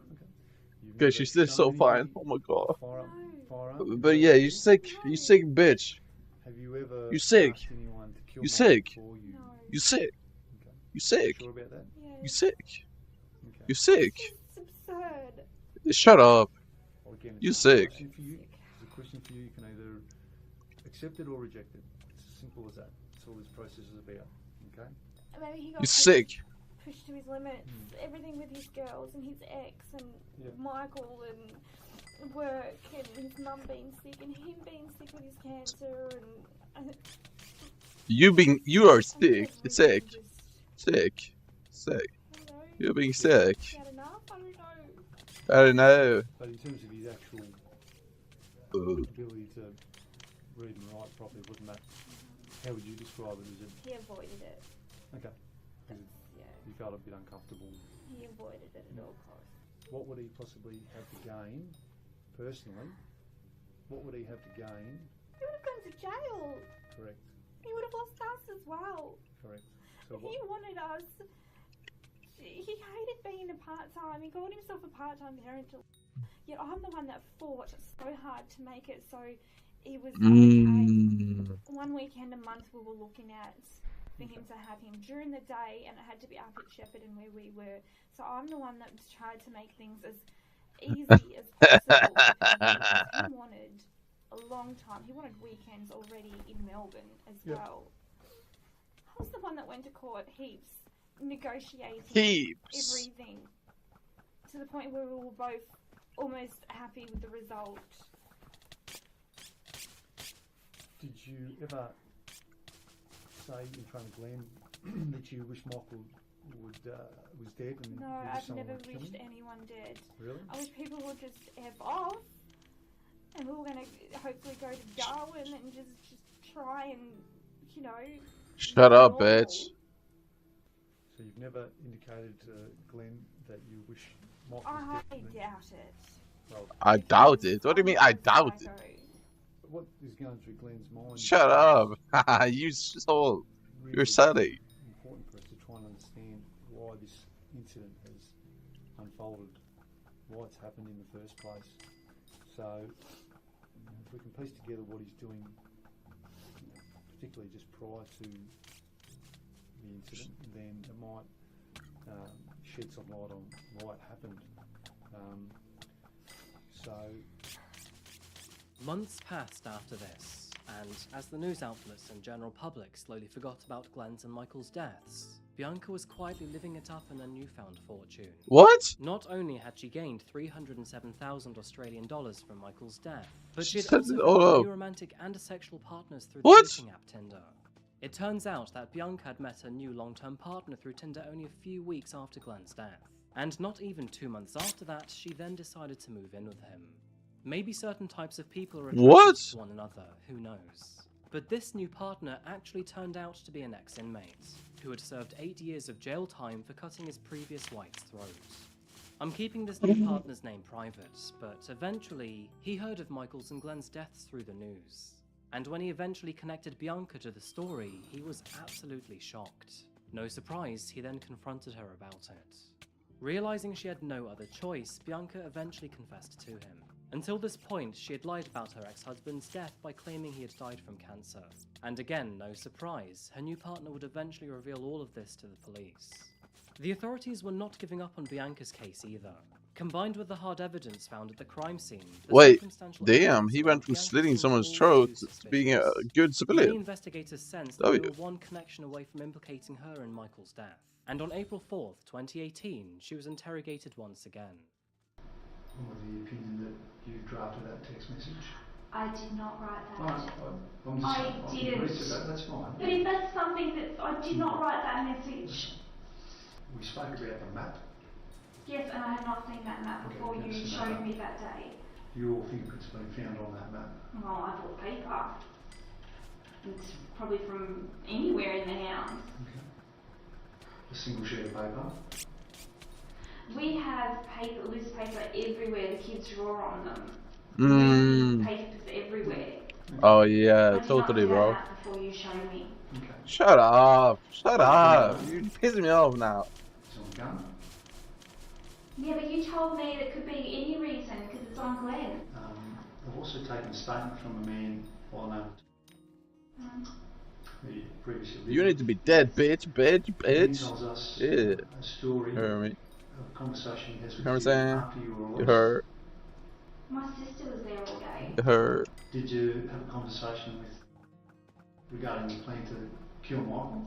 My plan? No, I don't have a plan. Did you have a conversation You're pissing me off now. regarding Stupid the slut. capacity issues you were having? There was no custody issue at the time. We were doing mediation. Did you have a conversation with him regarding the money from Michael's estate? Why would I talk to someone I barely even know about such important things? Did you have a conversation with him about the map and how they... No, because I didn't know about the map until you showed me. This is a guy that went to jail for attempted murder. Yeah. And you're believing him. What can you tell me about that text message? Well, since just recently I've been thinking about it, since I found his phone again, I was thinking, I remember you questioned me, did I write that, did I type it? And it's been racking my brain, and I was thinking, how do I prove this? So I went over how I type and how he types. Yeah. He spelled his name wrong, and there's no full stops or commas. Did you help Glenn plan to go to Melbourne No. and kill Michael? No. Oh, give me the loot! Give me the loot! You sure? I do not plan to kill anyone. Now, believe Shut it or not, up. but authorities were still unable to charge her after this interview. What? However, it did kickstart several more paths of investigation. And finally, in June okay, good. 2019, 3 years and 3 months after their deaths, Bianca Edmonds was arrested and charged with murder. By the time she was arrested, Yes, sir. Bianca and her children had moved into her father's home in Canberra. And following the federal police raiding their home in the early hours of a cold Wednesday morning, she was subsequently arrested and extradited back to Victoria, or at least until after the trial was concluded. Moving into the legal proceedings of this case, Bianca's trials would be messy, complicated and arduous. And I say trials, plural, because there would be 3 in total. That is because the jury in her first trial of June 2022 could not reach a unanimous verdict, and the second trial was dismissed in August of that same year due to issues with closing arguments. However, it would be in her third trial, which concluded in December of 2022, just 1 month after this video being released, that the jury finally reached a verdict. Now, Bianca's trials were brutal, and many witnesses were not too forgiving either. This included Bianca's own mother, who told the court that just days after their deaths, she even confessed to her crimes. During her trial, Ellen said, "One of the things Bianca said that night that has stuck with me ever since was, 'It's all my fault. It wasn't meant to get this out of control. I never wanted Glenn to end up dead.' And the next day, Bianca claimed, 'All my troubles are now over.' Several mutual friends testified that Bianca had repeatedly told others that she wanted Michael out of her and her son's life, and that she wished he would simply disappear. To add to this, many of Glenn's friends testified how they... But did Glenn never get to fuck her? And claimed that Bianca often So did Glenn never fuck her? Pissed, weak and a coward, for not dealing with the situation. Furthermore, she often taunted Glenn that if he were a real man with balls, he would take care of the situation. One witness, who was a very close friend of Glenn's, testified that Bianca had discreetly asked him if he was willing to get rid of her ex for a sizable sum of money, to which he told her to, quote, fuck off. He also testified that while talking to Glenn about his motorbike, Bianca approached them with a sawn-off shotgun wrapped in a cloth, claiming she had bought it in Melbourne for $100. And, of course, this shotgun matched the one found at the crime scene. From the outset, Bianca pleaded not guilty to murder, and further denied involvement in Glenn's hideous actions. Instead, she claimed that Glenn was sick of how he and Bianca were being treated, and that he acted out of his own accord without any inclination beforehand. But there was a mountain of evidence to suggest or confirm otherwise. Prosecutors argued that the alleged faked text messages written by and to Bianca contained perfect grammar, which was not only out of character for Glenn, but out of his level of literacy too. Facts. Forensic analysis also confirmed that Bianca's DNA was on the gun used to kill Michael, and in addition to this, her fingerprints were found on the map drawn by Glenn. So all of this, along with the phone call randomly recorded by Glenn, the testimonies, the motive, and all other circumstantial evidence, was enough to put Bianca in a very challenging position. Despite Bianca sometimes seeming clever, she also made some very stupid decisions recently too. For example, she shared a cell with multiple inmates while waiting for her trial to begin. And during this time, she often bragged about how she had Glenn wrapped around her finger. What? In one instance, it was reported that she said to inmates, "I used to tie Glenn up in bed so he couldn't move. I would then get on top of him and ride him while I held the gun. He liked me to tie him up and be on top, and I knew he would do whatever I wanted. I used to say to him, "You want to kill him, don't you? You will do this for me." Moving into the conclusion of her third trial, it took the 12-person jury only 3 hours to come to a verdict. And in the end, they unanimously agreed that Bianca was guilty of the murder of Michael Capaciano. Yes, sir.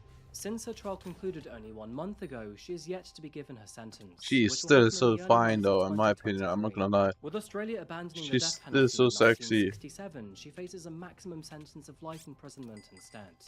Anybody convicted of murder in Victoria, Australia, faces a minimum period of 25 years behind bars, which means she may be eligible for parole as early as 2047. This will be sure to devastate her, as Bianca will no longer be able to see her children grow and develop into the adults they will become, which is a fair price to pay, considering Michael will never see his own child again. Wrapping this case up, it isn't easy to give a truthful remembrance of Michael, as very little is known about him or his personal life. Bianca did claim he was an abusive partner, but from what I can tell is that there is no evidence to prove such allegations. Furthermore, all I can see is he was a hard-working, generous young man. The bottom line is he did not deserve to die, and his child did not deserve to lose his father, and now a mother too. And Glenn, on the other hand, is a tough one to talk about. Although I feel sympathy for a gullible man who fell for prolonged sexual manipulation, he still murdered another man in cold blood. The real tragedy behind Glenn's death now lies with his 3 children, all of which who now have to grow up without their father. Personally speaking, I hope Bianca spends a long time behind bars and never gets to taste freedom again. Yes. Her evil plans have affected multiple children. There's no way she gets out, right? The consequences are irreversible. I guess we will soon find out how long There's her no way minimum she gets out. sentence will be. But for now, she's only getting started with her time. So I think that just about wraps up today's case, folks. Thank you so much for watching another video today by Coffee House Pro. If she ever gets you out, found bro, this it's case a massive interesting failure. and insightful, then please remember to like She the video literally got and 2 people subscribe if you dead. haven't yet. And by the way, I just wanted to And thank 1 you so wounded. much for the 1.5 million subscribers. And I traumatized. genuinely can't believe And how 3 big this families channel is ruined. growing. Wishing all of you the best in the beginning part of 2023, and of course I'll be back very soon for another video. But until that moment arrives, please remember to look after each other, and of course, stay safe. Thank you, and goodbye.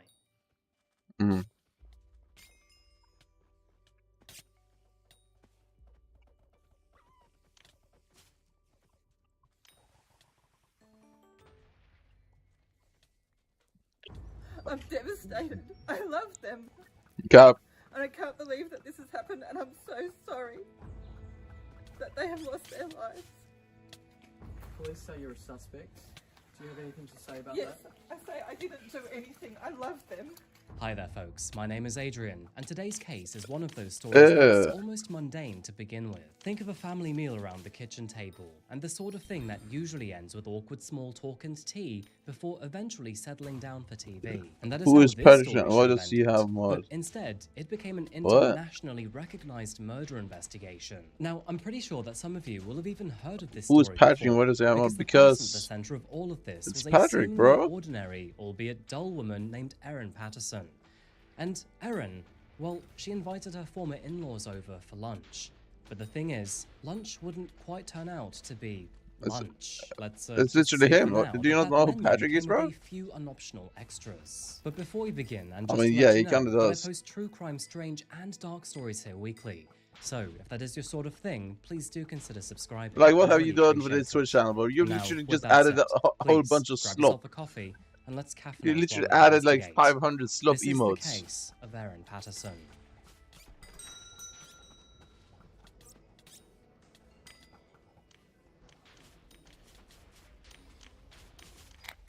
Welcome to Melbourne, folks. Now, Melbourne needs no formal They're all introduction, good, yeah, and I'm right. sure that you'll probably Yeah, agree that I yeah. can be annoyingly enthusiastic about this place. I mean, it's my home for a reason, and everything you're seeing here is just a glimpse into what my life is like away from the coffee house. Now, look, I'm not going to say that Melbourne is perfect. However, for someone who loves coffee, warm weather, culture, and good food, well, I believe this is the closest you can get. You've got the F1, the Australian Open, the Great Ocean Road, and seriously, more coffee shops than you can ever imagine visiting. I think we all have a place that we would eventually like to call home, and this is it for me. Now, another thing that Melbourne does very well is good healthcare. Not only has it scored 100 out of 100 for healthcare in major livability indexes, but Australia consistently ranks in the top 3 countries for healthcare internationally. And we all know how important health is, right?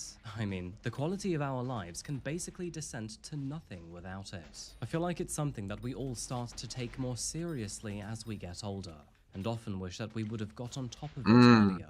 But part of that journey comes from finding the right doctor for us, and one who fits our schedules, our personalities, and our needs. Holy Not gonna ad. lie, that can be quite difficult to find. Holy And that's why I ad. love this video's sponsor, ZocDoc. Holy Because ZocDoc is ad, a free bro. website that helps you find and book high-quality and network doctors, so you can find one that you love and one that fits you. ZocDoc basically fixes all of your typical troubles, like long wait times. Is healthcare good in America? It lets you book in-network appointments with over 150,000 providers across Or is it not all good in 50 America? states. So, whether you need a dermatologist, dentist, primary care doctor, eye specialist, or one of the 200 plus other specialties on the platform, well, you can just search by specialty or even symptom and build the care team that actually fits you. Prefer seeing someone in person? Easy, no problem. Or maybe you want to do a video visit from the comfort of your very own home. That's fine too. And one of my favorite parts is that you can read thousands of verified patient reviews beforehand, so you're not going in blind. You can get a real sense of who your doctor is. Maybe they're chatty, or maybe they get straight to the point.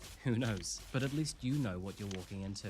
And when you're ready, you can see their real-time availability and just click to book. There's no phone call, no awkward back and forth, and no waiting around wondering if anyone actually picked up your wait, voicemail. she just hired Dr. Evelyn. She was so sexy, you do. Oh my god. 24 to 72 hours. Yo, it's and high sometimes volcano. even the very same day. If putting off appointments has become your personality trait, then it might be time to retire that habit and start looking after yourself today. And so, what are you waiting for? Click the link in the description or go to zocdoc.com/coffeehousecrime to find out instantly book a top-rated in-network doctor today. Thank you Oh so my much god, to it's a ZocDoc rough for sponsoring thing. this video. Took and you a thank while. to you folks for supporting us content creators. Genuinely, I really appreciate it. And now, let's get straight back to our video. Do you today, like when they which, erupt? strangely enough, comes oddly close to their own healthcare.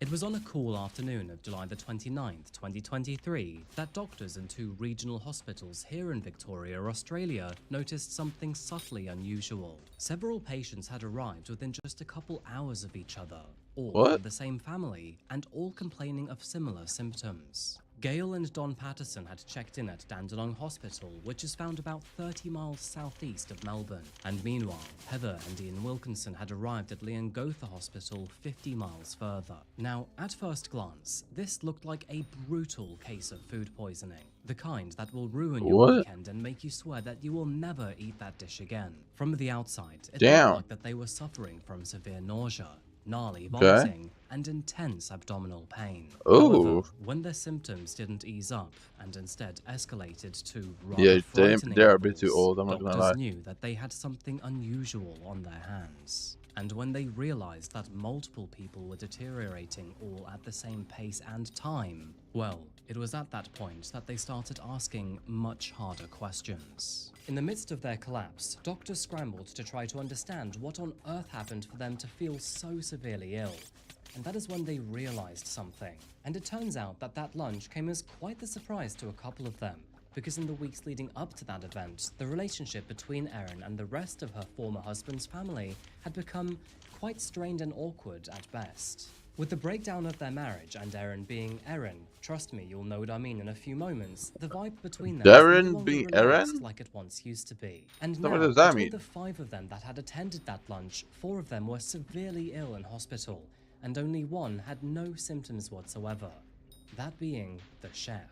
Now, it is worth highlighting here that on the same day as the lunch, Erin had Who is the also chef? checked in at the hospital after reporting similar but milder symptoms. However, by evening, she had discharged herself and gone home. But isn't that strange, though? Because while everybody else was getting worse, Erin felt not only good enough, but confident enough to return home. Yep. As What the is she hours doing? passed by, doctors realized that this was no longer behaving like food poisoning at all. Their patients were declining way too rapidly and severely. It was when those lab reports came back Did she really poison for 4 people? beta-amanitin, and phallotoxins, that specialist doctors realized what they were likely dealing with, and that was a tiny fungus called death cap mushrooms, one of the most lethal natural poisons known to medicine. And suddenly, that quiet family lunch did not look like a simple case of bad cooking anymore. After realizing this, the detectives went all the way back to the start, right to the lunch itself. They looked at what they had eaten, who was exposed to it, if there were any leftovers, and, of course, if there could possibly be a motive. And that is when they realized that Erin had invited her former in-laws, Don and Gail, along with Gail's sister, Heather, and Heather's husband, Ian, and even her former husband over to her home in Leongatha. Now, Simon Patterson, who, of course, is Erin's estranged husband, who was also invited, had chosen not to attend at the last minute. At the time, it likely felt like it was just one of those slightly awkward post-separation dynamics. You know the type. You go, I'll skip it, we'll avoid the tension. Now, on paper, it sounded perfectly normal. Families fall out, reconcile, stay connected, and sometimes they still will meet for lunch even after relationships get messy. Really? That in itself is not unusual. So, let's talk about the lunch. That seems super unusual to me, I'm not gonna lie. Erin's famous beef Wellington, accompanied by mashed potatoes and green beans. Which isn't an elaborate dish, to be honest with you, but also, it's not exactly a quick throw something in the oven type situation either. I would say that beef Wellington is the kind of meal that you cook when you would like to impress people. Or apparently, when you would like to star in one of the most infamous poisoning cases in modern Australian history. Anyway, the afternoon went ahead smoothly. Everyone sat down, ate together, chatted, and then eventually left to get on with their Sunday. There were no immediate collapses, no dramatic reactions, and no one pushing their plate away in disgust. By all means, it was just an ordinary Sunday lunch. However, within hours, and as we all know by now, all of that normality suddenly began to unravel. And one by one, all of her guests became violently ill, and it all pointed back That is so towards fucked, Erin. bro. Speaking about Erin, I have to say that she is one of the most interesting yet boring characters that I've ever covered here. Now, I'll get into more details later in this video, but if I could describe her as a meal, well, she would not be a beef Wellington. I think soggy white bread is more fitting for her, with a thin slice of unsalted butter. Seriously, if blandness were a competitive sport, then she would absolutely win gold.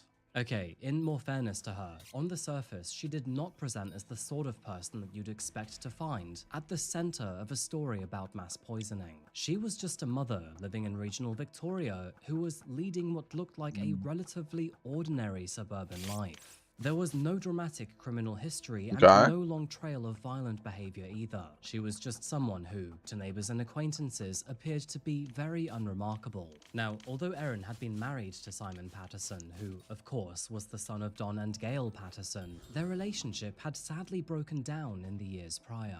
However, despite their separation, she still remained in contact with Simon's parents. And on the face of it, that dynamic seemed perfectly fine. They were still the grandparents to her daughter, of course, and as for Erin, she had tragically lost her own mother only a few years prior. Now, don't get me wrong, it certainly was strained at times, but not outwardly hostile. Poisoning or and that's normal partly stuff? what made her random lunch invitation seem so normal to the rest of the family. She was just a separated mother who was inviting her former in-laws over to talk, reconnect, and maybe smooth things over. Friends and family describe Erin as someone who was, at times, particular, controlled, and keenly aware of how she presented herself. She wasn't eccentric or dramatic, she was just deliberate. The kind of person who seemed composed on the surface, even when the situation around her was anything but. So, going back to lunch yet again, doctors were alarmed to see that not only had the toxicology reports come back with positive traces of alpha-amanitin and extremely high ALT levels in their livers, but their symptoms almost perfectly aligned with poisoning from I'm gonna Yo, propose hello, the hello, Amanita phalloids. Now, of course, that is more Hey, commonly known where's my as the mini? deathcap mushroom. Hey, A where's my species boss? that is so toxic that Hey. even eating a small amount can quite literally destroy your liver beyond repair. They are quite interesting, to be honest with you, and they're actually something that I was never What you doing, aware Ankh? about before this What's story. up, Ankh? They don't You grow doing in spider, dark, Ankh? forbidden forests Ankh? or hard-to-reach caves either. They just grow quietly in ordinary places Ah. like under oak trees in suburban parks, along footpaths, and even in gardens. Originating from Europe, they have found a comfortable home in parts of Australia, and to an untrained eye, they don't look sinister at all. In fact, from what I've heard, they don't even taste bad. I don't know. They just sit there waiting to be eaten, and of course, that is what makes them so Are you dangerous. auntie? As Are the you hours aunt? turned into days, time served no kindness to any of them, and tragically, Don and Gail would pass away next to each other, and Heather would follow Bro, shortly this story is afterwards due actually to so severe fucked. So organ she failure. poisoned And although her husband Ian all would her thankfully in-laws survive, he had a for no very reason. long road ahead of him in intensive care. And so, over the space of only a couple of days, one single meal had effectively wiped out multiple members of the same family. And strangely, the chef was totally fine. It is no surprise to see that This is so eventually good. detectives turned their heads towards Erin, and the way that she handled the interview and the news was, Bro, you're well, probably pushing I'll like just let you see 50. for yourself. It's a tragedy what's happened. Look at her, bro. What the? She's on some cap. She on cap. I'm so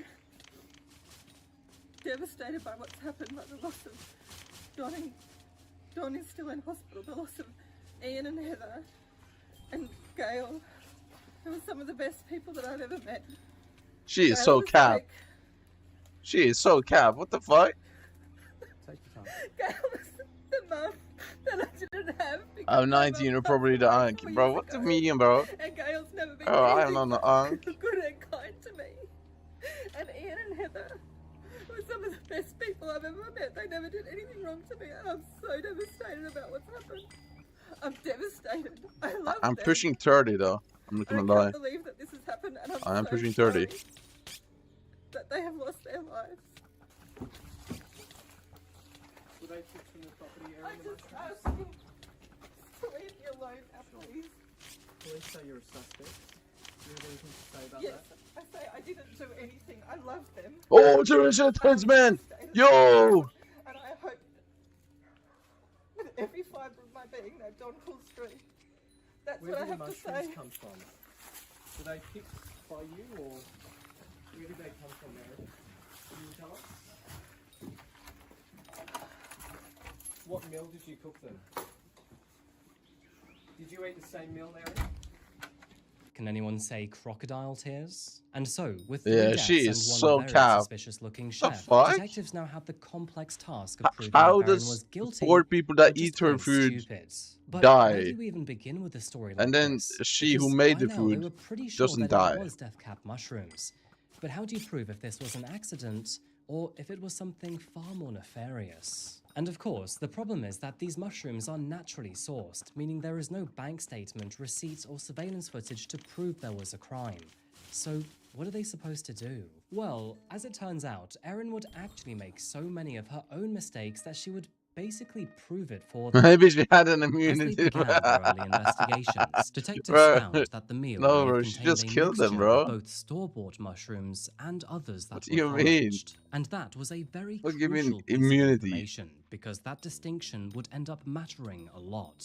If toxic mushrooms had What? accidentally been gathered and then mixed into the meal, this case could actually point towards a catastrophic mistake. However, if they had instead been knowingly sourced, dried, or stored beforehand, well, that's when things started to feel less like a kitchen accident and more like a My bad, deliberate my bad. choice. So, with this now being an active Yeah, you're case right. that did involve numerous deaths, not necessarily She's homicides, really but sad. indeed deaths, police decided that it was And fine she for walked the right time in to and interview shut the Erin door on over everyone. lunch. And I'm not sure what you're going to think about this one, but to me, she looks incredibly displeased to be there. And also, why is she blinking so often? Following eating at your house, Donald, Ian, Gail, She's just a girl. so ill that they ultimately What? ended up in the intensive care unit. She's not a girl. She's like 8 years old. What do you mean? To the Austin Hospital. You mean grandma? Following that, they had a deterioration in their condition, and that they become so ill that their livers have failed. Heather and Gail passed away. How many times are you gonna blink? Conversely, we're trying to understand why. Yeah, so she's just like you for real. So you understand why we're interviewing you today? Yeah, I do.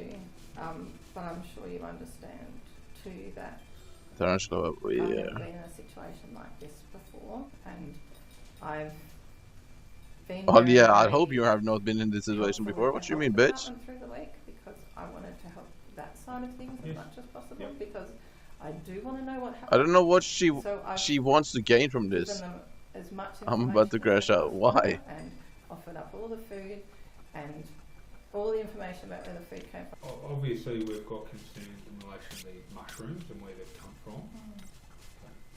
Is that something you've done in the past, foraging for mushrooms or anything like that?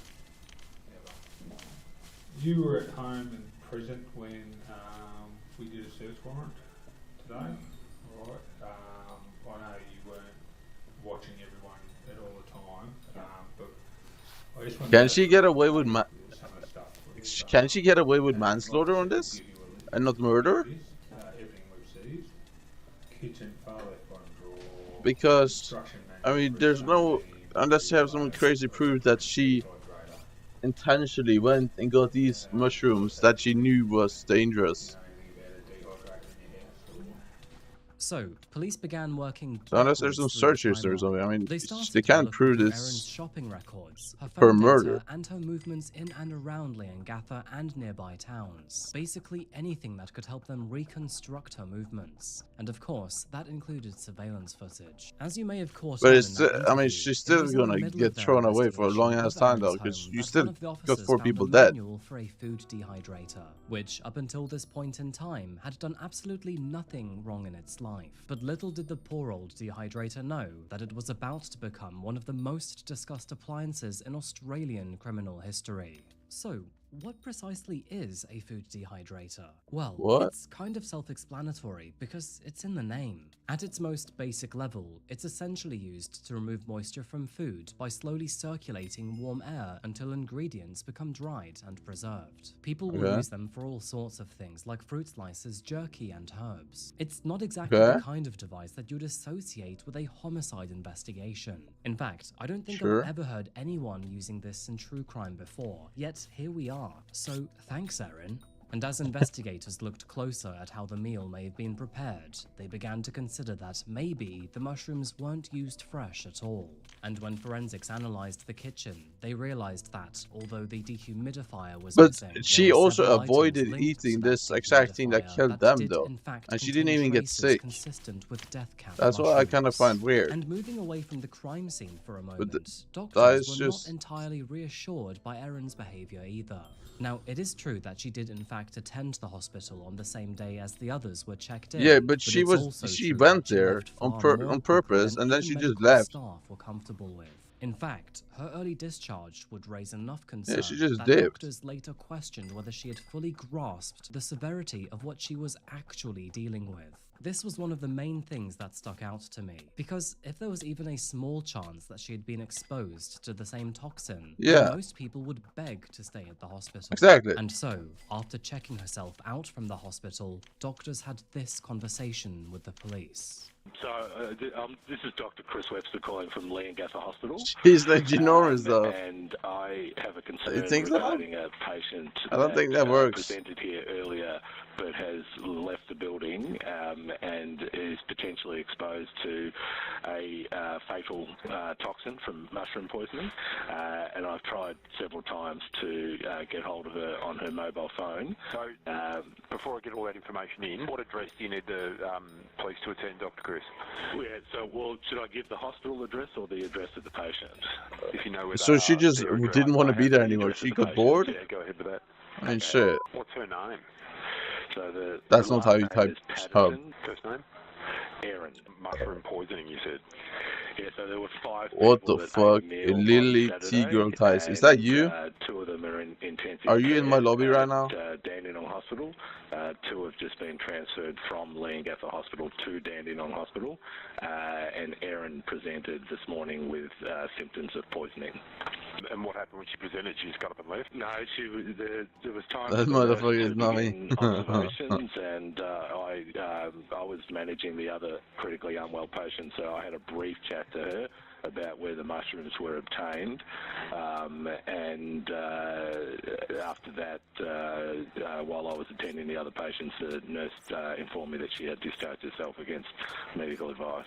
And that wasn't all, it turns out, because then came the surveillance Yes, footage, and as you will see, Wait, it when is did you probably some follow of me? the Because I most don't remember damning you evidence that Erin would have to face. following While me. Unless you investigators followed were me like tracking Erin's years movements ago, in the days and weeks before I before started and streaming after again. I their don't know. deaths, they found something interesting. It was only 4 Or days like, after that fateful lunch that a surveillance camera at a local tip would spot Erin's car pulling up. With very typical I just dropped Australian something. Hello? countryside in Where the is it? background, Erin is then seen Oh, getting out it of the didn't show up car in my and chat that then you picking followed. up a dehydrator It from just the shows in boot. chat. She is then seen dumping it in the warehouse before then returning to her car There you and go. Are driving you like away. pro? Now, look, outside of environmental factors, Let me see. throwing away a kitchen appliance Woo! is not automatically naughty. You have max But when foraging you throw collection. away a dehydrator shortly after a deadly You have max mushroom foraging poisoning, collection. well, You have that is 0 one way chili of making pepper. yourself known to the police. Oh, Damn, and huh? just to be explicit here, the manual that they found in the house was for the exact model that she had dumped in this What's warehouse happening here? and then lied about not having. And that wasn't it, because only 45 minutes after the family lunch, a surveillance camera captured her disposing of cardboard at the local tip. Unfortunately, that cardboard was never actually found, so we don't know what Wait, it you have contained, but what 240 it does hours show is playtime someone in who 1 was month? potentially trying to remove evidence. Right, this means Even you've had still, this in as your all of inventory these for details 240 became known to hours. the general public, What the the fuck? overall tone of this case changed quite dramatically. In fact, I even remember hearing about this case when it happened, and how the general opinion went from believing it was just an accident to thinking that maybe Erin did actually have something to do with it. And that's not it either, because around the same time, there were other things coming out too.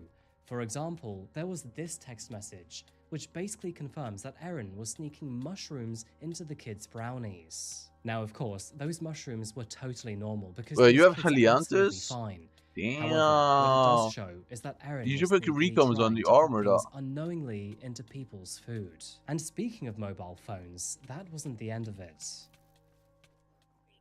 Yeah, So, why are what you you're spaming currently like watching random right shit? now is bodycam Snowsuit, footage of detectives taking Erin's phone away adaptive, from her in the days after the murders. light, The super detective at the heavy, table then asks for her PIN code, where she gives bounce. him one There's no way number you're and saving then bouncy another. armor. And it turns out that both of them were actually incorrect, because this device did not have a PIN at all. Which is a slightly odd mistake to make, right? Because most of us will use our phone code dozens of times a day. Right. In a way, it's kind of like muscle memory. So, to confidently provide 2 wrong codes for a phone Yeah, that like Shaman's apparently word didn't with require one, that kind of raises an wait, eyebrow. what? And that's actually because this was not How a did you get usual phone fumings? at all, but a secondary device. How In did other you words, how it was did you a get dummy fumings? phone. How's that for innocent?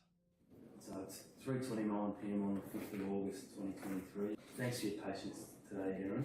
We're completing our search. The only outstanding item is that mobile phone that you've got there.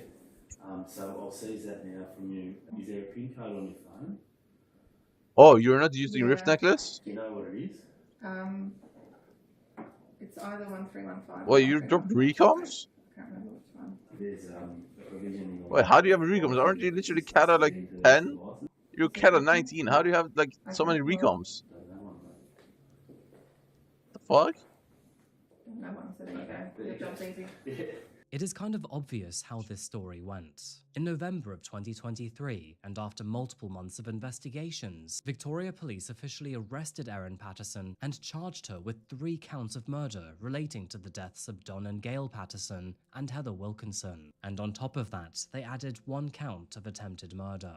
Now, of course, Erin would plead not guilty because even from the get-go, she always played the victim card extraordinarily well. I'm the prosecution goat. believed All that right, Erin bro. had planned and prepared a meal with clear intent. However, Erin and her defense team would push back strongly here. They argued that the poisoning had been a total accident and that her behavior afterwards had been interpreted incorrectly. They emphasized that she was Let me look actually what a you have victim in stored this up here. too, just as much as the others were. That she Music must have a good runes, immune spiked system, hook and that she 6, was frail just lucky. 6. They of course would also emphasize Oxford that her shoes, estranged satin husband trust. Simon Bro, hadn't who is even punching me, attended bro? the lunch, and they argued that Is if this she you? really wanted revenge against him and really wanted custody over everything, then she would have made Hi, sure that he would Rotato. have gone down with his family. Either way, I bet that he feels incredibly fortunate not to attend last minute, but of course he must now deal with so much grief, loss, and pain. One Void piece of evidence ooze, that had to be excluded frog from court, but one legs, that I think is glaciated very telling, is the brains. document that was found on Erin's phone. What? I'm not sure why this was disqualified, but investigators found a document titled Homicidal Poisons on her phone, and obviously it shows some clear knowledge or awareness of what was to come. Oh, you have a Her drill. husband would also testify that in the months and years leading up to the divorce, he had even become suspicious of Erin trying to poison him. In fact, he had become so paranoid about it that he even stopped eating her meals altogether.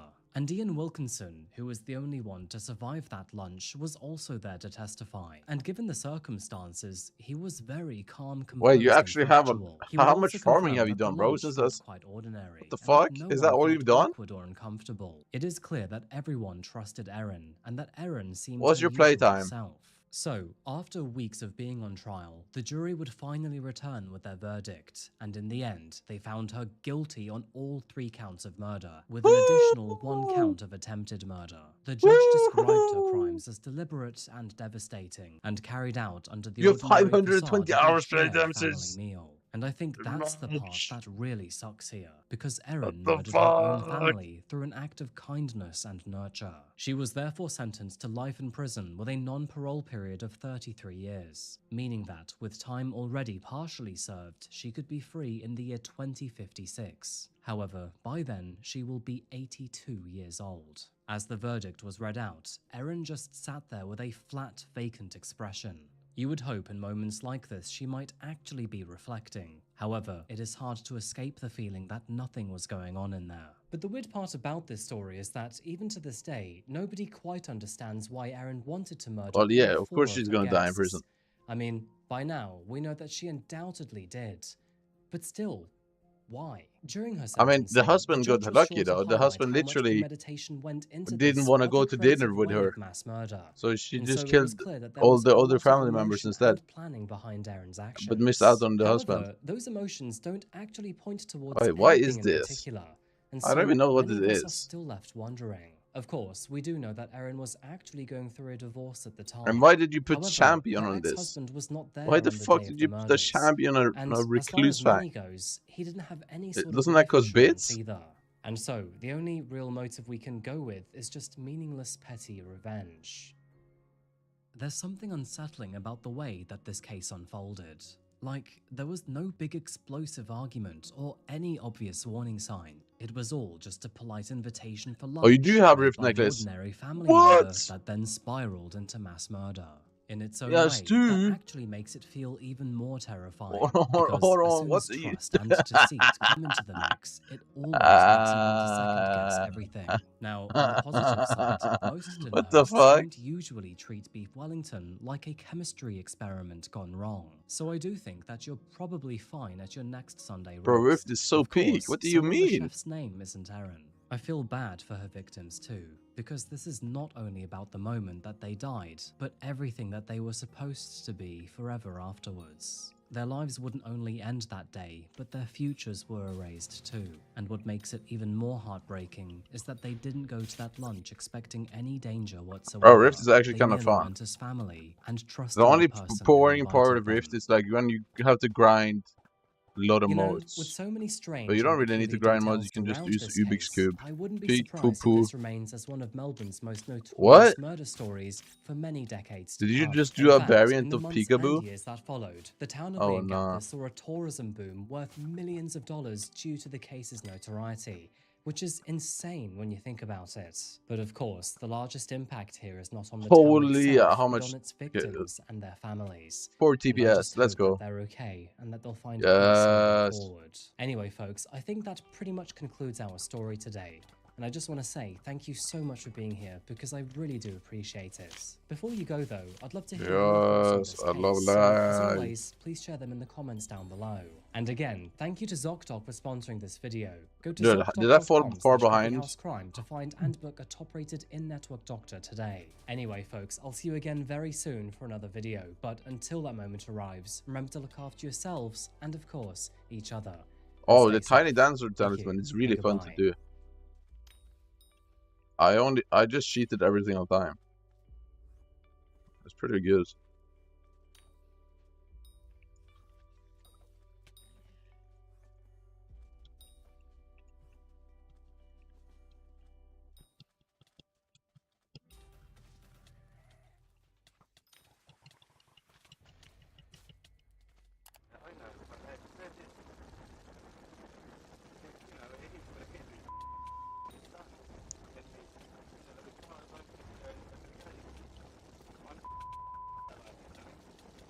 This is Darren Osmond, and unknown to him at the time, his confession to murdering his ex-partner was being recorded for the whole world to see. All conducted by a so-called friend who had been planted as part of a complex undercover operation. But this confession wouldn't Yeah, come this is easy. cinema. In fact, it would take police more than 10 years to finally arrest and detain Claire Holland's killer. And that was only after he had slipped out of their hands once before already. So, who was Claire Holland? Who precisely was Darren Osmond? Oh. And why was he so willing to admit his guilt after getting away with murder for more than a decade? Ego, bro. It's Welcome just ego, man. back to Coffee House Crime, folks. My name is Adrian, and today we're looking at the case of Claire Holland and how one of the most complex fuck? undercover What just operations happened? finally caught her killer. By the way, if you like videos like this, I post up to twice a week here, so please consider subscribing. And now, with that said, please grab yourself a coffee and let's caffeinate while we investigate. This is the case of Claire Holland.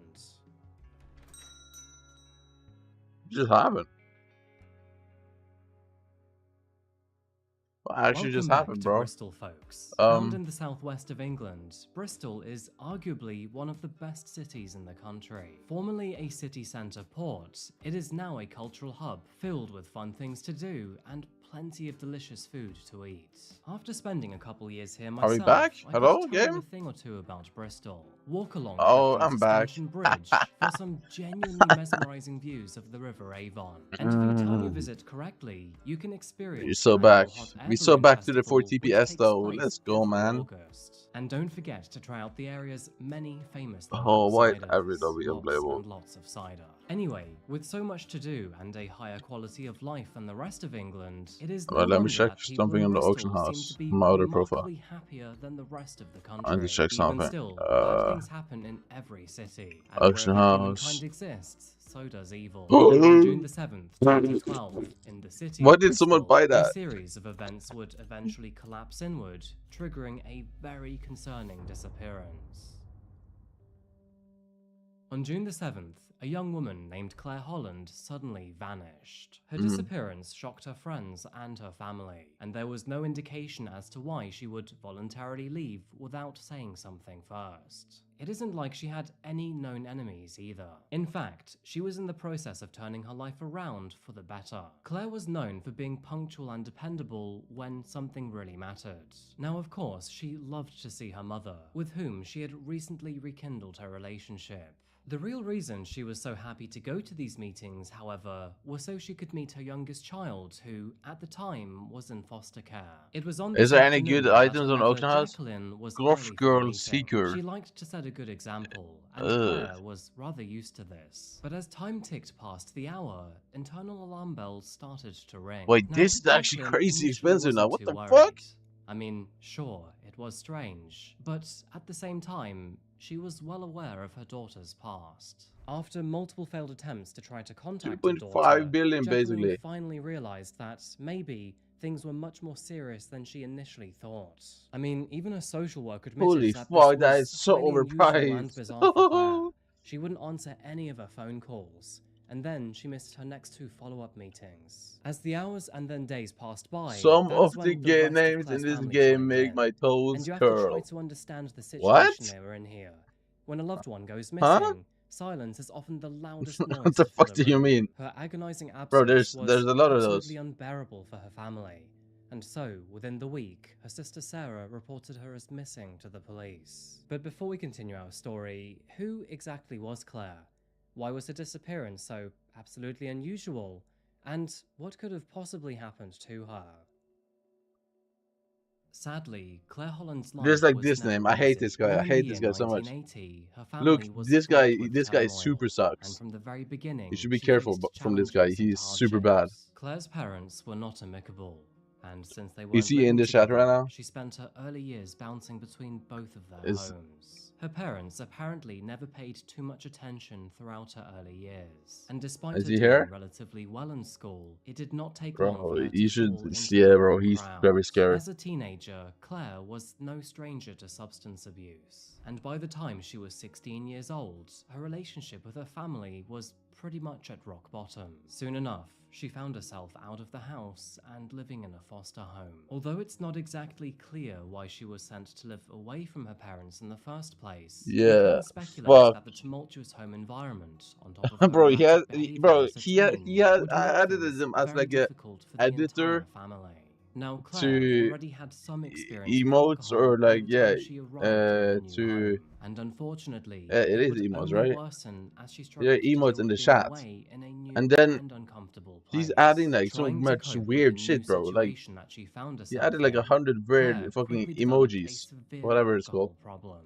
She was known to drink more So often than not, X and looks sadly, when you type was his name, usually it's like a found under the femboy. influence. Her new I don't half-siblings know, were bro. there to witness and It experience shows up a her picture of a decline, femboy. and despite their Hold best on. efforts, no one seemed 42 to be able to billion? nudge her towards a better path in the future. I think he Nevertheless, made a Claire was also misspell. described as I think he sweet, messed up. caring, and I think always he with a messed nice up, bro. word to say. She was also rather infamous for her erratic Oh. behavior when provoked, especially when drunk. As this often goes, it only worsened in her later teens and early adult life. She gradually received less and less support from her family. Well, as but time I don't know why it would progressed, be a and girl, because consequently, X she looks had is a no boy. one to point her in the right So direction, and seemingly fell apart. From here on out, Claire continued to run herself into the ground and even run with the wrong crowd. You know, the type of people 42 who billion. didn't How seem much to did have he her pay in best taxes? interest Isn't at that like heart. And so, 500 with that million said, taxes to her place situation this only up? continued to Oh worsen. my god. In the throes of highs and lows, and within her circle of fellow boozers, Claire would often find romantic interest, at least for a short while. I mean, she was a good-looking woman after all, and apparently she could be very charming if she wanted to be. However, like most relationships involving addiction and the inability to respect oneself as well as somebody else, these relationships would often end quite badly. Unfortunately, Claire would often experience violence from these men, or should I say overgrown boys, who were supposed to protect Overgrown her. boys. But saying that, she would also go on to have kids with some of these partners, and by the time she was in her late 20s, she had 4 children. Now, addiction, Yo, as we all Nethersource is a know, bad is look right often now. generational, and Child Protective Services, they were no stranger to Claire. Eventually, she would lose at least 2 of her But is there children any into actual good foster care. things to buy? Like flips? Let By me take another 2012, look. and now in her A 30s, puzzle Claire decided cube. it was finally time What? to clean up her act. She was quite clearly sick of the addiction, and furthermore, she wanted to be a responsible mother for her children. Soon enough, she was making steady progress at an alcohol treatment center. And granted, although she wasn't entirely off of the booze, she was drinking markedly less, and Look, her look, blood look, look at visits this. were Look at shrinking with look at this. every I'm gonna passing find something week. great. Claire even moved into a new Chimera flat to one begin day a X, new 42 chapter in her million. life, Woo! and those on the outside This looking is the in prices of certainly saw Chimera that her is like life was so turning sad. around for the better. It And doesn't so, even feel with her real. suddenly It feels disappearing, like it's what fake. could have possibly happened to her on June the It feels 7th? fake. Avon and Somerset police were told by locals that Claire had been spotted at a pub on June the 6th, the day before her disappearance. And so, with a solid place to start their investigation, they dug into the area's local businesses and began to review surveillance footage. and it didn't take long for them to find Atom her. split, At no. around 3 p.m. on June the 6th, Claire was spotted withdrawing cash from an ATM in a city centre shop.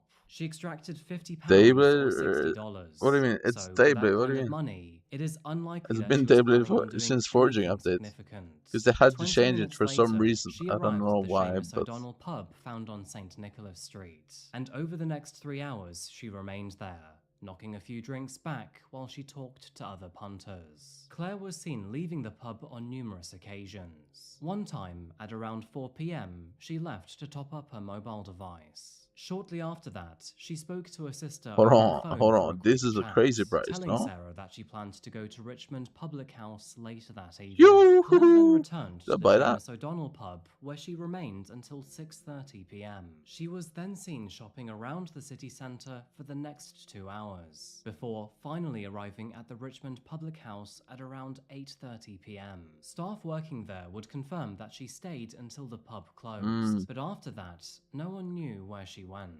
I After know where she reviewing the went. surveillance footage, the authorities She were sadly very got keen to killed. try and track her movements.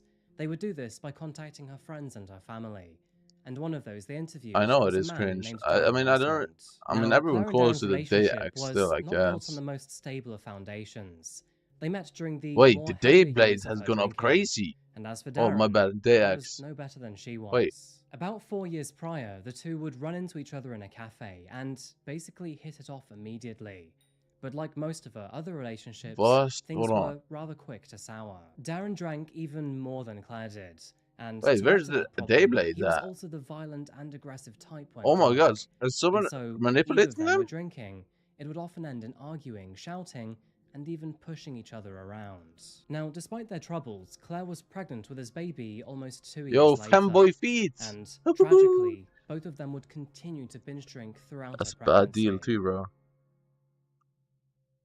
Disappointingly, it only took a few weeks after her child was born for it to be placed in foster care. At this point, Child Protective Services knew all about Claire's habits, and quite understandably, they didn't want to risk a new life growing up in such a turbulent environment. Social workers were also well Did I aware buy that that? Claire was terrified of Darren. I mean, she'd Ooh, even that is admitted to so one of them tempting, that you she know? wouldn't be surprised if he ever tried That to is kill literally her. like a high Apparently, bribe he had already max. tried to strangle her on at least one occasion. Now, despite social workers offering her a space to stay in a woman's refuge, Claire seemed quite reluctant to go. But saying 25 that, she flay? did Wait, eventually it's that wake up cheap? to the abusive relationship Really? that she was in, and decided to put some much-needed distance between herself and Darren. And although they did keep in regular contact, she was seeing him far less often than she used to. And of course, this alongside her minimal drinking and her change I of feel like scenery this, was you doing can actually great flip for her this. development. Although Because the not foster that many family of had these now taken exist. custody of their child, Claire I'm was buying in it, I'm regular buying it, I'm contact buying it, with I'm buying them it. and was very attentive to their well-being. In her mind, And then now I'm was going the back to the Iron time to Man. lead by example, show her personal growth, and make sure that her children didn't end the same way she did. And that is what made her disappearance so strange. Sure, she still had some issues to work through, but I'm it was buying it, very I'm buying clear it. that she was devoted to her development. Trust me on this. Trust Now, me during their here. initial investigation, the Avon and Somerset police spoke to Darren, thinking that he may have had something to do with her disappearance. However, his co-workers corroborated his story. Apparently, he had worked all night at the Richmond Public House before going home after a long shift in the kitchens. Strange enough, Darren claimed that he never even saw Claire at the pub. Quite simply, he was just too busy working hard in the kitchen. And so, unfortunately, with no further camera footage and no more leads, the police Wait, were what? He officially doesn't know stumped. Shim 5 flay is meta? Claire's family rallied to try and find her, but tragically, this would take far longer beyond their wildest nightmares, and the day slipped from weeks to months, and eventually years. Meanwhile, the authorities monitor bank accounts, social media, and even flights to see if there was any new information to discover. I'll just list it as Unfortunately, they would find 1.625, but absolutely nothing, and as the years ticked by, her case frosted over.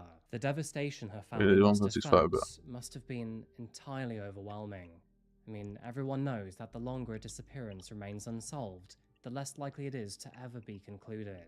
As time goes by, surveillance footage is deleted and evidence is either washed away, eroded, or otherwise. And so, as those years tick by, we become more and more reliant on either a confession or back to Iron Man, back to Iron Man. However, Okay, that's in the a year quick 2019, which 270 million after flip, her right? disappearance, Yeah. all of that would change in a sudden twist of events. Okay, and what that's happened? because someone finally came forward to the authorities. Uh-oh. In fact, we have the phone call right here. Uh-oh. I'm handing myself in. Handing yourself in for what? Yeah, What? it's murder, mate. Pardon? It's murder. It's murder.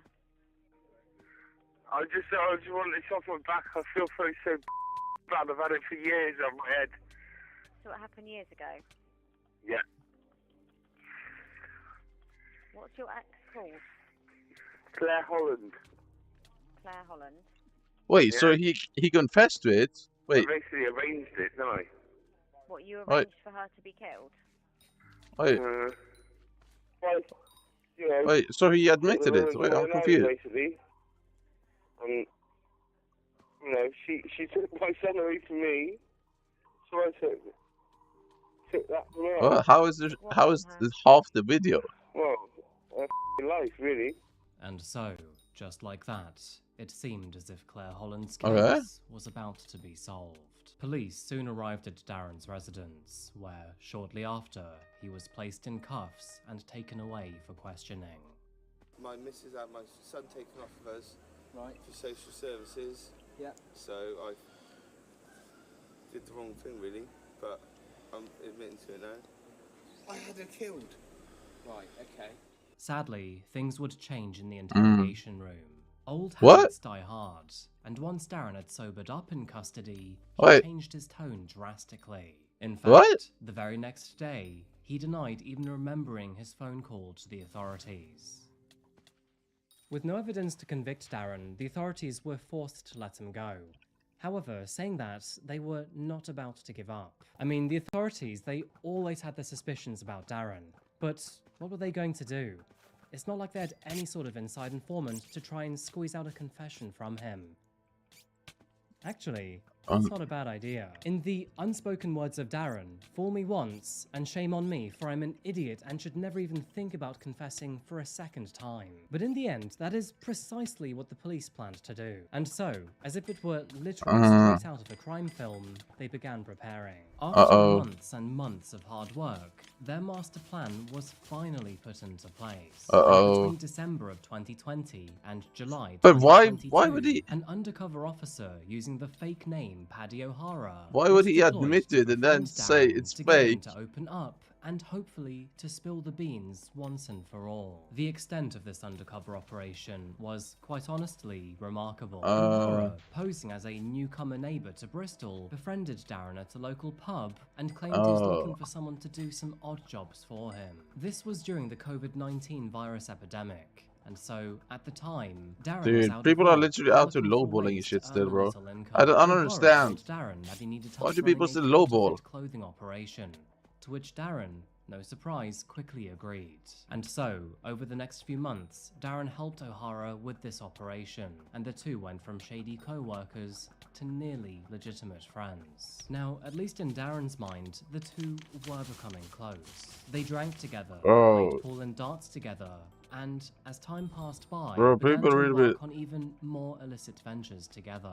The Avon Somerset police had carefully planned all of this, with the undercover cop and the police working together to plan fake illegal activities for the two to take part in to gain Darren's trust. The pair would make fake drug and gun runs. Yo, what's up, participated in several Blackberry? counterfeit scams, and even Hey. stole haunted vehicles all around the country. From the outside in, it really Hey. was absurd, but to Darren, he was a sophisticated But why are people criminal. using this The man emote, truly bro? believed his wit and intelligence helped him land a clean track record. Bro probably thought What he you would up make a to? I'm great up to FBI like agent. I'm murdering Little did he stuff know, right now. it was all a setup. While befriending the undercover I'm a serial investigator, killer when it Darren comes let his to true nature come out. tarantulas. He told stories of how he would physically attack and threaten strangers, carry illegal weapons with him at all times, and even once how he brutally attacked a dog simply because it got in the way of his van. By the year 2022, and when O'Hara was convinced that Darren was in his back pocket, he was ready to set the bait, and now Yeah. it was time to drop the lure and to see if Darren would Oops, bite. my bad. One day, and while drinking, O'Hara presented Darren with a fake news article Who is from the guy Aussies messaging you? about a murder It's that took place in UP2, Dublin. bro. And after telling him the UP2. story, he then implied that he was involved. And apparently, that was all it took for Darren to open up for the first time about Claire Holland. I got back from work.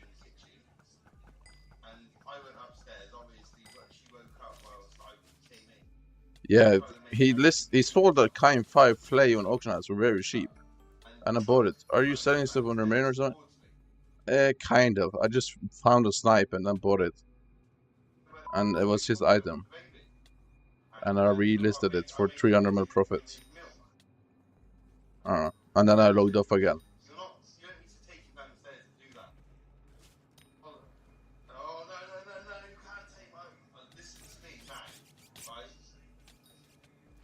I think he's very much okay. I think he's very much fine.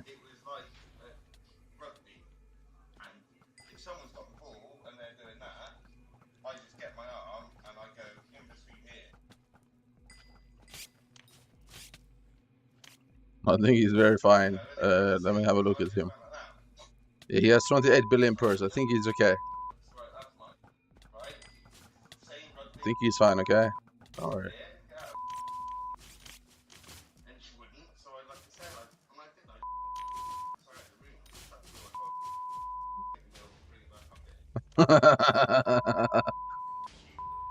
Oh, what's that?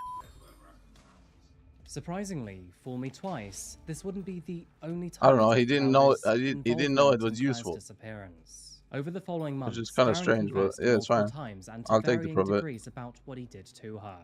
And as he became more comfortable, he would go into greater detail. But his final and most damning confession was made during one of these staged illegal gun runs, where, once again, it is clear that he felt like a very intelligent slime ball. While on the way I'll take my towards money Wales though, to but collect some firearms, yeah. Darren finally revealed As long the as I'm not full rolling high story to classes, O'Hara. I'm not losing And money, all of this right? was caught in I don't HD want to or lose another thereabouts billion on for a high the whole class. world I've to lost see. enough billions to it.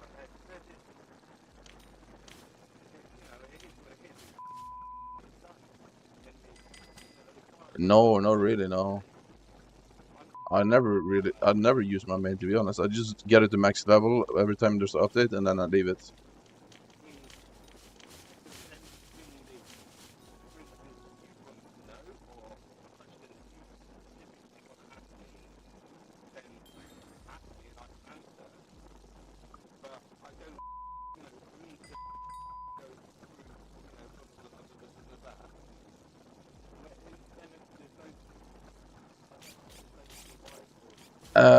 I mean, it would be maxed if I didn't have to wait for a certain thing. Because I haven't really cared about maxing right now because I need to wait for October anyway. So there's no rush.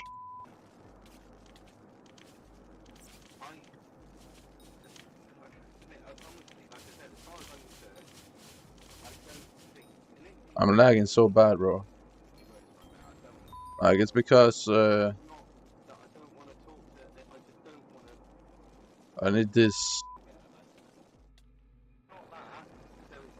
I'm doing tarot but die. I want to get bricked up. Pause.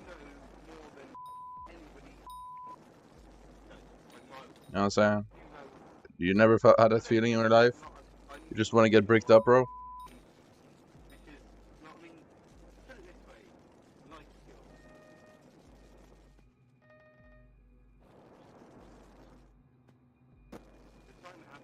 Yeah, of course. Yeah, look.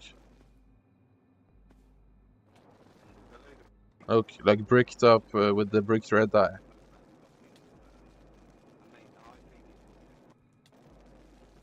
And then this.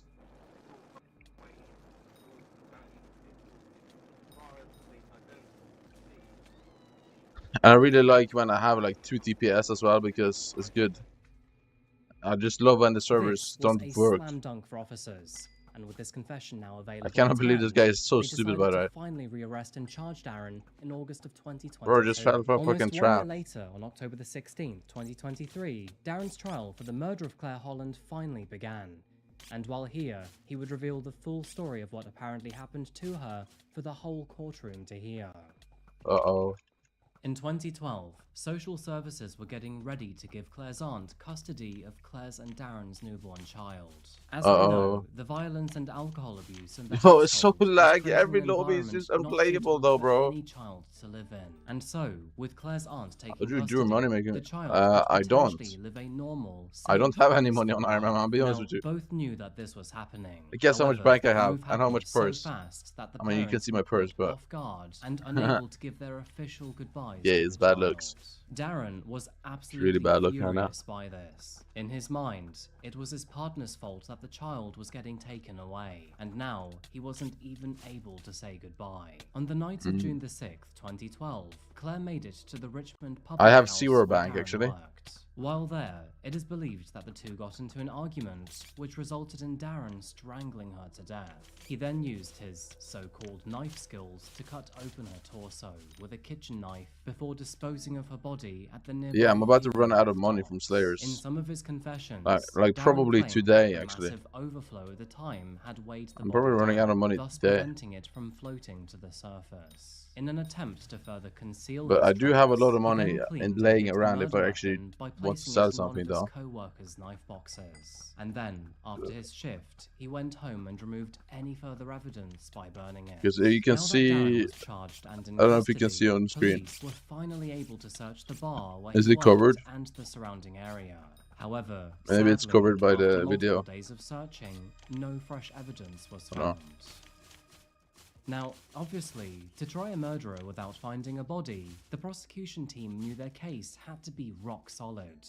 Oh my god, it's taking like all he's of so his bad, bro. multiple Why is confessions so into account, laggy? his documented abuse of his partners, and his long history of dealing Stop. with social workers, they meticulously prepared their case. The not 1 or 2 or even 3, but 16 admissions of guilt made by Darren over the years formed the bedrock of the Crown Protection Service's case. This included a confession made in 2014 to one of his co-workers, and another in 2018 when Darren claimed he paid someone £500 to make a hit on Claire. Let me tell you, this man really does have an issue with his mouth. Oh, Because even he's after being nice. charged and arrested Do you for see this murder, now? Darren would then tell a fellow inmate exactly what happened. This, of course, he would later deny in court. Testimonies from those who knew Darren also damned his profile. Bro, These it's a lot of testimonies loot. included a girlfriend who was forced to lie about injuries he had caused. No, and it's even a not. social It's not. worker It's who he not. threatened to But torture it and is still a murder. lot to And so, see. it was no real surprise when, on the 11th of December 2023, Darren Osmond was officially found guilty of the murder of Claire Holland. As a result, he was sentenced to life imprisonment I can with a check how minimum much time term to see of this. 20 years. Michaela Holland, who is Claire's half-sister, It's addressed just that Darren I during the really do trial, want 100 billion saying, "You sacks. have made the world So I feel don't really want to unsafe sell for that women much, in our to be honest. family. Darren, I want you to know you have ruined our family. If you've got it in your heart, tell us where she is." Detective Superintendent Darren Hannant, the senior I can investigating enable officer NPC side, it's not that for much. Somerset Like Police, had many 87 mil, statements to 30 make. mil, In one of 36 them, mil, he said, "The evidence we've 200k, gathered painstakingly over the last 4 years 100 mil, has proven that Osmond is a selfish 36 and violent mil, misogynist who has abused 25 almost mil, everyone he has been close to." 46 Claire mil, Holland was aged 32 years at the time of her death 2.9 in bill, 2012. It is 64 clear mil, from the deeply moving impact statements that I have heard and read that she was 58 a warm mil, and vivacious person who was 66, deeply loved. A fresh start was 177, ahead of her. You robbed her of that fresh start. 1.2, You robbed her of the future she deserved. You took her 455, permanently from her supportive family who loved and cherished her. 442, You took her from her children, all of whom, 100, including your own son, have had to grow up without 71, her presence and her love. Darren Osmond, for the moment you can remain seated. I am to sentence you today for the murder of Claire. Yes. For this grave The answer offence, is there yes. What do you only mean? one sentence prescribed by law, and that is imprisonment for life. Let's go. And with that said, Darren's freedom was finally put to bed. It's quite incredible to think that, despite Darren's sheer stupidity, he got away with Claire's murder for almost a decade. However, saying that, not even he could run away from this amazing undercover Wait, operation. so Claire are is you just remembered as a grinding for money bubbly and now? bouncy sister who was looking forward to her I mean, you future, don't have the gear one to that was do destined for personal Slayers for development crazy and profit growth. right now, But but sadly, she would never experience you the could fruits do of her own Slayers labor. for A monster found in the dark depths of her past would simply progression. not let her go, and he would claim her before she could run away. For anyone out there who's battling substance abuse or alcoholism, please remember that you are never alone. And no matter what Do you have a right term now, and a G-Drag? better version of yourself is just waiting for you to take that first step. I'm going to leave a few helpful links in the comment section down below for anyone who might want to read them. I mean, even if this helps What do you just mean, no? one person What? out there, Then why I'm would sure you that want to Claire will hype? be absolutely delighted to know that. Anyway, folks, that pretty much finishes our case today, so thank you so much for making it this far and being here for the entire video. I really do appreciate it. Before you go though, Alla, vill du joina smultringens MP du kan bli media? And what do you think about this Nah, undercover bro. I operation? get I'm sure as for Darren, he is really going to struggle in trusting people in the future. If you want to support me in the channel, check out my Patreon here for early access, or follow my social media here, most notably my Instagram. I'm about to post extra content over there very, very soon. Anyway, folks, that is pretty much it today. Thank you again so much for watching, and as always, I'll see you again very soon for another one. Until that moment arrives, though, remember to look after yourself. Like, I can't kind of ask. Wait, how old is your profile? Stay safe. Thank you, and goodbye.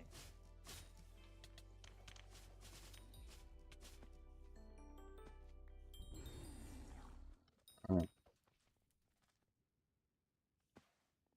5 years and you have 3 billion? Student Hannah Graham suddenly vanished from her university. Family and friends were filled with terror. Detectives were left with the nightmarish task of finding her, which sadly ended in devastation, for Hannah had been murdered.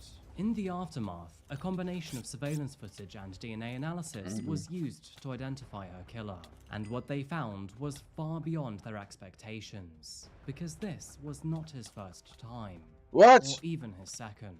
So, with At everyone join smoldering. What the fuck are you doing, bro? What did you sub? Thanks for the sub, though, but why? Why did the other guy at everyone?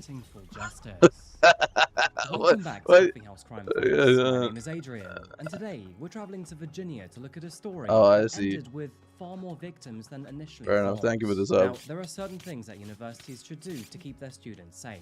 You know, like just try it, bro. What are you talking about, bro? And well, okay, it's not this always guy, so bro? simple. What are you talking about? What would have happened if everyone in this story did their diligence? By the way, if you're interested in true crime is this or guy comedy, then AI? consider subscribing, as it really does I don't help me know. out. And also, He's asking us to join his server. And before we continue, here's a quick message from this video's sponsor, NordVPN. He tried pinging everyone in the Twitch chat. Bro, this is not Discord, baby. What do you mean? Malware and phishing. The year just try it. And all of us are facing a digital pandemic. In a world where what do you online mean? privacy has become a luxury, I just try it. Smoothie to the end. I'm not a bot. I'm just a bot. You and your data. What? Cyber threats lurk around every corner. What? And the terrifying thing is, there is nothing you can do What's to protect happening? yourself from leagues of digital masterminds. It all begins with an innocent-looking advertisement. What's going on, The next bro? thing you know, your device has sent its information to a cyber-criminal mastermind.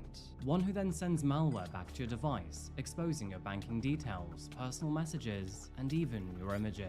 But fear not, there emerges a beacon of hope, a guardian of anonymity, and a shield against all digital intruders. That guardian is NordVPN. Thanks to Bro, what is NordVPN's this built-in devious threat NordVPN detection, ad? you What the never need to fuck? worry about malicious sites, Bro, he's downloads, glazing this trackers, shit. or intrusive Oh my ads. god, he's Gone are glazing. the days of wondering whether you should click that hyperlink. Wanna hear a Nord will fact? tell you if something What? seems fishy. And that's with a PH, by the way, because Nord protects you from that too. Take that, evil hackers. Nero's financial details Is it are Jesus safe Christ for is another day. In the last 30 days, Nord has protected me from 60. I want to hear a rap. I have an idea. You can join Smoldering SMP. And thanks to its many servers worldwide, I can also access region-restricted content wherever I want, allowing me to What is reset wrong with this guy? for you without any problems whatsoever. What are Join you the talking right to be about? digitally enlightened. Embrace the power of NordVPN and reclaim your right to privacy and freedom online. Why do you Go want me to join so bad? /coffeehousecrime and get a 2-year plan at a huge You've been here earlier plus today. an And additional 4 months for free. It's I'm not gonna risk-free with ban Nord's you, but 30-day I don't money-back understand guarantee. what's That's up. NordVPN.com/coffeehousecrime.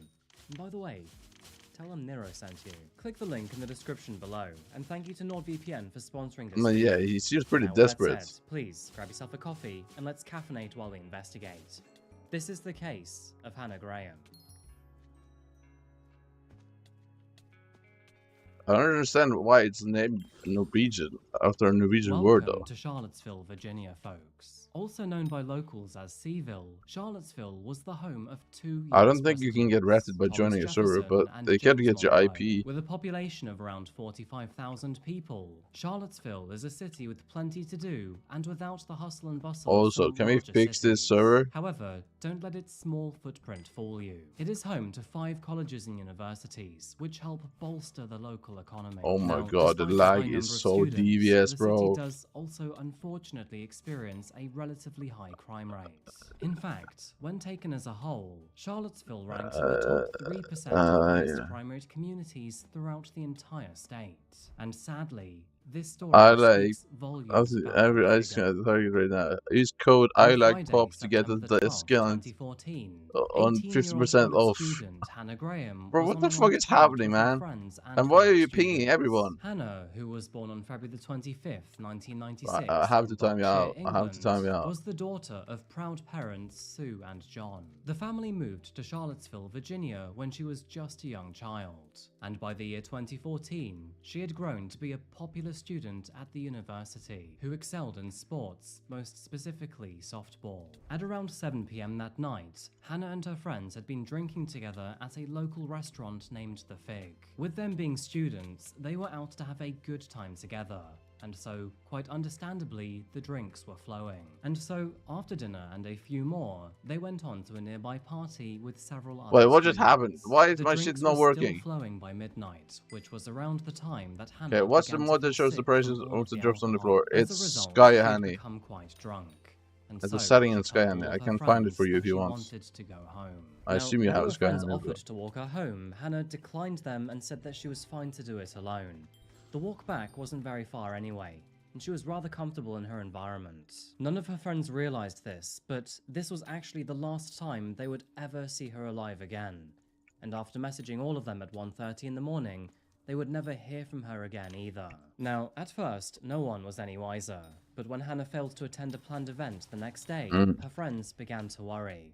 Soon enough, Oh my they god, the contacted lag the is so police and bad. reported her as missing. With Did her Ice absence Wish get so timed out, unusual, or this did it not go investigation through? quickly It became probably quite didn't go through. extensive and emotional, and as those hours passed by, her community became more and more worried. So, who precisely was Hannah? And why was everyone so concerned Okay, over her safety? who was Hannah? Let me down. When law enforcement began to look into her disappearance and therefore tried to determine where she might have gone, one Do of you the have first Sky things Honey? I that would they assume you turned do, to right? was surveillance footage. There's no way you Now, don't have with that this Sky being Honey. a university, the campus was littered with hundreds of security cameras, and so it is no surprise Oh my to god, the learn lag! Look that at there was this! a lot of footage Bro, to go it's through. what the With fuck is dozens going of officers, on? hundreds of surveillance cameras, and many public volunteers and statements, the authorities Look, bro, what what is this? a comprehensive timeline. Beginning at around 11:50 p.m. on Friday the 12th, Hannah's friends watched her leave the party at Crimson Hannah's Isle is apartments a on disaster. 14th Street Northwest. At around 45 minutes past midnight, which was 55 minutes after leaving the party, she is captured here. I have a on lot of camera bits. outside Should I of spend it? McGrady's pub. While here, she can be seen wearing the same clothes and possibly looking a little intoxicated. It is also worth mentioning that she seems to stumble and look around as if she is searching for something. 10 minutes Oh. later, at 55 minutes On past what? midnight, I don't know. she is briefly seen on the camera at a I Shell think I gas need more station sacks. located on Preston I need to Avenue. upgrade It these. is noted that this time she was seen running on the pavement in the background. Because And right although now we my don't know Slayer why sacks can she was only hold running, there is no indication or suggestion that she was being chased or 776,000. followed at this point in time. Witnesses report seeing her shortly after Which this will go probably down to run the out of mall space eventually. before continuing eastwards. Look And at my then, sacks, at bro. 1:06 a.m., Look she at was this. again seen outside Dirty Shell's car ash. at the 40-second mark. It is also worth noting This here is probably that the shortly worst before one this because moment, yeah, it a fills man up with quick. dreadlocks can be seen on the near side of the camera walking from left to right. And then, a few seconds later, he is seen following Hannah back the other way. 2 minutes later, at 1:08 This guy is a.m., stalking she her, is bro. seen on Tule's jeweler's camera. It is rather hard to pick her out of this shot, as it is mainly focused on the interior. Look at However, this sack. it did allow authorities to set their timeline for this area and know that she was in that location at that time. 12 minutes later, at 1:20 a.m., Hannah messaged her friends to say that she was lost. She also mentioned that she was near Westland Street and Northwest Street, and that, furthermore, she was heading to another party. But this would be the last time that anyone heard from Hannah, and as for that party, she would never make it there. With so much information at hand, Yeah, detectives I have had to do a lot more work too. with, but sometimes that can be both a blessing and a curse, because these details made her disappearance extremely concerning, especially when they realized what else that she was is being followed by valuable an though? unknown man. With this in mind, several high-profile search operations to find Hannah began, with hundreds of professionals and volunteers helping. I think that's just the Unsurprisingly, biggest both one by that far man who though. was seen following Hannah became an investigation in I itself. actually don't know. And on September the 19th, the Yeah, authorities farming sack, described him 3 as a person of combat interest. sack, 2.8 bell. Interestingly, they already knew who he Just like 2 was. bell. In fact, they searched his house that very same day. It's And as for basically the man himself, he was nowhere to be found. Detectives would soon reveal that he was seen exiting a bar with Hannah, and another witness how far would behind declare am that, I in apparently, Network now? he saw Because both of them standing next I've to been a car I haven't. arguing. And Why although is officers every were lobby quite so strategic unplayable, in bro? keeping their It suspects hasn't even unnamed, loaded in that tab would yet. change Look, very, very soon. The tab very next hasn't day, even he logged in appeared yet. at a Look, police station and identified himself as Jesse Matthews. why is just every However, person it so appears that he suddenly changed his mind, because only a few seconds later, he ran back to his car and then left the scene at speed.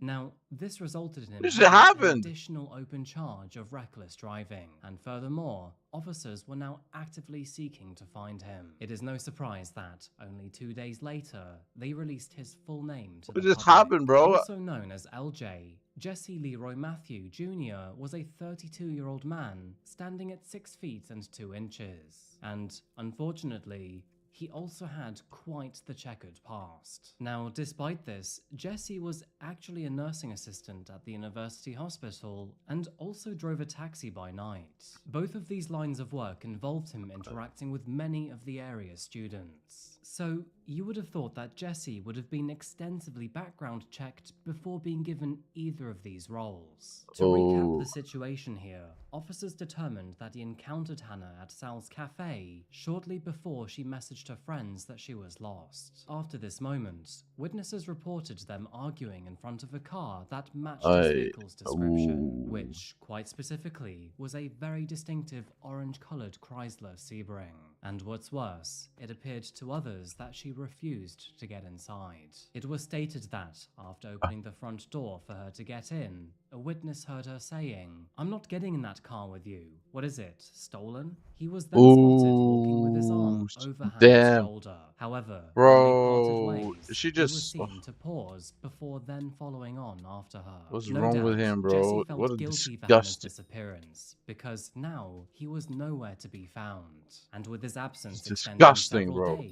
Officers were becoming more She mocked suspicious him, by the hour. and Jesse was eventually tracked and he down said, 1 week "Nope, later, you're but getting it was kidnapped." nowhere near the university. In fact, he was all the way over in Galveston, Texas. Now, after his relatively short-lived escape, Jesse was charged with abduction with the Disgusting. intent to defile, an unusual and specific charge that, rather conveniently, Now I was checking comes your with the rank. requirement to have his DNA taken and sampled, an important detail that would cause more commotion than anyone would have ever initially imagined.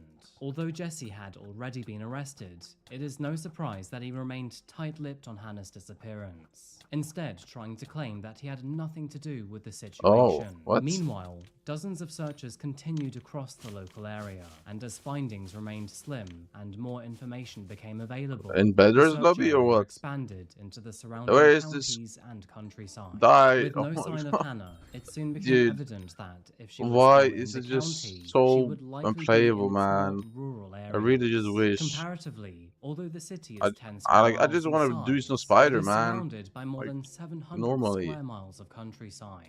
And I so, was just server more and more searches dead were conducted over this ever-broadening area, with the initial checks on September the 20th, followed by additional ages police ago. searches on September the 25th Yeah, and 26th. I remember In this addition is to crazy this, bad about police and you can media always just sources beg for ranks continuously and the broadcasted Bedder's have one, bro, information and about eventually Hannah. you get it. They appealed for anyone with any information to come forward, eventually encouraging those further afar and outside of city limits to check their properties. Look at this, man. What is wrong And with sadly, with this Cheryl? information, Let on me just October do the 18th, Spider. 2014, which was 5 weeks after her disappearance, human remains were discovered in Albemarle County. A body had been found in a creek bed on the land of an abandoned property, deep inside a heavily wooded area. Forensic officers would also discover the same top and pair of jeans that she'd been wearing on the night she disappeared.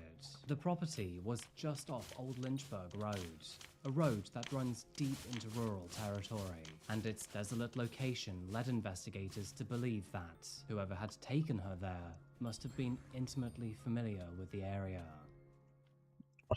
By the time the authorities had found the body, decomposition had already heavily set in, making it almost impossible to accurately determine the cause of death. However, Bro, we need to stop this, man. Why is Atrix just an instant death to stairs? How do you just die? The story just dies They from also stairs. confirmed that she had very likely died from homicide, though for now they couldn't determine I who, like why, here's how, theory. or why. In Now, theory, I despite could do this, the Spider examiner in did assume Spider's that Den due now, to lack right? of any major bones being broken, apart from one in the nose, Hannah likely died from strangulation or really suffocation. clever. And that is not all the authorities found out. They would also realize that Jesse's mother lived locally in the area, meaning that Jesse likely had a very good understanding of the terrain. We have some breaking news to report. Crimson Lag. I mean, I don't know about Crimson Lag. I feel like it's lag everywhere.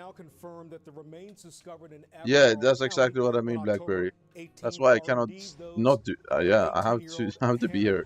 Of Fairfax, Virginia. As you remember, Hannah Graham That's the was issue. a student who went missing from UVA about a month or so ago. There was a massive search to try and find her, and I mean, I don't know, man. Forum trades doesn't really get us anywhere. It's just that truth. A man named Jesse Matthew has been I mean, I'll probably look at it, but it doesn't really get us anywhere. Charlottesville. WJLA has a crew on the way to Charlottesville. We will have a complete story for you. Admins don't give a fuck, man. Once again, Hannah Graham from Fairfax County. Admins only care if you glaze them. October 18th. If you glaze them, they love you. By the medical examiner's office, and we will keep you updated on this breaking story. By the way, the If you criticize them, then they ignore you. Expressed prayers going out to the Graham family, and her family has now asked that the public respect their privacy during this time. Assumptions aside, it wouldn't take long for DNA analysis to reveal the ugly truth. Samples taken from Jesse's car confirmed that, at some point in time, Hannah Graham had entered his vehicle while she was still alive, and coupled with witness testimonies, this put Jesse in very hot water. That's all Quit Hypixel will teach them a lesson. I mean, I would be in on it if everyone else went in on it, sure. With Jesse's DNA now in the system, they were able to crash it against every other case in the area, and soon enough, a positive match was made between his DNA and DNA found at a crime scene back in the year 2009. Bro, set it up, bro. Set it up. 1 week, no players. 5 years prior, 19-year-old Morgan Harrington's disappearance gripped the area's attention.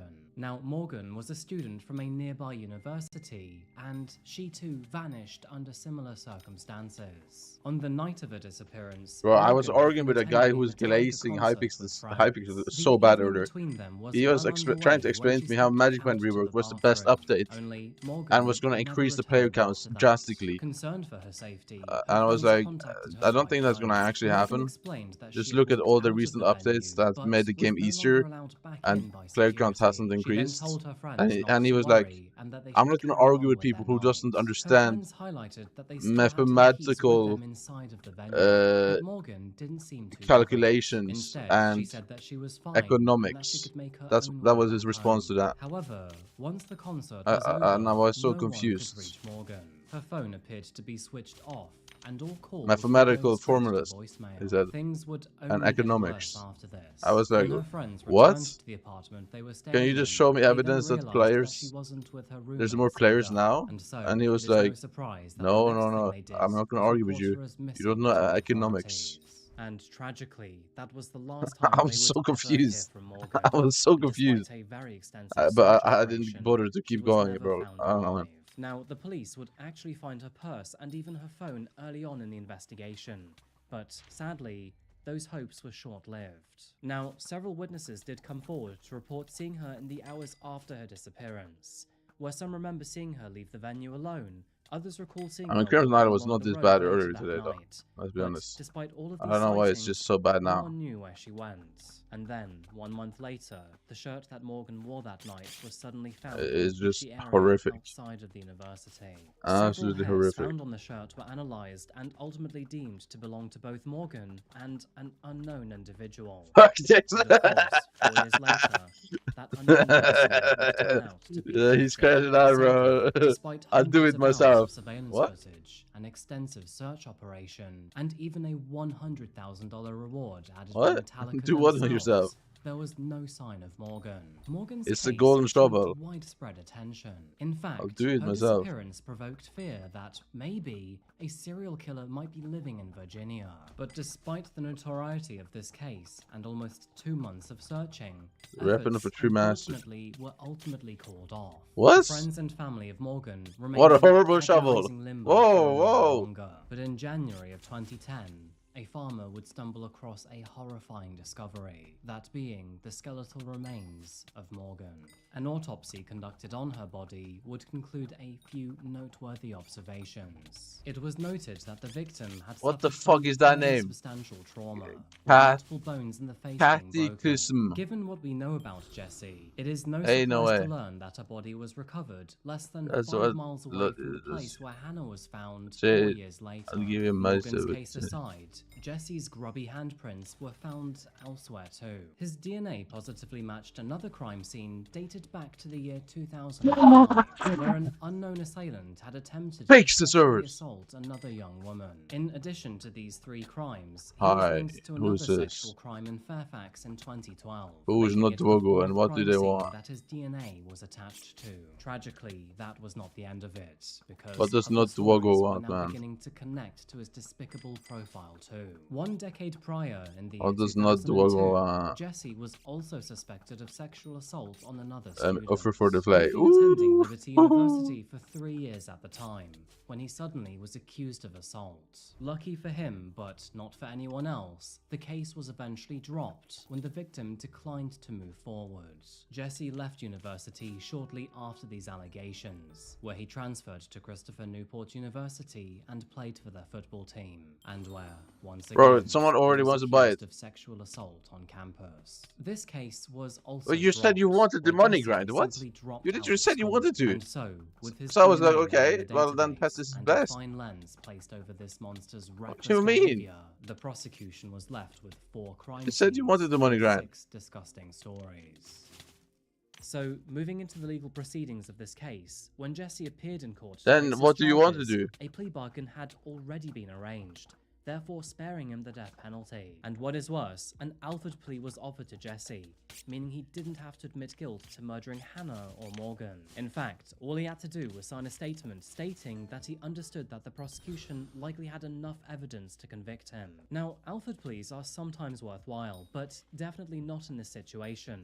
And in What a do way, you want to took do some then? of the justice away from Hannah's and Morgan's families. I mean, if you think about it, it was basically a deal on a sentence, and furthermore, took some of that accountability away. Well, is there Anyway, anything he in would mind eventually that you agree to think the it Alford looks plea fun in that we exchange for want to do? lifelong imprisonment. And still, to this day, I, the exact there's so cause much of in this death of game. Hannah and Morgan remains unproven. Jesse's admission to homicide resulted in 4 consecutive life sentences without the possibility for parole. The capital murder charge was dropped in exchange for his guilty plea, solidified on March the 2nd, Sure. 2016, Which when he one? signed a comprehensive 21-page statement detailing his involvement in Hannah's fate. Currently, Jesse serves his sentence in the high-security Red Onion Supermax prison in Virginia, which is renowned for its remote location and You can do them minimal somewhat opportunities. okay In though. 2019, he was Just not diagnosed all with of them. stage 4 colon cancer and transferred to I Sussex mean, State that's not Prison really near true. Richmond for You get way more treatment. Slayer XP right Naturally, now. the media were And rather higher quick to magic stir the finds. pot and asked Morgan's mother So for you just get comment, smacked and Slayers this quicker. is what she had to say. I have never been directing my energies in the rearview mirror and towards punishment and retribution. And Jill Harrington says that hasn't changed even with news that Jesse Matthew, the man who murdered her 20-year-old daughter Morgan in 2009, has been diagnosed with cancer. So I'm not fist bumping and happy that he has a challenging diagnosis. He received 7 life sentences for his crimes. And if that life is to be shorter than we expected, I am fine also with that. Harrington says the legacy being built through Help Save the Next Girl, the nonprofit formed in Morgan's honor, continues to be her family's focus. I don't really know how much about. Once he was stopped, Yeah, I kind of. Sure, you can just do that. What's your Slayer level? Comfortable with, and perhaps this is his destiny and his karma. Whatever his fate may be, I mean, the may setup for wisdom that is be super cheap behind too. bars and fraught with regret. Although our story today began with Hannah Graham, we have finished with another victim, Morgan Harrington. Both women were young, with their entire lives ahead of them, and it's a He tragedy did it that to both 2 are now women. gone, taken by a man who held no regard for their worth. Hannah Graham was 18 years old when she had just started her 2nd year of study, and when she was cruelly taken from the world. She embraced life in the US with enthusiasm, and was described as optimistic and happy, bright and personable, trusting, and extremely loyal to her friends without prejudice. She had great empathy, enjoyed helping others, and was delighted to contribute to her communities. Hannah hoped to pursue a career in global public health and intended to apply to a special program in this field at UVA. She had What do you enormous call it, potential, Mika? and the world will miss the great things that she would have achieved and contributed. Morgan was a 20-year-old Virginia Tech student in her 3rd year of completing her Okay, so education degree. you want to when do she took the revs? night off to hang Is out that with what you her want to do? I can friends tell you and what you attend want, a metallica what you need to buy. concert.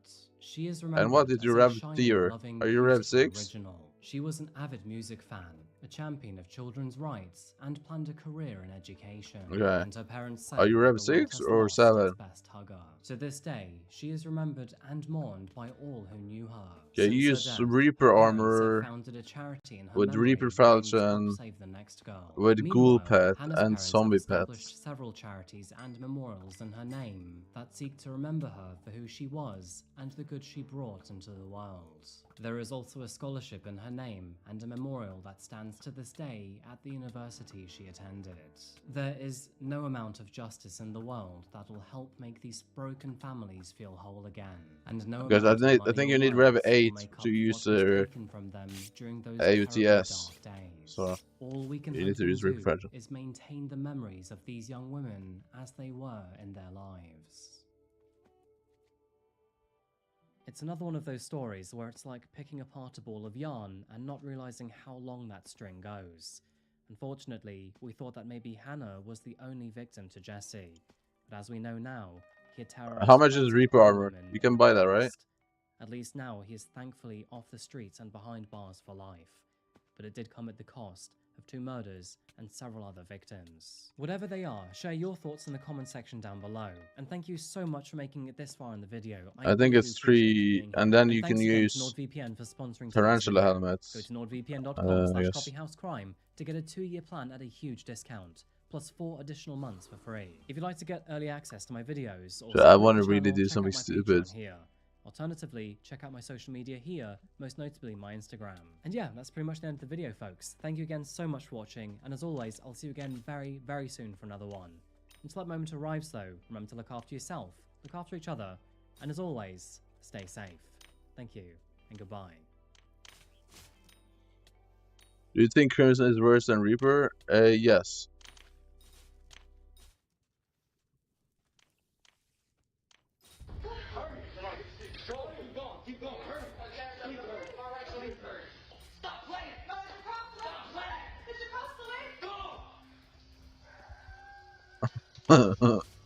This chilling surveillance footage, taken only a couple of weeks ago, shows the moments that Amaranth, one of Twitch's most popular streamers, was robbed in her home. And would you believe they were here for her millions of dollars of cryptocurrency? Meanwhile, half the world away, popular streamer Irie Sato was recording live in the streets of Shinjuku, and at the Reaper time, is had actually just the over best 6,000 armor. viewers tuning in to watch Better her. than But like that is the when all of a 5-star sudden, her Infernal, I stream think. erupted to the sounds Crimson. of blunt thuds and screaming, accompanied by the low voice of a disheveled man muttering the words, "I found you.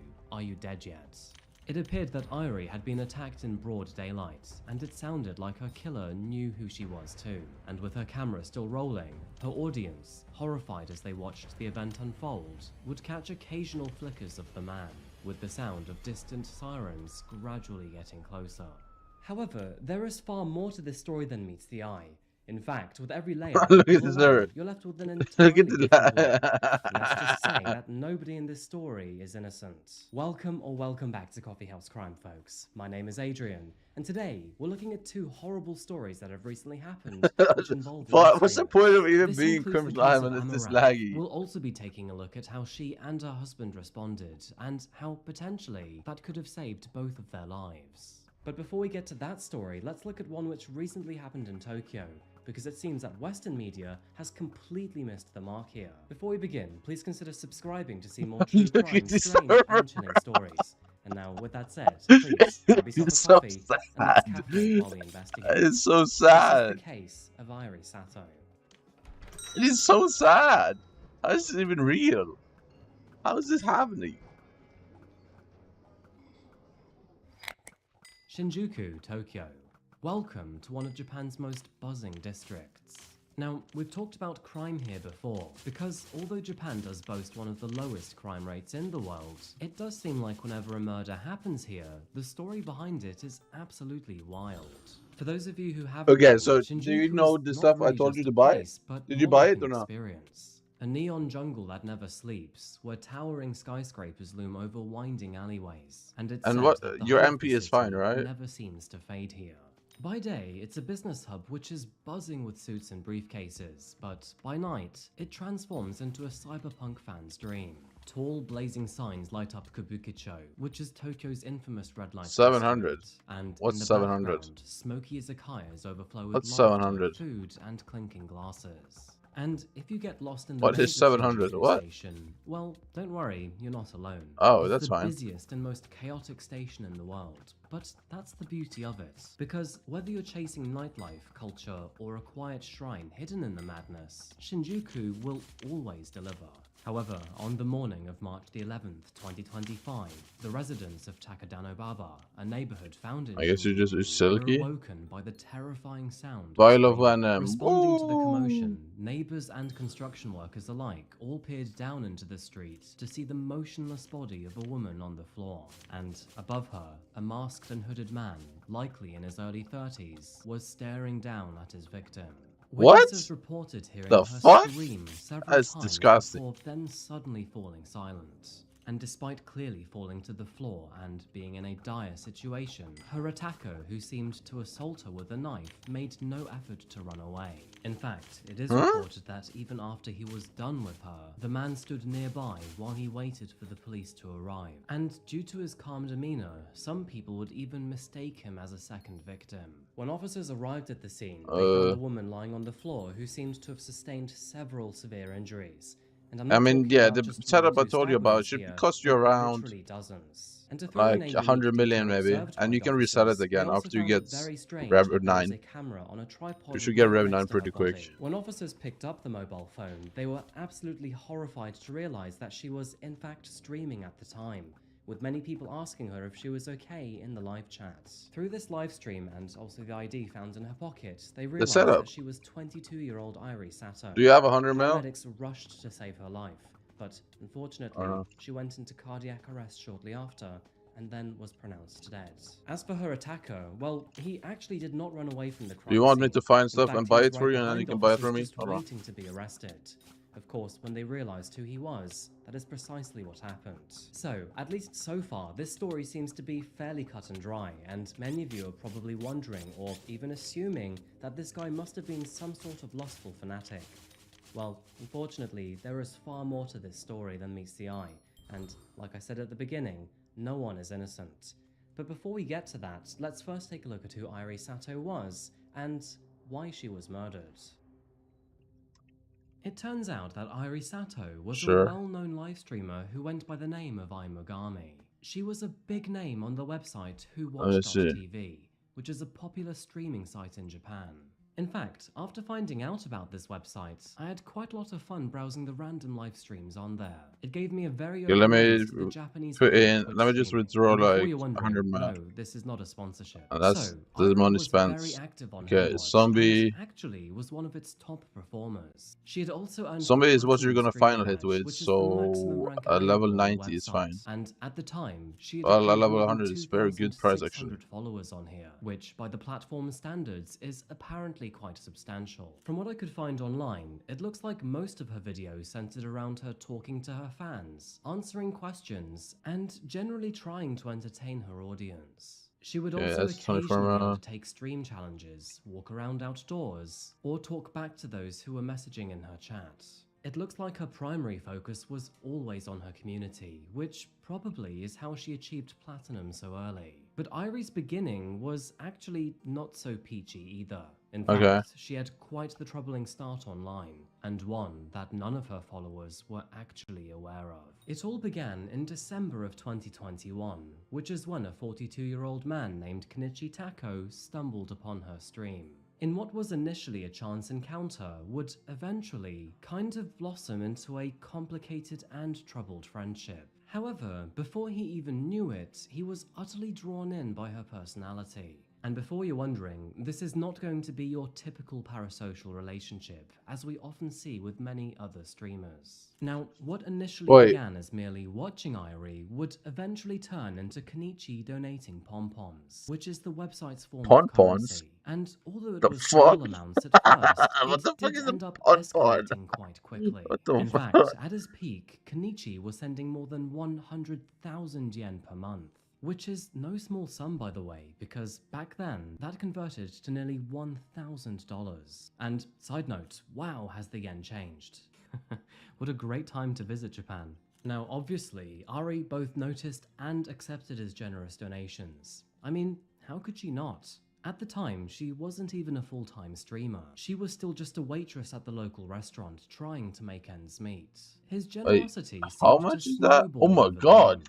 Wait, oh my god! Oh my god! I almost messed up. Donations, the equivalent of $4,000 at the time. And it was at that moment that Irie decided to do something she had never done before. She reached out to him directly, and that was the instance that changed everything.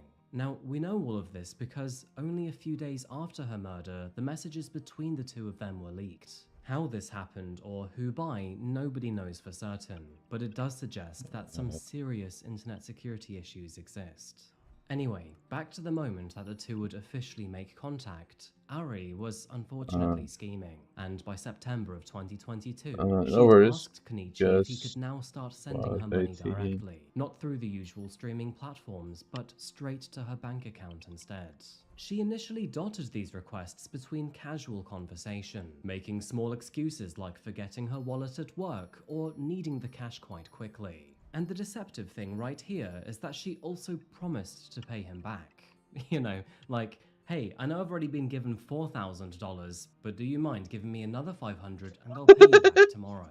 This was only the beginning, and unfortunately, Ari never returned these new loans, instead asking for more. Only 1 week later, she requested another 20,000 yen, and then some more, and then again. The excuses seemed to just keep rolling in, and Kenichi, entirely unable to say no, always complied to her demands. And there was one other I problem just saved so much money by doing that. Other, I mean, absolutely massive. Fair. You see, Kenichi was not some sort of rich hedge fund kid. Wait, you might actually be able to profit from crafting this and selling this. What the fuck? Salary. This poor man was basically broke and only just earned enough to have a This roof costs over like his 80 head. million to craft. Needless to say, he was not in the position to give some random streamer thousands of dollars. And so, when Ari found out about this, of course she asked him the big question.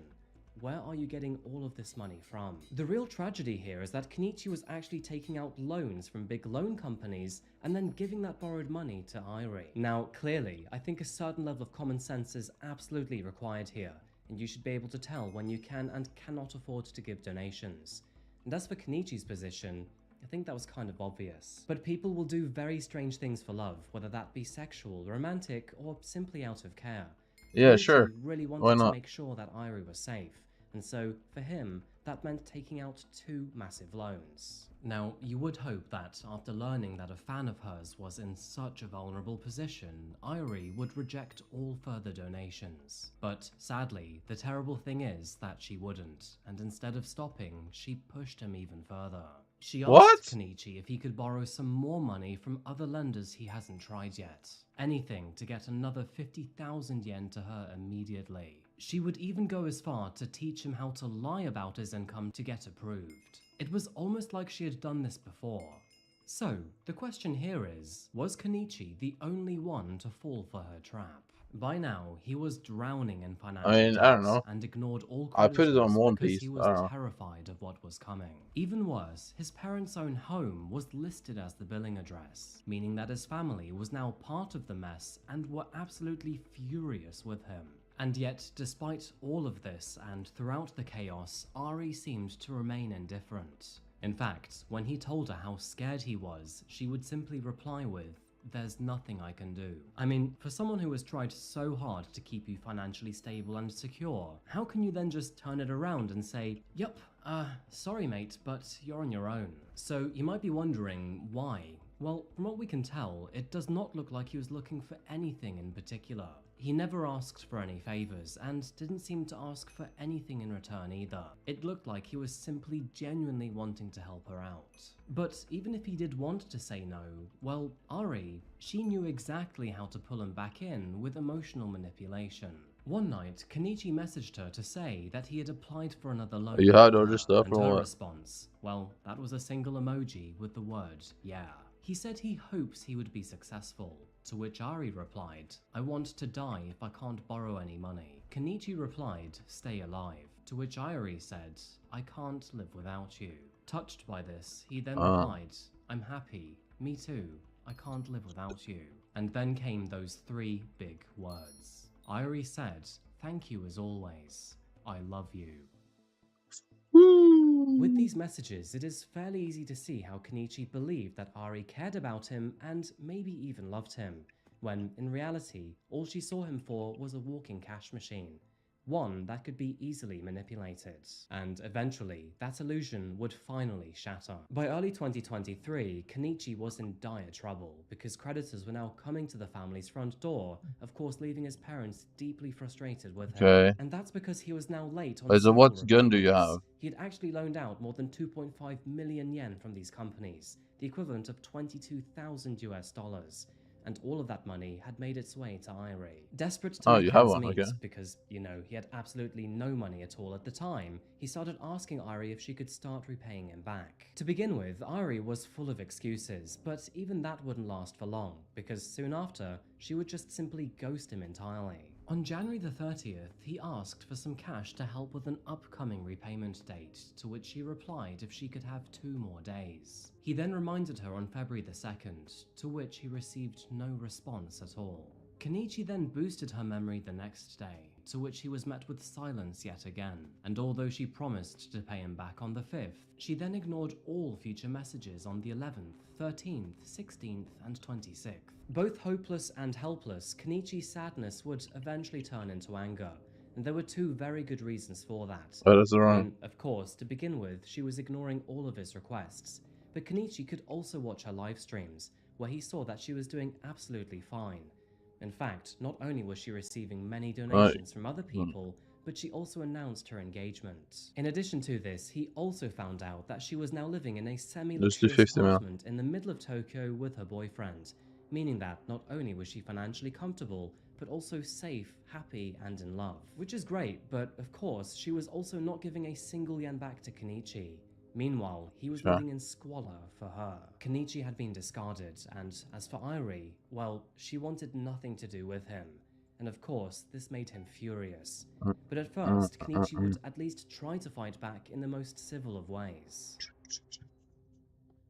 Moving into the year of 2023, Kenichi was quite clearly done with Irie, and so moving forward, he sought to be repaid all of the money she owed him by taking her to court. It does seem that fortune was on his side too, because in December of that year, and after months of court appearances, he would then win the case against her, with the judge ultimately ordering Irie to repay him the full amount plus interest. Sadly, Irie did not care at all, and would even go as far as to mock the lawsuit on stream multiple times, making rude comments about Kenichi, and not even to do claiming revs. he was an Warden helmet obsessive for revs is bad. The news was sure to leave You him move too slow. extremely upset. To Kenichi, she had been everything, but to her, he was nothing at all. And here is something else that made all of this even worse for him. Because he was watching her streams quite religiously, he knew not only how much she was making from tips, but also from big donations too. With a platinum badge on WhoWatch, she was one of the platform's top streamers at the time. And when you reach that level, well, according to what I can find online, you're looking at roughly 400,000 yen per month, which at the time was approximately $4,000 US.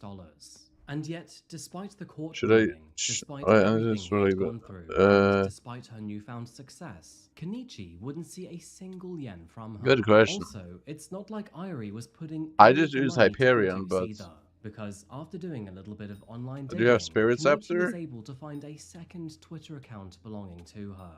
It is theorized that she tried to keep this account more discreet because, well, the reasons do seem quite obvious. She was a gambler, and she had quite the addiction too. In fact, her very first picture was of her holding a bag full of poker chips with a value of almost 550,000 yen. The equivalent of is almost very too short range. $5,000 at the time. And Spirit well, you Scepter know, is long just range, like that, rather somewhat. Kenichi had his answer.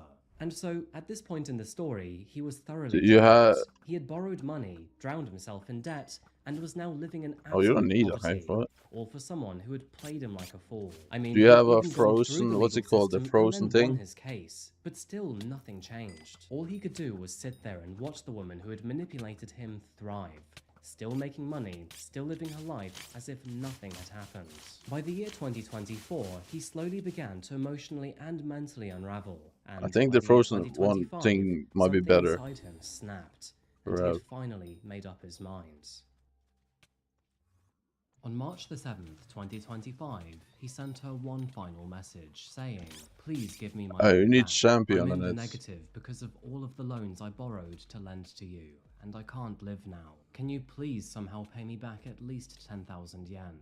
Kenichi also told her that he'd been taking a lot of pills and hadn't been sleeping at all that day because of how depressed he was. And, of course, after being vulnerable with her, all she did was ignore him. It was only a few days later that we would reach the day that, tragically, she lost her life. Because, on March 11th, 2025, Ari decided to livestream in the Shinjuku area. She wanted to take the opportunity to speak to her fans while out of the property and also check out a few places along the way. Well. Time to die, bitch. She was roaming around in You're Tokyo getting whooped and out. would even recognize where she was heading. And so, with this information at hand, he put his shoes on, equipped himself with several knives, and then sadly decided to pay her a little visit. However, he would have to travel into the city first, and so when he left his home, he took the train from Oyama Station, located about 50 miles north, and then rode for nearly 2 hours to Shinjuku. Meanwhile, Ari started her stream near Takodanobaba Station and then made her way towards Shinjuku. Kenichi tried to follow her as he watched her stream, and although she kept moving, he was walking with intent at a faster pace. And then, finally, he found her. Looking into the distance... Well, yeah, he had no purpose to live anymore. Why would he not go and get revenge? She was completely unaware. The person who manipulated her. At the time, Irie had more than 6,000 people tuned in. A very large audience who also were entirely unaware of what was about to happen. Her viewers recall hearing screams, several cries for help, and even a man with a sinister blank look in his eyes. Tragically, there was absolutely nothing they could do. Many tried to ask her questions, while others watched on in horror. And with this being a live stream, we can even see this footage for ourselves. When the police arrived, they found a knife with a 13-centimeter blade tossed by the side of the road. It was covered in blood, and so naturally it was determined to be the murder weapon. After arresting Kenichi, they would also find 2 more knives in his backpack, in case, you know, one wasn't enough. Going back to the live stream for a second, the screen would eventually turn black. Kenichi. Despite the lack of visuals, Irie's viewers could still hear Kenichi repeatedly ask, "Are you dead yet?" On top of that, they could also hear him Holy shit, that's crazy. as the sirens grew louder in Damn. the distance. We begin with a crime You that know, has demon shocked time. Japan. The brutal killing of an internet personality while she was live streaming on the streets of Tokyo. NHK has learned from investigative sources that the suspect told them he wanted to hurt the victim after he lent her a large sum of money that she failed to return. At the scene of the crime, mourners have placed flowers, drinks, and snacks as a memorial. I'm sure she had many things she wanted to do with her life. It's heartbreaking. Seeing news about the death of someone my age is upsetting. I feel sad. Well, And maybe of she course, shouldn't have that been is when the stupid. authorities arrived and then arrested Kenichi. Soon enough, Ari's autopsy report would confirm that she'd been stabbed more than 30 times across her neck, chest, and shoulders. And with him striking her so many times, it became quite evident to the officers that he held a lot of resentment towards her. As many of you will know, the more times a victim is stabbed usually means the more emotion is involved. With this case happening so recently, Kenichi's fate is yet to be determined. Here's the thing, Meanwhile, of Ari's course, is this is not the unfortunately right way to do it, Random but side note, but I do find mean, it quite disappointing how often the media failed in this case. If it wasn't for leaked messages, it was false information instead. In fact, I don't know, many man. people initially believed it was another She was Aino being a Dami, dickhead who to in him, so I Japan don't know. is a popular voice actress. It got so bad that she would even have to post several statements online just to confirm that she was still alive. Since making this video, Kenichi has already spoken to the authorities, sharing his motive. He told the investigators, "I do admit that it was me, but I did not mean to kill her. I lent her more than 2 million yen, about $20,000 relative, for living and other expenses. I made up my mind to attack her because I knew she wouldn't give my money back." Meanwhile, exactly. the public's reaction to this case seems to be fairly mixed and complicated actually. This is just my opinion here, but do I think that Ari's behavior was okay? Absolutely not. She manipulated the hell out of this guy. But do I think she deserved to die as a result of her actions Absolutely and not. behavior? No, not that either. Although Kenichi initially took the Yeah, correct exactly. course of action, that being through the courts of course, he Yeah, didn't yeah, go yeah. overboard with murder. I mean, he likely felt extremely overwhelmed, and that there was no way to get out of his ever-growing mountain of debt, which, of course, he blamed solely on Irie. But the truth is, he should have never felt inclined to donate past his means, let alone do it. I'd also find it quite interesting how wrong Western media got this story, because if you look on Google, at least at this point in time, you'll find so many articles saying that he was just a lustful fanatic, or even an anti-fan. But of course, as you now know, this case is very different to how the media portrayed it. Our next story, bro, the today media takes us always back be to the on United BS States stuff, bro. and Nobody towards a believes the streamer media who I'm anymore, sure bro. many of you are Come on, familiar man. with. And so, with that said, If you believe this is media, the you are case weirdo, of bro. Amaranth.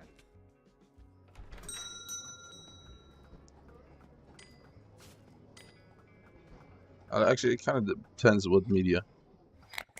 The date was March Or I believe 2nd, independent media. 2025, That's what I and believe. given the time of the year, it was a reasonably warm day in Houston.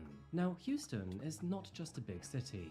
It's Texas big. It's a city where freeways loop endlessly, humidity clings to you like an old friend, and opportunity Because there's stretches no as ulterior far as the motive for them to be lying Did to you know you. that more than 145 languages are spoken here, and the food scene is an absolutely wild adventure, ranging from Vietnamese Cajun crawfish boils right the way through to award-winning Tex-Mex. And like I said, let's not forget the weather, because summers here feel like stepping into a sauna. One thing I will say about its residents is that all people living in Houston Damn, what the are fuck is very that? resilient. Hurricanes may hit and the traffic may crawl, but it does seem that nothing breaks this city.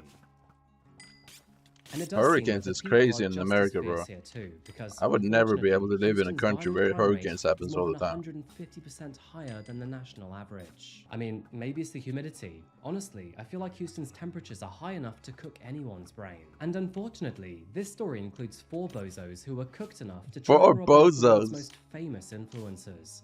And it was all caught on camera. Now, if I say the name Amaranth, I'm sure that many of you will vaguely know who I'm talking about. Well, yeah, I But know I'm who sure that is. all of you would have never thought you'd see a story about her on this channel. What? Well, unfortunately, she ran into some trouble earlier this What? month. So, for those of you who don't know who Amaranth is, she's a streamer who has more than 6 Wait, what million happened? followers online, and has been in the news for some quite controversial reasons. And so, before we dive into the crime, let's first take a look at who she is and how she found herself in the middle of a gunfight. Caitlin Saragosa, who is publicly known as Amaranth, was always a dreamer.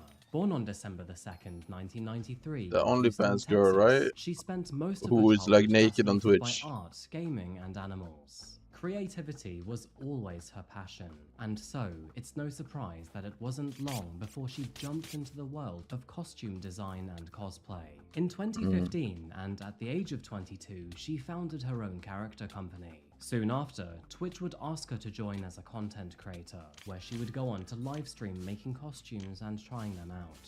Under the name of Amaranth, she invited viewers into her world, sharing everything from her cosplay creation process to gaming, dancing, ASMR, and then adult hot tub streaming. It was her personality and diverse Adult content hot that tub quickly streaming, bro. captivated audiences.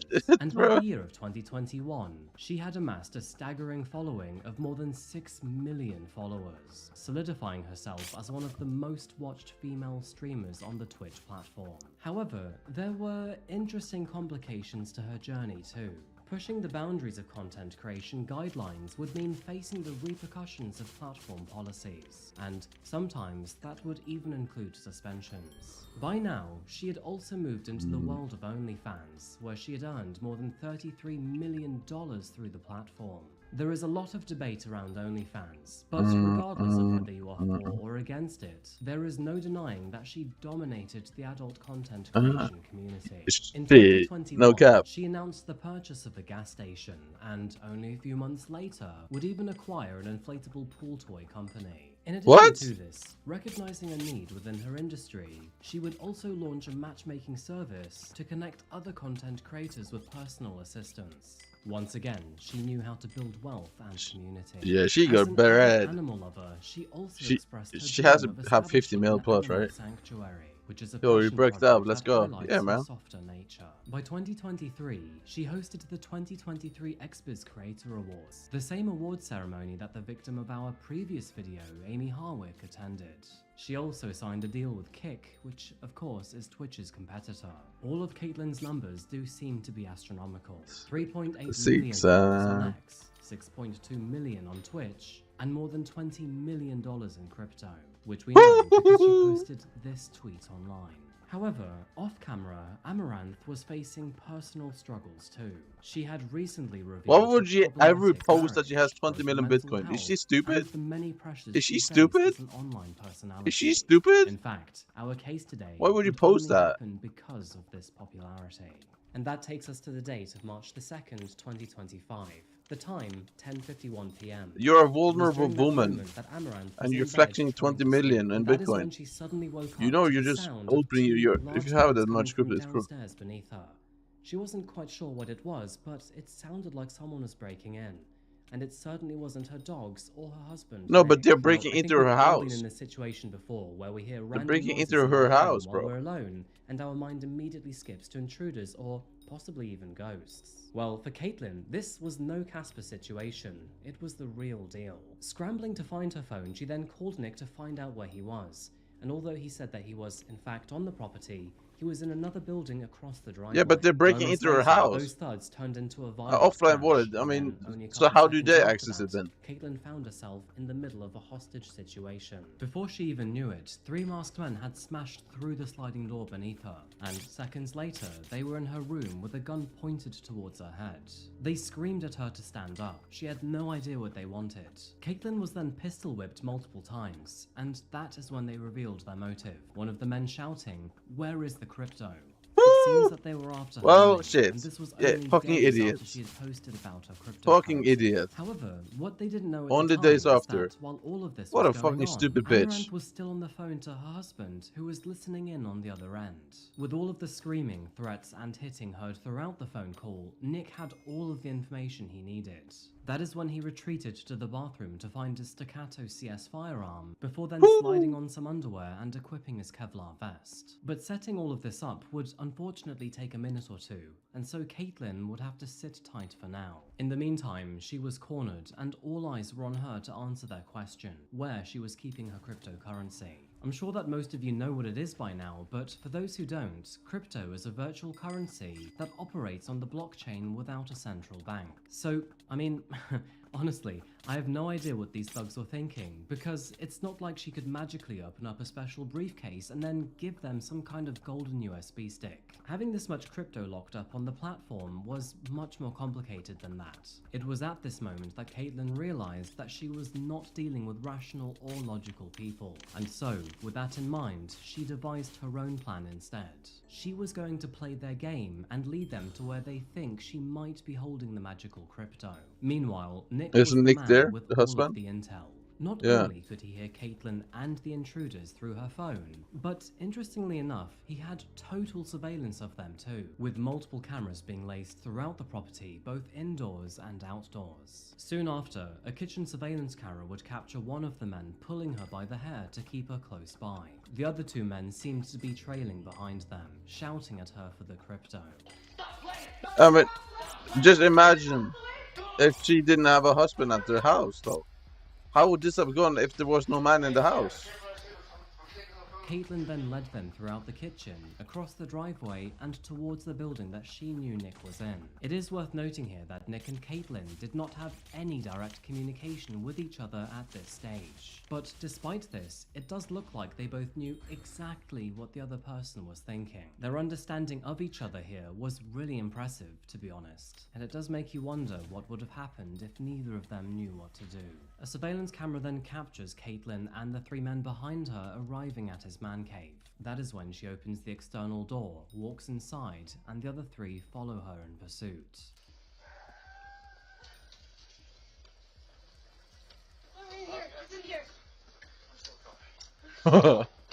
How big is the property? What the fuck? Holy, she got a crazy house.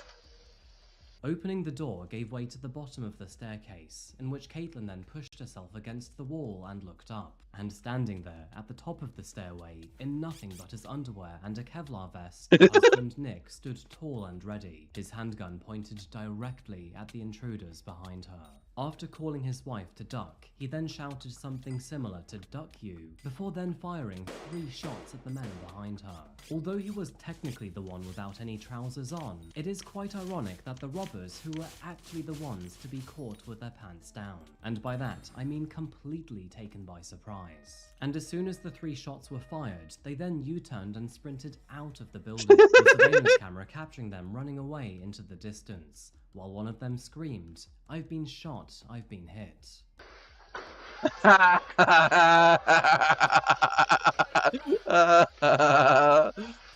Idiot.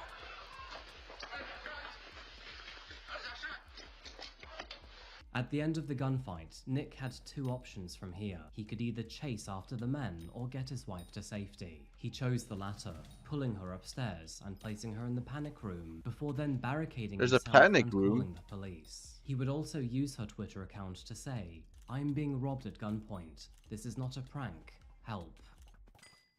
Now, this was actually quite a smart move made by Nick, but for the dumbest of reasons. With Caitlyn being Amaranth, she receives not only a lot of love online, but a lot of hate from strangers too. And that includes being swatted several times by anti-fans. To clarify, swatting is when someone makes a fake call to the police to try and get them to attend a property for a major offense, often leading to that target being ambushed by officers. And so, with that in mind, Nick figured that if he wanted the police to believe him, then he had to try and make this as official as possible, therefore using Caitlyn's Twitter to verify. Only a few minutes later, several police officers arrived, where they then secured the scene and confirmed that all intruders had run away. Tonight, we are hearing from a Houston area influencer who was chased down, held up at gunpoint, even pistol whipped inside her home. The whole thing, it was caught on surveillance video. The armed robbers came looking for tens of millions of dollars in cryptocurrency. They left with a bullet wound. I hear two loud, crashes coming from below my master, but I didn't think it was the dogs because it was very loud. I told them, well, somebody is coming in here right now, and then as soon as I said that, they kicked down the door. They keep saying, "Where's the crypto? Where's the crypto?" Caitlyn was pistol whipped a total of 3 times, so she decided to play along. The couple believes the attackers may have been drawn to the home after a post was made on Amaranth's Yeah, so shouldn't have made a post, you showing a idiots. screenshot of her $20 million in cryptocurrency that she held at the time, but nobody can say for certain.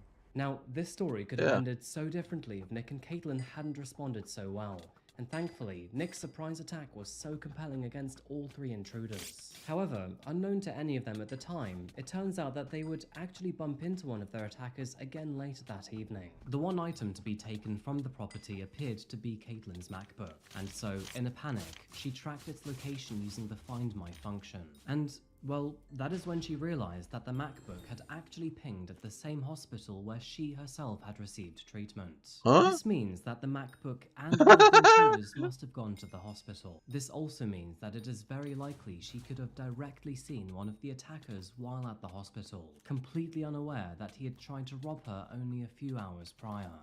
As a result of being pushed around, pistol whipped and then beaten, Caitlyn seemed to suffer bruising to her head and her hands. So far, scans have shown no severe injuries, but it is also worth noting that she required 3 stitches on the left side of her head.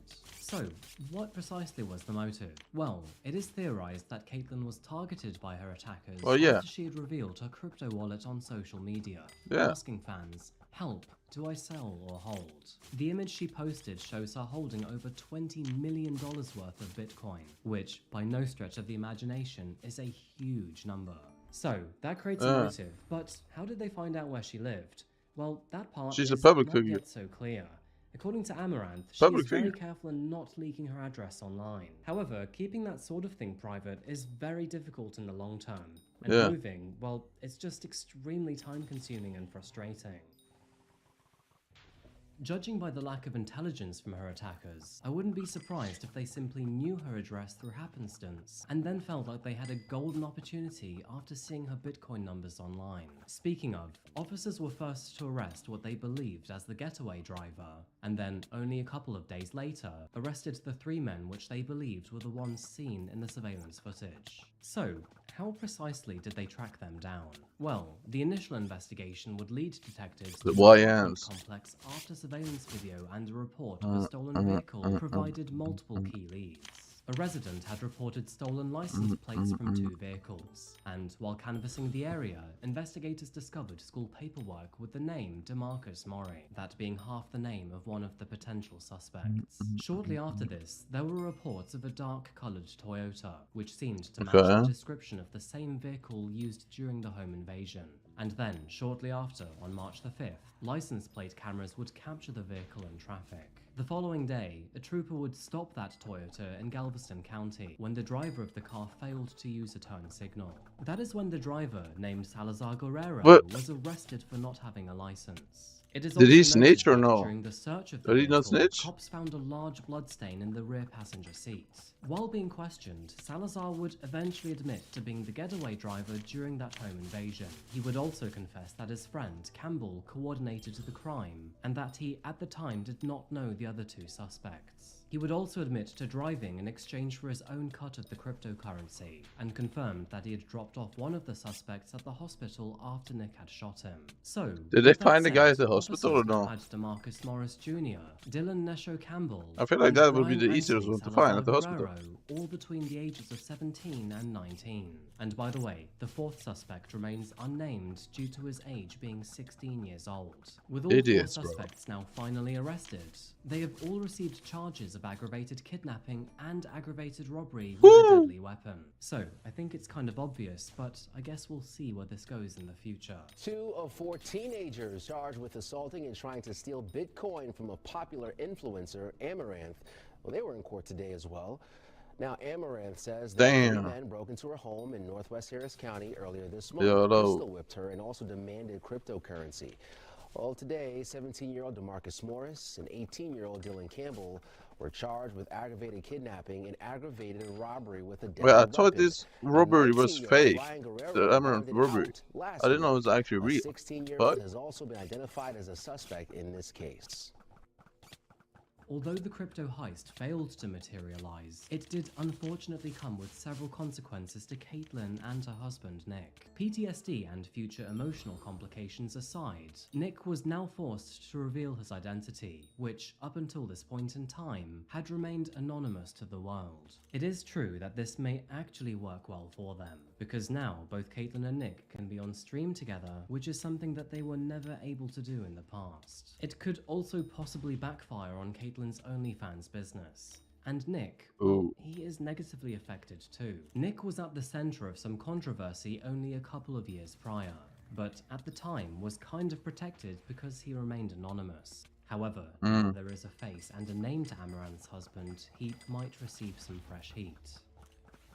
Humans were never designed to be so hyper-connected to each other, but thanks to technology, we're only a few clicks away from billions of people. This is particularly difficult for any of those who are well known online, especially if their career depends on them sharing details about their lives. When it comes to big and obvious things like where you live, it can be extremely difficult to try and outsmart millions of people in the long run, and unfortunately, that is the predicament that Nick and Caitlin found themselves in. I mean, for example, how many people live with a green G-Wagon on a ranch in Texas? Not many, I assume. I also think that maybe it wasn't a good idea to share your crypto earnings online, because you never know how someone's going to react. So stupid. But at least this lesson learned did not have any permanent consequences. Now, despite the robbery, charges, bruises, and injuries, some people believe that this was staged and all merely done for clout. Personally, I don't think those rumors are true, but you believe what you want. I'm just glad that no one died and everything will eventually return to normal. And with that said, I think I'll end this case and video I here also today. thought it was used for clout, Before but I go, didn't though, know there I'd was love to know actual what you think arrests and about shit. not only this compilation, but also Just including because these of that, sorts of it stories. has to be As real. What? always, please share your thoughts in the comments No, down it's below. fake. By the way, if you'd like to support me in the channel, then please check out my social media here, or alternatively, my Patreon. And also, thank you so much for making it this far. I really do appreciate you. With that said, I'll see you again very soon for another video, likely next week now. So, until that moment arrives, please remember to look after yourselves, look after each other, and as always, stay safe. Thank you. And goodbye.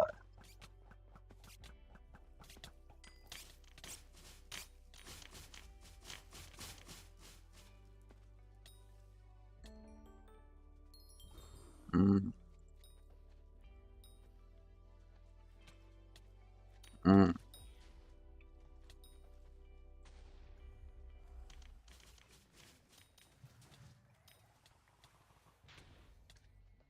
So is there somebody else inside? Yes. I think there's. Okay, sir, do me a favor. Do me a favor. Calm down. Calm down. Other than your roommate, is there anybody else inside the house? I don't know. What do you mean you don't know? The date was February the 14th, 2020, Valentine's Day of all days. The time, approximately 1 a.m. And unfortunately, this haunting body cam and surveillance footage was taken in the final moments of Amy Harwick's life. You see, Amy was a therapist of sorts and was well respected within the Hollywood community. And with her being a therapist, you would imagine that she would give good advice. In fact, she did, and she would even apply her knowledge to her own difficult experiences in life. Nice. Amy really did play everything by the books. However, when she became involved with a man named Gareth Pursehouse, she had no idea that this would lead to 10 years of obsessive rage, restraining orders, and hell no! Oh hell no! Welcome back to House Crime, folks. My name is Adrian, and today we're looking at a story that will make you think twice about obsession and love. By the way, if you like true crime, strange and chilling stories, then please do consider subscribing. It really does help me out. And now, with that said, please grab yourself a coffee and let's caffeinate while we investigate. This is the case of Amy Harwick.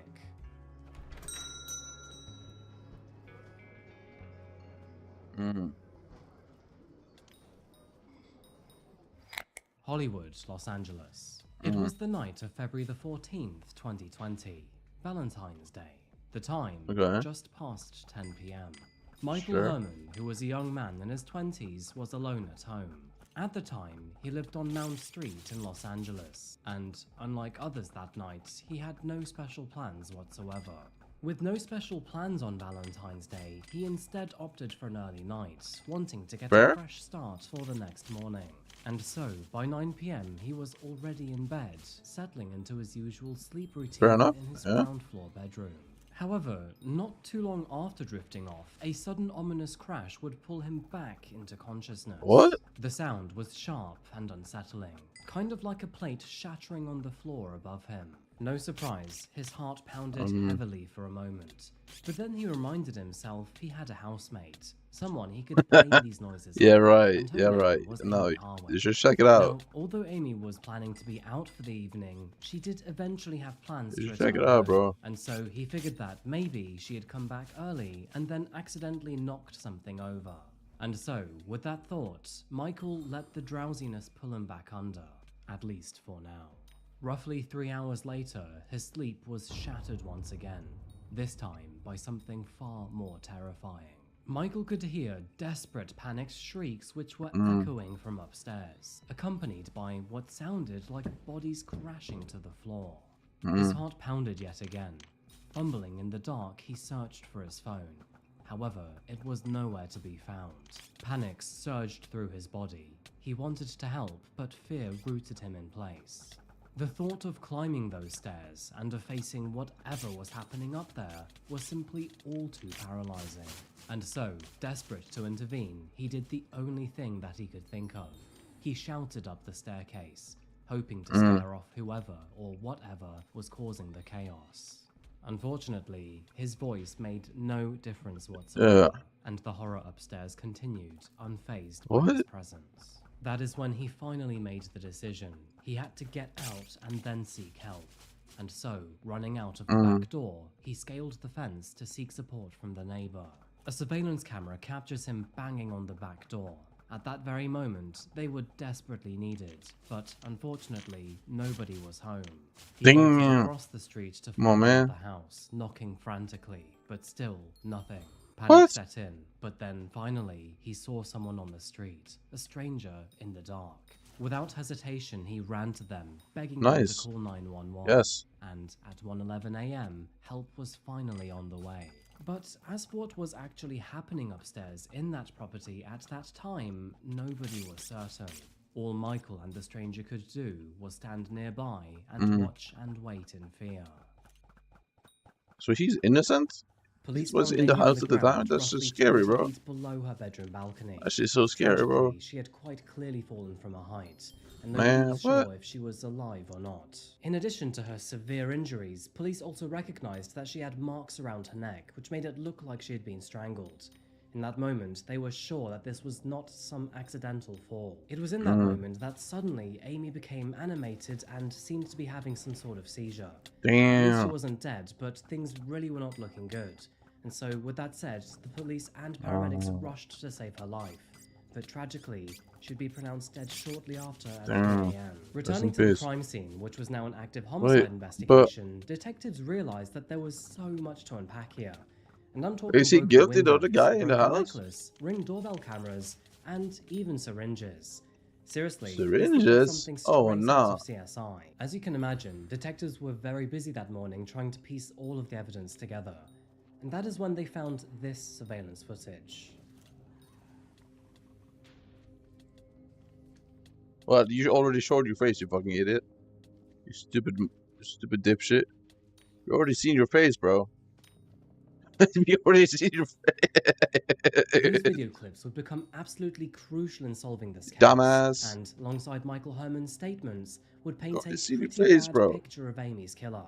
In fact, without jumping too far ahead in this video, after looking for their suspect, police would find this video clip of him online. And let's just say that given the nature of Amy's death, it definitely did not do him any favors whatsoever.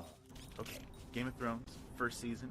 The brother and sister are up in the castle, and then the kid sees him through the window, and the brother has to go and throw the kid off and to kill him.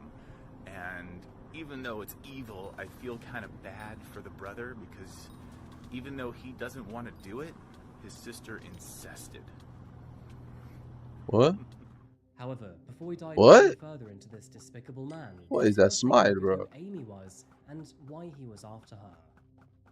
Adopted as a child, Amy Harwick spent most of her early years in Lansdale, Pennsylvania. She led what appeared to be a typical suburban life, eventually graduating from North Penn High School in the year 1999. But Amy's ambitions stretched far beyond her own hometown, and in the year 2001, and after marrying a heavy metal musician, she set her sights on Los Angeles, a city which supposedly is of endless opportunity. It was here that Amy pursued a new career. Sexual, intellectual? Amy Nicole, The even fuck? producing a workout DVD titled Amy Nicole's Fit to Rock. To fund her education, she would take on a variety of side jobs, including bartending, go-go dancing, and even modeling. And then, under the new nickname Nicolette Novak, she also posed for Playboy, seamlessly balancing both intellect and artistry into her various jobs. But Amy merely saw all of these roles as stepping stones to the greater career path. You see, her true passion lay in understanding the human mind. And so, moving forward, she earned a master's degree in clinical psychology from Pepperdine University, before then achieving a PhD at the Institute for Advanced Study of Human Sexuality. Throughout the following years, Amy would make a name for herself as a well-respected marriage and family therapist, with a special emphasis in sex counseling. Both charismatic and deeply knowledgeable, she became a very familiar face on podcasts, television programs, and even her own YouTube channel, where she would openly discuss her work and the many Dr. Amy behind Harwick. This is Dr. Amy Harwick, licensed marriage and Hey. family therapist. Today we're going to talk about self-care. So when I have a client that's struggling with some stuff in life, maybe they've had some anxiety, depression, I check in and ask how their self-care is. But what is self-care? How do we do it, and why do we do it? That's what we're going to talk about today. So self-care is something that's initiated by you, it's deliberate, and its intention is to help you function better both mentally and physically. So it's a pretty broad spectrum of what self-care is. But it's anything you're doing for yourself to pay attention to yourself to improve yourself. By 2014, she was the author to a new book named The New Sex Bible for Women. And there was my only friends. 1 year later, she was featured in a documentary called What is this guy talking Addicted about? to Sexting. So, as you can see, Amy was a very smart woman who was gaining not only national but international attention too. Her former Playboy years made it quite obvious that she was a very beautiful woman. However, it was her intelligence that was making her famous. Outside of work, she absolutely adored her family, and her favorite visit every year was the annual cookie baking day. Hi, this Nice. is Dr. Amy Harwick, and today we're going to talk about how to cope with your fear of flying. Hey. Fear of flying? So, People have that? There's a reason I'm talking about this today, because I have a fear of flying. I What? always have. It's always been a problem. Why? For a long time, I would, you know, take my prescribed Xanax. Still didn't really work very well. I would grab strangers' hands. I would cry to strangers. I would have strange conversations. Is that actually real? Now, as you can imagine, with fame comes attraction.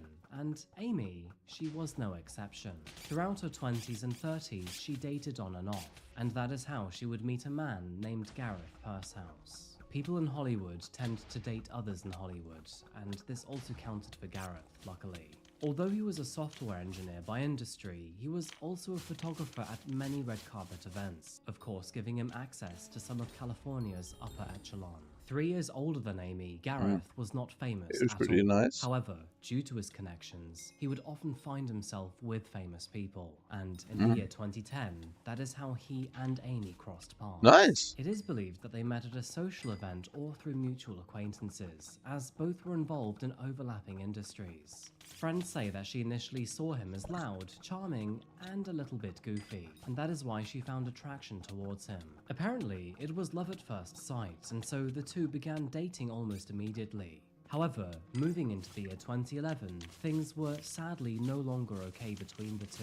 According to friends of Amy, Gareth was possessive, controlling, and even emotionally abusive. That's not good. And sadly, it would not stop there either. Where is the tarantula Verbal web? assaults were only the beginning of his concerning behavior, and soon enough, Amy found herself the victim of choking and physical violence. Apparently, friends had even seen him throw her to the ground and punch her with a closed fist. And if that wasn't enough already, Gareth would go as far as to push Amy out of his vehicle while moving on the freeway. Now, thankfully, Amy's injuries were actually quite minor considering how terribly that could have ended. The fuck? Receiving only a bloody nose and several scratches. But to compound to this absolutely despicable behavior, it was the middle of the night too, meaning that Amy now had to walk home alone in the dark and cold. Amy eventually realized that she could no longer have this poor excuse of a man in her life. And so, in the year 2011, she finally ended the relationship. Good. But sadly, Good. being Get the this bum pathetic gone. man-child that he is, he could not take no for an answer. Gareth was not done with Amy. He was unsympathetic, That's the arrogant, issue, and man. childish. It's not over Even if before she the wanted man to be says left it's over, alone, man. that Sadly. wasn't on his agenda. And so, later that year, Amy, she was forced to file a restraining order. Now, although it isn't clear why, this restraining order was ultimately dismissed when she failed to attend a hearing. There are several theories online as to why she may have done this, but the leading theories are that maybe Gareth promised to leave her alone if she dropped the restraining order, or maybe she just simply felt too much pressure to continue. Either way, he persisted with her in the following months. Where is- So much so that in March of 2012, she applied for a new restraining order, this time it being officially granted. Following a successful restraining order, Gareth was ordered to keep at least 1,000 yards away from Amy for the next 3 How is years. that spanning possible, from March though? of 2012 all the way To through totally until do. March 2015. This gave Amy plenty of time to heal, readjust, and also move on with her life, while it gave Gareth a chance You never to know if you're 1,000 move yards on away and from stop someone. being a dick. In her restraining order, Amy wrote, "He came to my apartment and smashed 10 picture frames on my door, creating damage. He broke into the complex to do this, and he created a hazard for kids in the building, and texted me to say things will get worse. The next day, he broke into the building and left 4 dozen flowers taped to my door. The day after, he broke into the building and waited outside playing music. The next day, he sent threatening emails to friends of mine." In her previous restraining order, she said that Gareth suffocated her, pushed her against walls, kicked her, and dropped her to the ground with force. And so, when the restraining order finally came into effect, well, I say good riddance. For the most part, Gareth did seem to respect the restraining order, and Amy, she was good at keeping her distance too, grey-rocking Gareth in an effort to help. I spawned off of And Vancouver. no, grey-rocking doesn't mean that Amy was busy throwing stones at Gareth. The grey-rock method involves becoming unresponsive to abusive or manipulative behaviour, so that, eventually, the perpetrator will lose interest. As the years passed by, Amy's life would take an unexpected positive turn when she met her next partner. Nice. It was while attending an exclusive That's awesome. party that she would cross paths with the famous comedian Drew Carey. At the age of 58, Drew was actually 23 years older than Amy. There's However, no way she their would really like connection that. did seem to be instant, and within weeks they would have No, their first bro, it's date the at bread. Come on. Disneyland. Only a few months later, the two were suddenly engaged. They say What? that a flash in the pan rarely works out, and so, no surprise, only a few months later, despite their chemistry, the relationship ended in 2018. Regardless, by now, Amy had made several big strides in her life, both professionally and personally. She was a well-respected sex therapist and would often collaborate with the charity named W Pineapple sex Support therapist. that provided mental health support within the adult entertainment industry. To quote her family, she was a positive force in the world and an unapologetic champion of a woman. Although she had broken up with Drew, the two were still very good friends and respected each other. And of course, she had long forgotten about Gareth. I mean, the two hadn't dated in almost 10 years by now. Yeah. Only an obsessive freak would still be thinking about it, right? In addition to this, she hadn't Yeah. heard from Gareth in a few years either, despite the temporary restraining order officially Did ending they in see me to Drew or 2015. something? And saying that, there were some mysterious events too. For example, in 2015, and once the restraining order had ended, Amy returned home to find her house had supposedly been broken into. What? And when she checked her computer, well, it appeared that someone had broken into it and wiped out all of her files. In fact, unknown to her at the time, or maybe even perhaps ever at all, but Gareth would eventually admit that he had in fact hacked into her social media, kept tabs on her, and never stopped thinking about her. So, did Gareth break into Amy's home on other occasions too? The answer is, unfortunately, probably. But despite not being in contact with Gareth for, well, a few years at this stage, and quite clearly moving She on with doesn't her care life, about you. nothing could prepare Amy for what was about to happen next. So, apparently, they say that Hollywood is a small world once you're in it, and eventually you get used to the same places, faces, and events. You can probably see where this is going, but unfortunately, any two people in the same community will eventually meet once again. And here, I'm talking about Amy and Gareth. And although Amy was clearly destined for success and was becoming more famous in her area, Gareth, well, he was still a nobody, but he was the photographer who would film these people. So, it was both a surprise and, well, also not at all, when the two would eventually meet again in the year 2020 at the XBiz Awards. By the early evening, the lobby of a swanky downtown hotel was absolutely packed. Porn stars were everywhere, and I'm not just talking about the martinis. Take a look to your right and you'd see men in shiny suits with open collars. And take a look to your left, women were strutting around in sky-high stilettos and see-through dresses. You could even see a couple which were linked by a dog collar. Now, obviously, this was not your typical hotel event, and that's because all of the people here were attending the XBiz Awards. Kind of see it like the adult film industry's version of the Golden Globes, but just with a lot more explicit categories. Of course, Amy was there, and that made sense too, considering she was not only a sex therapist, but also a former model. With her bright red lipstick and knee-length black dress, there seems to be plenty of videos of her from that night, smiling, mingling, and looking every bit the part. But unknown to her at the time, her life was about to take a totally different direction, and she couldn't do anything about it. Gareth was there, and before she knew it, she was locking eyes with him. A sick feeling twisted in her stomach, and she had nowhere to run. In fairness, she probably expected that there was a low chance she would see him, but that doesn't mean that she wanted to. He stormed towards her, and what started as a simple hello seemed to spiral fast. Within minutes, Gareth was crying, his voice shaking with rage, saying ridiculous things like, "You ruined my life, bitch. You are a hypocrite. You broke my heart. How can you be here?" Several of Amy's friends were nearby to watch all of this happen, where it is noted that he recited several voicemails he had left her over 8 years prior.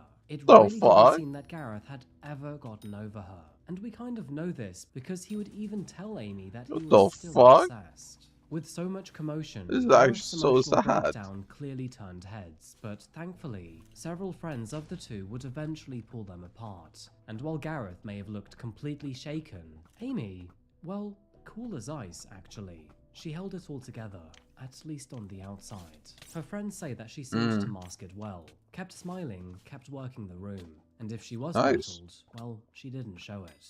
Sadly, Gareth was not quite done with her yet, and later that night, he found her once again. This time, although the conversation seemed to be quieter, the tension clearly was still there. Calm and composed as ever, she gave him a small, polite smile. She thanked him for his time and even apologized for any hurt she might have caused. And there was one other thing she said too. One thing which she made crystal clear. That although they were no longer friends, they didn't have to be enemies either. Now, although she had additional plans after the event, she would sadly write them off. Gareth had quite visibly scared her, and she wasn't in the mood to be sociable anymore. She returned home instead, where she then sat down by her laptop and wrote an email out to herself. And in this email, she said, "Tonight I felt very scared. I went to the award show with Hernando. When we arrived, we waited in a very long line to do the red carpet. As we were waiting, I saw Gareth walk by with a camera. Clearly he was working. I decided to ignore him and just not look that direction. I thought maybe he would not notice me."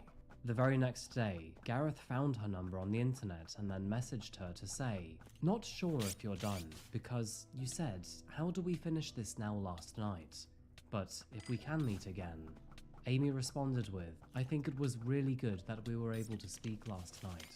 I hope you were able to hear me when I said that I was sorry for anything that caused you suffering.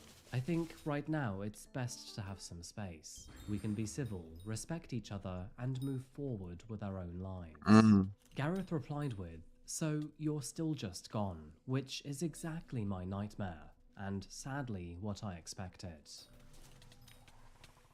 Uh-oh. Over the next few days, Gareth messaged Amy dozens of times, but she quite clearly wasn't feeling it. In fact, she never responded to him at all. She had obviously moved on with her life, and once again, this guy was beginning to scare her. But despite her silence, Gareth continued to push on. He would even go as far as to leave a few voicemails of him crying and begging her to meet him. It was at this stage that Amy decided to do several things to keep herself safe. This included blocking his number, changing the locks on her front door and all windows, and even buying herself some pepper spray. Quite clearly, Amy was not fucking around here, and she desperately wanted to feel secure. For the next 3.5 weeks, she thankfully heard nothing from Gareth at all, and neither did he hear anything from her either. She was really hoping that maybe all of this was just temporary, and he had moved on from this rather sick and twisted obsession. But sadly, her hopes could not be any further from the truth, because during that time frame, Gareth had been planning, scheming, and plotting. She's so come fucked Valentine's up. Day What a 2020, loser. all of that would come Holy into loser. fruition. On February the 14th, He's the biggest loser of all time, I think. Gareth drove 51 miles northeast from his home to Amy's residence. We're still thinking about the girl 10 years later. Where he then waited for the right moment. Amy was already out of the property, enjoying Valentine's Day with her girlfriends. She began the day with a sunrise hike and then breakfast with her friend Cleo.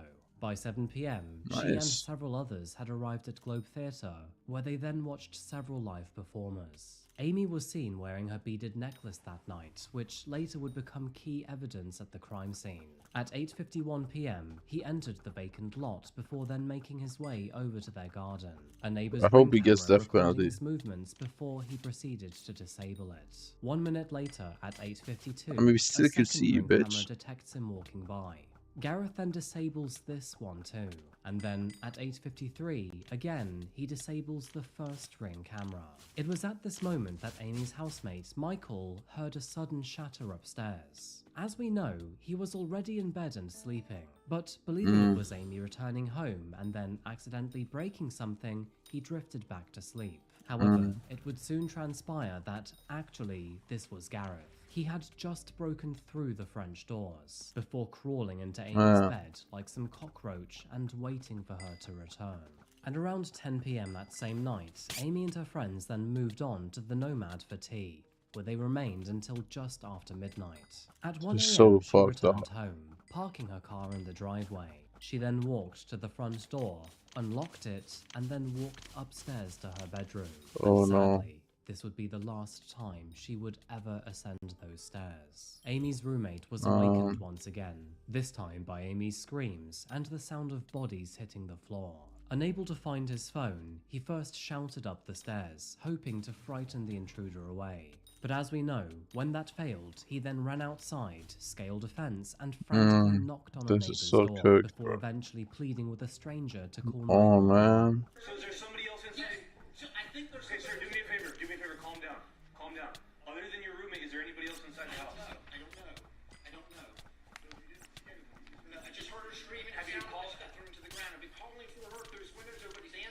Man, he's probably looked at as a suspect here, right?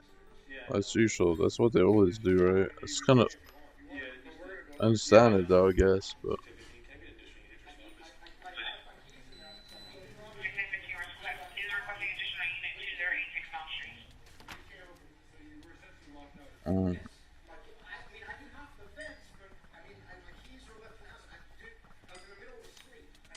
So why is this? Why can't we get in here? Because it's locked. Because she came home and listen, sir. You need to relax a little bit so that we can get all the information, okay? Bro, her friend just got killed, bro. Deputies arrived at the scene at 1:25 a.m., finding Michael terrified out of his mind. It's a very tricky position to be in, because officers would now have to determine if his story really was true, or if, in fact, he was the suspect. With Michael leaving his keys inside, officers jumped the fence to We gain know it's not entry to him, the but yeah, of course it leaving makes themselves sense. terribly exposed to any potential gunfire from the intruder while they fumbled over the wall. Once over, police officers would find Amy's body almost immediately. She was found 20 feet below the balcony of her rear-facing bedroom. Officers couldn't tell if she was alive or dead, but sadly, things were not looking good for her. Looking upstairs, Amy's belongings were scattered across the floor. Her purse overturned, the contents spilled out like someone had been in a hurry. Her jacket and necklace lay abandoned in the TV room, kind of like they'd been tossed aside almost immediately. And once in the bedroom, things would get even stranger. On the third-floor balcony, officers would find a syringe. And the liquid inside? Well, responding officers would initially believe the syringe contained heroin, but testing conducted by the FBI would reveal it contained a lethal dose of liquid nicotine. This would be a particularly strange piece of evidence, considering that Amy did not smoke, drink, or use any drugs whatsoever. By the morning, the killer's entry point had finally revealed itself. That's because sunlight would catch the jagged edges of broken glass found on one of the panels of the French doors. And just beside it, a bloodstain. Officers also noted that Amy's bed was clearly unmade. The covers were pulled back, rumpled, like someone had been lying there waiting. All of these clues were great for the officers, and sadly would later reveal a very gruesome story and motive. Now, unfortunately, with Amy's roommate actually being in the prime position to be her actual killer, he would have to go down This to is the actually police not that station bad. for questioning. However, as soon as he opened his mouth and started giving information to the officers, they realized that he was definitely not their guy. And of course, that is when the Ring doorbell cameras would confirm who they were actually looking for. Meanwhile, Amy's best friend Robert had also made his way down to the police station, and between him and Michael, all of their answers and information were consistent, and had made one thing absolutely crystal clear, that the guy they were looking for was a man named Gareth Pursehouse. That is when detectives learned of the domestic violence, the restraining orders, the obsessive behavior, and, well, everything else in between.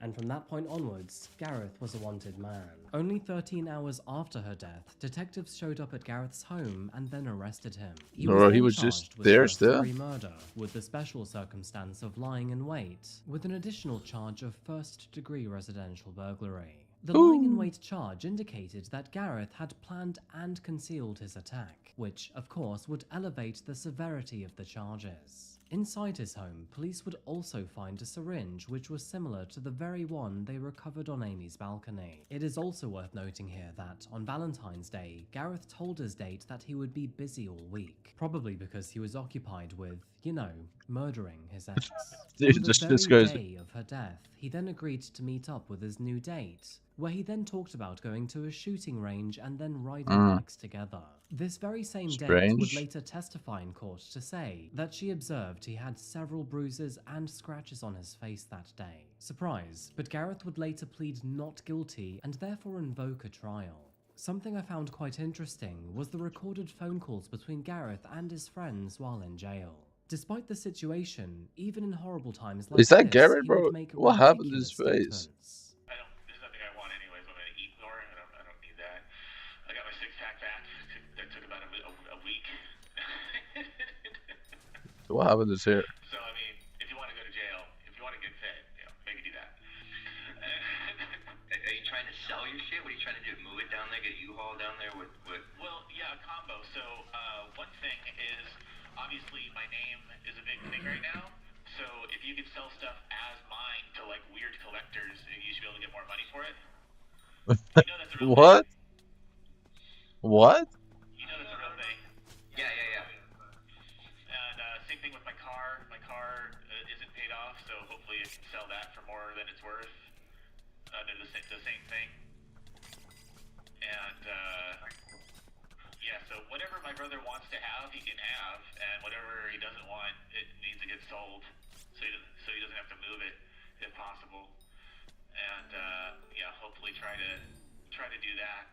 I also told he probably won't do it. I told him to get all the 6,000 jokes I've written from my Google Docs. I told him to get them and then turn them into a book and sell it online as What? my book jokes, because I don't make money. What?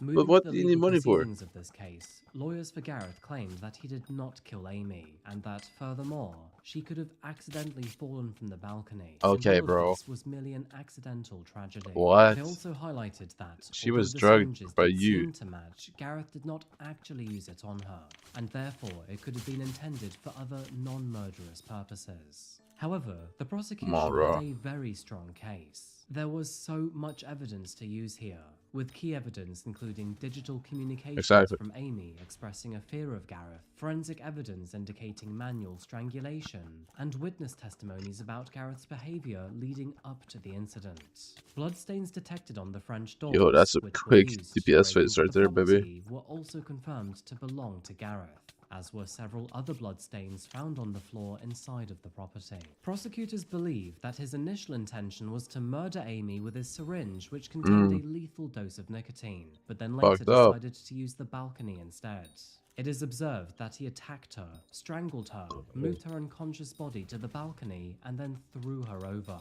As a result, and throughout her fall, she suffered a shattered pelvis, liver damage, and brain damage. But the defense contended that the incident was not premeditated, suggesting that Gareth probably acted impulsively. Gareth himself chose not to testify in his own defense during the trial, probably because he knew he would tarnish his already small chances of being found guilty. Yo. And then, finally, on September the 29th, 2023, and after very careful deliberation, the jury convicted That's not Gareth rich. Fuck you Purcell's mean, on bro? That's first-degree poor as murder fuck. and also first-degree residential burglary.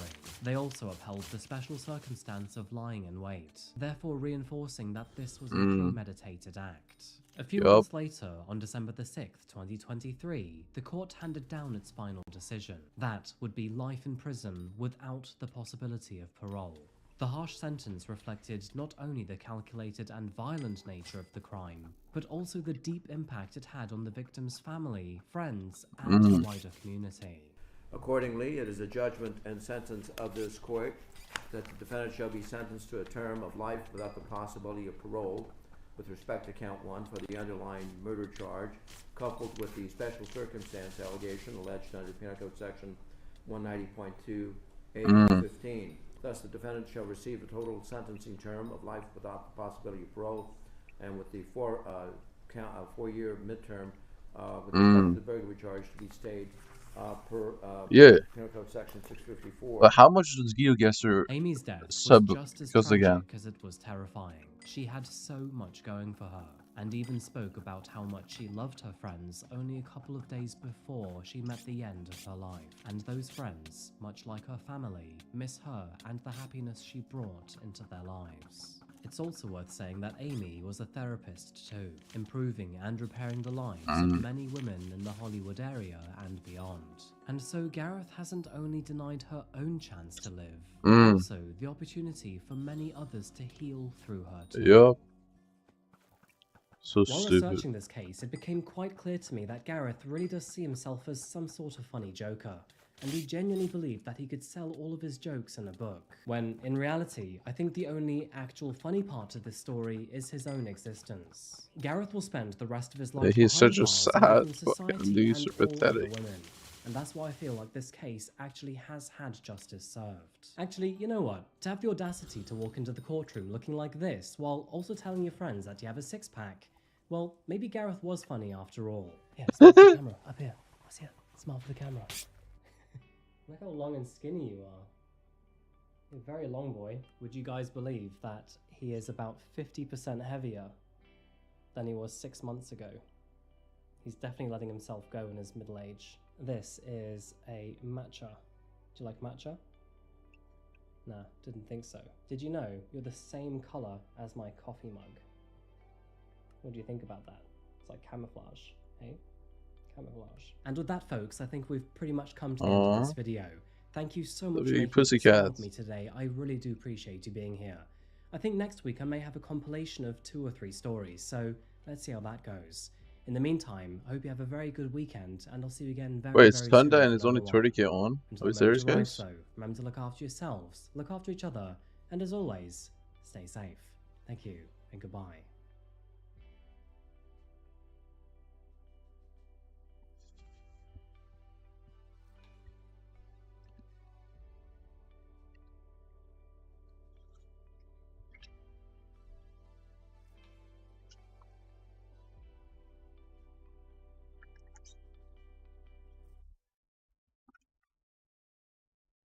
This is Austin Haroff, also known as Osty Frosty. Austin was just an ordinary college student, or at least so it seemed. His family described him as friendly, focused, and full of potential.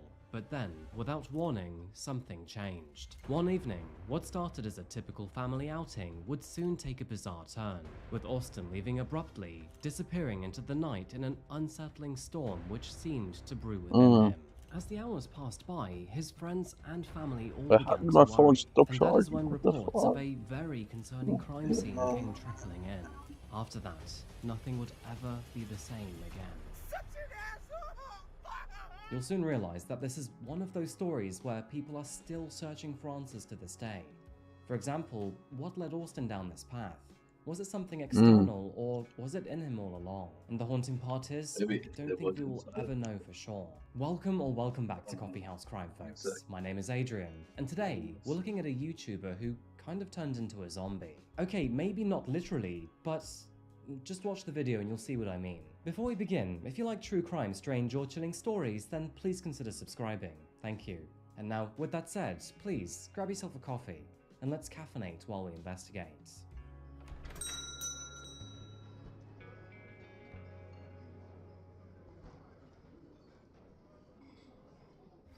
It was August the 16th, Jupiter, Florida. Sandwiched between its sprawling beaches and the state's arterial Route 95 lies a small suburb named Tequesta. If you travel just west of that suburb, you will find a small street named Kokomo Lane, and sadly, that is where the main bulk of our story will take place today. Jupiter is kind of a hidden gem, and of course I'm talking about the town and not the planet. Picture this, laid-back beach town vibes with a splash of luxury.